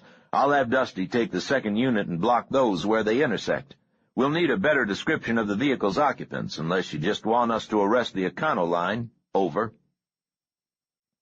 Haines squinted toward the flames as the front of the farmhouse fell inward. The thin streams of water from the 4 hoses were making no difference. Haines thumbed the microphone. We're not sure of the number or description of suspects, said Haines. Possibly a Caucasian male, 70 years old, German accent, white hair, accompanied by a Negro male, 32, 6 feet 1 inch tall, 200 pounds, and or a white male, 28, blonde hair, 5 feet 11 inches tall. These men are armed and extremely dangerous.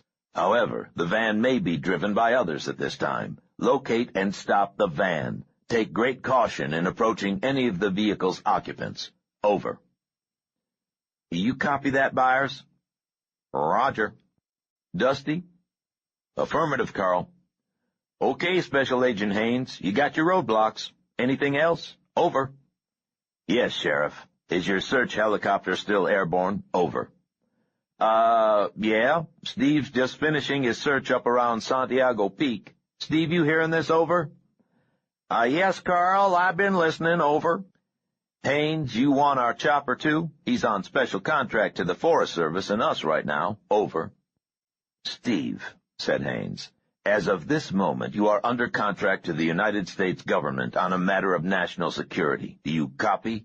Over. Yeah, came the laconic reply. Thought the Forest Service was U.S. government. Where do you want me? I just fueled up, so I have about 3 hours of flying time at this altitude. Over. What is your present location? Over. Moving south between Santiago and Trabuco Peaks, about 8 miles from your position. You want map coordinates? Over. Negative, said Haines. I want you to pick me up here. Farmhouse on the north side of San Juan Canyon, about 5 miles above Mission Viejo. Can you find the place? Over. Are you kidding?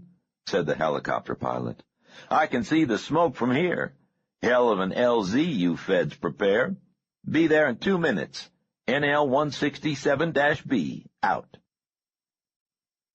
Haines unlocked the trunk of the Pontiac. A passing fireman looked at the clutter of M16s, shotguns, sniper rifles, flak vests, and ammo clips, and whistled.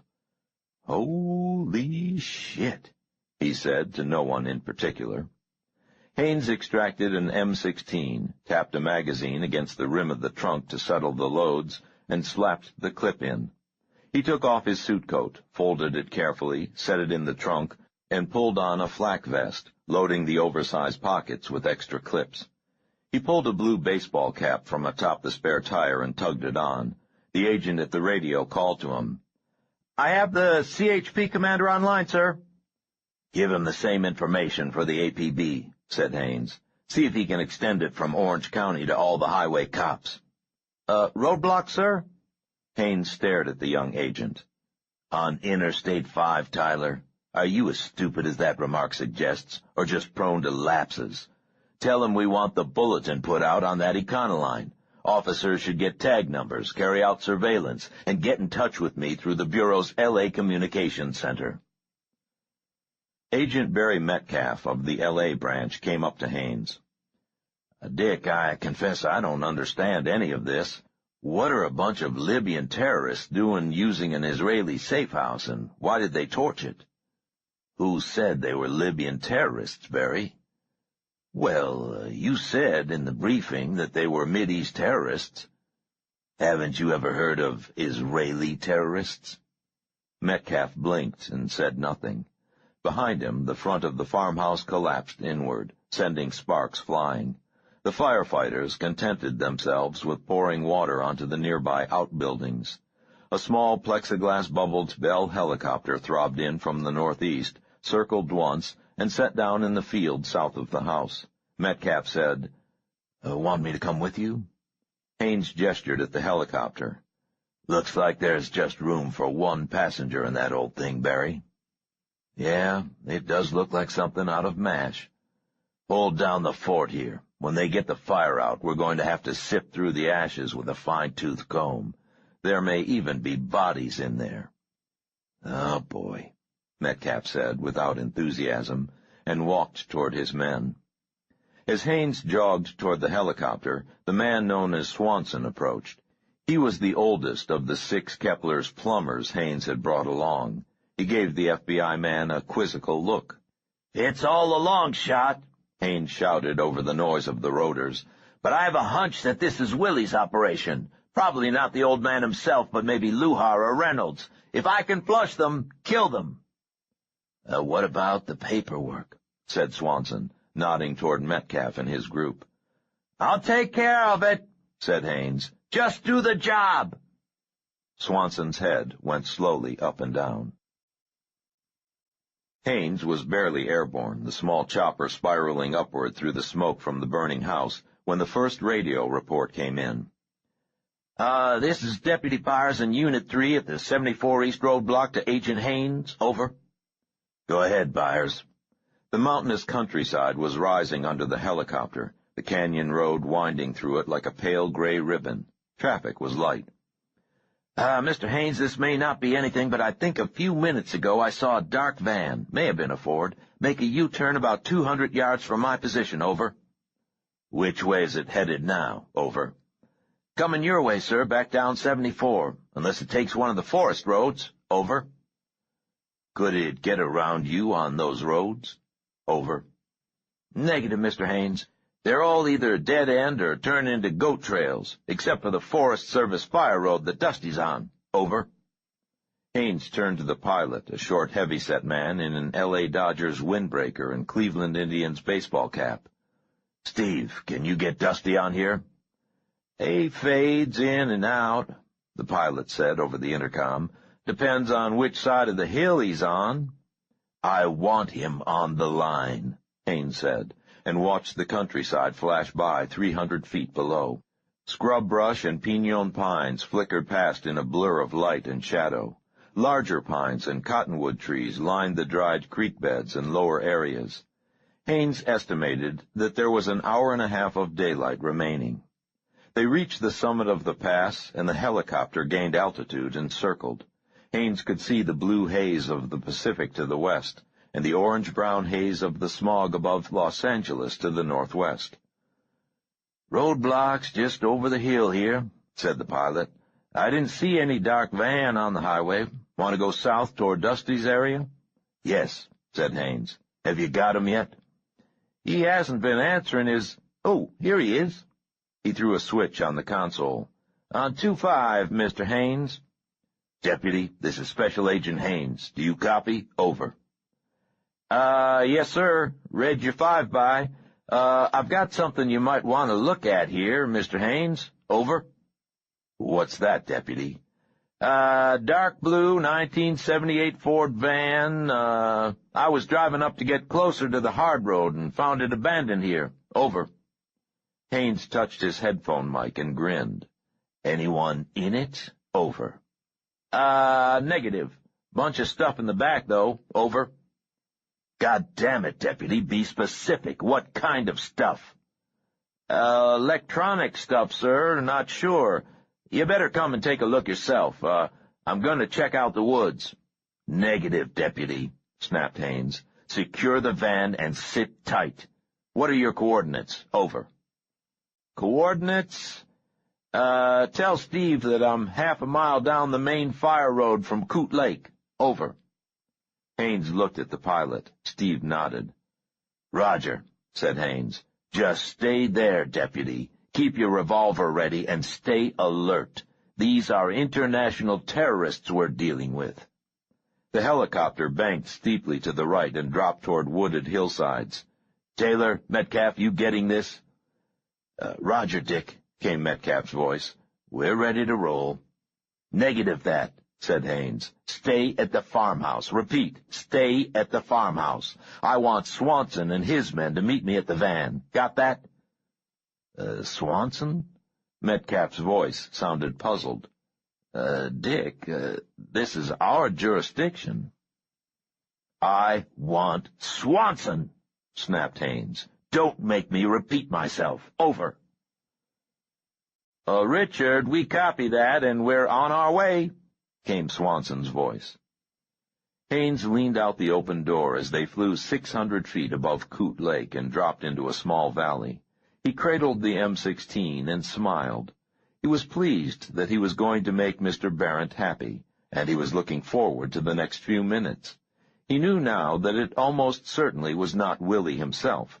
The old man would have used the deputy and gone past the roadblock rather than abandon the van, but whoever it was, they had lost the ball game. There were many hundreds of square miles of national forest up here, but once Willie's people had to set out on foot, it was all over but the shouting. Haines had almost unlimited resources at his disposal, and the forest was mostly shrub. But Haines did not want to use unlimited resources or to wait for morning to conduct a search. He wanted to end this part of the game before it got dark. It might not be Luhar or Reynolds, thought Haines. Probably isn't. It could be the black woman Willie had used in Germantown. She'd dropped from sight completely. It might even be Tony Harrod. Haines remembered the questioning of Maria Chen the previous evening and smiled. The more he thought about it, the more sense it made that it could be Harrod. Well, it was past time that they quit humoring that little Hollywood twerp. Richard Haines had worked for Charles Colburn and C. Arnold Barrent for more than a third of his life. As a neutral, he could not be conditioned by Colburn, but he had been well rewarded with money and power. Richard Haines found the work itself rewarding. He liked his job. The helicopter came in over the clearing 200 feet high at 70 miles per hour. The black van was parked in the open, its rear doors open. Near it, a heavy four-wheel-drive sheriff's vehicle sat empty. "Where the hell is the deputy?" snapped Haines. The pilot shook his head and tried to raise Dusty on the radio. There was no answer. They circled the clearing in a widening spiral. Haines raised the M16 and watched between the trees for a sign of movement or color. Nothing. "Take it around again," ordered Haines. "Look, Captain," said the pilot, "I'm not a police officer, a federal agent, or a hero, and I've served my time in Nam. This machine's my livelihood, friend. If there's a chance of it or us sprouting bullet holes, you're going to have to rent a different whirlybird and driver." "Shut up and take it around again," said Haines. "This is a matter of national security." "Yeah," said the pilot, "and so was Watergate. I didn't care much for it, neither." Haines swiveled so the rifle rested across his knees with the muzzle toward the pilot. "Steve, I'll ask one more time. Take it around again. If we don't see anything, you're going to put it down on the south side of the clearing. Comprende?" "Yeah," said the pilot. "Yo comprendo. But not because you've got that fucking M16 looking this way. Even federal assholes don't shoot pilots, unless they can fly the machine themselves and are damn sure somebody's not going to fall on the controls." "Land it," said Haines. They had circled the clearing 4 times, and he could see no sign of the deputy or anyone else. The pilot brought the small craft in low and fast, actually having to lift it over the tree line before flaring out and setting it solidly on its skids, precisely where Haines had designated. "Out," said the FBI agent, and gestured with the rifle. "You have to be fucking kidding," said Steve. "If we have to leave in a hurry, I want to make sure we leave together," said Haines. "Now out, before I put a hole or two in your livelihood." "You are fucking crazy," said the pilot. He pushed his cap back on his head. I'm going to raise a stink that'll have J. Edgar Hoover crawling out of his grave to get at your ass." "Out," said Haines. He took the safety off and set the weapon on full automatic. The pilot made adjustments on the center console, the rotors slowed, and he unbuckled himself and stepped down. Haines waited until the pilot was 30 feet from the aircraft, standing near the edge of the woods, and then he undid his own straps and ran toward the sheriff's Bronco, moving in a crouching, weaving jog, weapon half raised.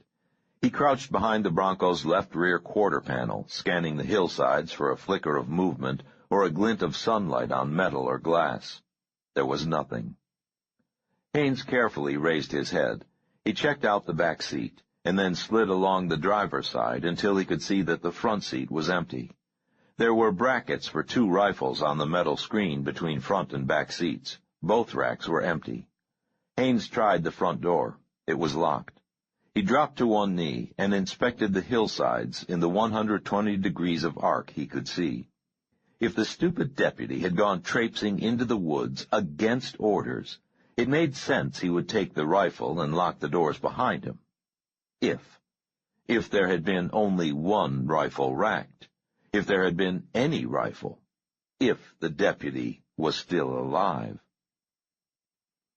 Haines peered around the front of the Bronco at the van 20 feet away and suddenly wished he had stayed airborne until Swanson and his team had arrived. How long until they should be here? 10 minutes? 15? Probably less, unless the lake was farther from the highway than it had seemed from the air.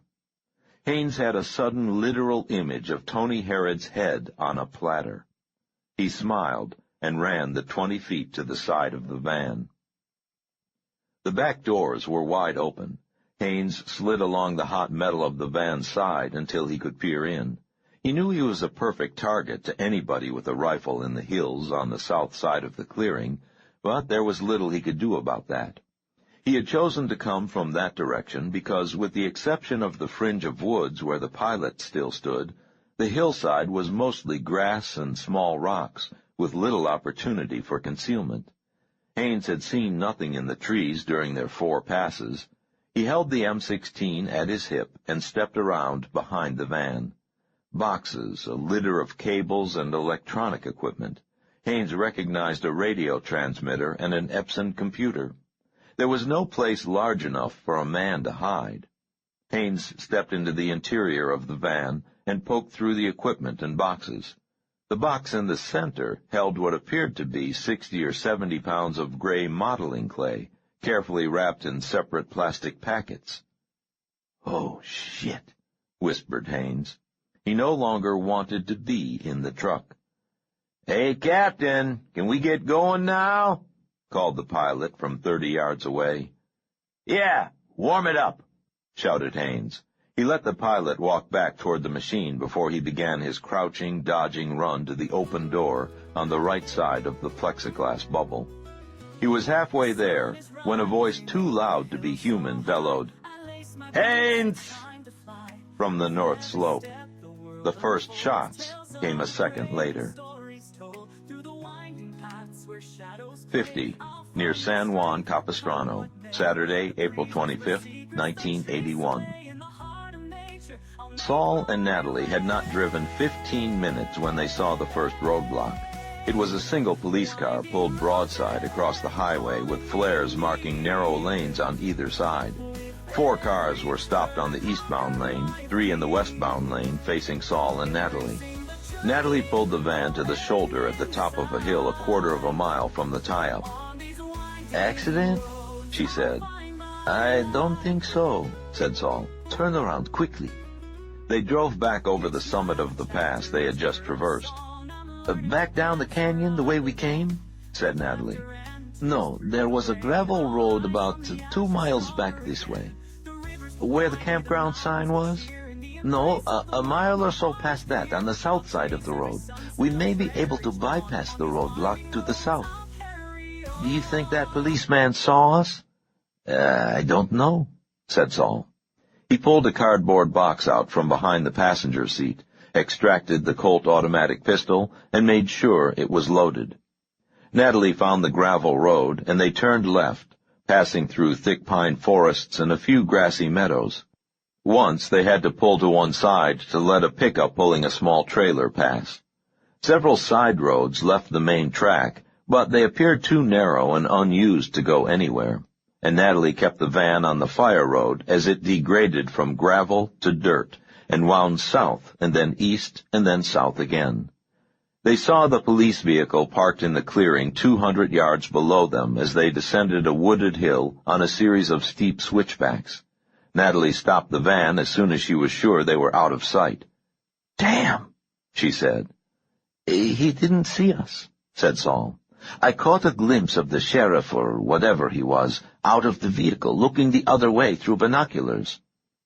"He'll see us when we cross that open space going back up," said Natalie.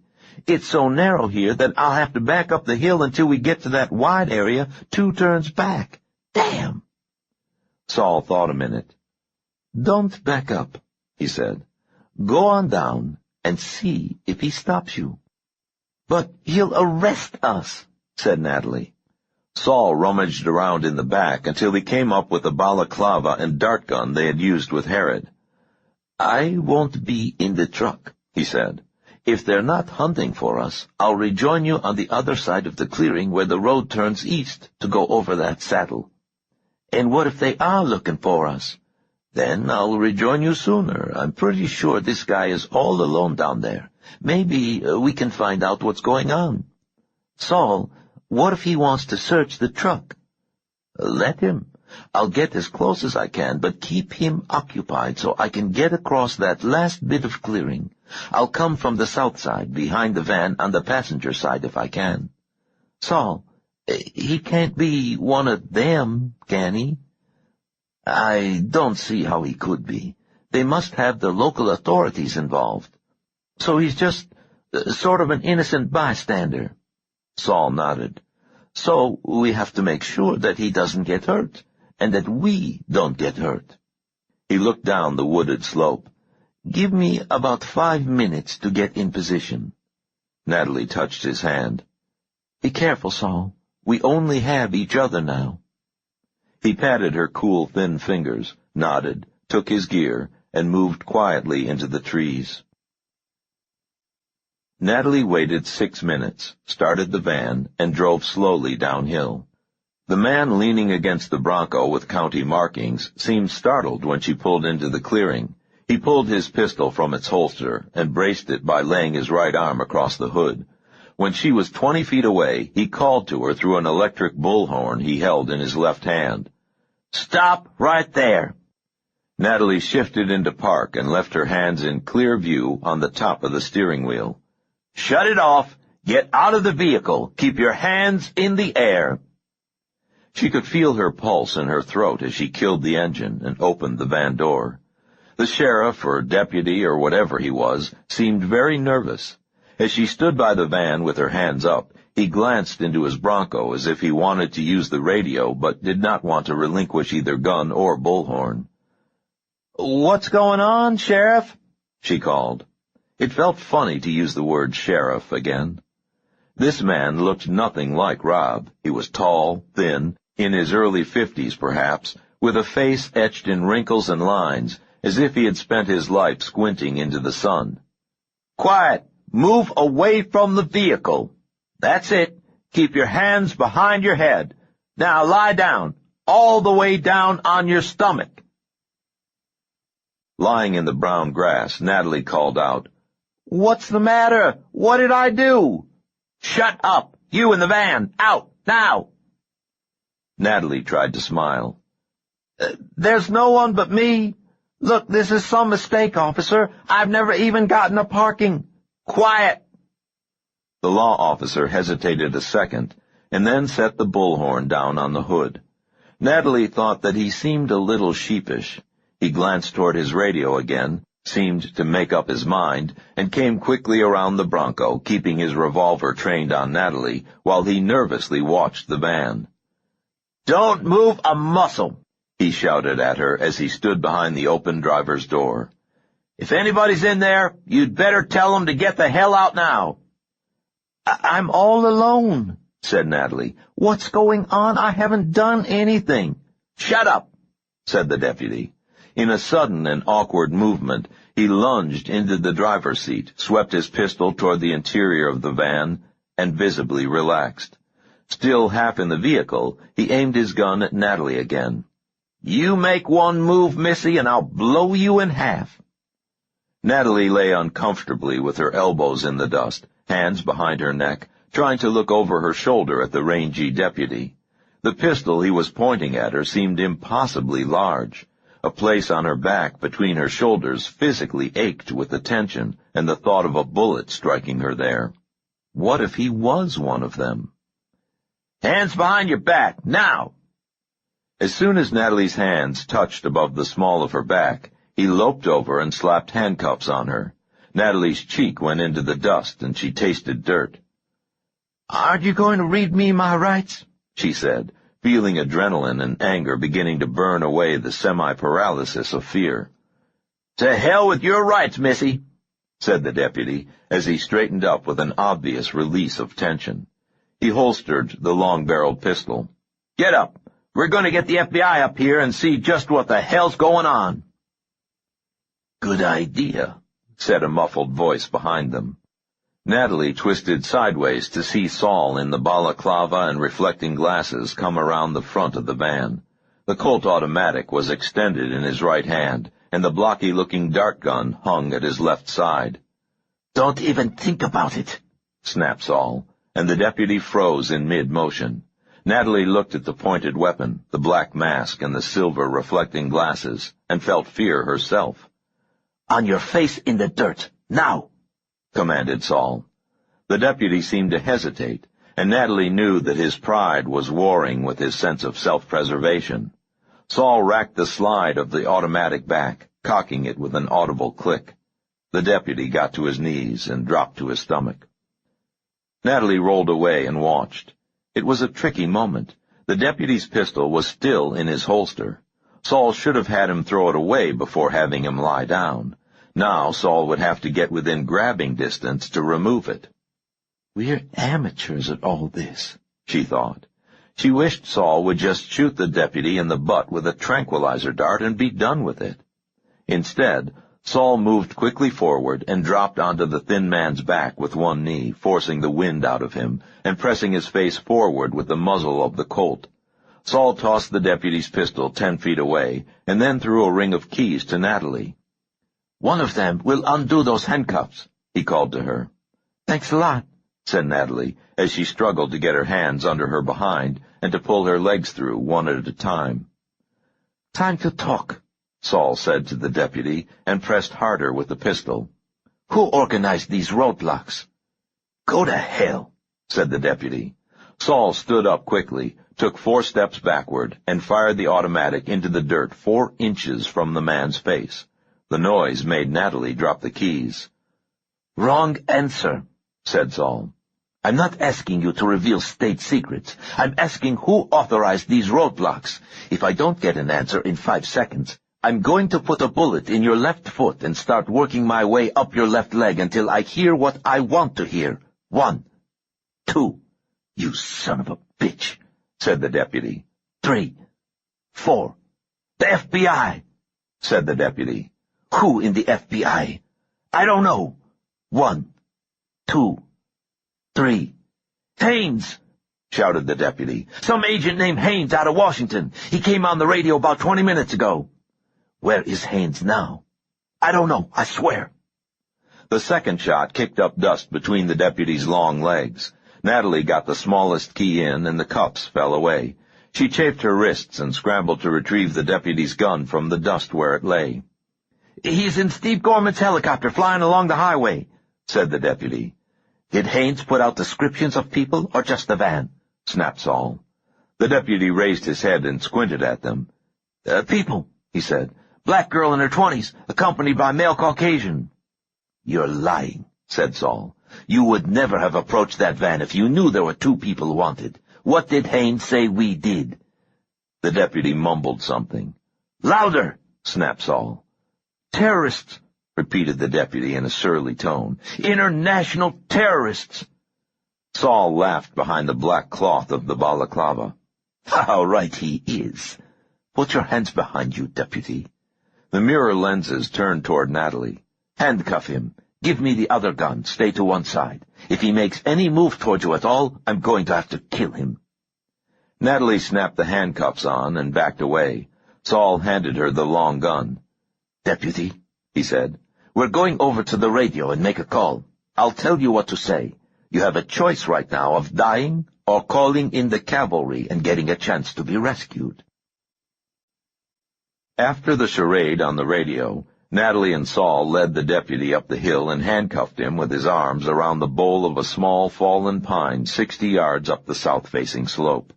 2 trees had tumbled together, the trunk of the larger one falling onto the top of a 4-foot-high boulder. The proliferation of branches concealed the rock and made for excellent cover and a good view of the clearing below. Stay here, said Saul. I'm going back down to the van and get syringes and the pentobarbital. Then I'll get his rifle out of the Bronco. But Saul, they're coming, said Natalie. Haynes is coming. Use the tranquilizer dart. I'm not pleased with that drug, said Saul. Your pulse was way too high when we had to use it. If this fellow has a heart condition, he may not be able to handle it. Stay here. I'll be right back. Natalie crouched behind the boulder while Saul ran to the Bronco and then disappeared into the van. Missy, hissed the deputy, you're in a shitload of trouble. Undo these cuffs and give me my gun, and there's a chance you'll get out of this alive. Shut up, whispered Natalie. Saul was running up the slope, carrying the deputy's rifle and the small blue knapsack. She could hear the sound of a helicopter in the distance growing closer. She was not afraid, only terribly excited. Natalie set the deputy's pistol on the ground and thumbed off the safety on the Colt automatic Saul had handed her. She practiced bracing her hands on the flat rock in front of her and aiming at the van, its back doors open now, even though she knew it was too far away for a pistol shot. Saul burst through the screen of branches and dead needles just as the helicopter roared over the ridge behind them. He crouched, panting, filling a syringe from an upended bottle. The deputy cursed and protested as he was injected, struggled for a moment, and slumped into sleep. Saul pulled his balaclava and glasses off. The helicopter circled again, lower this time, and Saul and Natalie huddled together under the roof of branches. Saul dumped the contents of the backpack out, setting aside a red and white box of copper-jacketed shells and feeding them into the deputy's rifle one by one. Natalie, I am sorry I didn't confer with you before doing this.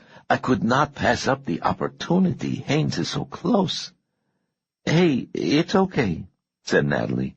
She was too excited to stay still, moving from one knee to a squatting position and then back to her knees. She licked her lips.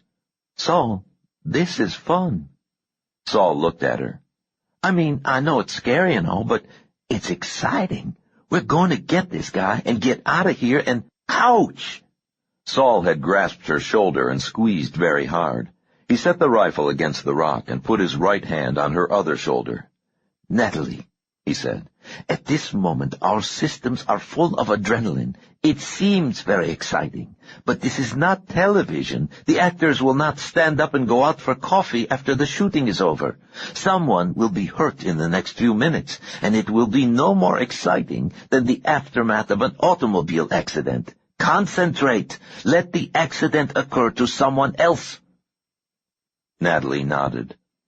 The helicopter circled a final time, disappeared briefly over the ridge to the south, and came back to land in a cloud of dust and pine needles. Natalie lay on her stomach and pressed her shoulder against the rock, as Saul lay prone with the rifle against his shoulder. Saul breathed in the scent of sun-baked soil and pine needles, and thought of another time and place. After his escape from Sobibor in October of 1944, he had run with a Jewish partisan group called Chayil in the Forest of the Owls. In December, before he began working as an aide and orderly for the group surgeon, Saul was given a rifle and put on sentry duty.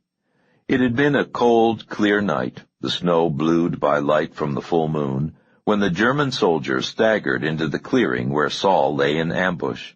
The soldier was little more than a boy, and carried neither helmet nor rifle.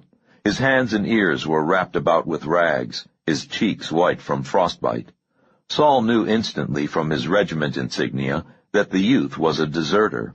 The Red Army had launched a major offensive in the area the week before, and although it would be 10 more weeks before the Wehrmacht was to be totally beaten, this youth had joined hundreds of others in headlong retreat. Yechiel Greenspan, Chayil's leader, had given explicit instructions on what to do with solo German deserters. They were to be shot, their bodies thrown in the river or left to rot. No effort at interrogation was to be expended. The only exception to this execution order was if the noise of the shot would reveal the partisan band to the infrequent German patrols.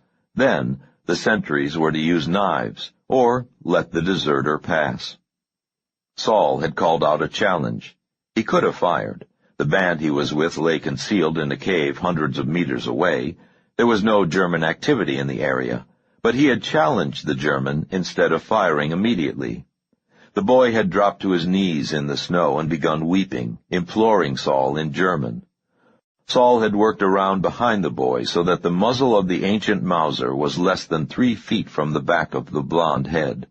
Saul had thought of the pit then, of the white bodies tumbling forward, and of the sticking plaster on the Wehrmacht sergeant's cheek, as he took a cigarette break with his legs dangling above the horror. The boy wept. Ice glinted on his long lashes. Saul had raised the Mauser. And then he had stepped back and said, "Go," in Polish, watching as the young German stared over his shoulder in disbelief, and then crawled and stumbled from the clearing. The next day, as the group moved south, they had found the boy's frozen body lying face down in an open spot in a stream. That was the same day that Saul had gone to Greenspan and asked to be made an aide to Dr. Jasek. The Chayil leader had stared at Saul for some time before saying anything. The group had no time for Jews who would not or could not kill Germans, but Greenspan knew that Saul was a survivor of Chelmno and Sobibor. He agreed. Saul had gone to war again in 1948, and in 1956, and in 1967, and for only a few hours in 1973. Each time he had gone as a medical officer, except for those terrible hours under the Oberst's control when he had stalked Der Alta. Saul had never killed a human being. Saul lay on his stomach in the soft bed of sun-warmed pine needles and glanced at his watch as the helicopter landed. It was in a bad place, on the far side of the clearing, partially obscured by the deputy's Bronco. The deputy's rifle was old, wooden stock, bolt action, with only a notched sight. Saul adjusted his glasses and wished it had a telescopic sight. Everything about this was wrong, according to Jack Cohen's advice. A strange weapon that he had never fired, a cluttered field of fire, and no avenue of retreat. Saul thought of Aaron and Deborah and the twins, and used the bolt to slide around into the chamber. The pilot got out first and moved slowly away from the helicopter. This surprised and bothered Saul. The man waiting in the right side of the bubble was armed with an automatic rifle and wore dark glasses, a long-billed cap, and a massive vest of some sort. At 60 yards, with the glare of the setting sun on the plexiglass, Saul could not be sure that the man was Richard Haynes. Saul held his fire. He felt a sudden nausea rise in him, along with the certainty that this was the wrong thing to do. He had heard Haynes's call to Swanson on the deputy's radio when he was retrieving the rifle. This had to be Haynes. But all the FBI man had to do was sit and wait for the others to arrive. Saul set the deputy's bullhorn next to his left hand and sighted down the barrel again. The man in the flak jacket moved then, running in a combat crouch to the cover of the Bronco. Saul did not get a clear shot, but he did see the strong jaw and carefully trimmed hair under the cap. He was looking at Richard Haynes. "Where is he?" whispered Natalie. "Shh," whispered Saul. "Behind the van now. He has a rifle. Stay low." He set the bullhorn on the ground in front of his face, made sure it was on, and braced the rifle with both hands. The pilot called something, and the agent behind the van shouted back. The pilot moved slowly toward the helicopter, and 5 seconds later the other figure appeared, moving swiftly. "Haynes!" shouted Saul, and the amplified boom made Natalie jump and came echoing back from the opposite hillside. The pilot ran for the trees as the flak-jacketed figure swiveled, dropped to his right knee, and began raking the hillside with automatic fire. Saul thought the popping sound tiny and toy-like. Something whined through the branches 8 or 9 feet above them. Saul squeezed the oiled stock against his cheek, took aim, and fired. The recoil slammed the butt against his shoulder with surprising strength. Haynes was still up and firing, sweeping the M16 in small, deadly arcs. 2 bullets struck the boulder in front of Saul, and another buried itself in the fallen log above him with the sound of an axe splitting wood. Saul wished he had handcuffed the deputy deeper under the woodpile. Saul had seen the pine needles jump ahead and to the left of Haynes. He raised his sights up and to the right, and was vaguely aware in the periphery of his vision that the pilot had turned and run for the trees. Saul could see the muzzle flashes from the M16 as Haynes blazed away. A final rattle of bullets struck the boulder where Natalie was curled in a fetal position. The firing stopped abruptly. The kneeling figure threw a rectangular clip away while pulling another from his vest pocket, and Saul took careful aim and shot Haynes. The special agent seemed to be pulled backward by the tug of an invisible cable. His sunglasses and cap flew off, and he landed on his back, legs spraddled, the rifle 6 feet beyond his head. The sudden silence was deafening. Natalie was up on her knees, peeking around the side of the boulder and breathing heavily through her mouth. "Oh, Jesus," she whispered. "Are you all right?" asked Saul. "Yeah, stay here." "Forget that," she said, and stood with him as he got up to descend the hillside. They were 40 feet down the slope when Haynes rolled over, scrabbled onto his knees, retrieved the rifle, and bolted for the opposite tree line. Saul dropped to one knee, fired, and missed. "Damn, this way." He pulled Natalie to their left through thick brush. "The others will be coming," panted Natalie. "Yes," said Saul. "No noise." They continued moving left from tree to tree. Across the clearing, the hillside was too bare for Haynes to move clockwise ahead of them. He would have had to stay where he was, or be moving toward them. Saul wondered whether the pilot was armed. Saul and Natalie moved as quickly as possible while staying behind trees and keeping back from the edge of the clearing. When they were approaching the point where Haynes had entered the trees, Saul waved Natalie to a stop in a thick copse of second growth, while he moved forward in a crouch, looking to the left and right after each step. Extra cartridges jingled in the pockets of his sports coat. It was getting dark under the trees. Mosquitoes were coming out, buzzing by Saul's sweaty face. He felt like hours had elapsed since the helicopter had landed. A glance at his watch told him that it had been 6 minutes. A horizontal band of light on the forest floor caught something bright against dark needles. Saul dropped to his stomach and wiggled forward on his elbows. He stopped, gripped the rifle in his left hand, and extended his right hand to touch the blood that had splattered needles and dirt. Other spatters were visible to the left, disappearing where the trees grew thicker. Saul was edging backward when the roar of automatic fire began to his left and behind him, anything but toy-like now, loud and frenzied. He pressed his cheek to the soil and tried to will his body and backbone into the dirt with him as bullets ripped branches, stitched tree trunks, and whined into the clearing. He heard at least 2 strike metal there, but he did not raise his head to see which vehicle was hit. There was a terrible scream not 40 feet from Saul, and then a moan that started low and seemed to ascend into the ultrasonic. He jumped up and ran to his left, catching his glasses as a branch batted them off, almost falling over Natalie where she crouched behind a rotten stump. He threw himself down next to her and whispered, "You all right?" "Yes." She gestured with her pistol toward a thick growth of young pines and spruce, where the hill bent toward a ravine to their left. "The noise came from over there. He wasn't firing at us." "No." Saul looked at his glasses. The frames were bent. He tapped at his sports coat pockets. Cartridges clinked. The pistol was still in his left pocket. His elbows were a muddy mess. "Let's go." They crawled forward, Natalie 3 yards to Saul's right. As they approached a small stream running out of the ravine, the undergrowth grew thicker, sporting tender young spruce and fir, stands of low birch, and clusters of ferns. Natalie found the pilot. She almost set her forearm on his chest as she moved around a thick juniper bush. He had been cut almost in half by rapid fire from the M16. His abdominal wall hung in loose flaps of red striated muscle, and his fingers were clenched around the white and gray ropes of intestines, as if he had tried to tuck himself back in. The small man's head was thrown far back, and his mouth was wide open in an unfinished scream, the clouded eyes fixed on a small patch of blue sky between branches far above. Natalie turned and vomited silently into ferns. "Come on," whispered Saul.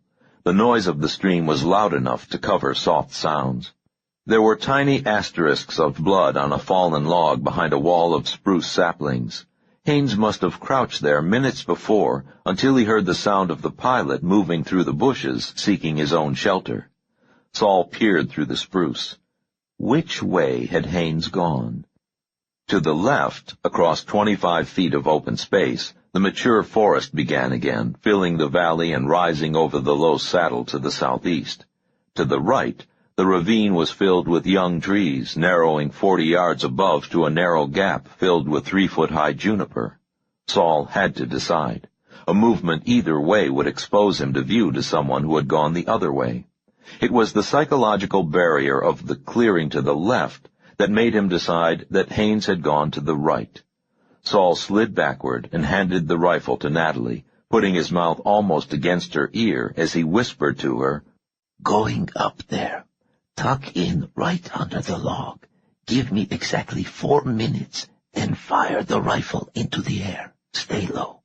If you don't hear anything, wait 1 more minute and fire another round.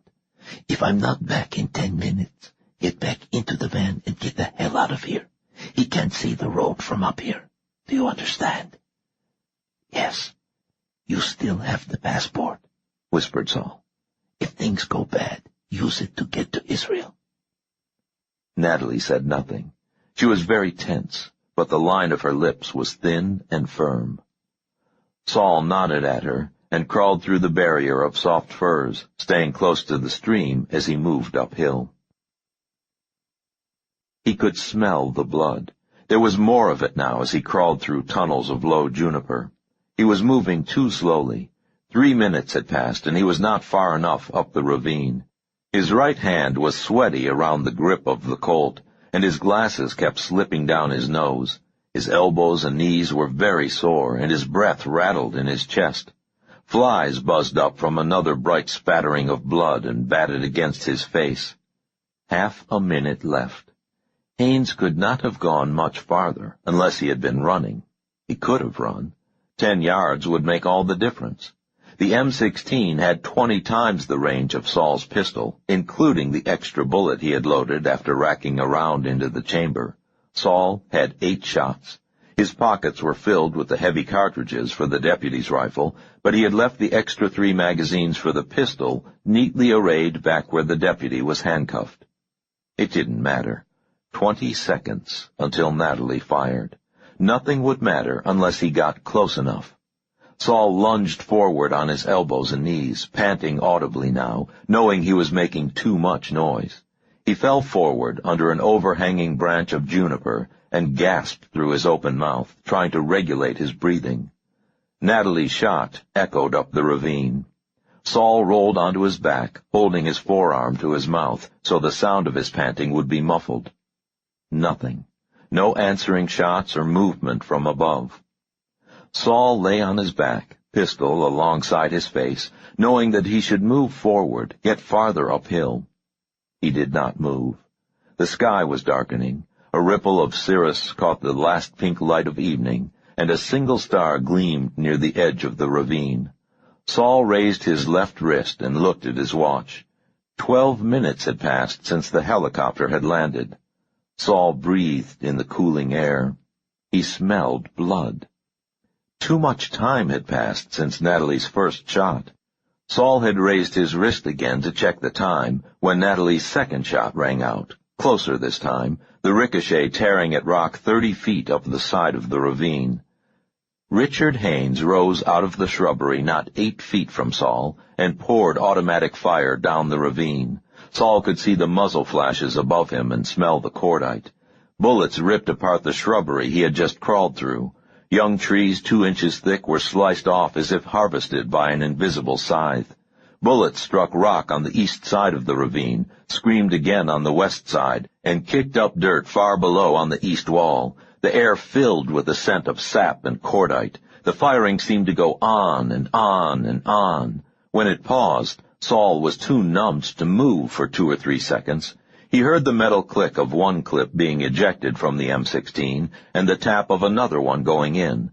Twigs snapped as Haines rose to his feet again. Then Saul rose, saw Haines standing less than 10 feet away, extended his right arm, and fired 6 times. The agent dropped the rifle and sat down with a grunt. He stared curiously at Saul, as if they had been 2 children playing a game, and Saul had cheated. Haines's hair was sweaty and disarrayed, the flak vest hung loose at one side, and his face was streaked with dirt. His left pants leg was soaked with blood. 3 of Saul's shots must have struck the vest and driven him backward, but Haines's left arm was shattered at the shoulder, and at least 1 bullet had gone in where the vest hung loose at the throat. Saul saw white splinters of collarbone protruding from flesh as he stepped forward through the low juniper bush and crouched 3 feet from Haines. Saul moved the M16 to one side with his left hand. Haines sat with his legs out, black shoes pointed skyward. His mangled left arm hung at a sickening angle, but his right hand lay limply on his knee in a relaxed, almost casual manner. The handsome man's mouth opened and closed several times, and Saul saw bright blood on his tongue. "It hurts," Richard Haines said in a small voice. Saul nodded. He squatted and stared at the man, assessing the wounds out of professional instinct and old habit.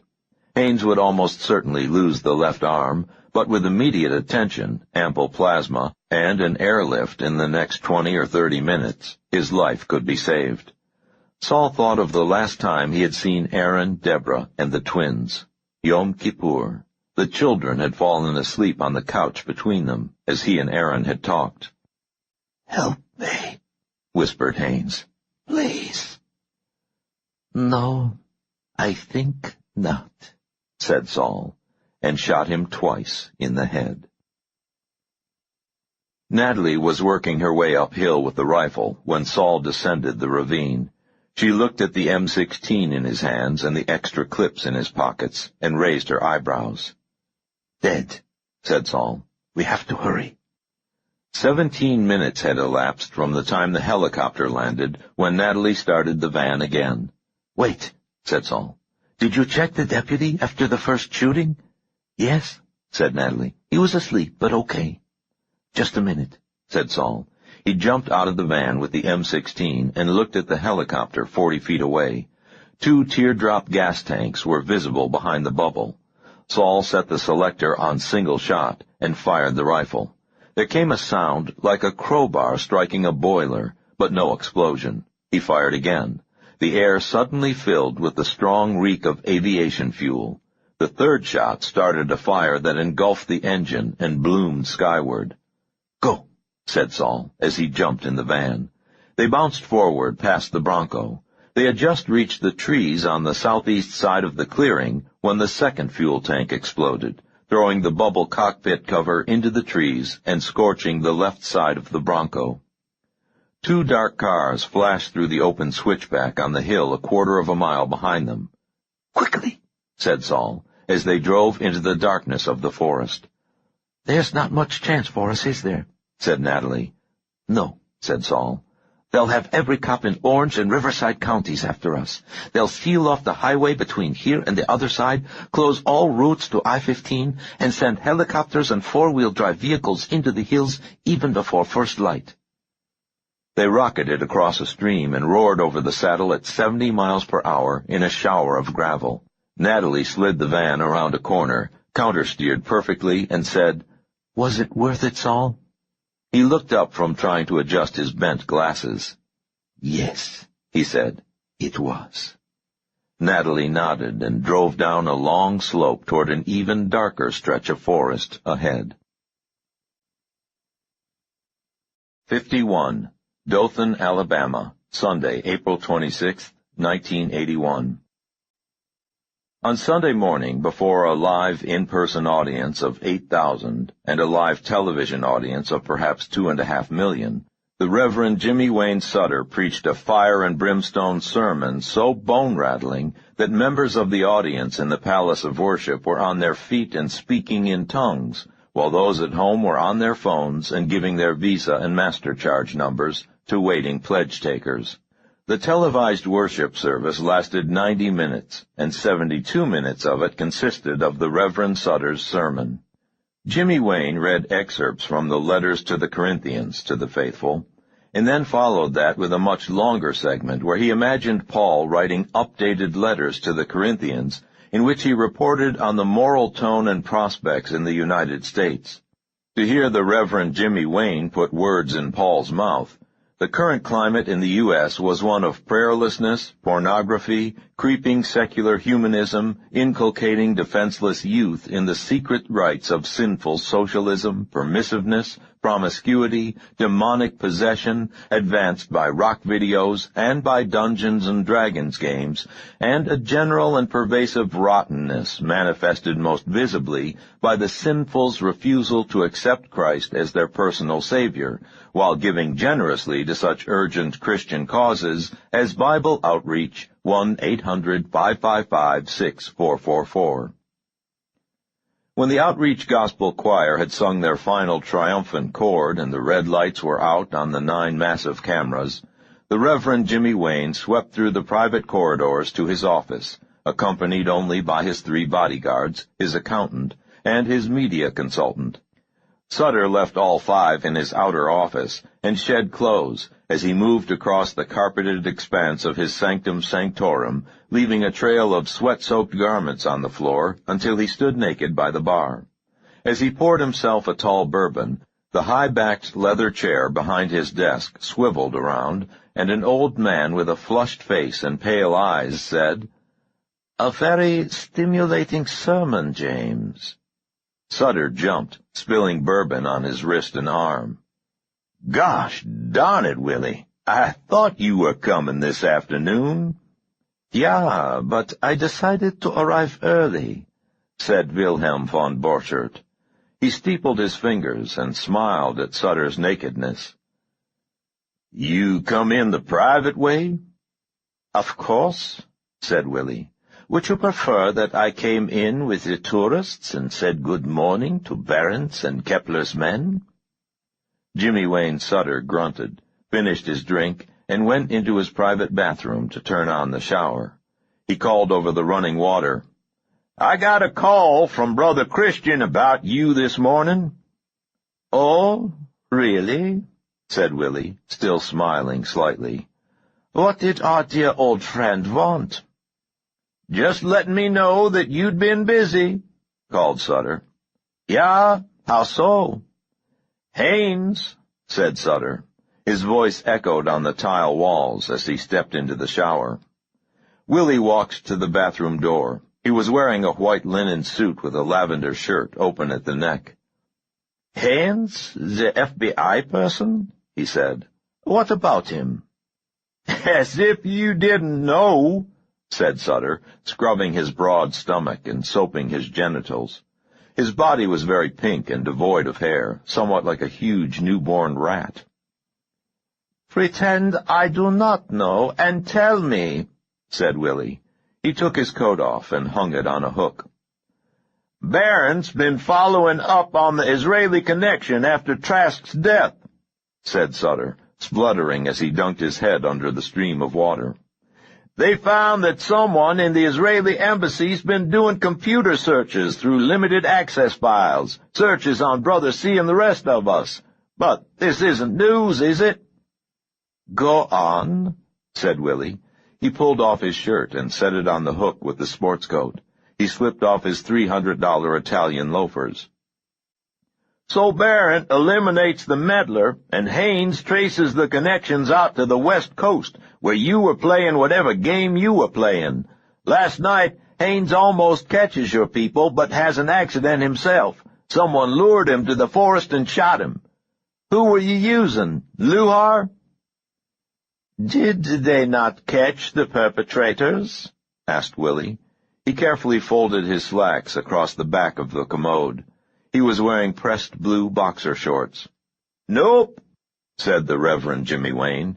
"They got about 1 million police in those woods, but haven't found 'em yet. How'd you get them out?" "Trade secret," said Willie. "Tell me, James, would you believe me if I told you I was not involved in this?" Sutter laughed. "Sure, just as much as you'd believe me when I tell you that all of our donations go toward buying new Bibles." Willie took off his gold wristwatch. "Will this have an adverse effect on our timetable or plans, James?" "I don't see why it should," said Sutter, rinsing the shampoo out of his long silver hair. "Brother Christian'll be even more eager to get you on the island where he can deal with you." Sutter opened the sliding door and looked at Willie standing there naked. The German had a massive erection. The head of his glands was almost purple. "We will not falter, will we, James?" said Willie, stepping into the shower next to the evangelist. No," said Jimmy Wayne Sutter. "How do we know what we must do?" asked Willie, his voice taking on the lilt of litany. "The Book of Revelation," said Sutter, and groaned as Willie gently cupped his testicles. "And what is our goal, mein Liebchen?" whispered Willie, stroking the heavier man's penis. "The second coming," moaned Sutter, his eyes closed. "And whose will do we fulfill?" whispered Willie, kissing Sutter's cheek. "God's will," answered the Reverend Jimmy Wayne, loins moving in response to the rise and fall of Willie's hand. "And what is our divine instrument?" Willie whispered into Sutter's ear. "Armageddon," Sutter said loudly. "Armageddon!" "His will be done," cried Willie, pumping Sutter's penis with strong, rapid strokes. "Amen!" cried Sutter. "Amen!" He opened his mouth to Willie's questioning tongue just as he climaxed, the thin white ribbons of semen swirling on the floor of the shower stall for several seconds, before disappearing forever down the drain. 52. Melanie. I'd been having romantic thoughts about Willie. Perhaps it was the influence of Miss Sewell. She was a vital and sensuous young woman with definite needs and the capacity to enjoy fulfilling them. Now and then, when these urges distracted her from completely serving me, I allowed her a few minutes with Cully. Sometimes I eavesdropped on these brief, violent interludes of the flesh from her point of view, sometimes from Cully's.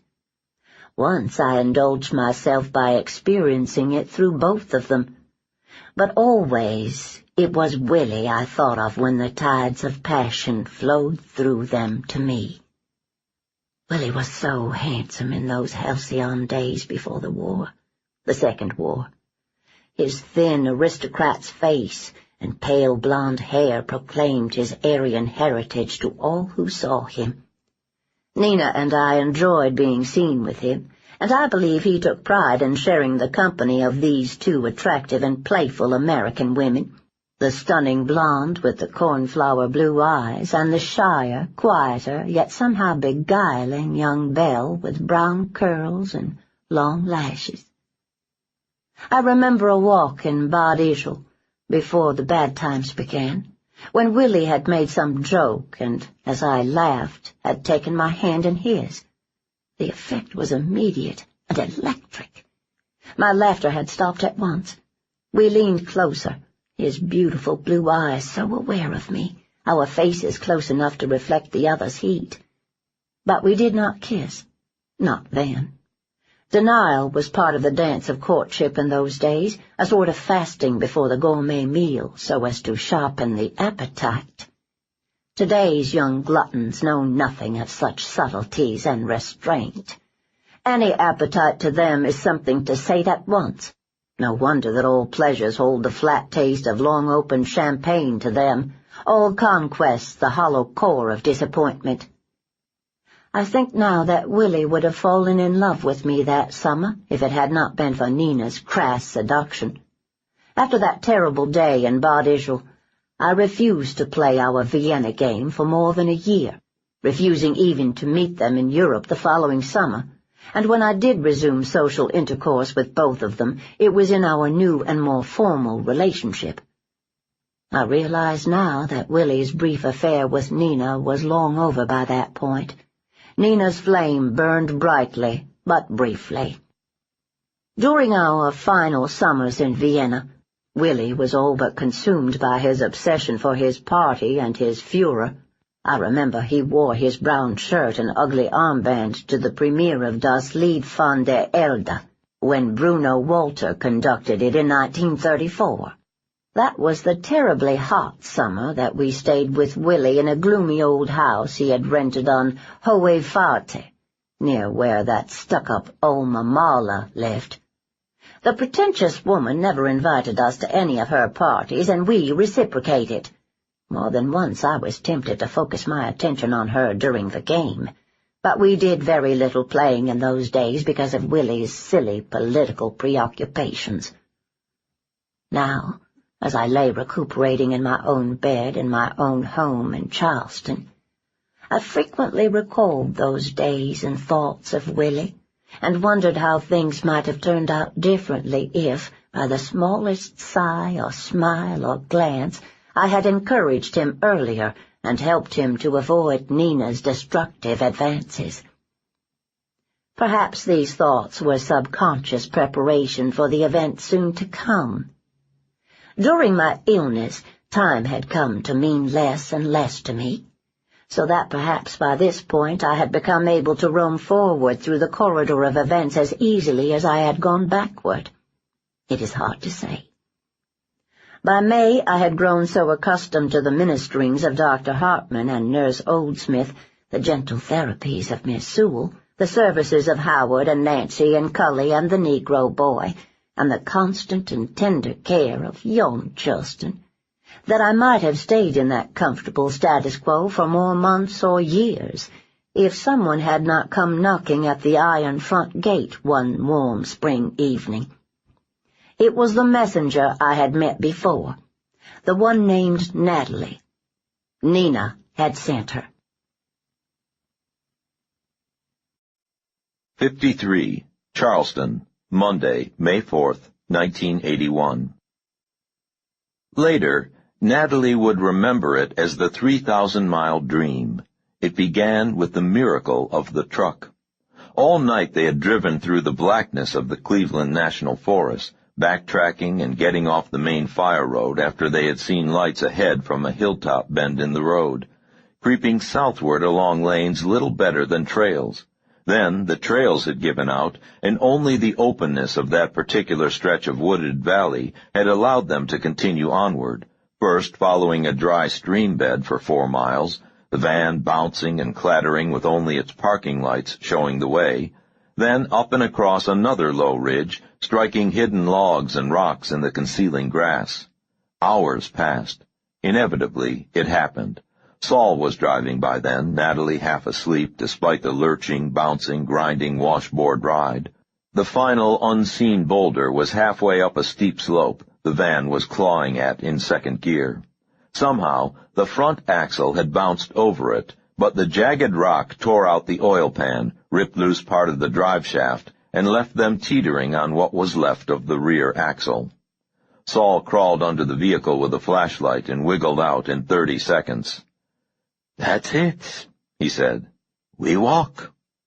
Natalie was too tired to cry, too tired even to feel like crying. "What do we bring?" she asked. Saul played the light over the interior. "The money," he said. "In the backpack, the map, Some of the food, the pistols, I guess." He looked at the 2 rifles. "Is there any reason to bring these? Are we going to shoot at innocent police officers?" asked Natalie. No. Then let's leave the pistols, too." She looked around at the starlit night and dark wall of hill and trees above them. "Do you know where we are, Saul?"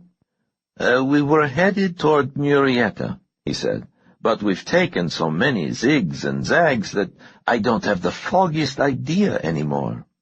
"Will they be able to follow us?" "Not in the dark," said Saul. He glanced at his watch. It was 4 a.m. "When it's light, they'll find the trail we left. They'll search the forest roads first. Sooner or later an aircraft will spot the van." "Is there any use trying to camouflage it?" Saul looked up the hill. It was another 100 yards to the nearest trees. It would take the rest of the night to break enough pine boughs to cover the truck and to shuttle back and forth with them. "No," he said. "Let's just get the stuff packed and go." 20 minutes later, they were puffing and panting their way to the top of the hill, Natalie with the backpack, and Saul carrying the heavy suitcase full of money and the dossiers he refused to leave behind. When they reached the trees, Natalie said, "Stop a minute." "Why?" "Because I have to go to the bathroom, that's why." She dug through the pack for Kleenex, took the flashlight, and moved off through the trees. Saul sighed and sat on the suitcase. He found that if he closed his eyes for even a few seconds, he would begin to doze, and each time he dozed, the same image would float to the surface of his mind. Richard Haines, white face and surprised eyes, mouth moving and the sound coming later, as in a poorly dubbed film. "Help me, please." "Saul!" He lunged awake, pulled out the Colt automatic he had brought along, and ran into the screen of trees. Natalie was 30 feet in, playing her flashlight over a shiny red Toyota 4-wheel drive vehicle built to look like a British Land Rover. "Am I dreaming?" she asked. "If you are, we're having the same dream," he said. The car was so new that it seemed to belong on a showroom floor. Saul played his light on the ground. There was no road, but he could see where the vehicle had been driven in under the trees. He tried the doors and the rear hatch, all locked. "Look," said Natalie, "there's something under the wiper blade." She pulled a scrap of paper loose and held it under her flashlight beam. "It's a note," she said. "Dear Alan and Suzanne, no problems getting in. Packing 2.5 miles down the Little Margarita. Bring the beer. Love, Heather and Carl." She shone her flashlight through the rear window. There was a case of Coors beer on the cargo deck. "Great," said Natalie. "Shall we hotwire it and get out of here?" Do you know how to hotwire a car?" asked Saul, sitting on his suitcase again. "No, but it always looks so simple on TV." "Everything is simple on TV," said Saul. "Before we go fooling around with the ignition system, which is probably electronic and probably beyond my crude ability to outsmart, let us think a moment. How are Alan and Suzanne supposed to retrieve the beer? The doors are locked." "Second set of keys?" said Natalie. Perhaps," said Saul. "Or perhaps a prearranged hiding place for the first set." They were in the second place Natalie looked, the tailpipe. The keyring was as new as the car, and carried the name of the San Diego Toyota dealership. When they unlocked the door, the fresh upholstery and new car smell brought tears to Natalie's eyes. "I'm going to see if I can safely get it downhill," said Saul. "Why?" "I'm going to transfer the things we need, the C4 and detonators, the EEG equipment." "You think we'll need that again?" "I need it for the biofeedback work," said Saul. He opened the door for her, but she stepped back. "Something wrong?" he said. "No, pick me up when you come back up the hill." "Did you forget something?" asked Saul. Natalie squirmed. "Sort of. I forgot to go to the bathroom." They encountered one roadblock. The Toyota rode smoothly, even across open ground in 4-wheel drive, and within a mile and a half they found a crude set of ruts that became a forest road that led to a gravel county road. Sometime before dawn, they realized that they had been paralleling a high-wire fence for some time, and Natalie called out for Saul to stop while she looked at a sign 6 feet up on the wire. U.S. government property, no trespassing by order of the Commandant, Camp Pendleton, USMC. We were more lost than we realized, said Saul.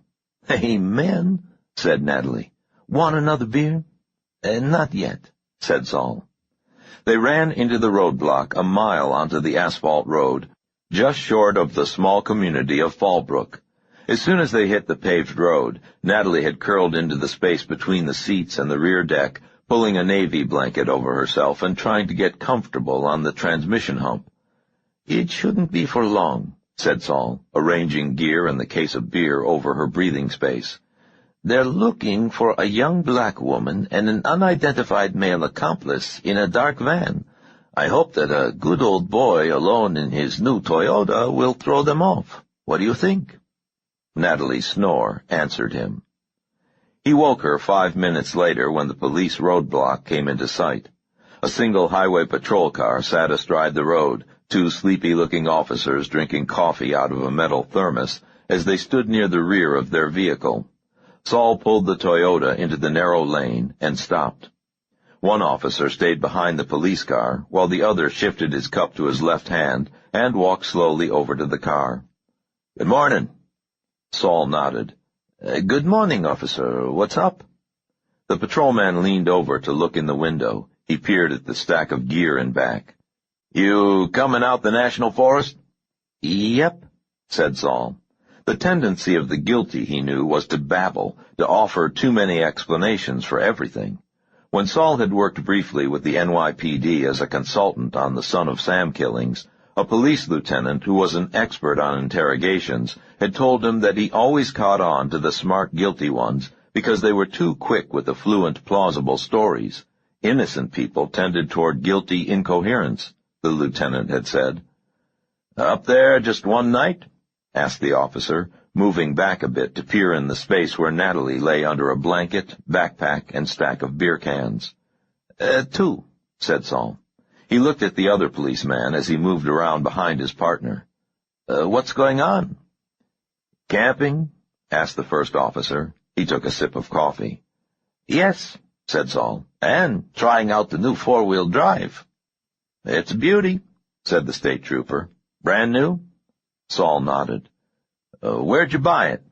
Saul gave the name of the dealership embossed on the keyring. "Where do you live?" asked the officer. Saul hesitated a second. The false passport and driver's license Jack Cohn had made up for him gave a New York address. San Diego, said Saul. Moved there 2 months ago. Whereabouts in San Diego? The officer was all amiable chattiness, but Saul noticed that his right hand rested on the wooden grip of his pistol, and that the leather safety strap had been unstrapped. Saul had been in San Diego only once, 6 days earlier, when Jack Cohen had driven them through on the interstate. His tension and travel fatigue had been so great that every sight and sound had made a profound impression on him that night. He could recall at least 3 exit signs. Sherwood Estates, he said. 1990 Spruce Drive, just off Linda Vista Road. "Oh, yeah," said the officer. "My brother-in-law used to have his dentist's office on Linda Vista. You near the university?" Not too near, said Saul. "I take it you aren't going to tell me what's going on." The patrolman looked in the back of the Toyota as if trying to decipher what was in the boxes there.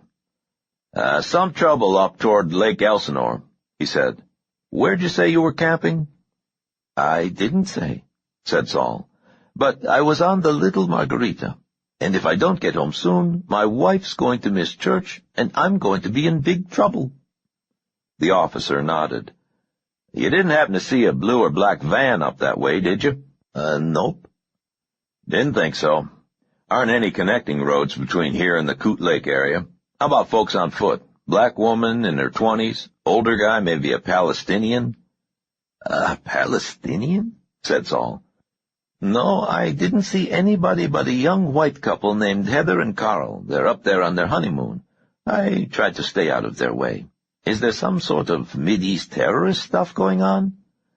Might be, said the trooper. Looking for a black girl and a Palestinian, both of them carrying a real arsenal. I can't help but notice your accent, Mr. Grotzman, said Saul. Saul Grotzman. A Hungarian? Polish, said Saul. But I've been an American citizen since just after the war. Yes, sir. Do those numbers mean what I think they mean? Saul glanced down to where his arm rested on the window, sleeve rolled up. It's a Nazi concentration camp tattoo, he said. The patrolman nodded slowly. Never saw one of those. Mr. Grotzman, I'm real sorry to delay you, but I've got just one more important question. Yes? The patrolman stepped back, set his hand back on his revolver, and looked at the back of the Toyota.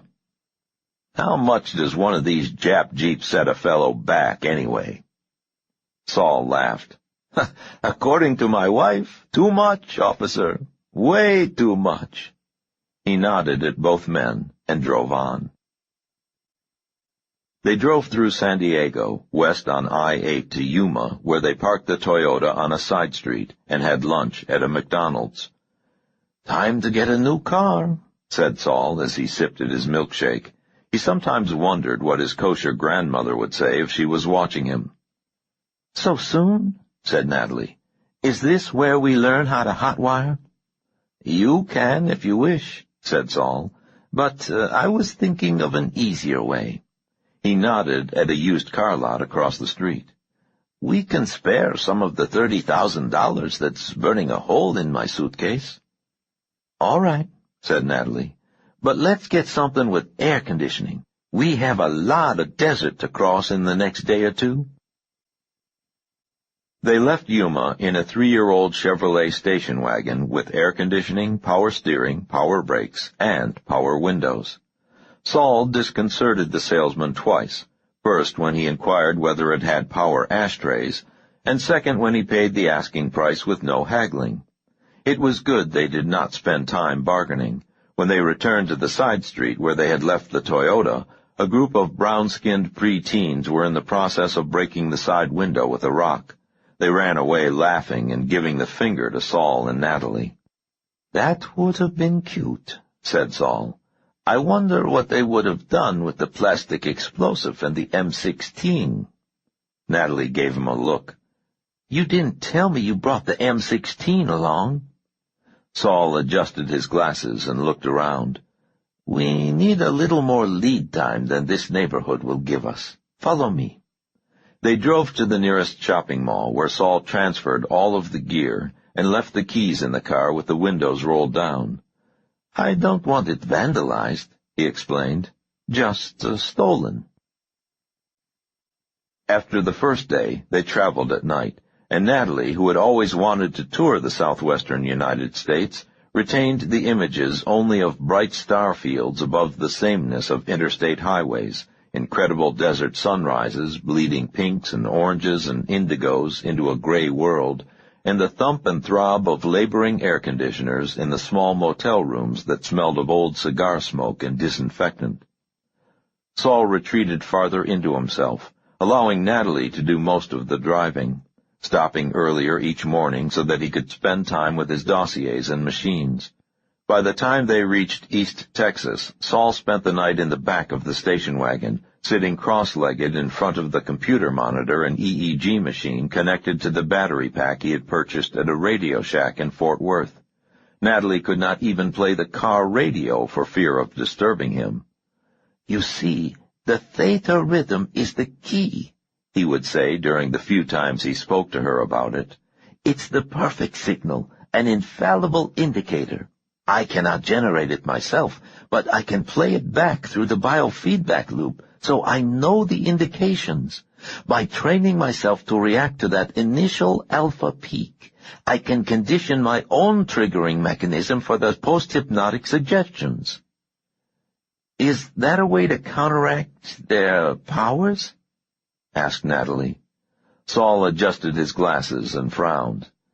No, not really. I doubt if there's any way to really counteract such an ability unless one had it himself. It would be interesting to test a variety of individuals in a controlled— Then what good is it? Cried Natalie, exasperated. It offers a chance, said Saul, to create a sort of distant early warning system in the cerebral cortex. With the proper conditioning and biofeedback work, I think that I can use the theta rhythm phenomenon to trigger the post-hypnotic suggestions to recall the data I've been memorizing. Data, said Natalie. You mean all those hours at Yad Vashem and the ghetto fighter's house? Lohame Hagetaot, said Saul. Yes. Reading the dossiers Wiesenthal sent you, memorizing the photographs and biographies and tapes while doing auto-recall in a light, self-induced trance. But what good will sharing all those other people's pain do if it is no defense against these mind vampires? Asked Natalie. Imagine a carousel slide projector, said Saul. The Oberst and the others have the ability to advance that neurological carousel at will and insert their own slides, intrude their own organizing will and superego on that bundle of memories, fears, and predilections that we call a personality. I am merely trying to insert more slides in the tray. But you don't know if it will work. No. And you don't think it would work with me? Saul removed his glasses and rubbed the bridge of his nose. Something comparable might be possible with you, Natalie, but it would have to be uniquely suited to your own background, traumatic experiences, and empathic pathways. I could not create the hypnotic induction sessions to produce the necessary, slides. But if this stuff does work for you, it wouldn't work on any of the mind vampires except your Oberst. I would think not. Only he would share the common background necessary to flesh out the personae that I'm creating, endeavoring to create, in these empathy sessions. And it can't really stop him. Only confuse him for a few seconds if all these months of work and EEG thingamajigs worked at all? Correct. Natalie shook her head and stared at the twin cones of headlights illuminating the endless strip of asphalt ahead of them. Then how can it be worth all of your time, Saul? Saul opened the dossier he had been studying of a young girl, white face, frightened eyes, dark coat, and kerchief. The black pants and high boots of a Waffen SS man were just visible in the upper left of the photograph. The girl was turning toward the camera quickly enough so that her face was little more than a blur. In her right arm she carried a small valise, but her left arm clutched a worn, handmade doll to her chest. Half a page of typed German on Simon Wiesenthal's thin stationery was all that accompanied the photograph. Even if it all fails, it was worth the time, Saul Lasky said softly. The powerful have received their share of the world's attention even when their power has been shown as sheer evil. The victims remain the faceless masses, numbers, mass graves.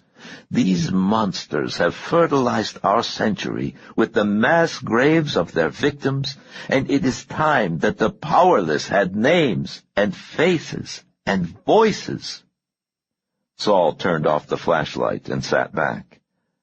I am sorry, he said. My obsession may well be clouding my reasoning. I'm beginning to understand obsessions, said Natalie. Saul looked at her in the soft light from the instrument panel. And you're still willing to act on yours? Natalie gave a nervous laugh. I can't think of any other way, can you? But every mile closer we get, the more frightened I become. We don't have to get any closer, said Saul. We can go to the airport in Shreveport and fly to Israel or South America. No, we can't, said Natalie. After a minute, Saul said, No, you are right. They changed places, and Saul drove for several hours. Natalie dozed. She dreamed of Rob Gentry's eyes and his look of shock and disbelief when the blade slashed across his throat. She dreamed that her father called her in St. Louis and told her that it was all a mistake, that everyone was all right, that even her mother was home and safe and well. But when she arrived home, the house was dark, and the rooms were filled with sticky spider webs, and the sink was filled with a dark congealing liquid. Natalie, suddenly a little girl again, ran crying to her parents' room, but her father was not there, and her mother, when her mother rose from the web-shrouded sheets, was not her mother at all. She was a moldering corpse with a face little more than a flesh-crusted skull carrying Melanie Fuller's eyes, and the corpse was laughing. Natalie jerked awake, her heart pounding. They were on the interstate. It seemed light outside. "Is it dawn yet?" she asked. "No," said Saul, and his voice was very tired. "Not yet." Into the Old South and the cities were constellations of suburbs along the interstate bypasses: Jackson, Meridian, Birmingham, Atlanta. They left the interstate system at Augusta and took Highway 78 across the South Third of South Carolina. Even at night, the landscape became recognizable to Natalie. St. George, where she had gone to summer camp when she was 9, that endless, lonely summer after her mother had died. Dorchester, where her father's sister had lived before she died of cancer in 1976. Somerville, where she used to drive out on Sunday afternoons to take photographs of some of the old estates. Charleston. Charleston. They came into the city on the 4th night of their travels, shortly before 4 a.m., in that breathless hour of the night when the spirit does indeed seem weakest. For Natalie, the familiar scenes of her childhood appeared tilted and distorted, the poor, neat neighborhoods of St. Andrews somehow as insubstantial as poorly projected images on a dull screen. Her home was dark. There was no for sale sign in front, no strange car in the drive. Natalie did not have the foggiest notion of who had handled the disposition of property and possessions after her sudden disappearance. She looked at the strange, familiar house with its small porch where she and Saul and Rob had sat and discussed the silly myth of mind vampires over lemonade 5 months earlier, and she did not have the slightest urge to go in. She wondered who had inherited her father's photographs, the Minor White and Cunningham and Melito and her father's own modest prints, and she was amazed to feel sudden tears scald her eyes. She drove down the street without slowing. "We don't have to go into the old section tonight," said Saul. "Yes, we do," said Natalie, and headed east across the bridge, into the old city. There was a single light on in Melanie Fuller's house, in what had been her room, 2nd floor front. It was not an electric light, nor even the soft glow of candle, but a sick pulse of weak green, like the corrupt phosphorescence of rotting wood deep in swamp darkness. Natalie gripped the steering wheel tightly to stop her shivering. "The fence in front has been replaced with that high wall and double gate," said Saul. "The place is a fortress." Natalie watched the pale green glow ebb and flow between shutters and shades. "We don't know it's her," said Saul. "Jack's information was circumstantial and several weeks old." "It's her," said Natalie. "Let's go," said Saul. "We're tired. We'll find a place to sleep today and get someplace tomorrow where we can leave our stuff set up without a chance of it being disturbed." Natalie put the station wagon in gear and moved slowly away down the dark street. They found a cheap motel on the north end of town and slept like the dead for 7 hours. Natalie woke at noon, feeling disoriented and vulnerable, fleeing from complex and urgent dreams in which hands grasped at her through broken window panes. Both of them tired and irritable, barely speaking, they bought fast food chicken and ate in a North Charleston park near the river. The day was hot, in the 80s, and the quality of sunlight was as unrelenting as overhead lights in an operating room. I suppose you shouldn't go out in the daylight, said Saul. Someone might recognize you. Natalie shrugged. They're the vampires, and we end up the night dwellers, she said. Doesn't seem fair. Saul squinted out against the sun glare across the water. I've been thinking a lot about that deputy and the pilot. What about them? If I hadn't made the deputy put in that call to Haynes, the pilot would still be alive, said Saul. Natalie sipped her coffee.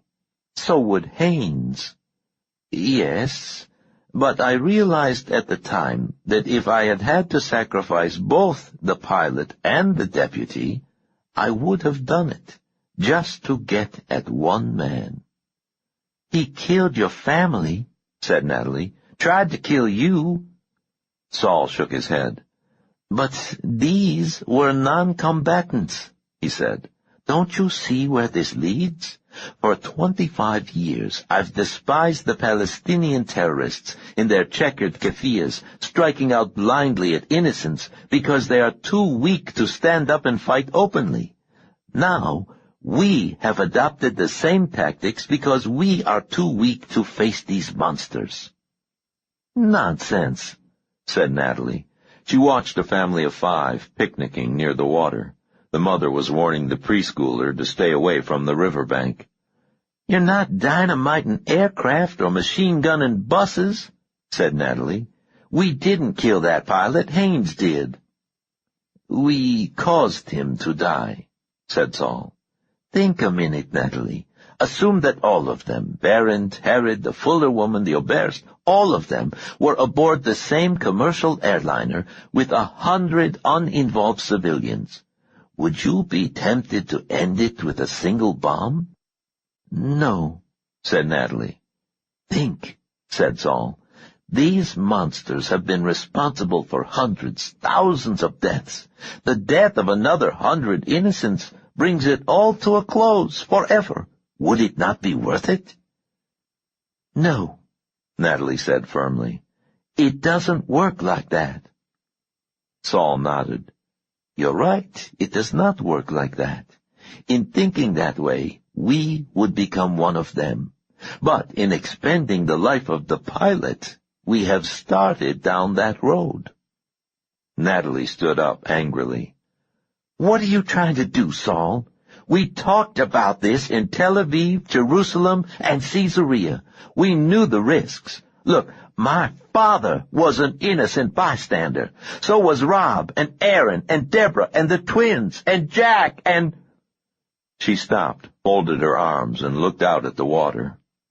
What are you trying to do? Saul stood up. I've decided that you're not going to go ahead with the next part. Natalie whirled and stared at him. You're crazy. It's our only chance at the rest of them. Nonsense, said Saul. We simply haven't come up with a better way yet. We will. We are in too much of a rush. Too much of a rush, shouted Natalie. The family near the water turned to look at her. She lowered her voice, but spoke in an urgent whisper. Too much of a rush? We have the FBI and half the country's cops looking for us. We know one time when all of these sons of bitches are going to be together. Every day they get stronger and more cautious, and we get weaker and more frightened. There's just the 2 of us now, and I'm scared so shitless that in another week I won't be able to function at all. And you say we're in too much of a goddamn rush? She was shouting again by the time she finished. All right, he said, but I've decided that it does not have to be you. What are you talking about? Of course it has to be me. We decided that on David's farm. We were wrong, said Saul. She'll remember me. So, we will convince her that a second emissary has been sent. You, huh? It makes sense, said Saul. No, it doesn't, snapped Natalie. What about all those stacks of facts and figures, dates and deaths and places I've been memorizing since Valentine's Day? They're not that important, said Saul. If she is as insane as we suspect, logic will have little impact. If she is coldly rational, our facts are too few, our story too flimsy. Oh, great! God damn it! Said Natalie. I've been screwing my courage to the sticking point for 5 months to be able to do this, and now you tell me it's not necessary and wouldn't work anyway? I'm not saying that, soothed Saul. I'm simply saying that we should take some time to look at alternatives, and that I don't believe you are the right person to do it in any case. Natalie sighed. All right. What do you say we don't talk about it until tomorrow? We're tired from the trip. I need a good night's sleep. Agreed, said Saul. He took her arm and squeezed it lightly as they walked back to the car. They decided to pay 2 weeks' rent on the cabin with adjoining rooms at the motel. Saul carried his biofeedback equipment in and worked until 9 when Natalie made him stop for some dinner she had made. Is it working? She asked. Saul shook his head. Biofeedback is not always successful in the easiest of cases. This is not easy. I'm convinced that the things I have committed to memory are ready to be recalled by post-hypnotic suggestion, but I've not been able to set up the trigger mechanism. The theta rhythm is flatly impossible to replicate, and I've not been able to stimulate the alpha peak.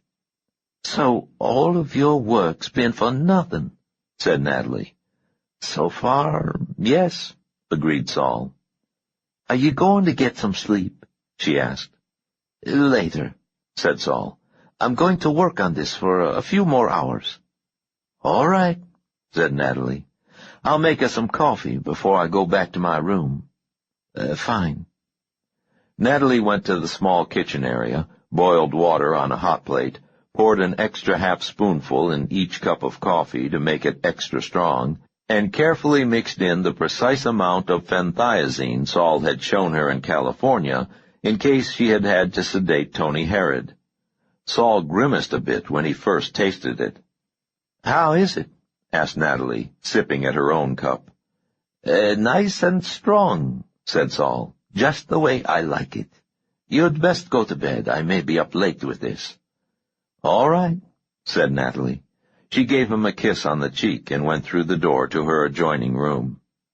30 minutes later, when she came back in quietly, dressed in a long skirt, dark blouse, and light sweater, Saul was asleep in the green vinyl chair, the computer and EEG still on, and a stack of dossiers on his lap.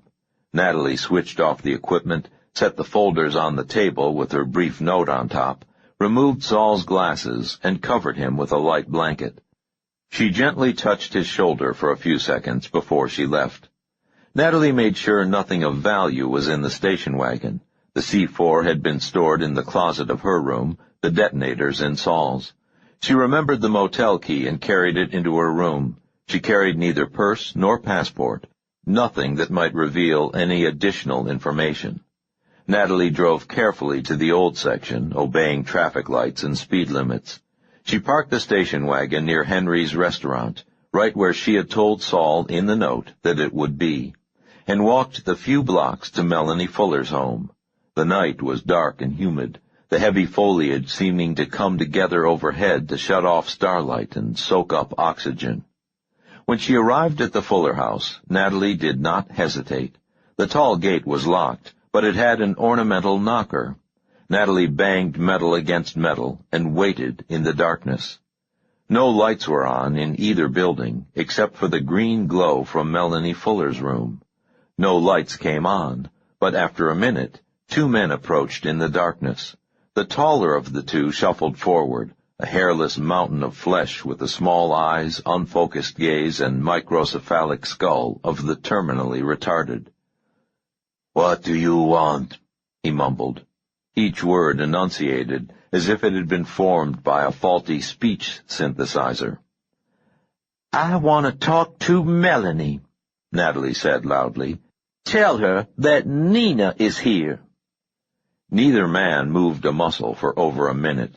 Insects made noises in the undergrowth, and a night bird flapped its way out of a tall palmetto near the second-story bay window of the old house. Somewhere, several blocks away, a siren screamed a single sustained note of pain and was cut off. Natalie concentrated on standing upright on legs gone weak with fear. Finally, the huge man spoke. "Come."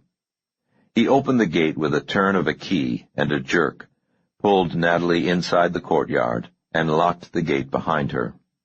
Someone opened the front door from the inside. Natalie saw only darkness there. Walking quickly between the two men, her right arm still in the giant's grip, she entered the house.